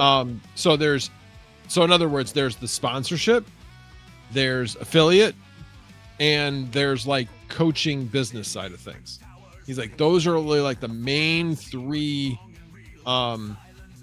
types of content. And then he also said, the best part is if you associate this with an existing business where you're trying to gain clients, that's really the best of all worlds. Because then at that point, you're using YouTube as a sales funnel at that point. But yeah, he basically said, he's like, look, sell high ticket. He's like, he even said, he's like, when I first started Content Growth Engine, I said, I'm selling high ticket. And he was very open. And he's grown a channel to 1.3 million. So he's done it. A lot of these other YouTube experts have not grown a channel to that outside of maybe what they're doing with YouTube. So he's done it on something completely different. And as he put it, I've made all the mistakes. So it's just really interesting to hear his story. And he's very open about all of his, all of his content about what you should be doing. But he's like, but if you're not, that's why I'm here. I will help automate through, signing up with me, automate, as he says, done for you solutions and done with you solutions. So it's just been pretty interesting, listening to all that, especially with the monetization piece. So, I've seen, like, I feel like I figured out a path to monetization. Like, and I know where to go. Like, I know where both my channels, where I want them to go. You just have to, like, do you want to put the work in? And, the one channel, the mining channel, I'm just kind of like, I'm doing some stuff, not a lot, but there's brands, there's sponsorships I have to fit it. Like, there's stuff I have to finish. And maybe once those run out, I may reevaluate. But, like, I think if you can figure out a balance of you can make good content, fast content, and content you like, it's a lot easier. Like, I build computers and I flip them, and I've been able to get the YouTube gets more views to the store, which flips PCs faster, which I can charge more. And, it's like you triple dip kind of. And I like building PCs. Right. Like, I'll just, like, when I'm done with you, I'm probably going to build a PC. And like, it's pretty cool because, like, I love buying PC parts. Like, it's like an addiction, right? Right. But, like, I can buy them and then I sell them. Like, I put them in a PC, I sell them. I don't make a lot of money, but I don't make not like, on a flip will make anywhere between like $100 to $500. Mm-hmm. So it's like your hobby. So, like, maybe if you found something like that, triple dip kind of thing, and something more regular, like PC tech content is way more stable than crypto content. Yeah, exactly. And I've definitely been pivoting more towards like home lab and making, like, what I wanted to do was actually have a channel that was about making money with PC parts, basically. Yeah. And every time I do a search on that, it's like, oh yeah, flipping PC parts. I'm like, no, It's not what I'm saying. So I feel like there's a lack of existing content, which means that I got to like pave the way, which isn't really the fastest way to, because YouTube's not going to know what to do with you. So, anyway, so I'm thinking about maybe doing a little bit more like home lab content. Because I know that that's been pretty hot right now, especially with like running your own LLM out of home. And so definitely kind of researching a lot of that stuff and seeing where I want to go. So you can kind of tie that in with crypto a little bit too. Yeah, I mean, and I do generally. But I'll give you an example. I had a crypto project that somebody connected me with, and it sounded cool. Not gonna really go into what it was. And I was actually had some initial conversations with them. It would have been a decent amount of money. I mean, they asked me how much. I gave him. And he's like, yeah, that sounds fair. And I didn't lowball it. And then I eventually told him, I said, you know what? I said, I'm not into, because it was a crypto project. So it was a coin. And I'm like, I said, this just isn't where my channel is right now. So I made the turning money away because I didn't want to do that sponsorship. I mean, I think every crypto content creator and I think they all can tell you, we've all turned down sketchy crypto projects that offer you a lot of money to you based on the size of your channel. Because of course they're going to pay you a lot of money because everyone else said no. So they're going to go to you. Like they're going to start with the big guys and then work their way down to the middle guys. And then they're going to get to wherever you're at. They're going to get to you. I've turned down I've turned down maybe like someone offered me like $2,000 to do a promoter project, and I'm like, no, I'm good. I just saw the email. I'm like, nope. Yeah, that was what this one was. Actually, that exact amount. And like I said, I had a long conversation with him, and it wasn't sketchy. I was like very interested in it. It was very fascinating, and I'm like, you know what? It's just not where my channel's headed right now. I said I appreciate it, and I definitely, keep sending me information. I want to be updated on it, but I said it's just not something I want to put on my channel right now. It'll definitely confuse the algorithm, that's for sure. Because I already had that problem with trying to put out more content on like home data center type content, and whenever I go in and look at like what the hell is it called? I butchered the algorithm. Listen, I destroyed the algorithm on my first channel. It didn't know what to do with me. It's like those guys who spell check so poorly that you break the fucking spell check. Like your spelling is so bad that you confuse it, and that's what I do. That's what I do on my YouTube channel, man. So actually, it's vidIQ. vidIQ kept bringing up like crypto content, and I'm like, that's not what I've been doing lately.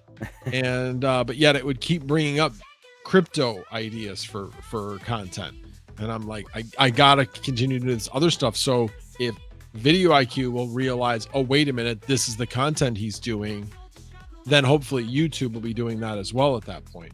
But yeah, it's like I said, I've actually really thought about taking this channel and just leaving it at max voltage and then starting a new channel and creating that to be the crypto channel. Hobbyist said different channel needed, boys, and he's probably right. Like honestly, I did a pretty good job of fixing the algorithm for my old channel to be mining. But if we're being honest, I have legacy videos for like installations of PC parts that have like hundreds of thousands of views, and they're still making money on that channel, but they're still screwing up the algorithm. And I dearly wish I could move them to my new channel, but good problem to have. Yeah, exactly. Well, it's funny you mentioned that because like my two best videos, is one was basically hooking my inverter for my solar up directly to my modem and not have it be wired through 3G or something like that, because 3G was deprecated.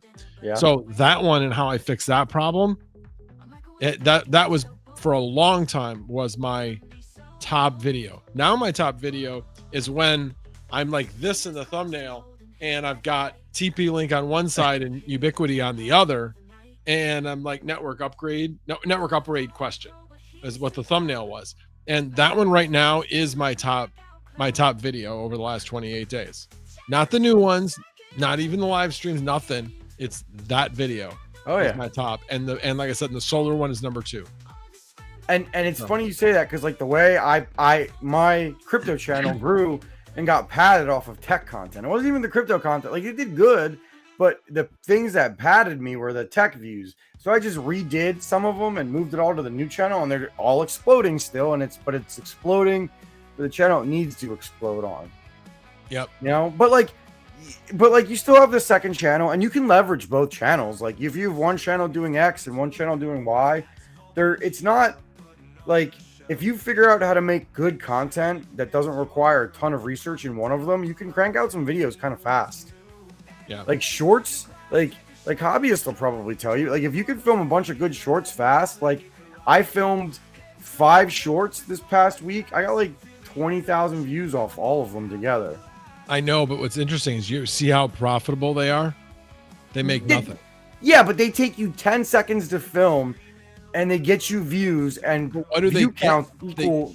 They stuff. get you views, but the people that watch shorts don't watch long form. I'm just being honest. Yeah, they don't. They don't watch long form, and if you get the subs, they're never going to be monetized subs. Those subs will never earn you a dime.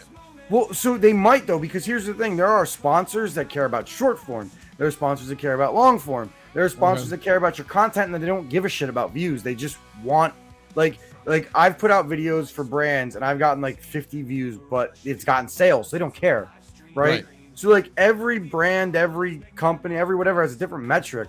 So if you're building subs, building views, building, you know, they will help you with certain sponsors. And like if it takes you 30 minutes to film a week's worth of shorts, maybe it doesn't take me 30. Honestly, it takes me 10 minutes. Like, I'll literally pull out a graphics card and talk about it for a minute, and then I'll upload it to YouTube. So let's say a week's worth of shorts takes me 15 minutes at max, probably 10. And each one of those shorts will average like 1,000. That 1,000 is like, I'll get it really fast and then I'll drop off. But some will go viral and hit like 6 to 10. But it was no work. Like, it's not like you're sitting here filming like shorts that take you a day to film and a day to edit. Like, if you've ever talked to Altered Component, he takes like 50. He literally takes like 5 hours to edit a video, like 3 hours to edit a short. And I'm exaggerating a little bit, but like, he makes his content top. And not all content has to be like that if you get the point across. Yeah, no, that you're absolutely right. And even long form, short form doesn't really matter. The fact is that setting a time limit as to the amount, what's good enough, and doing the important, like literally put a time limit on yourself and be like, I need to get this into good enough in 2.5 hours or whatever it is. So yeah, that's one of the things I've been really thinking about. Like the last video, that took a while because, you know, that was video that was shot over a long period of time. And again, yeah, that my last video was only like 10.5 minutes long, but the bulk of it was a much longer video that was just sped up. So I needed to figure out what I could cut, what I couldn't cut, how to change volume, all that kind of stuff, put the background music to it. So yeah, that one was took some time to do, but the other part of it, and we were talking again, I talked at length, if anybody was here already for that conversation, but I talked at length with Hobbyist about this earlier today. But one of the other things he mentioned was doing bulk recordings, like record 3 long form videos in a row. And for me, this is why I really got to start doing it. For me, that works out really a lot better because when I get up in the morning, I don't want to talk on camera, but I don't mind editing. Yeah. So for me, if I take a weekend day and I record 3 videos and then I edit them throughout the week before I go to work, that works. And that's what I have to get to. That's really where I have to get to. So if I'm working on a project, so what I've done now is everything I work on, I film, right? So I have SD cards laid out with, I know what's on them. So for example, when I build a PC, I film it, right? When I don't put it online until I sell it, because I talk about the profit, I talk about all that stuff, right? So I don't want that to be out there until the PC's sold and it's done, right? So like I have 4 PCs that are listed or ready to be listed. So I have all the content like half done. So I have like content right now for video, like there'll be like there'll be a week. There was a week where I got like 2 videos out, but I filmed like 15 of them. Oh wow. And like some of them are like stuff that I just leave for a rainy day when I don't feel like doing anything. I'm like, edit, drop. So like if you just film stuff, you put it together later and you just drop it, you know, because like you want to try to do something like a video a day, but it's really hard, especially over 2 channels. Like my crypto channel, I'm looking at it right now, and I've done in the last month, I've done 5 videos. Right, like that's I'm barely getting by. Like I'm honoring commitments, I'm doing certain things because there's just nothing much to talk about, right? Right. You know what I mean? But like with the other channel, it's like if I don't put out 4 videos a week, I feel like I'm not doing enough. Yeah, well, trust me, I'm at that point where I like have ideas coming out the yin yang, and I just got to start recording them. I know the one that I really wanted. What was that? Just talk. I know. It's that for whatever reason, it's just literally hitting the record button where I have the problem. Because I want to organize everything. I want to make sure I'm ready to go. But that's what the edit. So here's the thing, though, right? Okay, so the best thing, I don't remember who told me this, right? I don't remember who it was, but the best thing somebody told me about filming, right? Scripts are great, right? Scripts are great, but sometimes it's better just to talk, right? And the thing I'm most proud of on my YouTube journey, I don't say anymore. I've said it twice in the last month. I counted. Oh, wow. I don't say it because you know what I do? So I'll be filming, right? So let's just say I'm filming right now. I'll be like, hey guys, Crewman here for the computer, the Corsair HX 850 power supply that has 4 PCIe slots. So there'll be pauses. Like I'll have a 50-minute video and it's only 25 minutes of recordings, but it's so easy to edit those pauses because you're just like cut. You know how much harder it is to watch a video and go and let go cut. Actually, it's not. Really? No, because I switched it to script, and they have an AI in there that literally says it transcribes everything, and then it highlights all the uhs and the ums and the so's and all of the filler words. And then you can either just tell it to cut everything all at once, or you can go and review each and every one. And right now I don't trust it enough to just let it go. Well, that's where I would be. Yeah. So, but trust me, it's good. It is really good. Now, the last time I did a video, it kind of sucked because for whatever reason, I couldn't get it to export properly. I eventually got it to export properly, but that was the biggest problem I had with it. So I'm not really sure why I had so many problems with it, but it's still somewhat new. But like I said, the editing of it is incredible. Here's the other thing. You ever say the wrong word? Do you know how many times I've been yelled at by a brand by calling their product the wrong thing by mistake? Okay. This actually, you do an AI, they tell you to read something to train your voice in their AI. And then in the transcript, you could say regenerate and put in the other word. That's some Skynet shit. Swear to God. And I did it. What did I do this? I'm trying to remember which one I did in this last video. Shit. What did I do in this last video? Because it was good, the last video. Let me bring up this project, see if I can find what it is. Max, I'm literally in here as the wrong channel on your YouTube channel too. That's funny.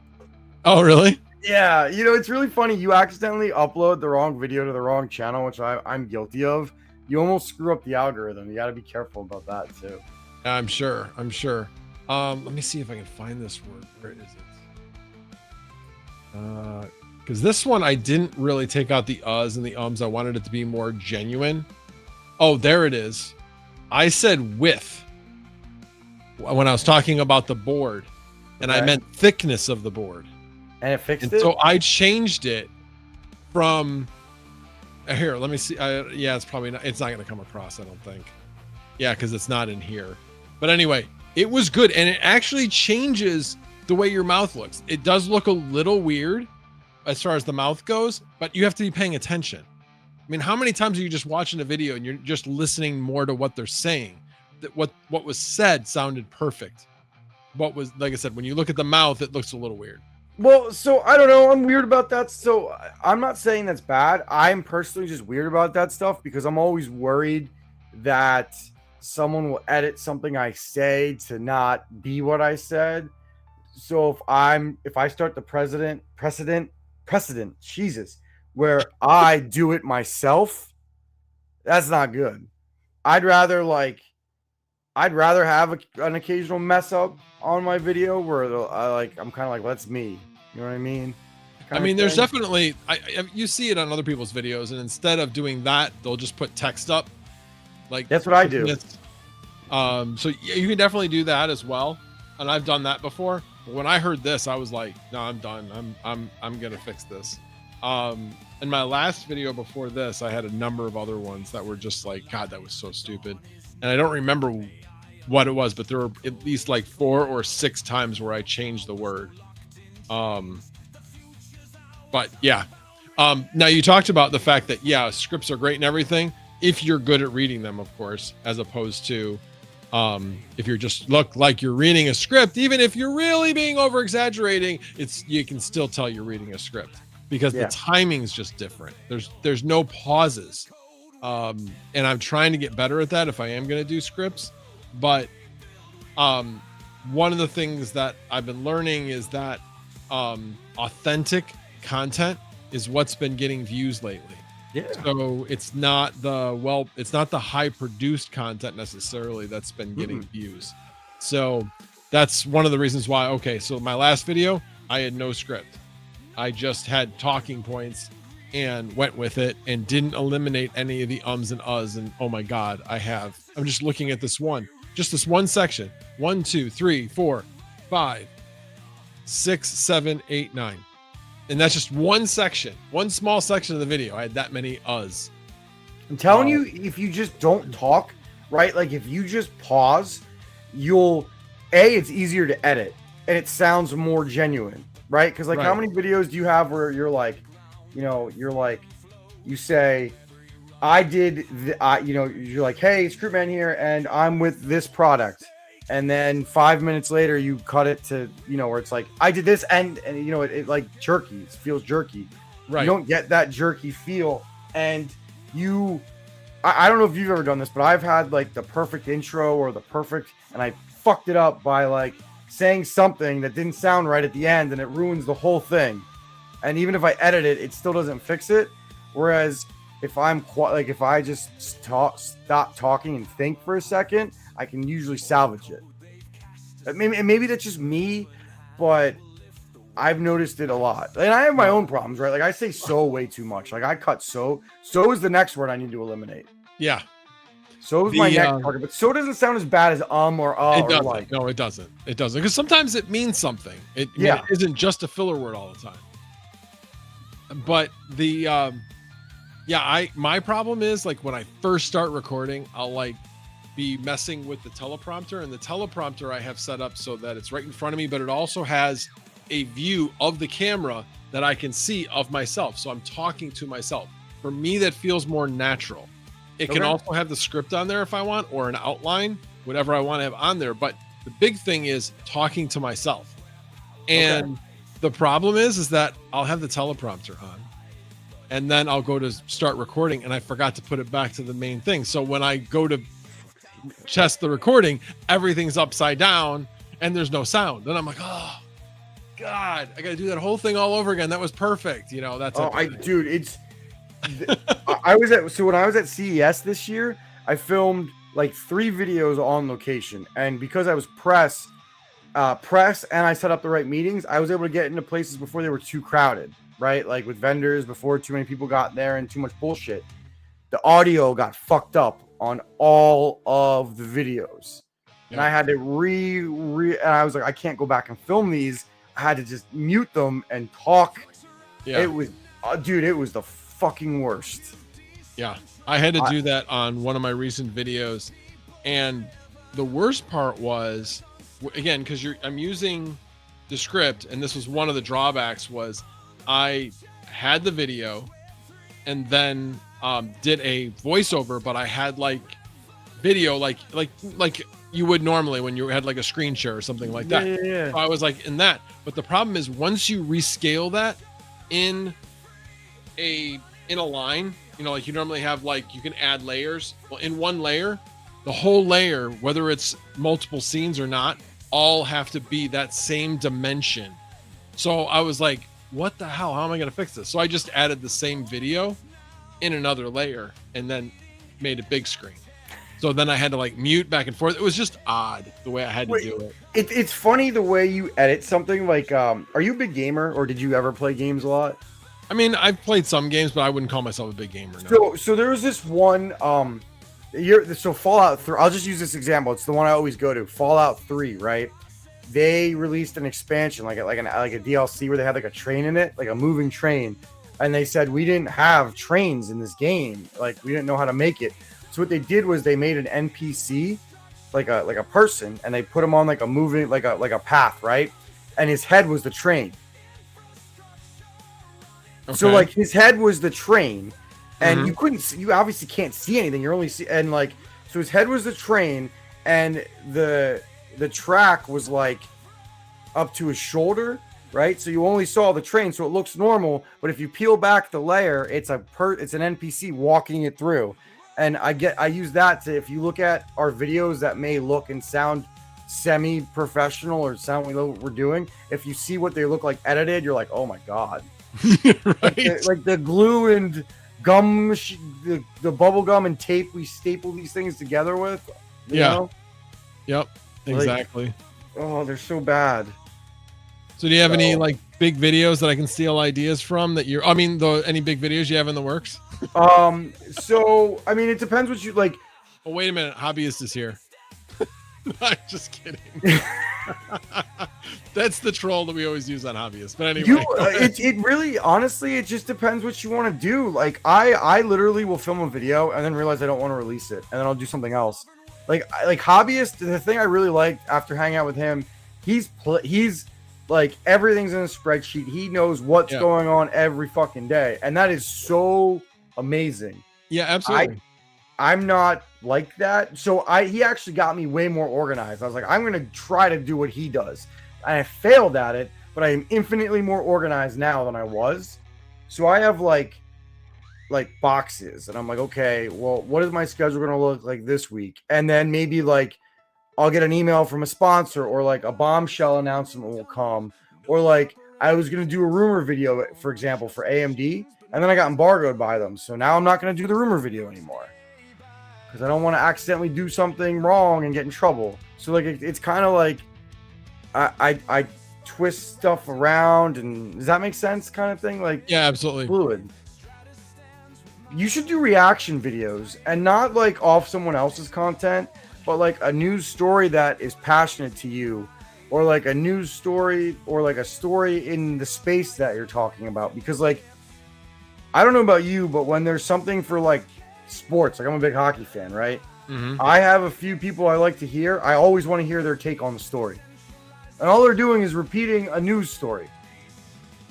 So like, I know, but the thing is that doesn't have long life. I want no, but it takes 10 seconds to film. True. How many of your videos? Okay, so let me ask you this, because we all have them. How many videos have you put a fuck ton of time, a fuck ton of effort in, and you thought it was gonna last forever, and it fucking died? Actually, not that many, believe it or not. You're better than because I me. haven't put that much time into a lot of the videos, or they're more recent. So you've never had a video that you put a lot of time into and it just died? That's what most of my videos do, but I wouldn't consider putting a lot of I didn't put a lot of time in them. So here's the thing. When I first started out, I did like a video a day for a month. And was it rough? Yeah, but I didn't put much time into it. Yeah. Literally was like barely did any editing, and I uploaded and it was done. I used Adobe Premiere Rush, and that was it. And so did some of those absolutely fail? Yeah, of course they did. Of course they did. But so you're asking me if I put a fuck ton of time into it? No, I didn't. I didn't put that much time into those videos. And since that time, I hadn't done that many videos. It was just a little bit here and there. Well, I can never expect to get a lot of views if I'm going to put out a video once every 3 months. So See, now it depends on the subject, though, right? Like I try to do 2 evergreen videos a week that are gonna help my numbers, help me go, but they're on the topics that I pertain to my channel. Right. And the evergreen videos, like my channel has videos with 300 views, 200 views, less than 100 views, 22,000, 26,000, 10,000, 15,000, 25,000. I have nothing in between. Yeah. And I'm all right with that, honestly, because they lead to other things, and people come and they watch other things. So like you gotta, sometimes you have videos that fail, sometimes you don't. What's interesting is, so if I look at like my first video that went somewhere, and that was the solar video. If you look at like the first 3 months, it was a slow grind. There wasn't much, and then so the slopes like this. And then after like 3 months, it just did this, and it's kind of been on a pretty steady increase over time. So it keeps getting presented to people. So it's hard to even say right away like how good a video is actually going to do. But I mean, for me, the bottom line is I have ideas. I need to do videos on them. I need to just do what I've been doing because I've been getting views on videos. It's just I need to put them out there. If you listen, I'm looking at your channel right now. If you were to average 2,000 to 5,000 views a video, you get sponsors. You will get sponsors in the categories you want. You get, like, here's the thing, it snowballs, and then you just need one, right? Like, I have a few videos that have gotten me multiple thousands of subscribers. You just need that one sponsor or that one breakthrough, and then you're in. People start to know you. People, like, you would be surprised how much word travels, and even if you don't feel successful, you are successful. Yeah, it's funny you mentioned that, because that's what, you don't have to be the absolute best at what you do. If you are in the top, certainly if you're in the top 1% of expertise in anything, you are absolutely going to kill it on YouTube if you do the right things, because you have the expertise. Even if you're in the top 10%, you got to remember 90% of the people that are maybe looking for content still know less than you. And therefore, they're going to view you as an expert, or at least somebody that knows a heck of a lot more than they do. Horrifying. What was that? It's horrifying, but yes. So, but yeah, I mean, it's just. You're right. I mean, you're absolutely right. And like, I just think, here's the thing. I just think if you go with it and you throw shit against the wall, it will stick, and it will stick the way you want. If you want to watch a really good video about going full time, it actually kind of convinced me that part-time is probably where I'm going to end up. This guy, Daniel Owen, he does a lot of graphics card content. He's a teacher, and he made a video about, he was pretty honest about his revenue from YouTube and his revenue from teaching. And he's like, he has a few 100,000 subs. He's got all the big sponsors. And he's like, I'm not going to go full-time. And you should watch it. And he explains why. And it wasn't, and it's funny because it made me feel better after I watched it. I didn't get discouraged. I was like, okay, this is realistically what maybe I can expect. It was really good. Let me see if I can find it. I'll link. Yeah, for me, it's not about necessarily going full time. It's about having enough income going into retirement. So this is what I want to do, quote unquote, full time when I'm in retirement, which I hope to in the next 5 years. But we'll see. That might be a little early. It might be more like 8. 8? Yeah. I want to retire. I honestly would love to retire as fast as humanly possible. I don't want to work past 50. No, good for you. The problem is that I had troubles between, let's see, 2006 through 2017. You mean like the rest of the world? Well, yeah, pretty much. So drastically underemployed, went through savings, got in debt. Now I'm done with all that, but the retirement that I had saved is not there anymore. I have some retirement. It's not like I don't have anything, but I don't have anywhere near the amount that I'm gonna need to retire. So I'm gonna need either income in retirement, or I'm gonna need to save a shit ton between now and retirement. Well, the good thing about retirement, though, right, is like retirement can be what you want it to be, and retirement can mean like you're gonna work doing what you want. Right. like my wife wants to be a librarian, and they make Okay. like no money. And when she retires, she's gonna be a librarian, and she's gonna be so excited for it. She's like, one day I'm gonna underbid somebody and take their job. I was like, really? She's like, I'm gonna find the perfect library. I'm gonna walk up to him and say, I will work for less than that person. And she's like, and then I'll know I've made it. That's horrifying. I'm gonna steal that person's job who has the dream job, but I'm gonna steal it from that person who's probably barely getting by on the money that they're making. Well, or maybe they're just someone who's like her and really likes the job, and then she Could wants be. that job. Could be. I'm just kidding. But No, I mean, it's funny to look at it that way. I never thought of it like that, but no, the reason why I know that is because I didn't have somebody do that necessarily. But when I worked for Giant Bicycles, the new sales director came in, and one of his old employees basically interviewed for a position in Texas with no intention of taking that position, getting his foot in the door with recruiting, reconnecting with the sales director, and says, I want a job in the upper Midwest.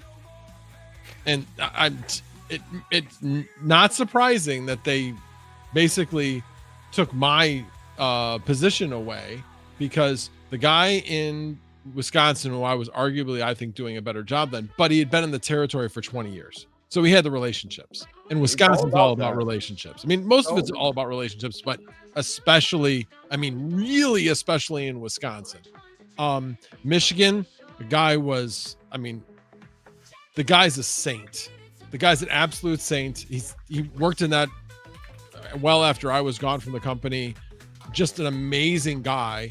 And then the guy to the south of me that had like Missouri, Southern Illinois, and Indiana, he was he was better than me. He was a better salesman than me. He was an absolute rock star. And to make matters worse for me, he also was a way better bike rider than me. He was like close to, I was like Cat 4. He was like Cat 2.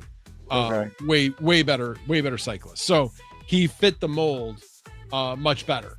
So anyway, just all that. I was doing a great job. I was in the top 5 salespeople when they let me go, but because it's who you know and all that kind of shit. So yeah, this guy came in and said, I want to be in the upper Midwest. And the sales director goes, okay, then you're taking that guy's job. That's how, I mean, yes. Look, I hate to say it, right? But like, it's kill or be killed. Yeah. And like that's why I like YouTube and helping people in YouTube, because like you're really not trying to screw anybody for the most part, right? Yeah. And like my job in real life, I don't really want to tell you what I do here. Like I tell you in private, but like it's kill or be killed. And I've literally, I've done, it's like, it's either me or you, and it's going to be you. It's not going to be me. And I have no qualms about doing it. I don't feel bad. Like it's that's it. It's like you're gone or I'm gone, and it's not going to be me. And it gets old after a while, right? Like it's every day is like you're just fighting, and it's just like I would like to not do that forever. Yeah, I totally agree. But I mean, it's gonna look like it's gonna be like that, so it is what it is. Hold on, sorry. Give me one Oh, second. that's fine. I was gonna actually see if he wants to join in. Yeah, get geek. Get him in. Or I already Iowa. asked him. He said he couldn't do it. He's just popping in every so often to say hi. Unless he wants to come in, but he knows he's already been invited. He's fun. He's fun. He is. He is totally. When we were hanging Honestly, out, he's fun. Has in my opinion, the best. I shouldn't say that. I love Chump's content as well. But to me, Goat's content is my favorite. His throwing in of comedy, the timing, it's so good. It is so good.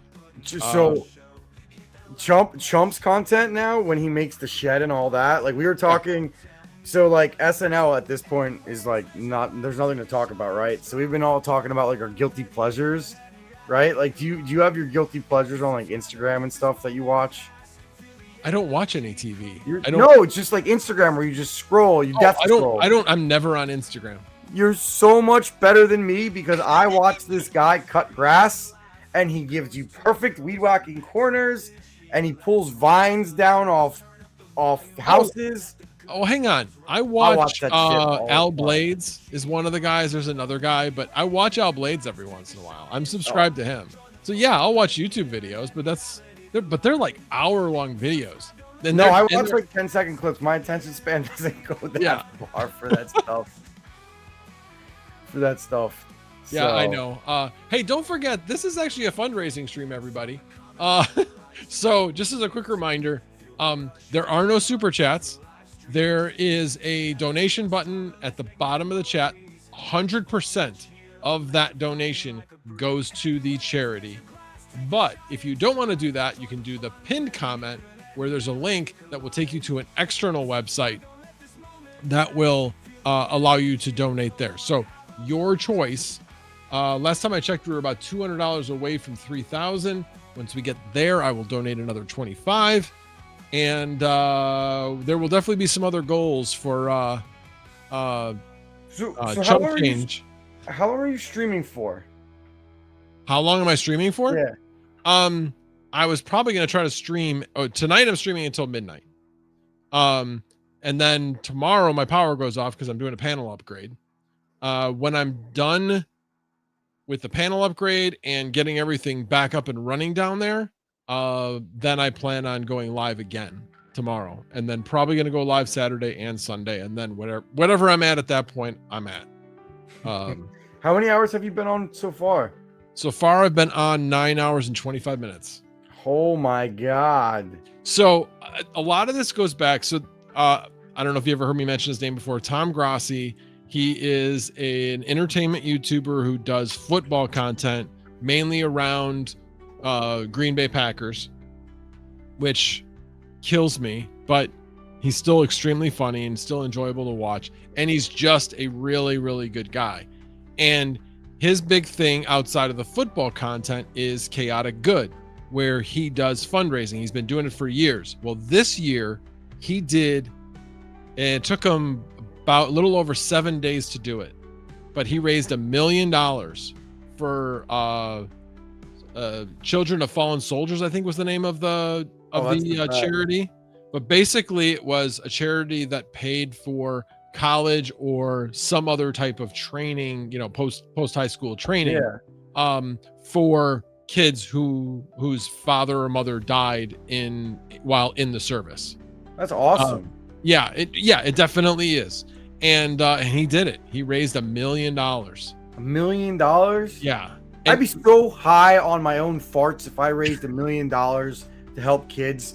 I would be walking around the street. I'd be like, hey man, guess what I just did? I would be so not humble about doing that, and I would be okay with it. Well, he was very humble about it because he basically said, I couldn't have done this without all of you.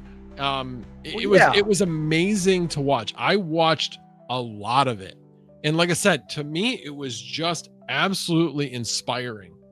And I will be honest, I told him, I said, dude, you're inspiring me. I've fundraised for ovarian cancer in the past. I know I'm going to do it again, but this is just motivating me to do it again. And he was like, man, thank you. I appreciate you sharing that with me.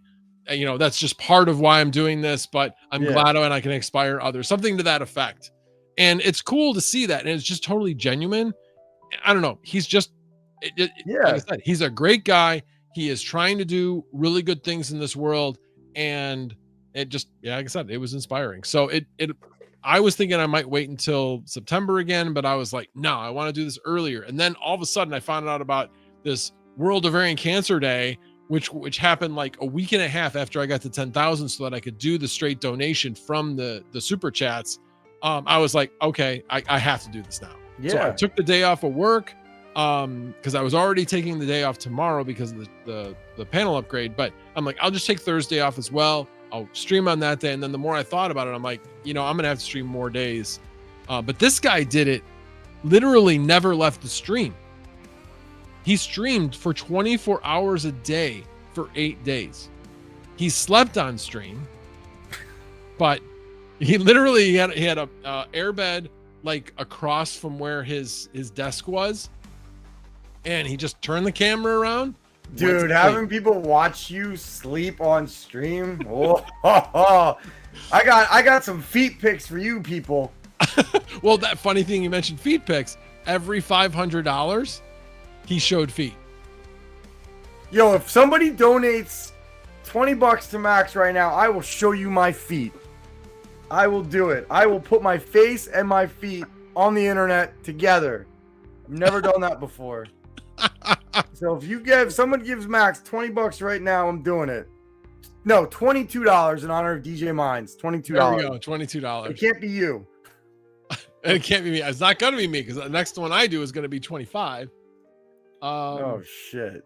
Did somebody do it yet? Oh, no, I don't. I mean, I hope not. I mean, my feet are pretty hideous. If I had beautiful feet, don't kid yourself that I wouldn't have a fan's account of some sort and I wouldn't pay someone to run it and split the cuts 50-50. I'll take the feet pics. You talk to the perverts. All right, I'm just checking my totals. I don't think it's changed substantially, but I'm going to double check. That one, the actual link has not changed. Pretty much anybody who's been doing that has been doing a large amount. Because you can't do, I think, over $500 on YouTube. I think that's the limit of YouTube. You're crushing it, man. Yeah, I'm pretty happy. I mean, I set just a crazy goal of 20,000. I didn't think I'd ever get there. But I was like, what am I gonna do? Sell myself short? I'll just put that out there and see where I can get to. Dude, I don't understand why people go like if you tell somebody a goal, they're like, no, that's too lofty. Like if you fail to hit the goal, but you get say you get 25% there, that's fucking awesome. But you failed. You failed to meet your goal. I don't hang out with people who are half glass full, glass half empty, or I don't remember what the fuck it's called. I'm really tired. Oh, hang on. So we have 746. Yeah, that is about $100 short of 740. I see. I just can't do math today. I got to use the calculator. My brain is fried. I was at the PGA. There's a PGA Tour event going right now outside of Philly. I was there for my real job, which was cool. Are you into golf at all? Well, is this the CJ tournament? It's a major. No, I know, but I'm trying to remember if it was this weekend or last weekend when CJ is the company that I work for. And no, it's not. What's the name of the tournament? It's the Trust Championship or something. Oh, okay. So it's not the Byron Nelson. Yeah, no. I think the Byron Nelson was last weekend. Anyway, I was just curious. I didn't remember which one was this weekend, but I kind of keep track of golf. I used to watch it all the time. I used to work the Western Open. Oh yeah. I worked it for years when I started when I worked at Motorola when they were the sponsor. And then, so I started out in central scoring. So I worked in the central scoring trailer. And then when my wife wanted to do it, she first started doing it. She was a walking scorer. And then when we wanted to do it together, we then became marshals on the 10th hole. Oh, nice. Part of the reason why it was the 10th hole was because if they needed help in central scoring, I could just run across because the central scoring was right across the fairway. And I actually remember it was Greg White, I think. I don't know. First name was Greg. I don't remember. Anyway, he was leading the Western Open, kind of a no-name. He had been up and coming.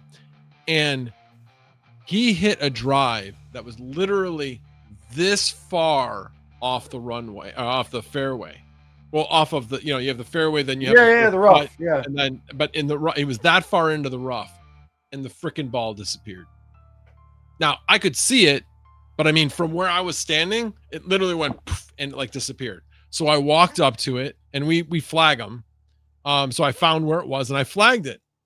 And it was such a bad lie that I'm walking away because you're supposed to get out of their way. He's like, hey, did you step on that? And I'm like, yeah, right. No, I did not step on that. And I'm like, shit.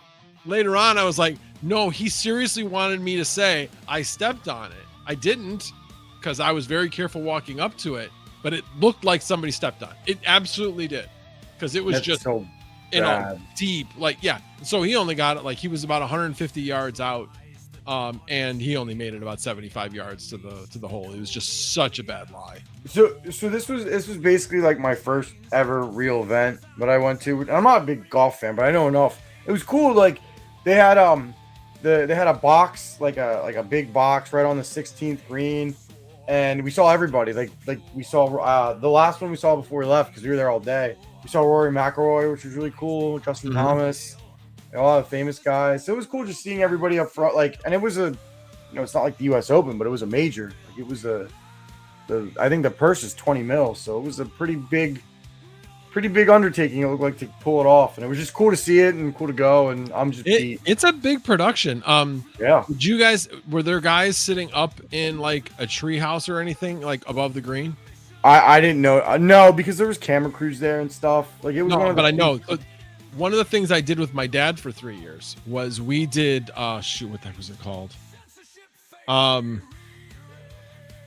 forget what the technology is, but you know how, like, when you're watching golf on TV and you can see like how far it is, where it is on the green, yeah, all that kind of stuff. Well, the way that you find that is there's somebody around the green that's shooting that with a laser and actually identifying exactly where it is on the green. And so you have to shoot just below. You have to basically line it up, shoot it just below, and then when we did it, it was the machine didn't like process it. It processed it, but it didn't transmit it. So my dad was the one typing in the numbers. I was the one working the laser, and it was pretty cool. Why don't you do that? Why don't you work in golf and do a golf YouTube channel? Entertainment will get you nowhere on YouTube, man. I mean, not nowhere, but it takes so much longer. It takes so much longer. But anyway, like I said, it's been a long time since I've really been paying attention. That was back probably up until about 2005. And 20 years have gone by and I haven't done anything. My dad after that worked I think it was the PGA Championship at Medina.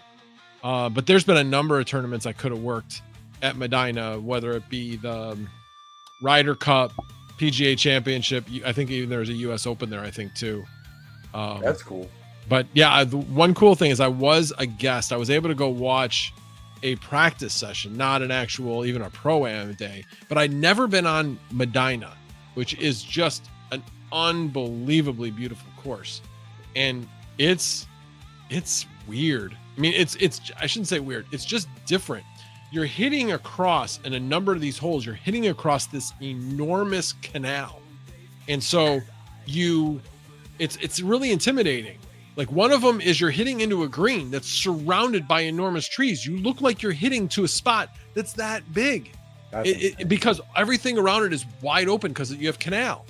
Yeah. And then the other one was you're hitting to a fairway that's raised across the way, and it's lined with trees, and it's so intimidating. Even though it's easily 100 yards across, it looks like you're hitting to something that's like 10 yards across, just because of because it just looks that way because of the optics of it. It doesn't do it justice when you are watching it on TV, like not even close. When you are looking at it, TV doesn't do so many things justice, right? Like, yeah. Like, I like you can't replicate being at certain events for certain sports anyway. You know? Golf. By the way, going back to as I watch the reruns of it, somebody please do some research before Misfit Mining Saturday Night Live. I used to be the guy. I'm not the guy anymore, but somebody do the research because there's stuff to talk about. You know how we figure out stuff? Geek will tell you. You know how we figure out stuff to talk about? Chump, what do you want to do tonight? I don't know. What do you want to do? Well, I know because there was somebody who always used to say, we're going to talk about these things. We have these things at least to talk about. And then we'd branch off from that, but there would at least be some content of about a half an hour. There's like here's the thing though. Who is not a jaded crypto miner right now that's not named hobbyist? Raise your hand. Well, true, but those things can still be talked about. Like Ethereum, the Pectra upgrade, that happened last week. You could talk about that tonight or tomorrow night. You guys can talk about that. What's the price of Ethereum? $2,200. It Oh, went up. wow. Yeah. Neat. See, Neat. I'm saying there's always something every single week that you can talk about. Just somebody do like an hour and a half to 2 hours of research prior to the stream, sometime during the week, and you guys will have crypto things to talk about. Why don't you do Sunday Night Live? Or I am on Sunday night, and I do actually talk about crypto stuff on Sunday. I do that. That's exactly what I do. Maybe I'll start jumping on so I can bitch about crypto a little bit. I mean, like, it's hard, right? It's hard because I am so fucking jaded on crypto right now. And I'm like, I like certain things right now. But it's so hard to get into stuff because, like, you know, I mind all of this shit. And thankfully most of the time, maybe like there was like 3 or 4 months where I didn't sell to cover power. So I'm not really out that much. But like all this time, all this effort for what? All these cryptos are down so far. Like, I should have just put all this into Bitcoin. That would have been fine. Like, it's hard to get into. Yes, but now is not the time to do that because. No, it's not the time to do anything, but it's hard to get excited when, like, also, right? You're going solar. My power rate's going up again. Everybody's power rate's going up, though. I talked about this with hobbyists today. So, because of all these auctions, and PJM is the one both of us have, believe it or not, PJM, which is Pennsylvania, Jersey, Maryland, I think is what it stands for. But it includes a good portion of the Chicago area.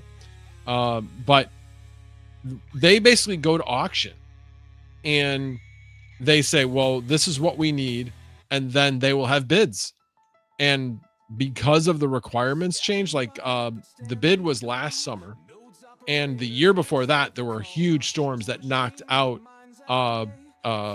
natural gas peaker plants. So because of that, as part of the bid, you couldn't have any of that power be part of the bid. You had to have more guaranteed power available to you. So that drove up the bid price. So like in our area, we're only going up about 2 cents. So it's not really that bad. But I know other places are going up like 3 to 4, which we're lucky in a way. We've been paying a little bit more than we would have been paying. But because of a law that was made sure we kept nuclear in our area, anytime the price of power goes up, we actually get a rebate because the nuclear power plants have to rebate back. So basically, we guarantee that we are going to pay the nuclear power plants what they need to stay running, to make them stay solvent, which means if the market price of electricity goes below what they need to stay solvent, we will make up the difference for the nuclear power portion of it. So we actually have a tax on our bill that actually adds when power prices are low. But now that it's going higher, we're actually going to get a slight rebate back. So instead of being that 3 to 4 cents, we're getting 1.5 to 2. So what's your rate? What's your rate going to be? So we're at about 14 cents, and I'm talking about the standard rate. Standard rate's 14 cents, and it's going to 16 cents. How the hell are you going to mine on 16 cents? I can't even mine on I'm at 13. I haven't been mining for a while. Yeah, I can't. Yeah, mining is so much more fun than crypto, though. I don't know. I was always a hardware guy, right? Like, I like miners. I like miners. I like miners better than the projects, right? Like, I've done stuff with projects, and there are people like, do you know anything about the project? I'm like, no, I don't know anything about this project. I like how it mines. I think I can make money off of it, and that's what I'm doing. So my question, I guess, is why aren't you into selling compute? Like, why aren't you renting out computers for compute? If you like the hardware so much, I would think that'd be a natural progression. I'm always afraid that I can't lock the network down as much as I need to. So fix it. I mean, like, I had a few 4090s, and when you could get like $2,000 a 4090, that's more than you're going to make mining, compute, or AI rentals. Okay, first of all, you have to, yes. Did we make more on lower priced hardware mining than I'm making on compute? Yes, but you have to get that thought out of your mind. This is like the old Uber thought process. Yeah. The first guys that started driving for Uber were making bank, absolute bank. And because there weren't that many drivers, and to have this escalated cost price that they would get, there'd be surge all the time. Yeah, they were making bank. Guess what? You're not making bank anymore. Are you making enough? That's arguable as to whether or not you are. But the point is that you have to forget about the previous business model. Previous business model is gone.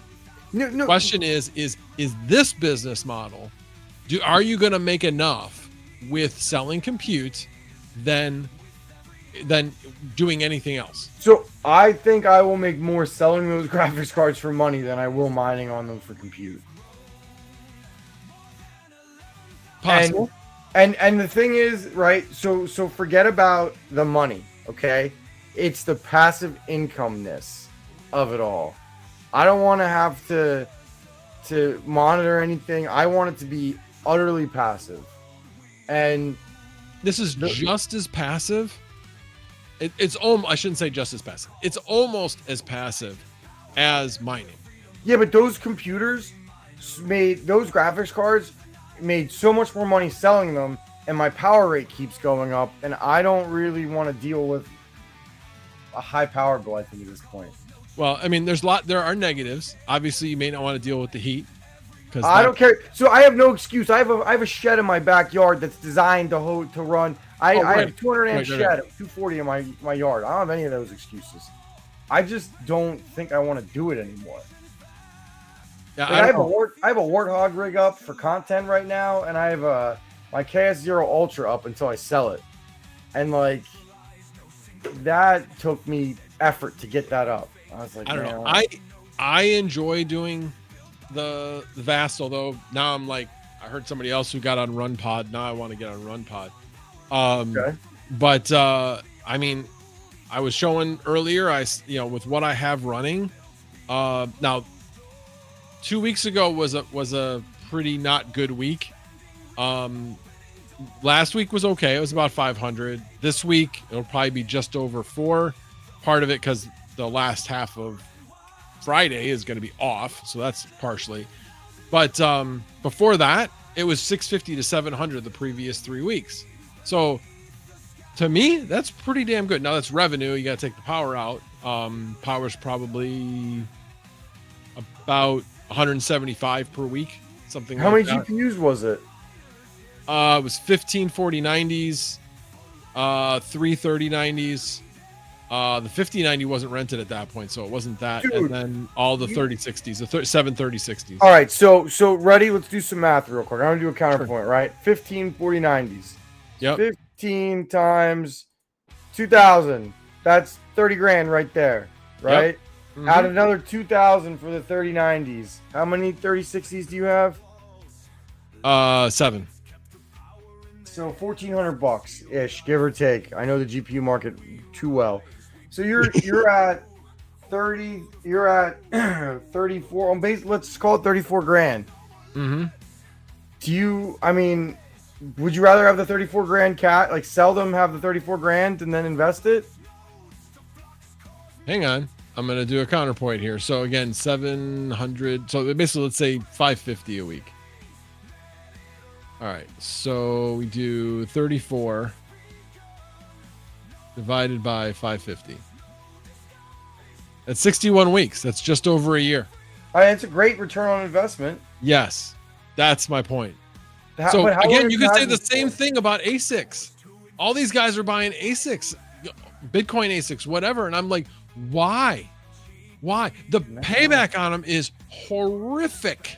And they don't hold their value like a GPU. GPUs have held their value better than gold in the last 4 years. I can't believe I'm saying that's that. my point is so yeah, you're saying it's worth $2,000 now, but guess what? Next year, maybe it'll be worth $1,800, $1,900. But yet, what will I've made in the interim? And enjoy what I'm doing. That's the enjoy part you got. I can't argue with that. Yeah, so that is the part I like. I enjoy having all this stuff and figuring things out and trying to make it work. As far as like heat and I don't know, I'm thoroughly enjoying what I'm doing. And obviously, yes, I'm putting money in it. I'm putting in a new panel and upgrading the power tomorrow. So that's I could say it now. It's like 2,600, a little over. Well, let's see, because I did buy a couple parts for it, so it's just below $3,000 to do. When my initial quotes were like 4,500, it was ridiculous. So how many U15 4090s are they on, like GPU mining style rigs, or what do you have them on? So I've got 6 of them in an Noctua server. I've got 8 of them on like an open air rig. Yeah, it's on like GPU Riser's 12 GPU rig. And then I've got one of the 4090s on its own. Are the 4090s on one? Are they on single ride, like one PCIe lane risers? No, God no. It's an Octo server. No, not the Octo server, the open air one. No. The other ones are on risers from C-Pain. And they're using Slim SAS cables. So they have a Slim SAS riser that goes into the PCIe slot. And so basically it transmits all 16 lanes, but what I'm doing, because I've got a H12 SSL board, so that only has a certain amount of lanes. I can't and only a certain amount of slots. So it has 5 GPU slots. And so in order to run 8 on that, I bifurcate the PCIe slots. Okay. So obviously that's not hard for you to run, cooling, all that. That's easy for that many GPUs. How long have you had them for? They're paid off. Let's just put it that way. I've had them. It kind of depends on which ones, but so some of them I've had. The last ones I got were like last August. I bought 3 from Brandon, and one of them, strange issue. It started out okay, so it didn't happen immediately, but slowly over time, it ended up the vapor chamber had a leak. Well, I've never seen that before in a GPU. Actually, I actually looked it up, and I saw a couple of videos that actually talked about vapor chambers that can develop leaks. Did you just buy a new cooler at that point? Well, yeah. So have you ever seen Swamp 7 in the chat? No. Okay, so he has basically a very similar setup with an H12 SSL board, but instead of getting the things from C-Pain, the risers and everything from C-Pain, he just basically water blocked them all, which honestly is brilliant because it's probably less expensive about the same amount to water block them and water cool them, which is obviously a lot more efficient at cooling your GPUs. And he put them side by side. But is it more efficient? Why wouldn't it be? Water cooling is expensive, and how much power do those fans really use? When they're running at 100%, they're using quite a bit. And like I said, you're able to cool it a lot faster and able to direct the heat where you want to direct it. Yeah. So for me, I would make sure that I had cooling. If I was going to do water blocking, I would make sure that wherever I had it, I would make sure that there was enough tubing and everything to run to the radiator that would be right next to my outlet fan. Oh, dude, I would do it to a pool. I'd heat a pool with it.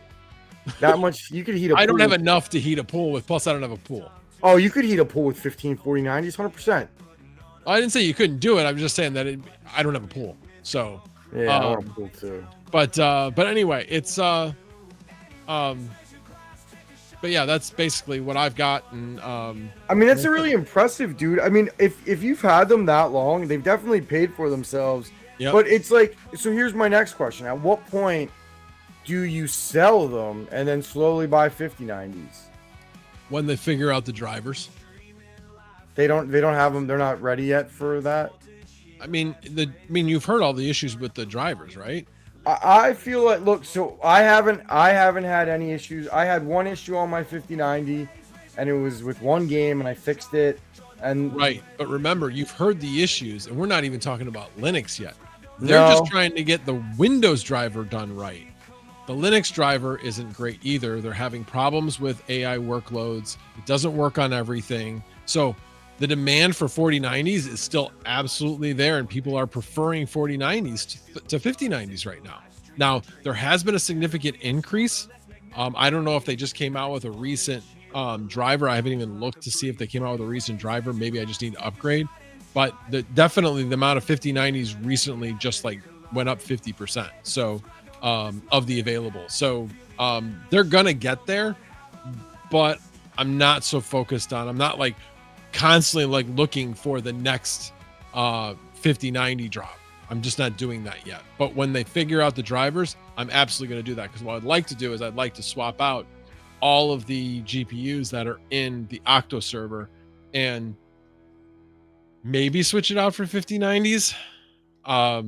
My only issue is that I'm going to have to figure out some way of making sure that the cable that comes with it is compatible with the 5090, because it comes with the 12 pin connector, but it's all the same. You can use those connectors on the 5090. It's fine. Okay. No, it's fine. So, you know, it's funny. My biggest regret in crypto mining was when the 40 series came out. And it's funny. I ended up okay, right? I was telling somebody, because I bought a shit ton of 3070s when the market went under. Paid like $150 for them to 200. I think I paid like 180 average for like 100, let's say 13070s, and I sold them all for like 250 2 years later. So I did pretty well. But my biggest regret was that I didn't consolidate and sell everything and buy 4090s. That's it. And I didn't mind through the bear market with just 4090s. I would have did better, I think. I don't know. I must have just willed that, because I was just looking like, come on, people, let's at least get to 3,000 tonight. And Anonymous just donated $50. You know what that means, right?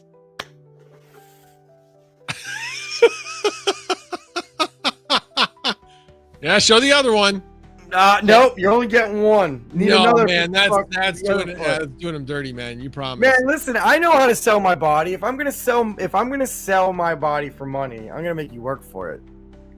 You're gonna work for it. Hey, I got 5 more minutes. I gotta go to bed. I got a long weekend with the kids. But this has been a lot of fun. And is there like anything else you want to talk about before I jump? No, we're good. I appreciate you being on. That was definitely fun. It was great. You got a lot. You know what I was just thinking, Max, if you just did content on your 4090s, right? If you did a video every day, Max, you would have thousands of views. You know how many people want to hear that shit? Like, I'm telling you, you were just talking about it. You basically, like, I said, you're dumb. And you're like, no, I'm not. Here are the numbers. And I was like, oh, I'm dumb. And like, you could do so much content on that stuff. Max, I have like 15 video ideas on your 4090 farm in 10 minutes. Like, you should just do stuff with your farm. Be like, hey, it's max voltage. Here's my farm. Farm tour, video number 1. How I set it up, video number 2. What I'm mining, video number 3. People will eat that up. You know how many people are desperate for videos like that anymore? I know. I don't want to do mining content on them. That's for sure. But it's not mining. It's AI. It's whatever you want it to be. Yeah, no, I know. 4090s in a room. Dude, you could literally make a video. I have 15 4090s in a room. Title it that. That's true. I would click on that. I'd be like, what? 15 4090s in a room? Click. That's what, and it's funny you mentioned that, because yeah, that's true, because everybody's like, wait a minute, how many 5090s do you, or 4090s do you have? I thought you were going to tell me, Max, I thought you were going to tell me your AI farm was like 2 4090s and a 5090 on salad. And I was going to be like, oh, here we go. And you're like, I've got 15 4090s and a 5090. And I'm like, huh? Yeah, right.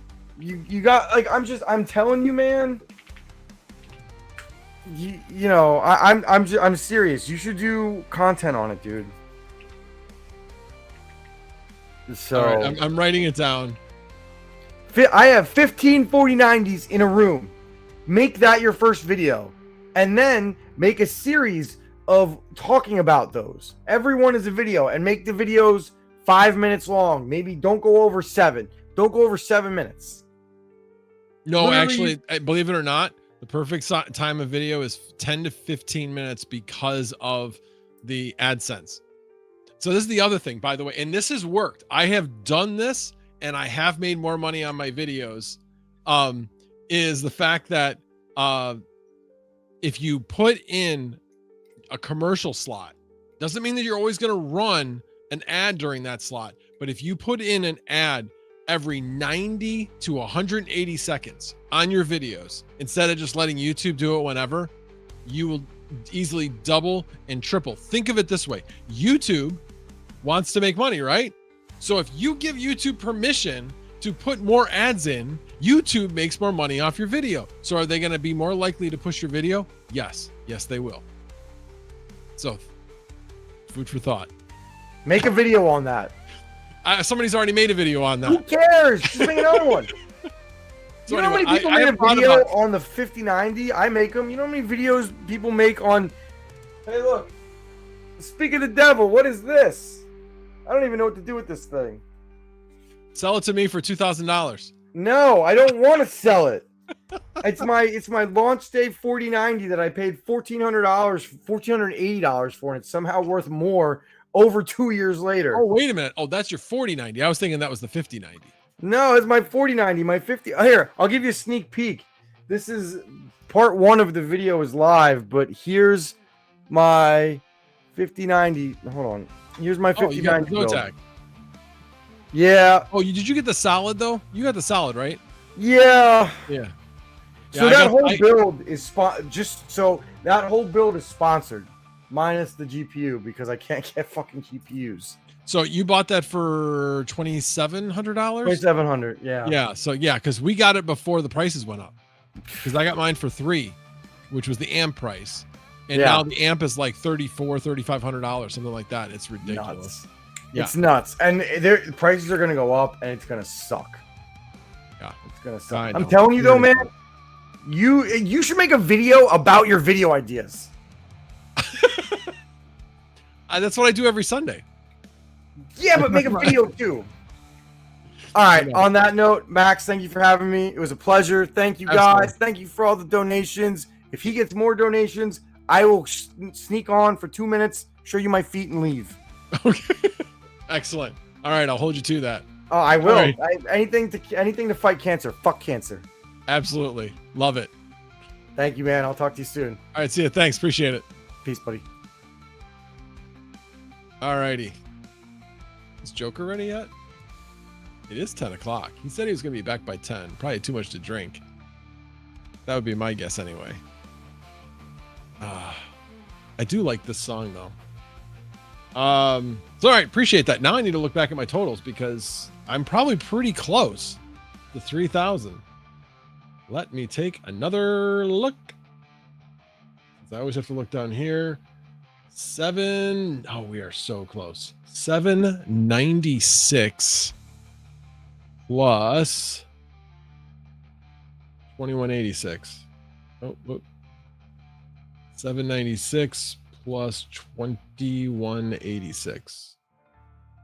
$2,982. We're $18 short of 3,000. Can we get there? Can we do it? See you, Crute. Appreciate it. More feet stuff, please, Mike Falcon. Oh, good. Good to see you, Mike. Let's see who else. All right. Swamp 7. Who got Run Pod that you know? I enrolled them about it. I emailed them about an H200 server in a data center. They told me pound sand. There's a guy, if you look at my, and I'm sure, I think I pretty much have gotten the same answer from them as well.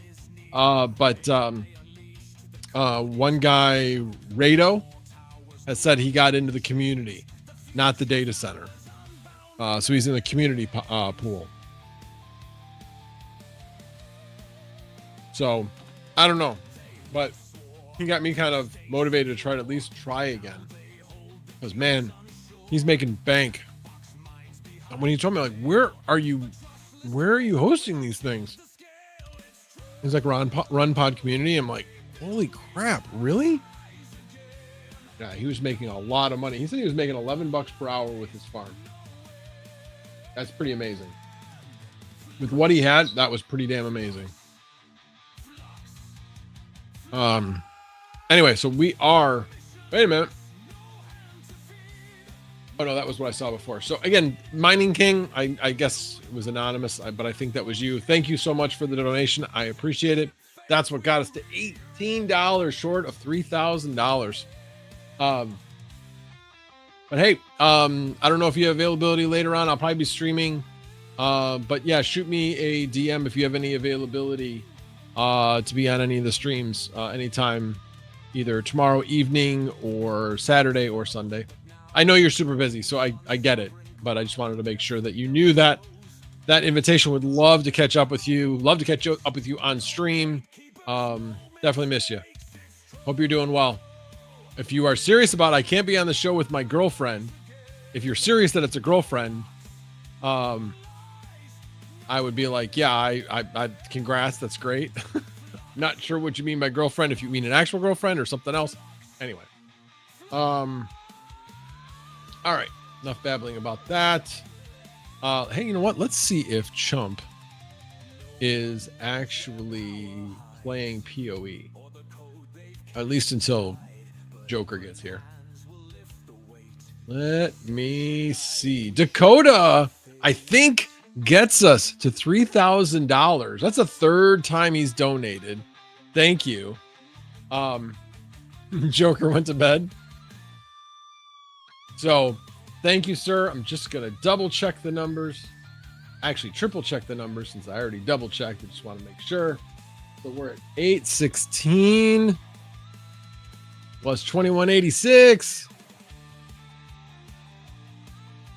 $3,002. Awesome. Thank you, Dakota Miner. Thank you to everybody who donated. Hobbyist and Crypto Frank did like insane amount. Oh, so I'm just saying, Red Panda. Yes, I've been on all day. I'm just saying, Red Panda, you need a review of when Hobbyist was on here because he called you out as a challenge to match his donation. Just saying. I would be remiss if I did not state that he actually called you out. Anyway, well, let me hang on a second. I got to donate my 25. Donate now. Oh, look at that. I didn't have to do other. It already knew what I was going to do.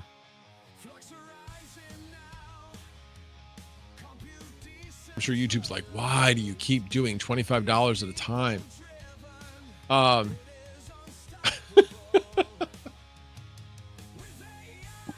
Just saying, he called you out. He's like, just saying. So Hobbyist did an insane amount. He donated $1,000. Which shocked me like you would not believe. I was not expecting that. But I'm believing, totally thankful. Very thankful. All right. Yeah, that is awesome. Yeah, wow. Anyway, but if you do want to get a laugh, go back there because he calls you out. And it's pretty funny. Oh, you guys don't get tax deductions for donations? Oh yeah, that's what I was throwing the gorilla shit. Okay, now let me go back. Where is he? Is he streaming? Let me see.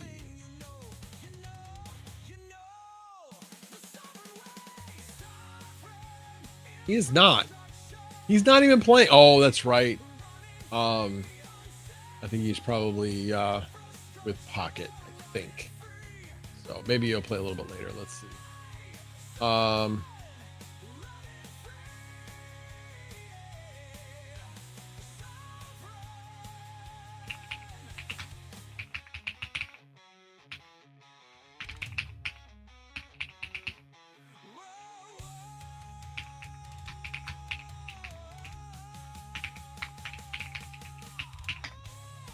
right.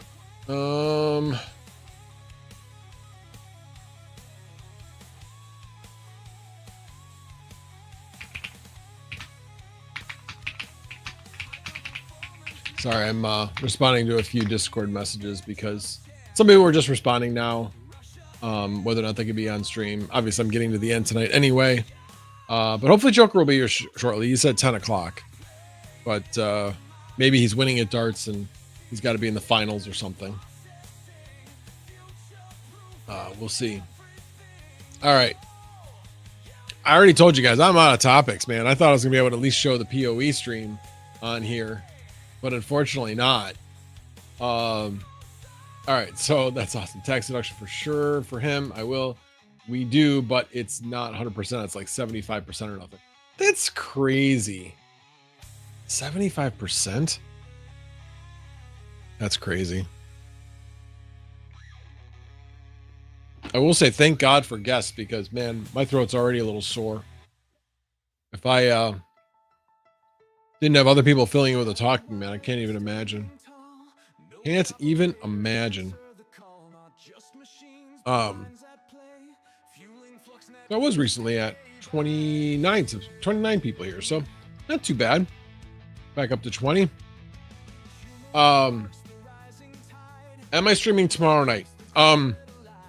Probably.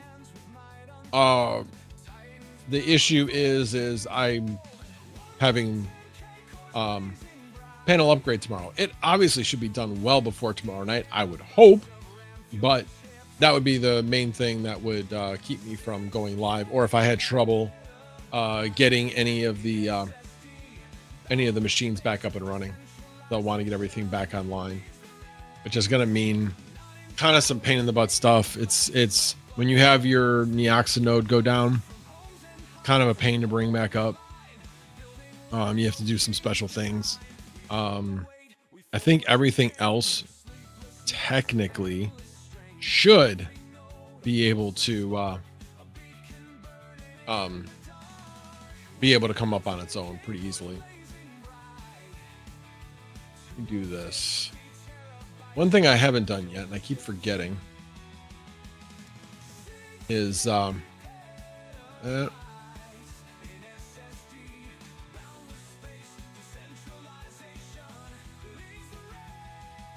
weird.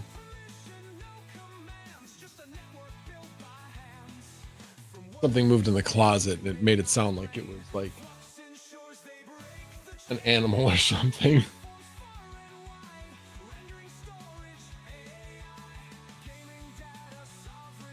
So weird. Anyway, all right, I'm going to show you guys. I'm going to actually, and let me go down here, go back over here. Not here yet. I'll leave this open so I can see it, and then I will switch here. There we go. I'm gonna take, while I'm sitting here, I'm just gonna take these all offline, or I'm not gonna take the two that I have actually doing something. These are my two 4090 rigs, but I am going to take everything else and put it. What? Holy crap! When did these get verified? These all say verified now. Holy crap! That just happened. Hang on a second. I'm gonna move this back over to my headshot. I want to make sure that this wasn't just a view thing. No. Holy cow. Yeah, all my 3060s just got verified. Well, 6 of my 3060s just got verified. Which means when I turn these back on, I'm going to be able to charge a hell of a lot more for them. That's awesome. That is awesome. So basically everything is verified except for two of my 3090s are not verified.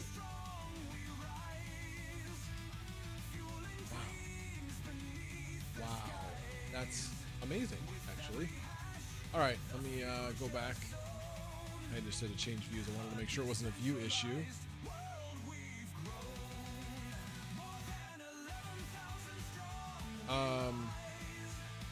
So Call Valley Crypto said,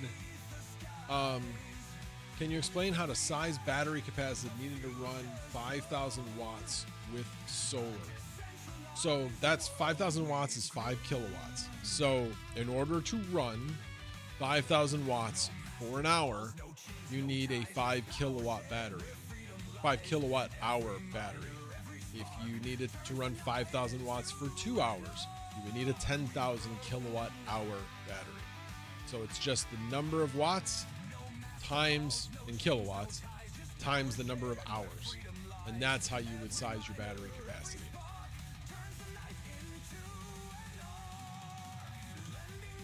So now that's needing to run 5,000 watts.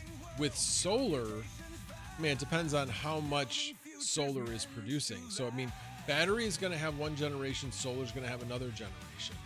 You know, so yeah, you're going to have to basically size your system with the panels, have an estimate as to how much power they're going to produce based upon how they're aligned and where you are in the world. Because obviously, if you are in Alaska,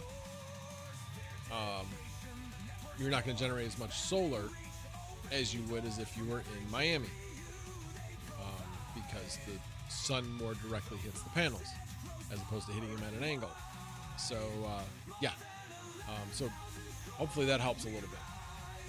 All right, let me switch back to that, and then I'm going to start taking these out here.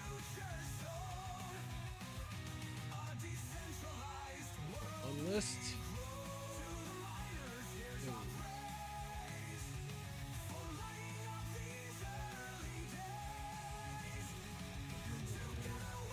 Oh, okay. Yeah, you can. Let me see what it is. How can you tell?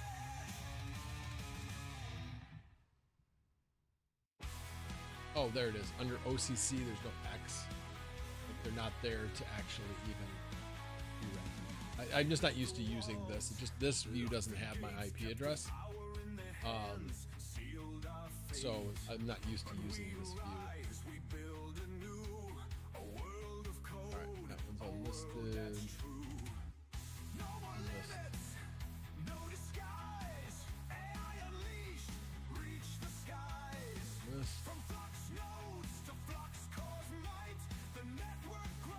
God, that is so awesome that these are now verified. So here's the thing. Am I so excited that these are now verified? Yes, I'm very excited, but not so much for the 3060s, but that if I get more rigs, I can farm these verified rigs to other better rigs and have them be immediately verified. That's a really good thing to have. You know, like right now, these 3060 rigs, if I had a 3090 on it, on a verified one, they'd be making more money. But I'm still hopeful that I can get these two verified as well. So I got everything through there, now I just need to do these three. List.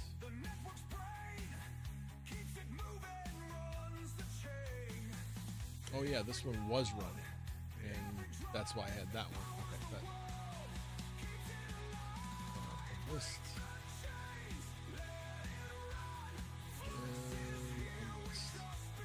All right, so I got everything unlisted except the ones that are currently running.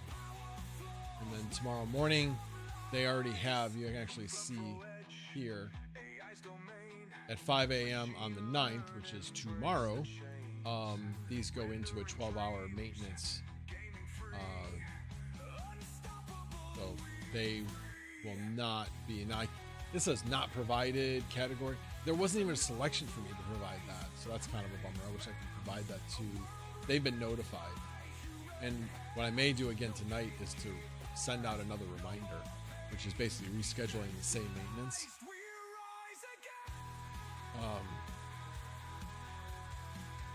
In fact, I'll do that now. Oh, I guess it's not going to let me because there's already maintenance scheduled.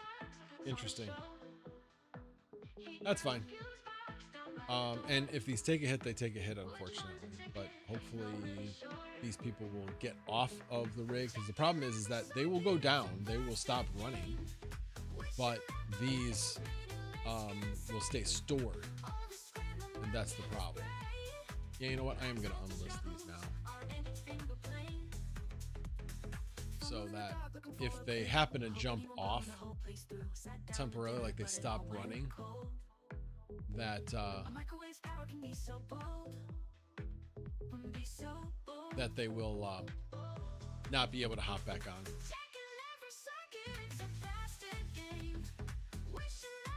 All right.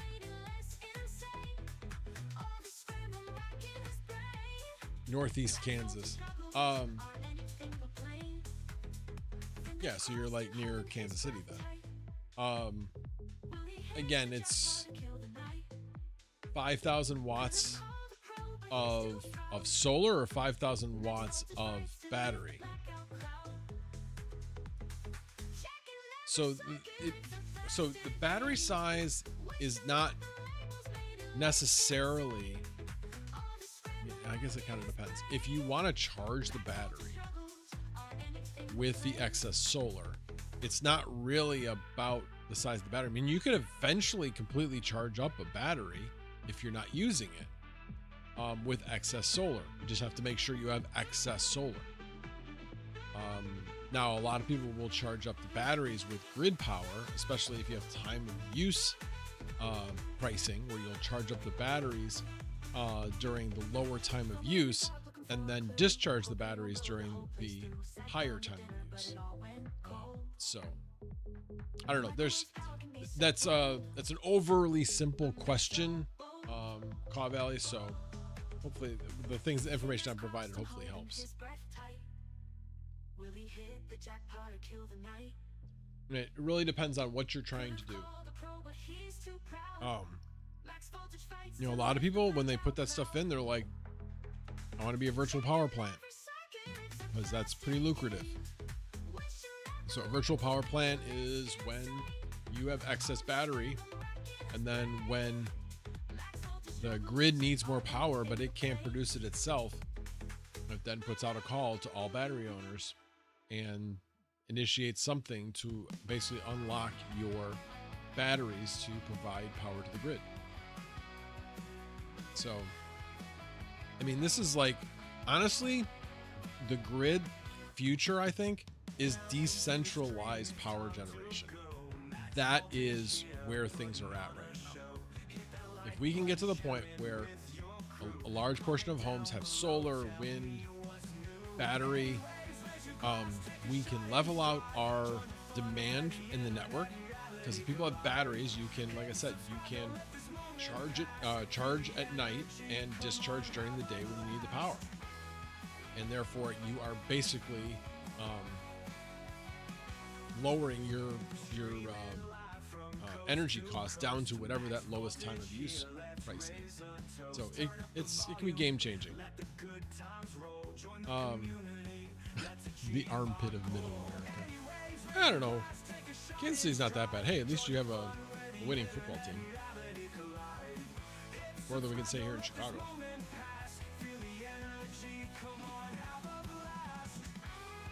Where are you, Joker? I know he said he was on the way. What exactly did he say? Driving home, be there soon. 10:10. How far away is the bar? Or whatever he's wherever he's shooting darts. Oh, I will be back in a minute. I do need to get some water. I'll be back in a second.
All right, back. Just needed to get some water.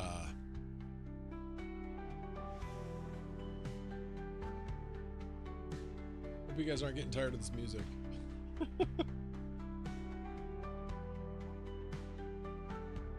Come on, Joker. Oh, one thing I did forget. There's Dakota Miner. Okay, there it is.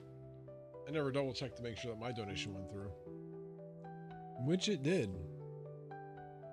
All right, so he said, as of tomorrow, I have 3 48-volt Rhino batteries, and I'm hoping for 12 hours of mining a day. Each one, wait a minute, each battery is 14 kilowatt hours?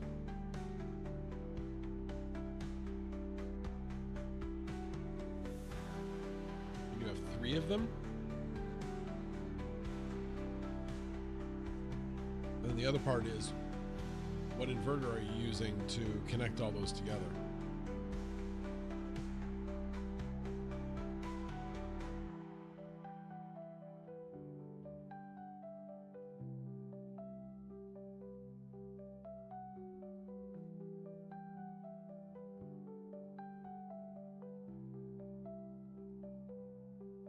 Let's see where my earnings are this week. I made $35,000 so far doing this. I mean, I've been doing this over a year. So, but this week, oh, I've almost made $400 already. So I'll get at least to $400 this week. It started out slow. So I changed this to 7 days. You'll see. Like, this is just the start. Day starts at like 7 o'clock or somewhere between 7 and 8 o'clock. So that's what that is. But yesterday was $83. Day before was $85, but then the rest of it was $51, $50, $57, and $55. And this day is not going to be great because it's only going to be less than half a day. And then it'll turn off. Well, it depends. I might be able to get just about a half a day. So maybe another $35 or so. No, yeah, about another $35 to $40, something like that. So it won't be a bad week. Will not be a bad week. Love cashews, but sometimes they just go down wrong. All right, let me switch things back a bit. Actually, I'm gonna switch over to Video Ninja. You guys can still hear me, right? Making sure that so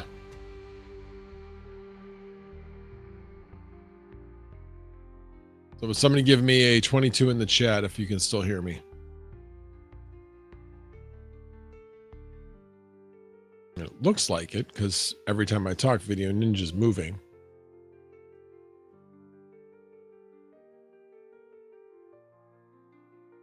Come on now, stop trolling me. Tell me.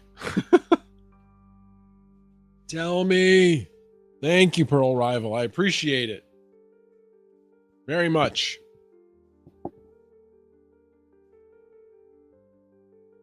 Signature Solar BYD bars to power meter, 10.2 kilowatt hybrid. Oh, he just retracted it. The last 22 minutes was faint. So you hear me louder now? Oh, well, I guess, yeah, the volume on Video Ninja is like way high. I guess I can boost the mic a little bit.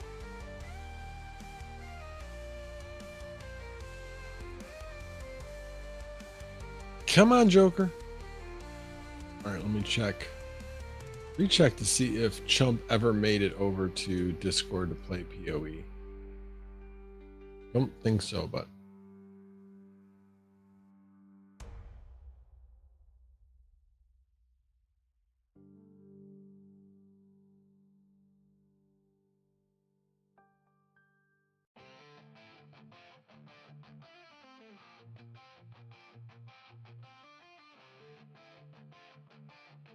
all right, let's see.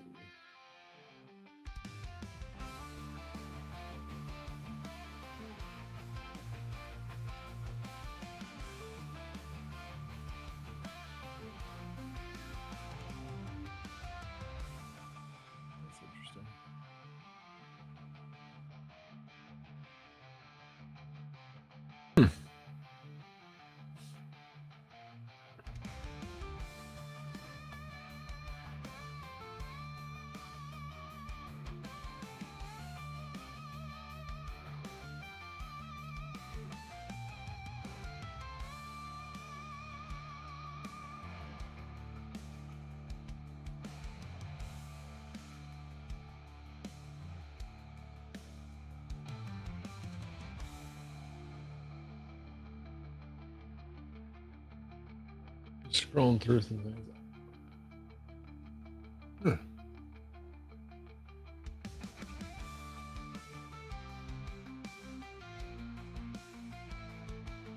Oh, that's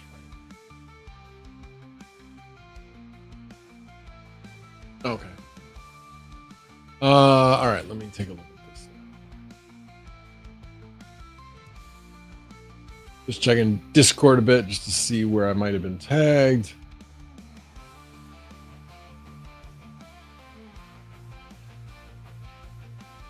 And I really haven't been on Discord much recently at all. Oh, Signature Solar Bus bars. Got it. Signature Solar stuff is good. I mean, well, I'm sure probably EG4. Is that what you're using as far as the? Oh, you said you were using Rhino batteries. What are you using for the inverter? Oh, POW Mister. I guess I haven't heard of that brand.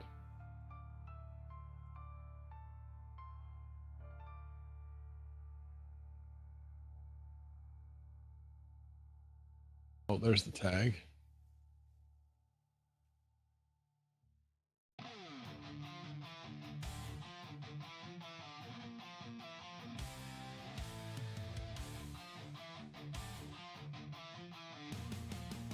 Oh. All right, sorry. I was like, what is that?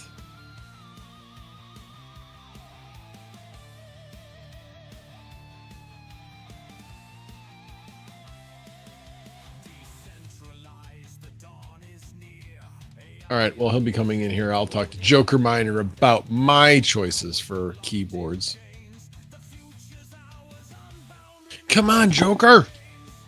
Where are you?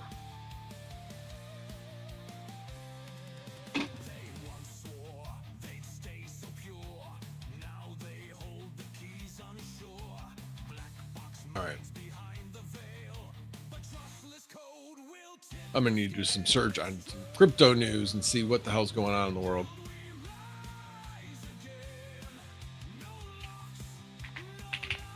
CoinDesk. We'll start there.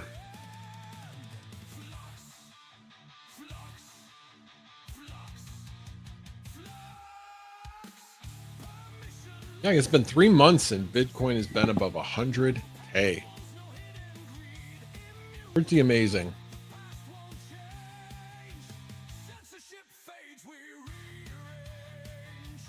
Okay, so does U.S.-China seal empty trade deal? Hold on 1 second.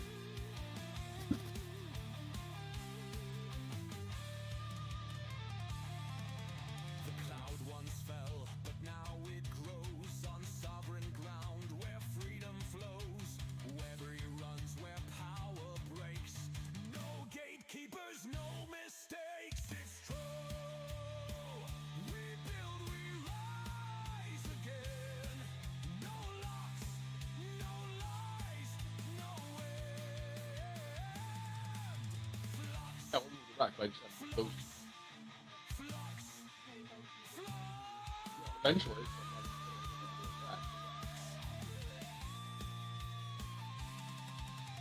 No one knows where power hides, or the code they've cast aside. But open hands will lift the weight. Decentralized, we shift our fate.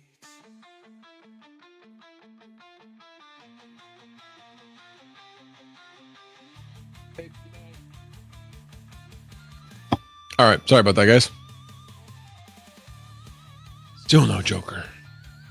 Oh, this is a. So I'm really curious now. What was the trade deal? Because this says U.S.-China seal empty trade deal, and that's the reason why there was this big thing. China. U.S. trade deal.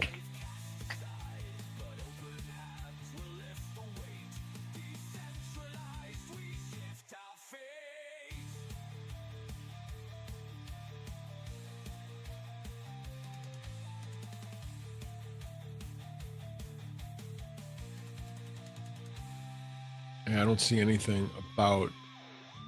There's a US UK trade deal. That's all I'm seeing.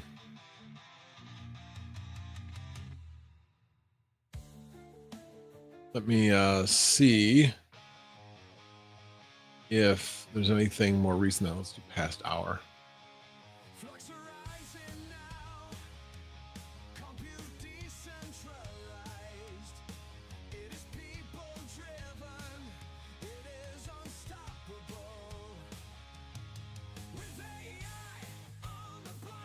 Yeah, I am not seeing anything other than just the the US UK trade deal, which is significant. Not gonna say it's not, but we'll see.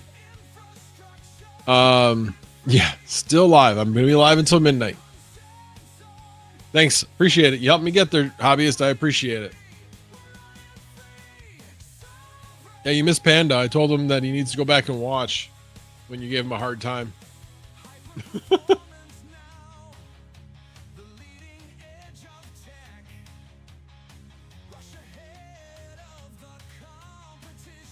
Hey, if any of my past guests want to hop on, feel free. Man, there is.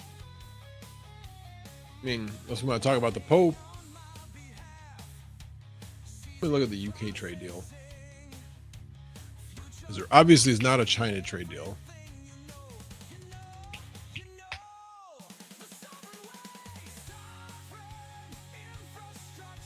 So it looks like the 10% stayed. I don't know if all the other ones got removed. All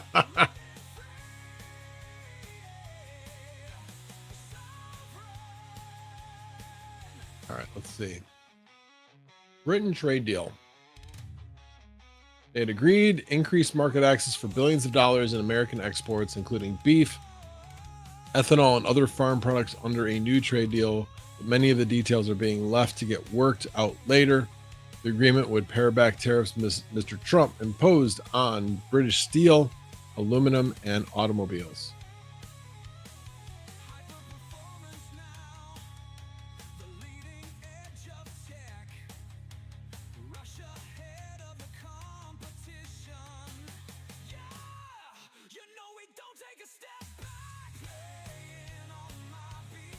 Yeah, that's all that article pretty much said. Well, it was the New York Times. I didn't realize I clicked on the New York Times.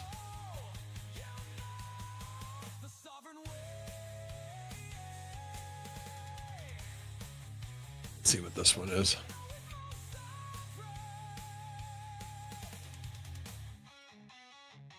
Yeah, under the deal, UK will reduce non-tariff barriers on US products, including beef, ethanol fuel, machinery, and chemicals. Trump said the 10% baseline tariff the United States has placed on dozens of other countries will remain, while duties on British vehicles will fall from 25% to 10% to match that baseline. On Capitol Hill, the House passed a bill this morning that would codify Trump's order that the Gulf of Mexico be renamed the Gulf of America.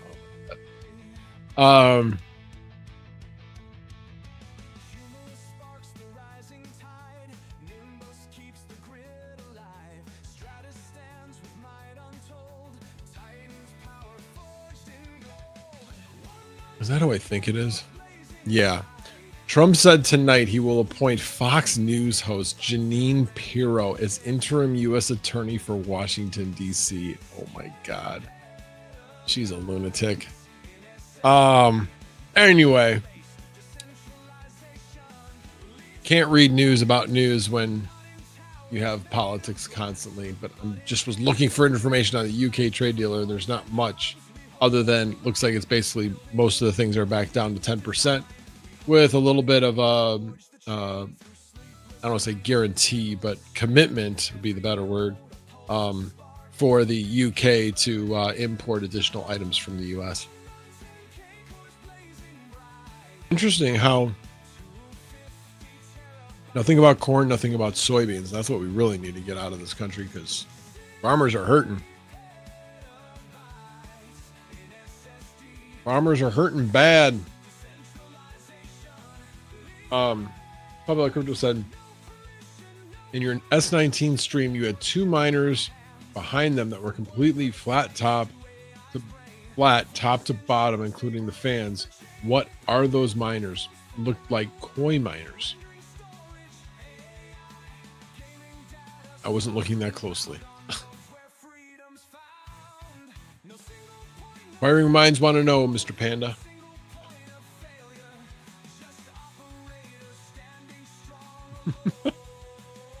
Step it up. Again, appreciate you guys all being here. Very, very much. Come on, Joker. Where are you?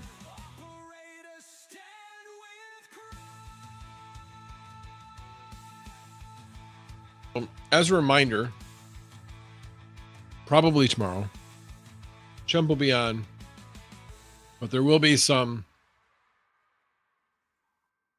you know, it's got to be a big dollar amount for Chump to actually eat that hot thing that he's going to eat.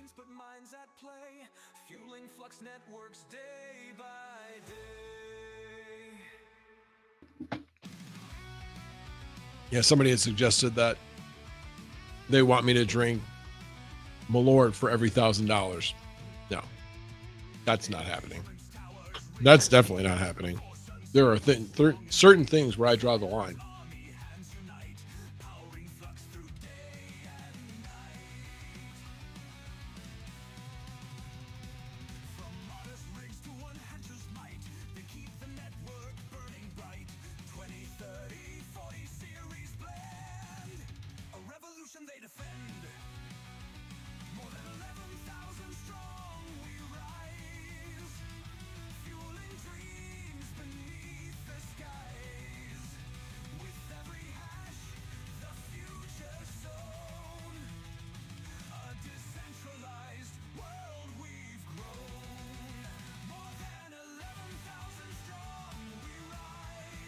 Still no PoE.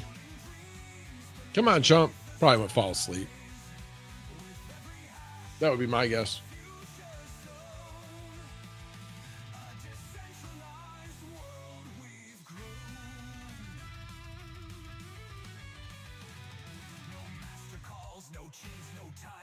Let's see. That was you. What was you, Automatic Beats?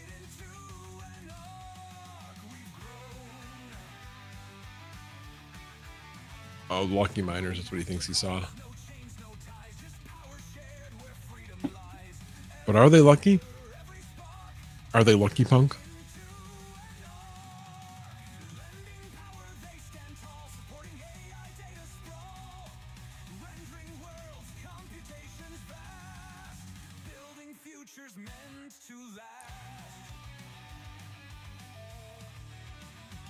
While we're waiting,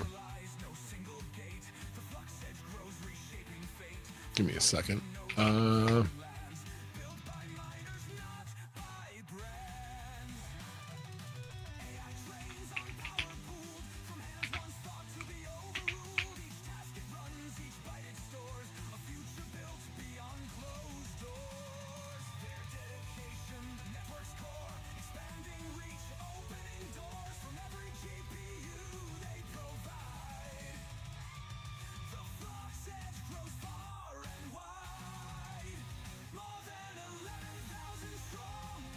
Want to see a young John Cusack? All right, let me mute the music. And turn on the desktop audio.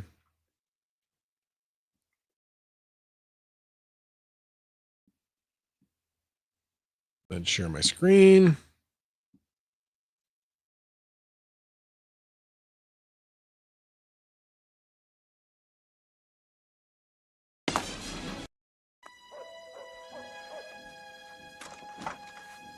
Johnny. 4 weeks.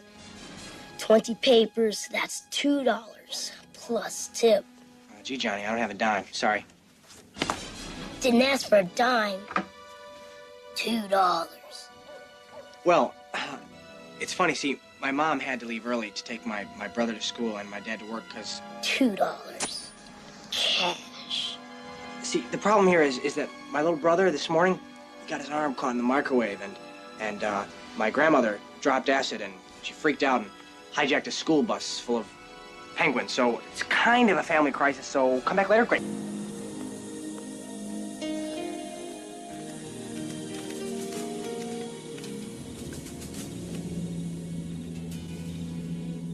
$2. $2. $2.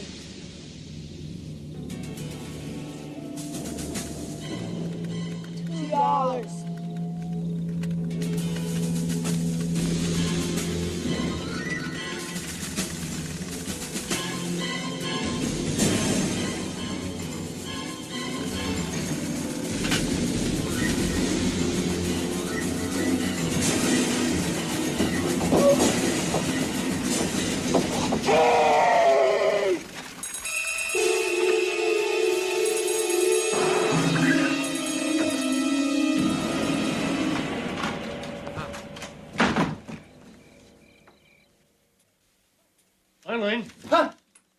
How was your date? They're out there, Dad. They're after me.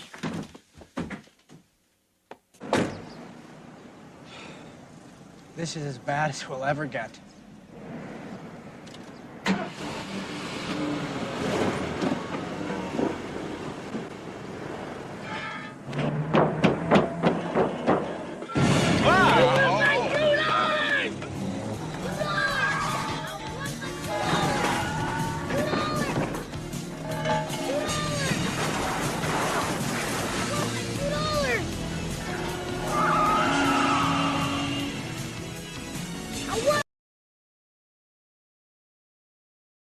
Sorry. How many people have watched Better Off Dead? I'm going to put it in the poll. How many people have seen this movie? It is a cult classic. Absolute cult classic. It's totally goofy, but it's fun.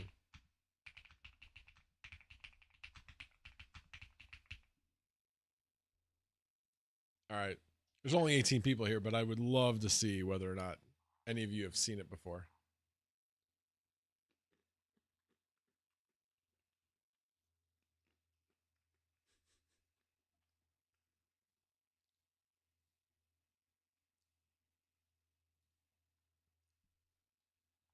Oh, one person. Oh, yeah, one person so far. Well, they said they did, and then they said they didn't. Now they said they did again. Don't be shy if you don't know it. Just say you don't know it.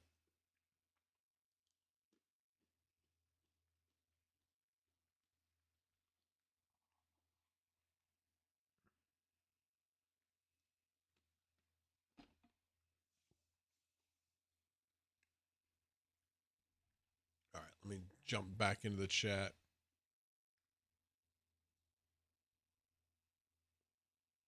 See if you guys are saying anything.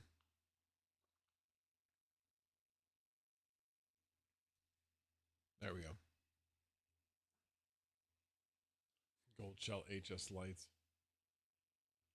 The Malort suggestion. Yeah. Have any of you actually had Malort? It's nasty. Oh, that was you, Out of Bike Beats. Yeah. That shit's nasty. There's some pretty funny videos about it on the internet, though. Like, really funny. Let's put it this way. Somebody was actually, who's promoting Malort, was actually like vomiting after drinking a bunch of it on screen. It was really gross, but it was funny as hell. Let me look up that one. It's pretty funny. Hold on.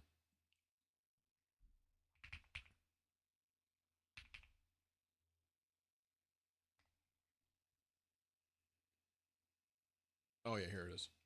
Jepson's Malort unaired commercial. God, this is hilarious. All right, let me go back because Joker's still not here. All right, this one. It's hilarious. Yeah, I know that. In 2014. Hello, America. My name's Carl Jepson IV. When my great-grandfather arrived in this country, he wanted to share with his neighbors in Chicago his mother's sweetest Swedish liqueur recipe. Malort. I'll have another. Actually take the shot and then say, Malort, I'll have another. Can you do You that? want me to take the shot? Yeah, that's the tagline, so we need that in there, okay? Okay. You're great. Okay. Hello, America. My name's Carl Jepson IV. When my great-grandfather Carl arrived in this country, he wanted to share with everybody his mother's sweetest Swedish liqueur recipe. And as the generations change, our promise remains the same: to make the finest Swedish liqueur in the world. Malort! I'll have another. Malort. Oh. I'll have another one.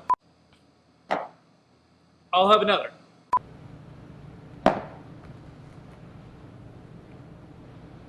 I'll have another.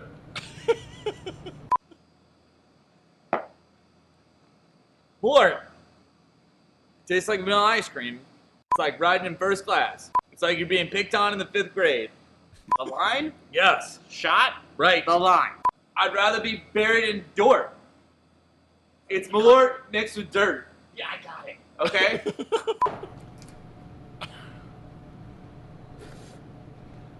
Roll it. Carl, we're rolling. This is gonna get gross, guys. Right, Carl? Can someone get him water? I feel much better now.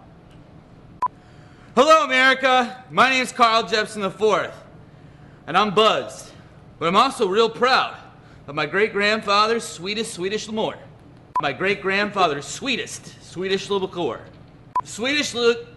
Malort. Swedish cuisines and spirits both suck. Tastes like an abortion clinic in Iceland. It's a product of a gypsy curse. Cut. Carl, that's not the tagline. I'm sorry. It just tastes like something that would be a product of a gypsy curse. Cut. I'm gonna fight somebody if I have to do another one. Hello, America. First, I'll be your friend. I'll be your best friend. Yeah, that stuff's good. Ah, cut. Ah! Oh, I love that commercial. That always cracked me up. Hope you enjoyed that.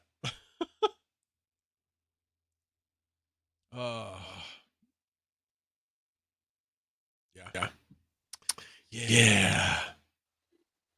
Oh, we have Joker. What's up? Perfect timing. Yeah, I know. I was driving back, trying to get back from darts. Where were darts? So every Thursday we have a guys' night with church, and so we go and play at one of the pastors' houses. So Nice. yeah, it was fun. I was just like, maybe he made it to the finals or something. Something exciting, you know? Well, we just won the last game. Otherwise, I was getting my butt kicked. So. Oh, okay. So is this just a friendly game, or is it a friendly game with money? No money. It's friendly, but it gets very aggressive. Like we'll stand in front of our one pastor because he's very good, and we try and distract him. So. Got it. Yeah. Gets crazy. You're still staying awake, I see. Oh yeah. I had a good night's sleep last night. Now tomorrow may be a little bit more difficult because I'm gonna have a short night. Because as soon as I'm done with the stream in an hour and 8 minutes, I will be going to bed and getting up at 5 because need to make sure that everything's out of the way for the electricians. So there isn't that much stuff to move. Yeah, it'll be nice though. I mean, once you're able to get all that. Oh yeah, I'm really looking forward to it. That's the other thing. I got to take all of the CTs off, and I got to mark those as well. Yeah. Yeah, that'll be fun. And then I got to make sure that I get the stuff that I bought for them that he's like, yeah, just buy it. Be cheaper that way. I'm like, cool. There So we I go. bought the whole house surge protector that just takes up 2 slots on the panel. Mhm. And then the what he calls them split bolts, but basically they tie into, they're technically called IPCs, I believe. Okay. Piercing connector. But basically what it is that the through line, this thing pinches onto it and pinches through the insulation to make a connection. And then the other one basically comes in and just self-terminates itself into a similar connector. But that's the one that's terminating into the through line. Okay.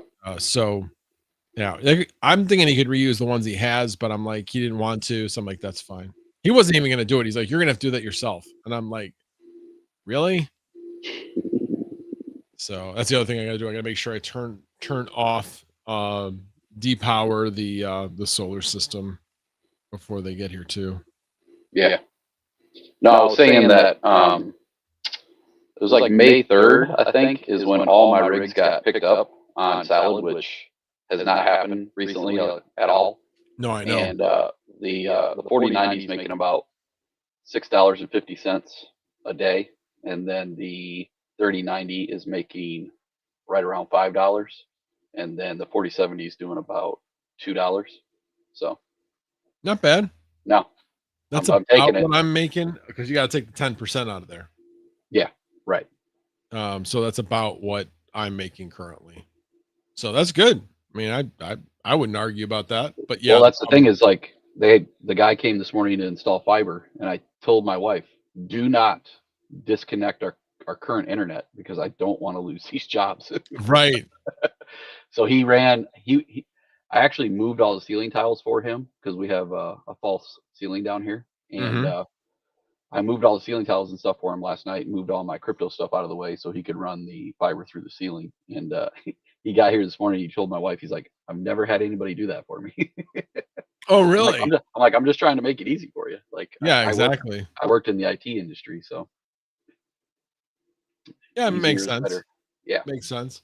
Yeah, I sent you the price guide. So for 110 up and down, it's $55 a month. For 250 up and down, it's $65.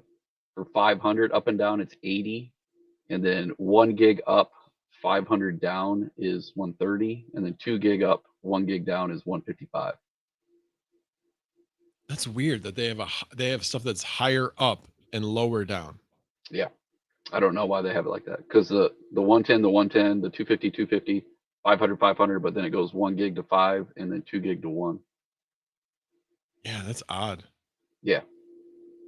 But I'm just happy we finally got it because my wife works from home and we use Mediacom, which is the cable company. And we've had them forever. And since November, they've been making changes. And I think they've been getting ready they're running their own fiber now.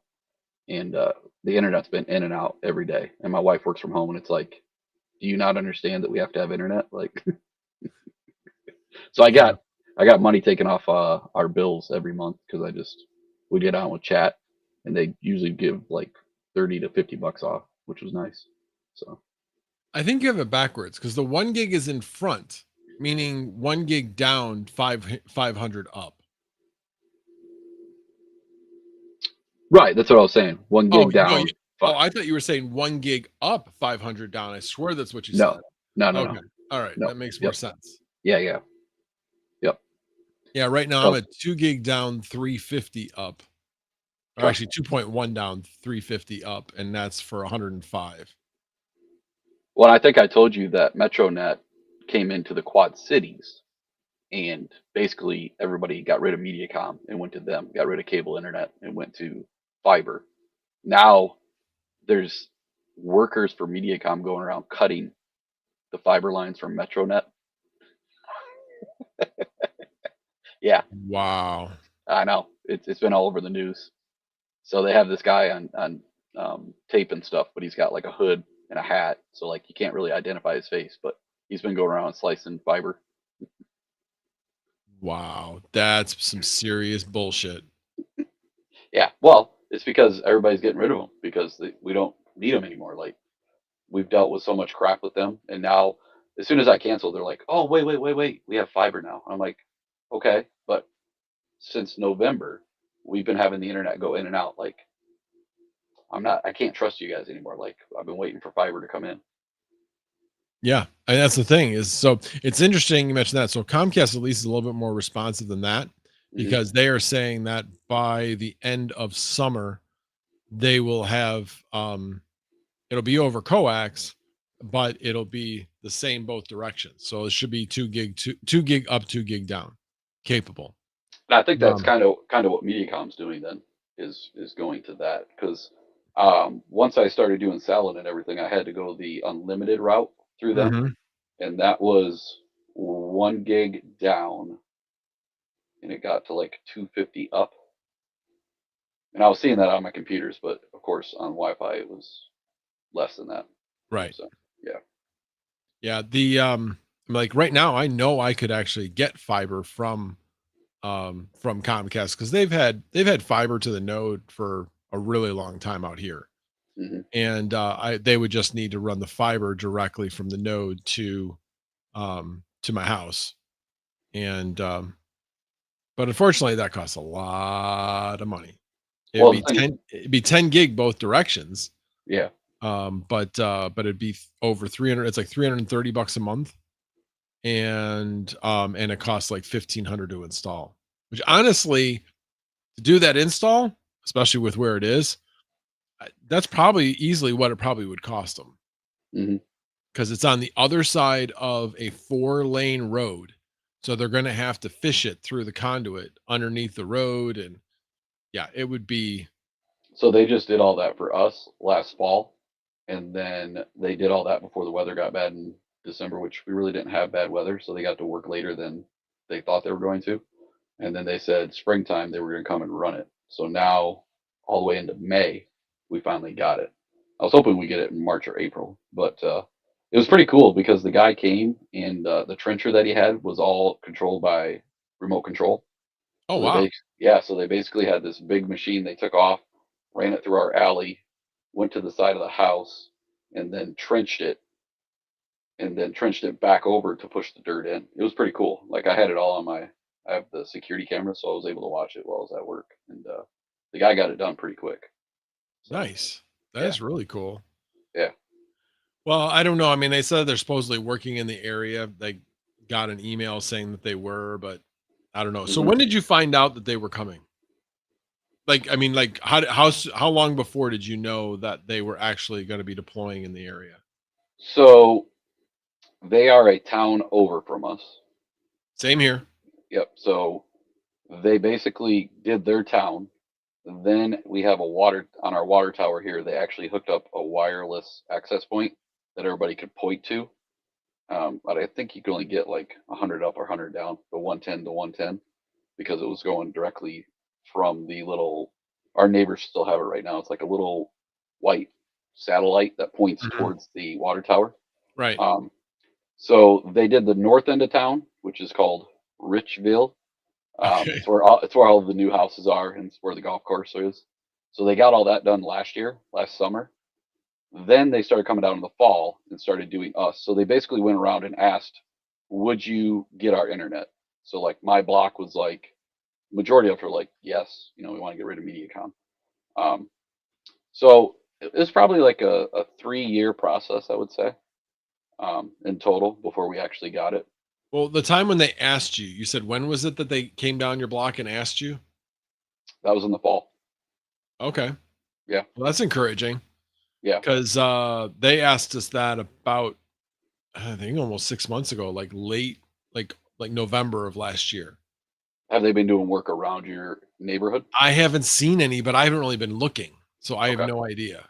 Yeah, because like right now we have, they've actually like been drilling into the cement and stuff all around us to run the fiber wire through the ground, and so more and more people across like our street that are going to start getting it.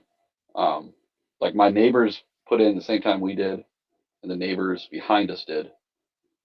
They haven't got theirs yet, but I was very early because as soon as I could sign up, like I bugged them every month. I was like, "Hey, when you guys coming? Hey, when you guys coming? Hey, when you guys coming?" And then, as soon as I could sign up, I signed up because I wanted to be one of the first ones to get it. So Yeah, that's what I did. I am signed up. I signed up 6 months ago. gotcha. Now, when I originally asked them about it, which was like 4 months ago, they said 2026. But now I just got this email saying, "Hey, you've probably been seeing us do work in the area." Like, oh no, I haven't, but that's interesting. Say So more. what I've noticed and asking people around town is they'll project a year out. More than likely, if the weather cooperates, it'll be earlier than what they project. Okay. So I would say for you, it might be fall of 2025 if they're constantly working on it right now. Fingers crossed. Yeah. I would love that. Now I probably will keep Comcast. I probably will run it as a failover. I'll probably reduce the speed of it and save some money, but I will use it as a backup. I won't do like load splitting or any load sharing or anything like that. I'll just set it up as a hard switch over. Well, and that was the thing is I was debating on keeping Mediacom as a fall safe, but I was like, it's like 140 for them, and now oh wow, I told you I get 4 free months, so yeah, I'm not paying for any internet from Grand Mountain for 4 months, and then I'll have to start paying, which it's like 85. It's still cheaper than what I was paying before. Now, if I run into issues and stuff, I'll probably upgrade to the next level up, because that's what I ended up doing with Mediacom. I kept working my way up because with the kids watching like Disney Plus and different things like that, we were using the internet all the time, so I had to go to the unlimited. So you're not on. Well, I guess it says you have unlimited data, right? Yeah. Grand Mountain, all their plans are unlimited. Okay. That's why I wanted to go to them too, is because it was way cheaper. Plus, it was unlimited. I didn't have to worry about it. With Mediacom, we had like the first plan I was on was 1,000 gigs per month, and we were getting close to that with Disney Plus. Then I went to the next plan, which was 2,500. We were getting close to that, and then I started running Salad. Oh, and I got really close, and I'm like, oh, I got to go to unlimited now. So I'm like, I'm not paying overages. So yeah, that's. I mean, when I was on Salad, holy cow! It was funny because when I went and called them and said, "Hey, yeah, all my rates went up. What can you do about putting me back to where I was?" And they're like, "No, can't do that, yada yada yada. But this is what we can do." And they're like, "Well, wait, you have this security thing that you're not even using." I'm like, "Yeah, but you have unlimited, but you don't really need." Oh, wait a minute. Oh my, yeah, you definitely need unlimited. It was like the realization on the phone when they're like, she's like, "I've never seen anybody have that amount of data." This was when I was running a lot of Salad rigs. Well, and it was like literally like 6 terabytes a day. It was unbelievable. Oh yeah, I was looking on my Unify router, and I'm like, that's using a lot. So I toned it back for each machine and made it like 100 megs. Then I wouldn't get any jobs. Yeah, I toned mine back to 250, and I was still getting jobs. That's what I had mine turned back to. Yeah, and so once I hook in the fiber now, I'm just going to let it go and see what it does. But if it's using a ton, or like we're not going to be able to watch TV and stuff like that, then I'll limit back the Salad rigs. So yeah, typically they don't all go at the same time. So usually, I've seen it where they're like using their servers are really good because typically nothing pings you that hard. And they're like maxing out the bandwidth to whatever they've got. So they must have awesome servers. Yeah. Like literally was like 850 megabyte transfers. And I'm like, what the? Well, I was laughing the other day because it was all 3 of mine were going to the Netherlands. So I'm like thinking of that adult content that it's using. Well, that's what it's got to be using. It's got to be downloading what needs to be rendered and then uploading it back. But I'm looking at my rigs right now. My 4090 fan is not even spinning.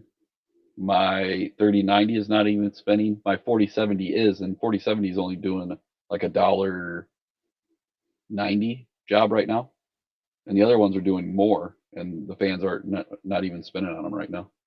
Yeah, I have to admit, it makes me kind of like, maybe I should switch things back over. But I just found out, and you may have heard me say it, but I just got a whole bunch of stuff verified. 3 3060 rigs got verified. And I was like, oh, those will never get verified. And they got verified. I was like, oh, awesome. So now I only have like 3 unverified rigs. That's it. I'm actually going to go back and look. 1, 2. Yeah, I only got 3 unverified rigs, 2 3090s, and 1 3060 that'll probably never be verified. It's an unraid vast rig that, until I decide I'm going to fix the fan on it, I'm running it like 120 watts, a 3060 running at 120 watts. And it gets picked up. It's not like it doesn't get used. It actually gets picked up pretty well, but it's not going to, it's definitely not going to get verified with that low of a score. Yeah. Well, I ran that 4070 through King when he was running it for me in Arizona, and I never got verified at all with that rig. That was what was weird. I actually had a 4070 get verified. Well, and King had his get verified too, but you found out where you jack the price up high, don't get rented for a week, and it helped you. Yes, I didn't do that. Mine was always rented. And I'm wondering if that's why these got verified, because these hadn't been rented for quite a while. But now I'm really looking forward to turning these things back on and being able to jack up the rates to where they should be. Yeah. Again, they're 3060s. They're not going to make a ton. But if I'm looking at where the pricing is for a 3060, let me bring it up. 3060 verified. It's not really that. So it's between 4 and 6 cents. Not going to get rich on it, that's for sure. But I was charging 4 cents on it anyway and getting rented. So I'll probably jack that up to 5 cents and see if I get rented. I was telling you today, and I don't think you saw it, but I now have 4 different DPEM projects running in my car. So I got Demo, I got Natix, I have Hive Mapper. Now I'm doing the Geo Pulse. What's the Geo Pulse? I know about Natix. Hold on, I'll grab it.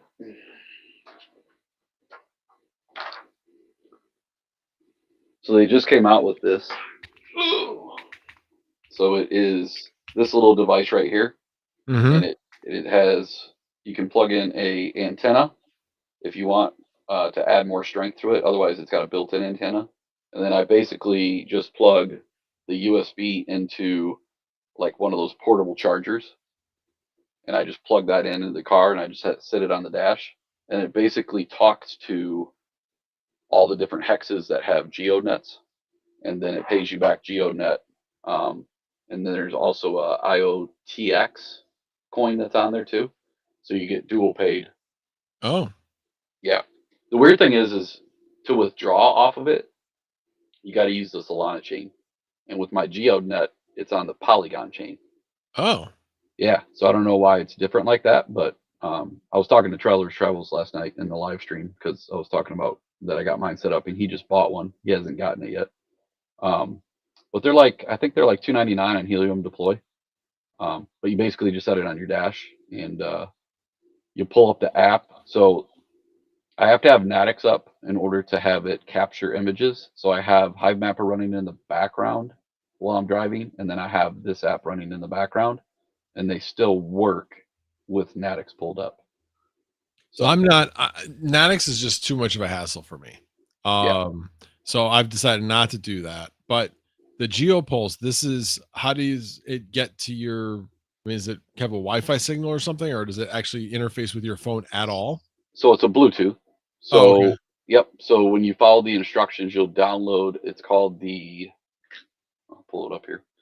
So I had to download 2 apps. One of them was called Test Flight, and then I had to open up GeoPulse.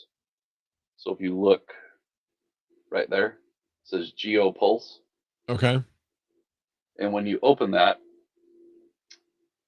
it'll basically show you a map and do GPS, and it's basically showing you how locked in it is using the geonets that are sending the broadcast up to satellites and bringing it back down. Like when I'm driving around, this is more accurate than like Google Maps and different things like that. That's how accurate it is. Wow. And as you're going, you click the go button there, and it'll actually record the data as you're driving. And then it's pinging. So if I go to device, now it's looking for that device and it uses Bluetooth. And then once that's connected, then inside of the pulse, it'll go up and look for the satellites, and that's when it'll tell you GeoNet's connected. And then when I click on Sky, it'll actually have all the GeoNets around me that are set up, which I have some around me as I drive to work and as I drive home. So it's interacting with them. And then you have these different quests right here, and this is how you get paid out. So the token down here is called IOTEX. It's on Tangent, so I just created a wallet and did it like that, and I've already earned a balance off of that. I think it's at like 2 cents right now, the token itself. And then you just create your account, and then when you withdraw, it'll say it told me I had to have a Solana address, which is interesting because, like I said, my actual GeoNets are on Polygon. Yeah. So how much are you making on that? A day, a week, whatever? I just started it today. Oh, okay. I've had it for like a month or two. I just haven't gotten to it. And then I watched Hobbyist's video on it. And I was like, wow, I better get it up and running. So I got it up and running today. So I'll let you know what I find, but it's pretty cool. Like the GPS is way better than, and the thing is you can actually put this in your pocket. And if you're going to go on a walk around your block, it'll actually work as you're walking. You don't have to be in your car. Okay. So basically you just have to have something that'll power it. Correct. So that's why I have the portable cube. Well, the USB, couldn't that be powered off the car? It could be, but I have my Hive Mapper plugged into I only have one. Oh, see, I've got extra. Yeah, I don't have a multiple. I have like a cigarette lighter adapter that I plug in 2 USBs into. So both those are taken. One's for my phone, one is for Hive Mapper. But then I have another USB. I believe it charges, but I have 2 actually more USB direct that are inside the center console that I can just run a cable into there. I have a 2003 Dodge Dakota, so I have one ashtray plug-in. Wow, yeah. Now, I don't know too many people that have an older car than me. Mine's a 2016. My wife's is a 2014. Yeah, nope, 2003. I've never had a new vehicle, but I've never had a car payment either. So that's nice. Yeah, I don't have a car payment now. What's up, Geek of all trades? Goat's back. He is. Sweet. But yeah, so I've been playing with that. Now I got to do what Brandon Coin told me to do and start making some videos. So yeah, I may have to get one of these. That's but I guess I can check Hobbyist video. He probably talks about the profitability of it for now. And it's only $149. Yeah, it's not expensive. And then you use somebody's code, you get a percentage off also. Yep. So, and I think they're shipping right now. My alert was on Helium Deploy today. So it said expected delivery date to US May 30th. Oh, okay. So, yep. Looks like there's been a bunch of things that have gone out. Like I said, I've had it forever. I just have been lazy and not set it up. But I figured I might as well start getting more Geo. But now I got to figure out. I'm guessing there's a way once it goes into my Phantom wallet, I can convert it. I'll just convert it to Solana then and keep Solana. How'd you find out about it? That's a good question. Don't remember? I'm trying to think now because I ordered it way back in the fall. Mm-hmm. In the fall? Oh, yeah. So this was like a pre-sale type of thing. It was a pre-sale. I'm guessing I saw it from somebody on YouTube, and they were promoting it. And Tech Hustler had a video in the fall. Yep, because he also did one for the Rover, which is also the GeoNet, but that's like where the big device sits on your hood. Like it's a big antenna. It's called the Rover. And it sits on your hood? Oh, it's humongous. I'm like, No. I'm not spending the money on that, and I'm not putting it on my car. Exactly. Well, and that's the thing is this came with this external antenna that you can plug in and then like stick it to your window. Mm-hmm. But after watching Hobbyists, I'm like, oh, it's got it built in, so I just need to set it on my dash. Because I was all worried about putting this on my, because like if I drive my car, I drive it to work and back, but I also will take my wife's every once in a while since she works from home. And I didn't want to like get stickies on it, stick it down, and then I'll have to rip it back up, put it in the other car. But now that I know I don't need this antenna, I can just plop it in any car that I'm driving. So right, which is the same thing I do with my Hive Mapper. The one thing that made me mad is I bought 4 demos, put 2 in my mom and dad's cars, 1 in my wife's, and then they said it was going to work for 03 or newer, but it doesn't work for my truck. So now I have one that's not being used. Oh, that sucks. But I am staking it after watching your video. So oh well, hey, somebody watches my content. That's awesome. well, so my mom and dad's car are both staked. After this payment Sunday, I'll have another 500 demo, so I'll be able to stake the third one. And it moves me from 25 to 29. So it's extra demo. I'm like, might as well. It's 6 months. Like, so you basically did the cheap option. The cheap option, yeah, the 500. Yeah, that's right. Yeah, you said it was the 500. Yeah, I think that one makes sense because it's like, okay, I got to hold for 6 months. Mm-hmm. I'm like, look at Geek. Geek's like, wait, you can stake your demo? Yes, you can. God, man, nobody watches my content, even my friends. My God. Come on, Geek. Oh, jeez. Killing me, Smalls. Killing me. Yes, you can stake your demo. Yes, you well, can. It came out, and I sent a message to DJ before you did your video, and I go to him. I go, you have all these demo devices. Are you staking it? And he's like, he said no. He's like, what? Well, he didn't know about it. But he watched my video, and I asked him later, and he's like, no, I'm not going to. He's like, I don't feel good about it. I don't know. When did you make that video on it? You should make a video on it, Geek says. Yes, I made a video on that goat. And Joker here can prove it because he said he watched my video. Crypto Seniors, I watch. Max needs a hug. you guys don't, all you guys that are YouTubers don't realize how many watch hours I have given you guys, because that's all I do at work. I have somebody's video playing every single day as soon as you guys have something come out. Well, I appreciate it. Mm-hmm. I appreciate it. And I think you heard last year I had over $10,000 in donations on YouTube. No, I didn't hear that.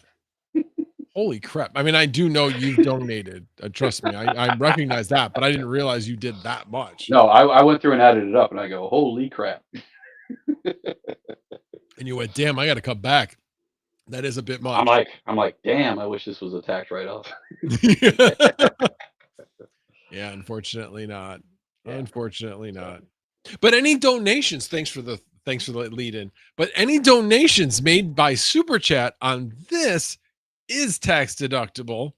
And if you don't want to do the Super Chat thing, for the donation, there's a link in the pinned message at the top. If you click on that, you can donate at that address. Yes, this is write-off. Yeah, this is a tax write-off. Goat. This is a tax write-off. Not YouTube. Not YouTube Super Chat. That is not considered a tax write-off unless we are all registered. All YouTubers are registered as not-for-profits. Yeah. Then it would be. But I don't know about you, but I'm not registered as a not-for-profit. So I was going to tell you. So last night I pulled this out, this GPU, and sat here and spun the fans and put it back up, and then a white spider came out of the GPU. Scared the crap out of me. A white spider? Yeah, scared the crap out of me. I've never seen a white spider. I have not either. I was sitting here during the live stream, and I looked over and I was like, did I just see something pop out of there? And I looked and I was like, oh, it's a white spider. Wow. Must have came out from Missouri. Crypto for Seniors just donated $20. Thank you very much. Thank you, sir. And We for those appreciate it. people, by the way, that voted for the Have You Seen Better Off Dead, you now have released that there are, I'm doing the math right, about 3 of you. Yes, 3 of you that have watched Better Off Dead. So at least I know there's some people with good taste. So I was going to tell you also, Max, yeah. I did create a eBay store, and I've gone through and I've created my listings. I just need to clean the GPUs now, and then I'll get them listed. So nice. So I bought 99%. Where did you buy that from? Amazon. Oh, okay. And then I also bought 91%. Crypto Craig helped me. Ah, got it. Yep. And I actually have a sprayer that goes on top, but I just got to spend the time and do it. And I got 2 3070s that got damaged that got shipped back to me. So I got to figure out. I have them all listed as buy it now. And I have them as 8. And then one of my 6700 XTs went to Iowa Mining. He built an AMD rig. So he bought one off of me. So I shipped it to him. So I got 7 6700 XTs left. I tried the Facebook Marketplace. There's like nobody around here. And I thought maybe the Quad Cities. Nope. Nobody wanted it. Yeah, I just don't want to deal with the people off of there. I've bought things off of there and then people are happy because I'm not weird. But I've sold things and I've bought things from people that are weird. Anyway, I've had some not so good experiences. Nothing that turned out that bad, but and I did eBay back like from when it came out in like 2000 when I was a junior in high school, all the way to like 2010. I was selling stuff on there, so I have 100% rating and everything. I only buy off of eBay from anybody that's got 100% rating, or I don't mess with anybody that's under that. I just have heard horror stories where you send them the GPU, they make up a story and say that it doesn't work. They get a refund from eBay, and then they don't send it back to you. Right. And you're screwed. Yep. Or they do send a box back to you, but there's nothing in it. I don't have any of the original boxes. Oh. Yeah. They were not sent back to me. Got it. Yeah, I'm thankful I did not have any of those experiences, but last time I checked, I did not, out of all the sales I did not get a single response. Nobody gave me a rating. That sucks. Yeah. eBay. What was that? So that'll hurt your eBay then. Well, it hurts if it's a negative rating, but it doesn't help if it's not a positive rating as well. So yeah. I hound people until they give me a positive one back, because I give them back one almost the same day that I purchase it, before the item even comes to me. Well, that's the thing is, yes, when you're buying, yeah, I always rate the seller when I look at what I got and I'm like, hey, this looks great. And then I give the person a positive rating. So my thought of it is, if you are the buyer, you are the one who's supposed to give the rating first. Seller never wants to give the rating first. And so that's what I did. I have not given any of these people ratings until they give me a rating, because I don't want to give a good rating just to have them give me a shitty rating just because they feel like they can.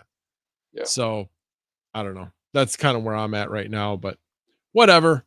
It is what it is. Nobody's come back and said, hey, your shit doesn't work or anything like that. So, yeah. What did you choose for the shipping?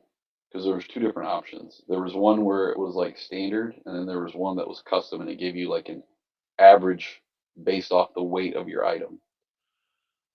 Honestly, I don't remember. I know it ended up shipping it via USPS priority. That's what it ended up shipping as. Okay. So it always gave me that as the shipment. Well, and the good thing is at my work, they have a shipping room, so I can just bring it right to them. They tell me how much shipping is. I pay for it, and they ship it off for me. Okay, so what I always do is I just buy it through eBay. They provide the label, and I just print it out at home and stick it on the box, and Sunflower Mama or me goes to drop it off at the post office. Well, and they have boxes and everything there, and I make sure that they bubble wrap it really good. Oh, see, whenever I send anything out. I'm selling in original packaging. We have Yeah. bubble wrap here, so yeah, we were running out with shipping out that much, but we still managed because you get stuff in from Amazon all the time. Crypto for So Seniors has got a question. he says, I got the DJ Osmo Pocket 3.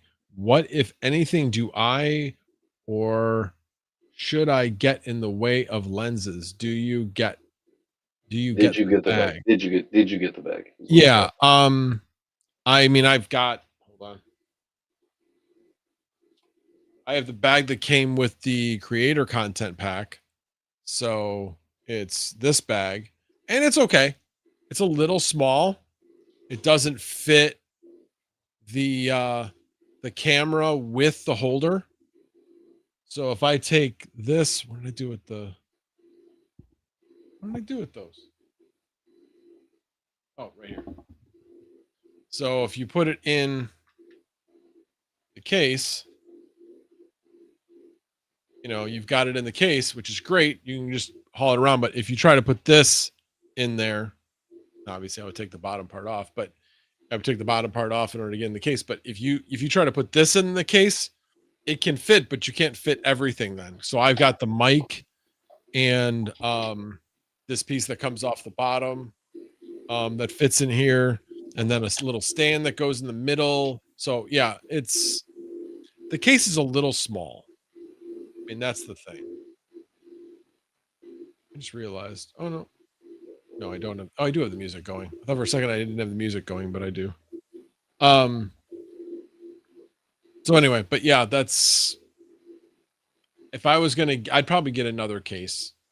If I was really gonna carry it around that much, but generally I don't really take it that many places. I just basically have it around here, and like I said, I put it as an overhead camera right there. I'll put it on the tripod, and trying to get Sunflower Mama to let me do time lapse on her crochet and make that into a YouTube channel. She just doesn't think she's interesting, and she is. We all know she is. Well, the biggest thing is sitting down, doing the camera, and creating the videos, which I struggle with. I'd rather just go live. Yeah, agreed. So it looks like at the website you're at 2186, and then inside of here you're at 881. So just about 3,000. Yeah, I'm just over 3,000. Okay. And you're still doing 25 every 1,000? Yes. Okay. Cool. Yep. So yeah, so I've donated 75. Well, actually, I've donated $100 at this point. So I donated $25 just to register the stream, which I thought was kind of odd. You're trying to do a donation, and they event, want you to pay. And they want you to pay for it. Like, okay, well, if I get people to donate and I don't donate myself, which I wasn't going to do anyway, it just seems like would kind of be it was a turnoff. And honestly, it was a turnoff. So I don't know, how much does it cost you to run this part and register donation teams that never even do anything? It doesn't cost you anything. I don't know. Seemed odd to me. It's not like you get anything for registering. At least not that I'm aware of. Maybe they do plan to send something to me and I just don't know about it. But yeah. Well, you didn't have to do it last year, right? No, when I registered it last time, I did not. That wasn't last year, it was the year before, actually. It was 2022 when I did it. Yeah, somebody won a GPU from it. Yes, I know. Which reminds me, I keep forgetting I gotta send a message to Shay because he won the GPU on Sunday, and I was expecting he was going to reach out, but he hasn't. He's sleeping right now, probably, or just getting up. Yeah, probably. So I'm not going to ship the 3060 Ti to outside this country, but Retro Mike had said that he would work out something. So I need to get those two in touch with one another and have them work out the, whatever they work out, whatever deal they work out. On I can continue to do this. So Pearl Rival was saying, Max Voltage, tell Joker this: record your experience at the post office when the card is weighed and packaged. In the event of fraud, eBay will support you. And then he also said, to prevent PCB swaps, use seals such as warranty void if removed of screw holes. Blacklight dye pens also have utility. Interesting. I'll have to keep that in mind. Now, the recording shouldn't be a problem because I actually, again, I have it packaged up in the box, in the original box, and we get receipts from the post office that says, and I have in the past actually recorded myself packaging up the GPU. I haven't done that in a while, but I have done that before. The people at my work will give me the actual tracking and everything once I have it shipped out for my records. And then I also keep receipt of me paying the shipping.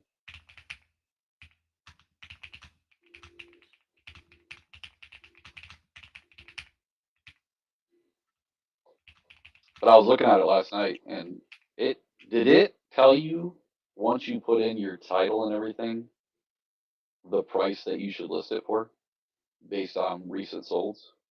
It did. I know that at some point it did give me information, but I had already looked it up. I'll do search on my own by, this is the exact model it is. EVGA for the Win 3 3070 Ti. What are those listed for? And what are the most recent solds? And I'll go up and down that, and then I'll match what the most recent solds were. So, what card are you looking up right now? Well, so like I said, I've done my descriptions and everything because it autofills it if you find your card. I just have to add the photos once I clean them up. But it's 3070 Founders Edition, no box. We're going around 300, and that's what it had me list them as. Sounds about right. And then I had the original box, so mine went for a little bit more than that because of the original box. But there were some going for like 400 too. Well, listed for 400 though. No, it's sold. Oh, really? Yes, that's what I was looking at eBay last night, and I was like, wow, like some people are getting some good money back for them. But my problem is I bought all mine in March of 2022, so I paid 500, 600, 700. So I'm losing money either way what I sell them for. Are you really losing money? You made that up in mining, didn't you? Oh, you didn't? I came in right when ETH went proof of stake. Oh, okay. Yeah. So I had March to September, and I had two 580s on NiceHash, and I was getting anywhere from $10 to $20 a day. Then I started buying the 3060 Ti Founders Editions. Then I got the 3070, and then I bought all the 6700 XTs off of eBay to have a full AMD rig at Terra. And then I had the 3070s Founders Editions, and I had 3060 Ti's. And the 3060 Ti Founders Editions are going for $275 on eBay. And they wanted me to list 6700 XT Hellhounds for $315. So the Hellhounds were more expensive than the 3070 and the 3060 Ti, which I thought was weird. Yeah, that is a little weird. Yeah, I mean, I am looking at the price. It looks like, right now the going rate is $300 on those. Yeah. Which, I mean, you do 8 times 300, 2,400. And if I sell the 36 Ti's for $275, it's like 2,100. And then if I can get rid of the 6700, I got lucky on the 6700 keys. I got 3 for $185 off of eBay. And the guy listed them as 6600 XTs. Oh, oops. Somebody didn't know what they had. No, I was happy to buy them. Yeah, I'm sure. That doesn't happen very often. Oh, excuse me. I need to send these back. You sent me something better than what I ordered. Well, I sent it to a couple of people, and I was like, look at these and tell me. I'm like, these are 67, right? I think I actually sent them to Overboard before he passed away. Oh, I was like,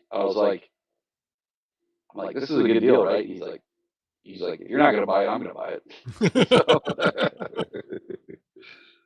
yeah, Geek said when I sold my 4090, I called eBay, talked to them, and expressed my concerns. They said that was a good thing to do, and they documented it. So if something happens, it's less liability from my side. nice. Good to know.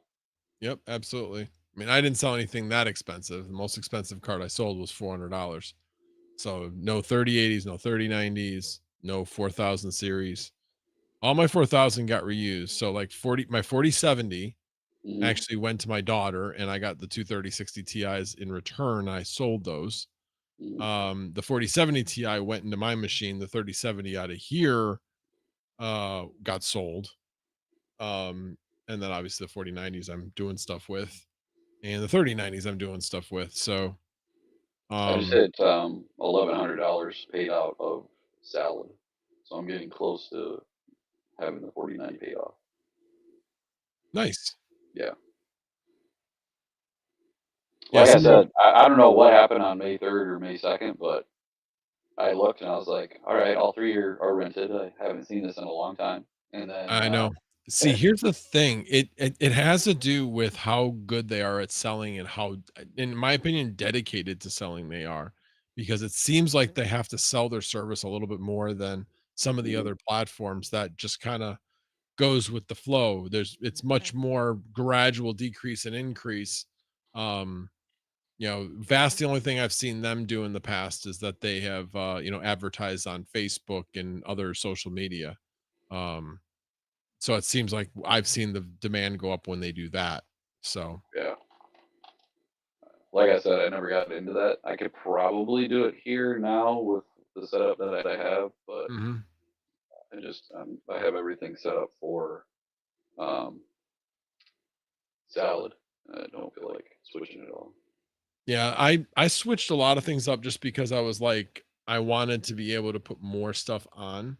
So like all the dual 3060 rigs, I was kind of like, okay, well, I can't do dual on salad. I have to do singles. So that means I'd have to do. Supposedly it's coming. Oh, really? Mm-hmm. Interesting. I was going to tell you, so every day I get a thing from Mighty Dutch, and today my DG Home 1 was at 270, and it's been around 220 a day. So because the market's pumping, I got more today. So 270, are you actually getting the 270?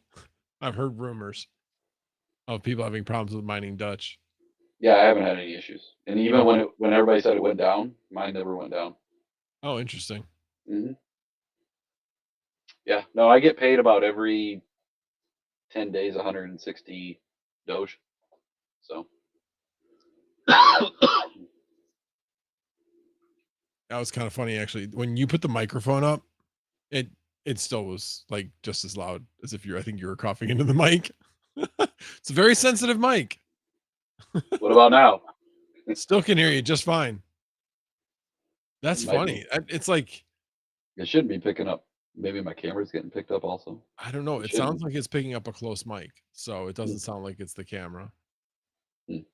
Unless they're both being picked up, but I don't think so. Well, you were there when I was testing OBS, and for whatever reason, I had to go into my sound settings, disable the Logitech camera microphone, and then I didn't have the feedback. Well, whatever it is, it sounds good. So regardless, don't change a thing. During live streams, because I don't need headphones on, I've been using this right here, and it just plugs a USB into the computer. You can also plug it into your iPhone or your Android. It's got an adapter. So it actually, I bought this at work because we had an issue with a hearing impaired student, and so one of our faculty had to wear it so it would record what they were saying. And they finally got done with it, so I brought it home, and I've been using it for the live streams. It's been working good. It sounds good because I went back and rewatched them. So. Oh, he actually said it's like you have two mics on. It's barely a double. Like, I guess he can hear it doubling. I don't hear it, but maybe it is picking up another mic. So looking at the settings, my video source is the HD Pro webcam. My audio source is the Wise headset. That's what I got in my head. And then the speakers are the same thing. It's the Wise. It's weird. Yeah, that is weird. Glad that they could say it now after we've been on for a half hour. Yeah, whatever. Yeah, so we got about 15 minutes left of the stream. So if anybody it's crazy how fast when you're streaming the 1 hour goes. Like, I'll be streaming and all of a sudden I'll look and I'll be like, wow, we've already hit an hour. Yeah, I know. Actually, I was surprised. When we got to 2 hours 45 minutes, I was like, that did not seem like 2 hours and 45 minutes. That seemed a lot faster than that. So yeah, it Who did you all have not bad. What was that? Who did you all have tonight? I started out with Jeff Key, DJ Mines, Hobbyist, Chump Change, Crootman, and you. Okay. That's what I thought. I saw most of it. I had to drive home, and then we went to the park because it was so nice out. And then that's when I came back about 7:30, and I was like, I can come on from 7:30 to 8, and then I'll come on after I get back from. Look at this. So in my Gmail, I have a ad for MetroNet now. Really? Appreciate that, Max. They're always listening. They are always listening. Always listening. And I was when you guys were talking about cheese curds earlier with Chump Change, I said, remember the bar that we went to with Geek? Those cheese curds were good. Oh, those were really good. Yes, they were. God, I said they were probably from Wisconsin because they had the white cheese, not the cheddar. Yeah, they were good. They were very good. Oh, I did have one other. Hawk did actually donate $50. So thank you, Hawk. Appreciate it. He did. He wanted me to say something, and you did. No, it's fine. I actually Chump sent me a message, so I. Well, I told Chump to do it. I was like, I don't want to do it. I don't want to. Probably a smart move. I appreciate that, but no, I mean, I want to give that recognition. He did donate, so appreciate it. He did. Yep. He was also live tonight. So. Yep. I was aware. Well, I mean, we kind of talked not directly, obviously, to one another, but yeah, he was like, he didn't want to like step on my stream. I'm like, dude, you're Thursday night. No, people will jump in and out of this stream. I don't expect people to be here the whole time, and I'm here to entertain and collect donations. That's pretty much it. So, yeah, I didn't expect that it wasn't going to affect, how many people I had here, which is fine.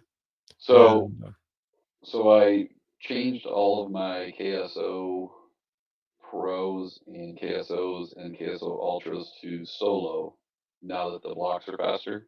And I did it late last night, and I've hit one block so far for 5 casts. Right now, my effort's at 115%. Got it. Interesting. But right now, they're making those 5 machines themselves make about 6 casts a day. So if I could hit multiple blocks in one day, I'm ahead of what I've been making. So Goat, yeah, you weren't here earlier. So he says, did you see the new Pope is from Chicago? Yes. Do you think he roots for the Cubs or the White Sox? The White Sox. No, he's the Cubs. That. No, his father is a St. Louis fan. His mother's a Cubs fan, and he's a White Sox fan. Oh, they had it on Twitter today that he was a Cubs fan. Yeah, I'm pretty sure if you do a Google search and do some research, I'm pretty sure he's a Sox fan. Okay. His father was the principal of St. Rocco's in Chicago Heights, which was like the arch rival to St. Agnes, which was the church that my wife's family belonged to. So close ties. The guy's 69, so my wife's 58, so probably lived in the area the same time that my wife did when he was growing up. He was rooting for the Little League. Yeah, exactly. Hey, you know what? The White Sox need something. Maybe having the Pope with them. But yeah, let me Pope Leo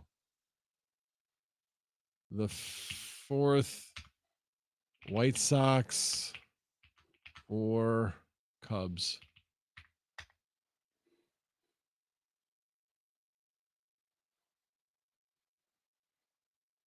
Okay, so it says he was born in Dalton, a neighborhood on the south side of Chicago, making it far more likely, geographically at least, that he would be a White Sox fan. The thesis was supported by an interview WGN News did with the Pope's brother, who said Pope Leo was always a Sox fan. So there you go. There we go. And I think there was some other information. I guess it's on MLB.com. Let's see what MLB.com, MajorLeagueBaseball.com.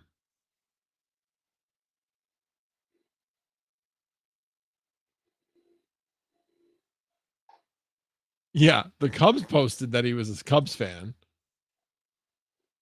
Did you see what the Illini are ranked for football? No, I didn't. 10. Really? Yeah.